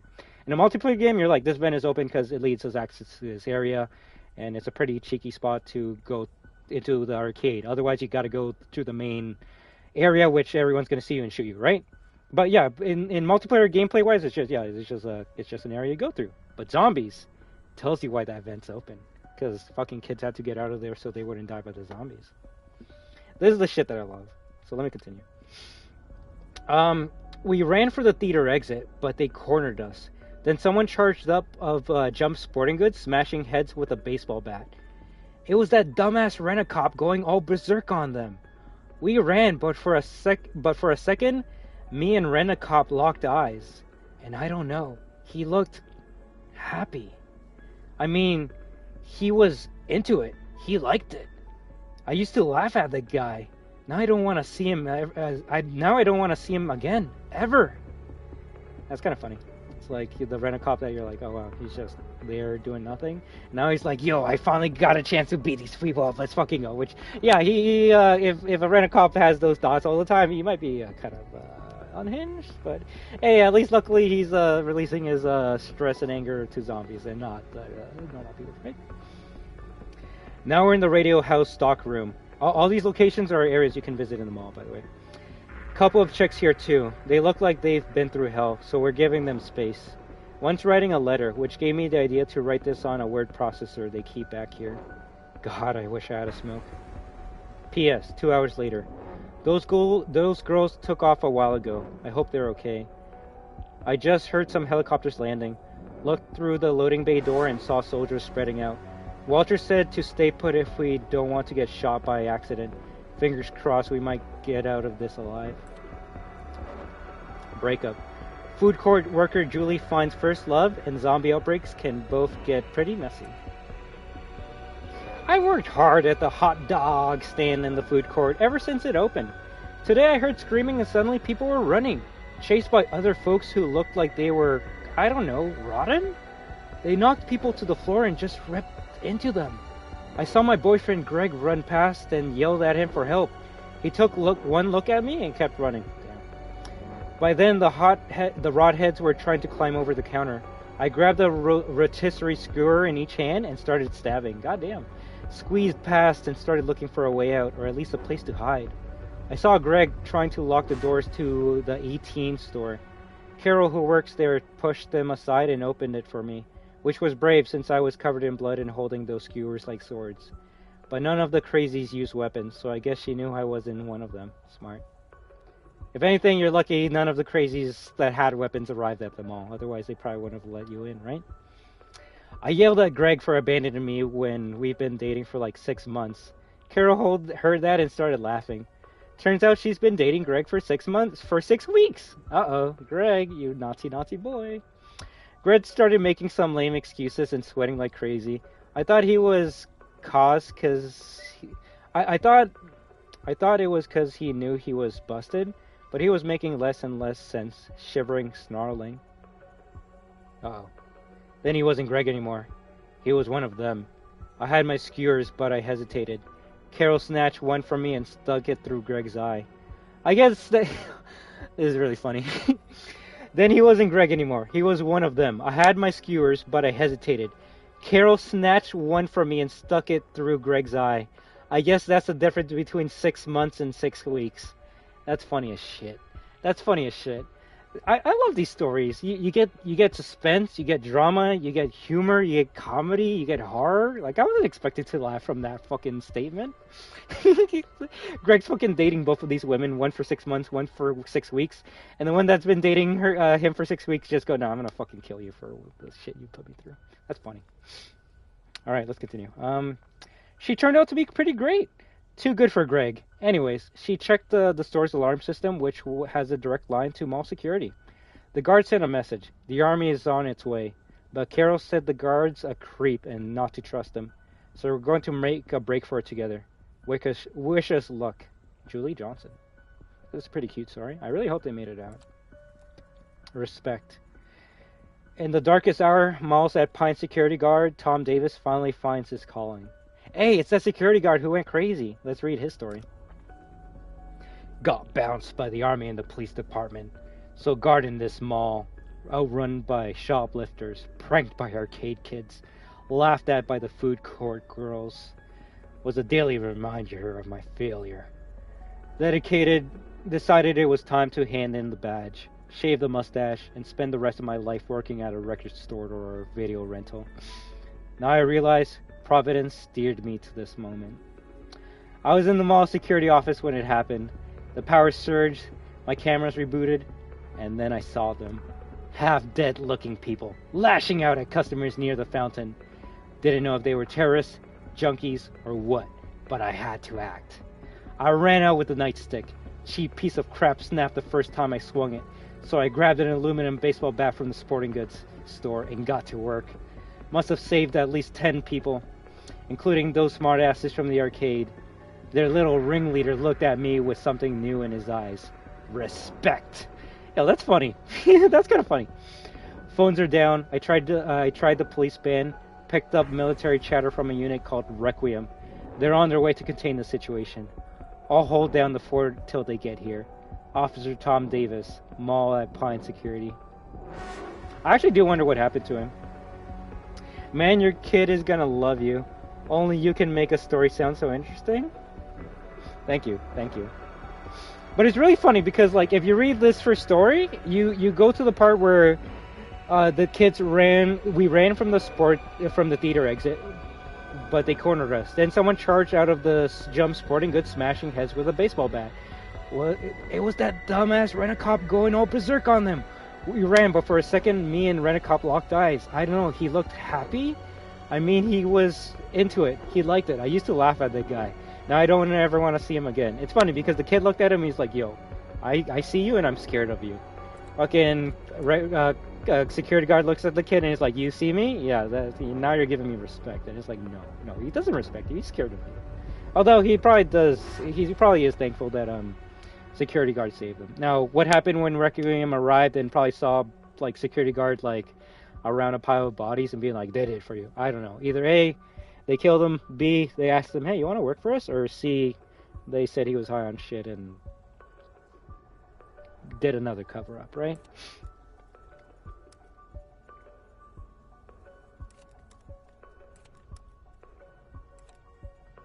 That's another good one.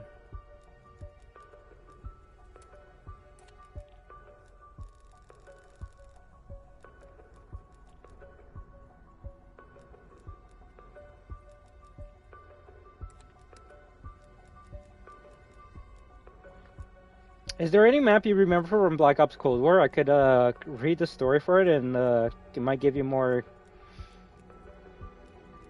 information on the specific map. What do we have for maxes?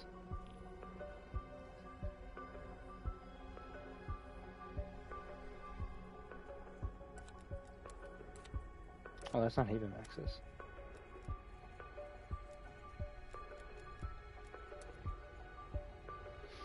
A frame from a film reel found in the KGB archives. Images features Colonel Lazarev and Sergeant Zykov. Moments after the colonel decorated the sergeant for his impeding act of heroism. Film reel is dated February 10th, 1945.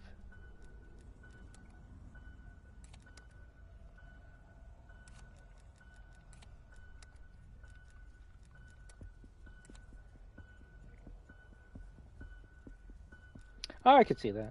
Plus, I already read the Nuketown one.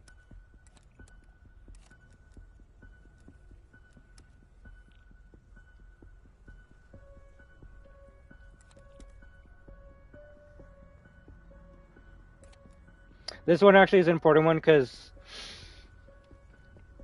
it explains why Ravenov is gonna help Maxis or the Americans or Requiem instead of being like 100% faithful to Omega.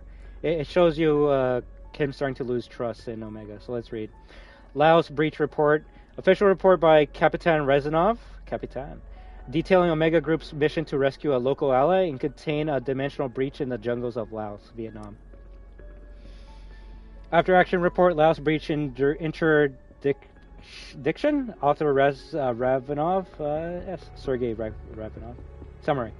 On 18th January, KGB Southwest Asia Comms Center received a distress call from an ally in Laos, Zhang Wei, leader of the Shang's People Army, an opium-founded communist insurgent group operating in the Golden Triangle region with covert logistic support from the KGB. Yes. We'll read this last one and we'll head out, alright? Heck, I didn't even know we were hitting the 8-hour mark. If anything, I'm glad that I was able to get you interested in this story, because this story means a lot to me. And at the end of the day, I don't expect people to respect the story and be like, this is the best, but just understand why this idiot enjoys it, right?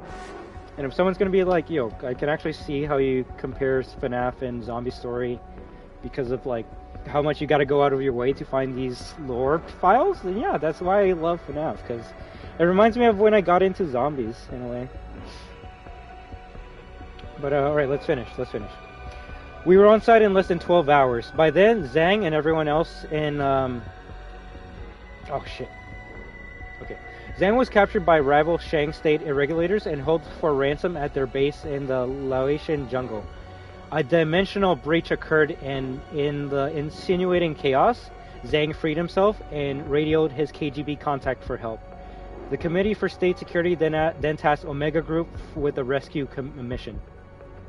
We were on site in less than 12 hours. By then, Zhang and everyone else in the SSI camp was dead. The breach was still active. We began contaminant and eradication protocols, securing the site within half an hour. That's actually pretty good. Which, funny enough, I guess is kind of like around the time it would take you to beat an Easter egg, right? Half an hour? That's funny. In-game universe shit. My unit suffered no casualties during the operation. Sick, no deaths. They gathered samples requested by the colonel, which now we know is Krashenko. While I performed a sweep of the area to determine the sequence of events when the breach occurred, the Shang state regulators are violent narco-traffickers with ties to the CIA's Air America opium smuggling operation. Trust me, it gets interesting in a second. They set up their camp near a 13th century temple at a crossroads for their smuggling routes. Funny enough, you actually do see the drugs and the money near that temple in the map. In addition to erecting several modern structures on the temple grounds, the SSI posted numerous severed human heads on stakes around the area to warn off trespassers. These heads were still reanimated when we arrived. I think you can actually still see those heads on multiplayer. You'll go to those heads and it's zombies' heads that are like moving. That's kind of funny. The SSI had just executed Zhang's bodyguards when the breach occurred. Zhang himself was locked in a holding cell. The breach necrotized most of the SSI soldiers and all the SPA hanging from nooses. While the remaining irregulars engaged hostiles, Zhang escaped his cell and snuck their armory to send his distress call. He died not too long after expanding all ammunition in the SSI stockpile. Interesting enough, I always wonder what that stockpile room was. Like, I know it's just ammo area, but now I know someone died in there. That's cool. The breach spontaneously closed 2 hours after our arrival. Readings indicate the dimensional membrane remains unstable. Recommended the area be made off limits by the new leader of the Shanks People Army, Kapitan Sergei Regavinov. Okay, so story. Their contact in Vietnam is like, yo, help me, I'm captured, and crazy shit's happening here. They arrive there, and their contact is dead. So it's like, fuck. Well, at least we cleaned those zombies, right? There's 2 parts to this, though, so let me finish this out. Finish the 2 parts, and then we're done. A luxury I can't afford. Revanov's personal journal tells a very different tale than his official report. Huh, are you saying that the official report we just read didn't actually happen? Let's read. Submitted my official after-action report to the Colonel. Tried to keep it professional without injecting too much personal opinion. That is a luxury I cannot afford, along with this journal. If the Colonel ever doubts my loyalty, he will reassign me or tell Gorov to cut my throat. We'll learn about Gorov soon. But the longer I serve with Omega, the harder it is to hide my disgust. Uh-oh. What I left out of the report is what troubles me the most. Zhang was still alive when we got there. Interesting. He wrote that he was dead when they arrived there, so why would he write that in his report? Let's read. Against all odds, he had cheated death. Then the Colonel said Valentina had an experiment for us to carry out. We were ordered to collect samples of brain fluid from all infected corpses and inject them into Zhang's cranium. I tried to reason with the Colonel.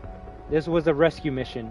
Zhang was a long-standing, dependable ally of the USSR.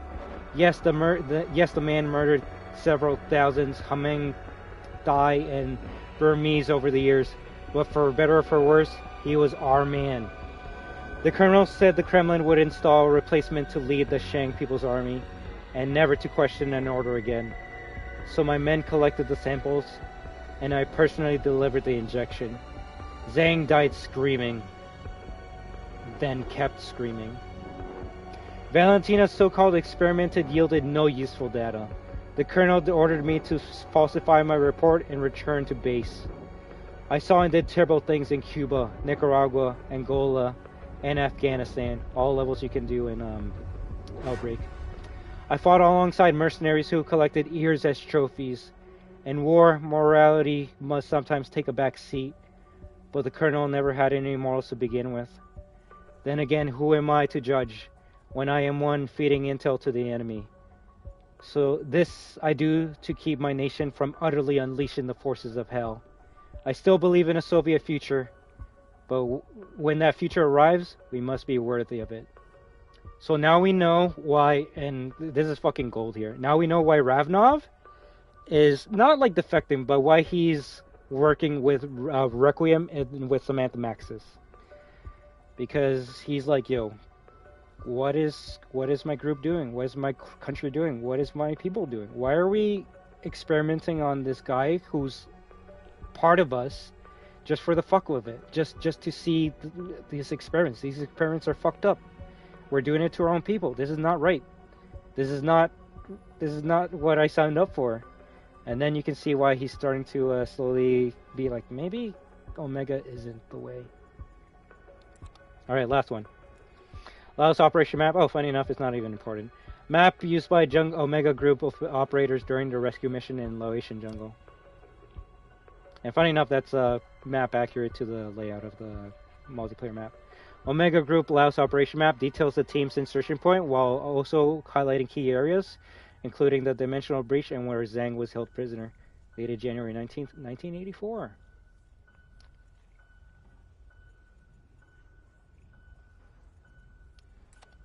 But yeah, so that explains to you why Ravenov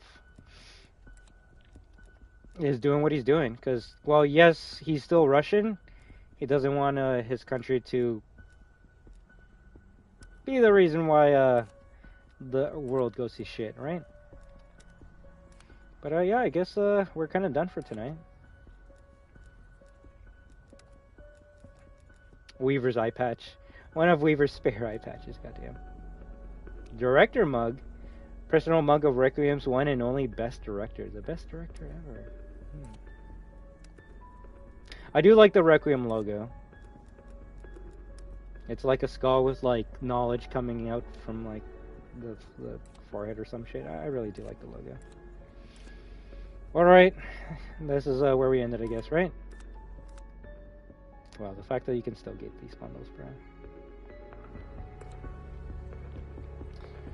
So I'd like to think main takeaway: modern M campaign. What do you mean modern? You mean Modern Warfare? Main takeaway: modern M campaign can't top modern zombies. Literally, heck, I would even go as far as like modern Call of Duty campaigns can't even top old school zombies story. So, if anything, I'm glad I was able to start to get you into it. We kind of just dipped our toes into the storyline today, and tomorrow / later today we'll finish it up, address any questions and stuff you might have, and then we should have all the information we need to get into Modern Warfare Z zombies. Because trust, even though I haven't done the Easter egg, I've seen the cutscenes, and brother, when I tell you that last cutscene gets me hyped, it gets me hyped. It gets me hyped. I can't even talk to you about what it's gonna do, just because it might spoil what happens at the end of this story. So I'm not gonna say it, but trust, I'm already so fucking hyped for Modern Warfare Zombies with that last cutscene. So let's hopefully finish off the story tomorrow, later today, and then we can start working on the Modern Warfare Zombies, right? Let's at least finish the Easter egg for Modern Warfare Zombies before Season 1 comes out, right? Okay, yeah, I'll just ignore it. But yeah.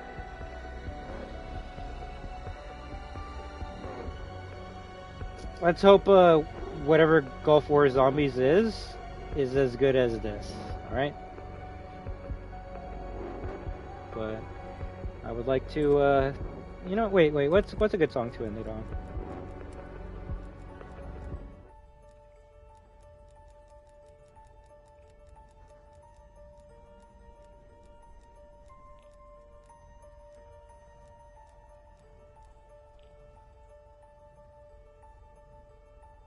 It is, but it's not confirmed. We don't know what it's going to be. They confirmed zombies, but they didn't confirm round-based, so we might not even have round-based next Call of Duty. But we don't know what it's going to be.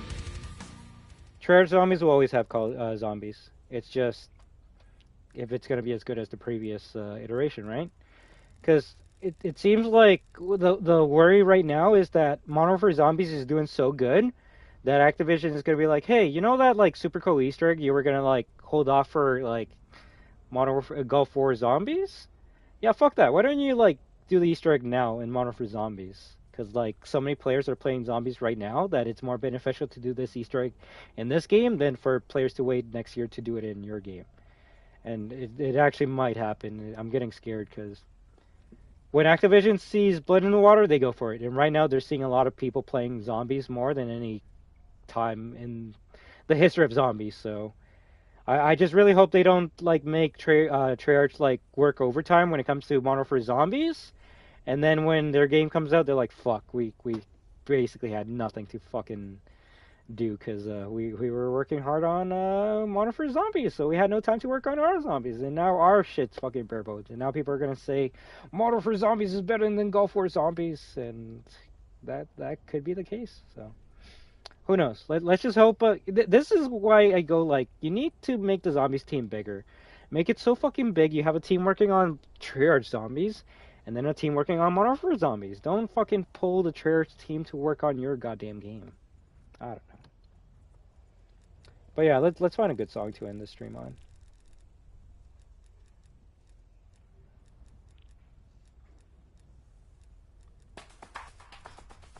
Coming Home's too good. Yeah, let's go with the classic.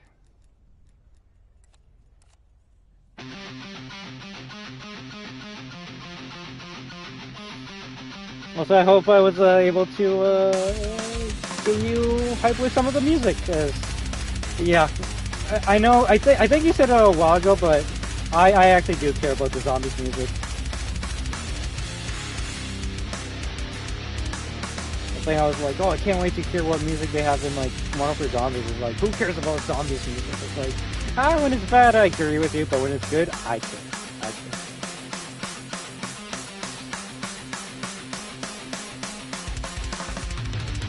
Alright, it's because they don't see it viable.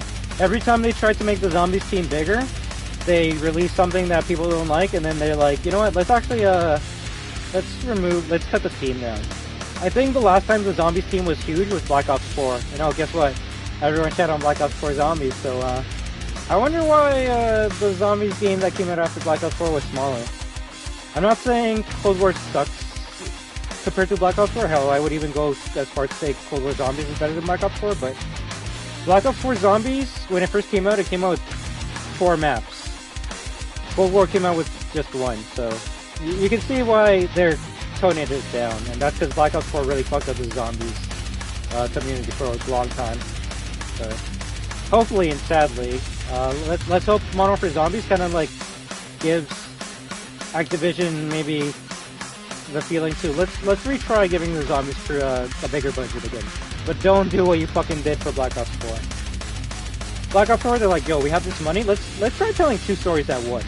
We'll do the OG story that people care about, and then this new story no one gives a fuck about other than Destruction, which is the Chaos crew. And you know what?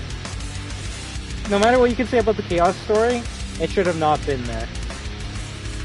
People care more about the OG story than a new story, so it was a bad idea to give us 1 map pertaining to the OG story, and then give us 3 maps to a new story that means nothing to the OG story. So I will say Black Ops 4 was a big fumble for them, so let's hope they don't do that again, right? Oh wait, Vanguard. Oh. If anything, I'm actually surprised Vanguard didn't outright kill zombies forever. I'm actually surprised they didn't kill it forever.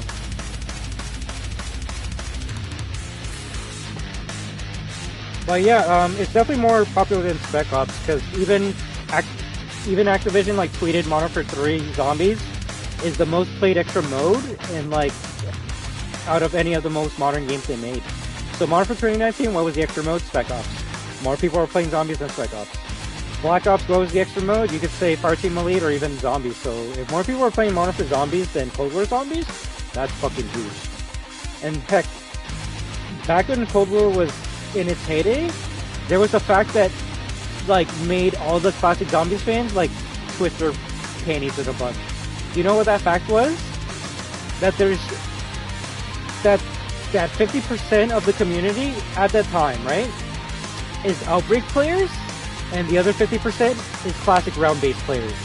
So that's fucking huge. If you're telling me that this new mode that got added into Cold War was able to get enough players that it rivals fucking the classic round-based mode. And when you start thinking about it that way, it makes sense why Modern Warfare Z is the biggest zombies like experience of all time. Because shit, like you could kind of say, and this is no dig at the zombies community. I'm part of it, but you could kind of make the statement that the zombies classic round-based mode was never really huge. So like when you add an Outbreak experience, it's kind of wild that enough people liked it so much that it actually rivals the classic round-based experience. And then you expand Outbreak even more, which is what Modern Warfare Zombies is, and then yeah, more people are playing that shit than this. So I don't know, it makes me wonder that what if all we get for Treyarch Zombies is Outbreak? But hey, I'm gonna play no matter what, but of course classic round-based fans are gonna be pissed. So let's hope it's not the case. So I've been talking for too long, so let's actually finish this stream, alright?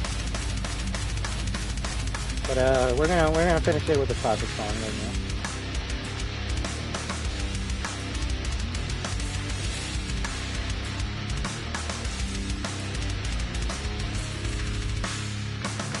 Also, let's pray to God that the music player comes back in the next game. So that's one of my favorite things they added to this game.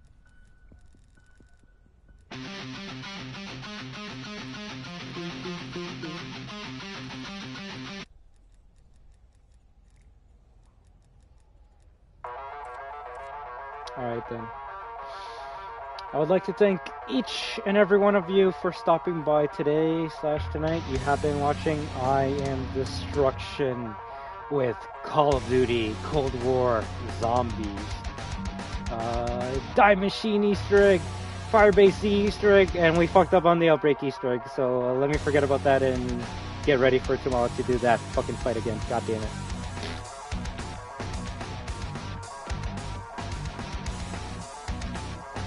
But you're all destroyers, therefore, You are destruction. And when we team up with each other, we are destruction. So have an amazing day, night, week, weekend, month, and 2023 year. But until next time, have a good one. WAHOO! Thank you for slowly repairing my faith. Looking forward to tomorrow to kick that boss's ass. Yeah, Legion's gonna suck a big one. Have a good one and see you a bit, my guys. See you as well, my friend. Glad we have these conversations and I can't wait to have more next time, alright? Take care, you amazing lurking viewers. And until next time, Destroyers, live your best life.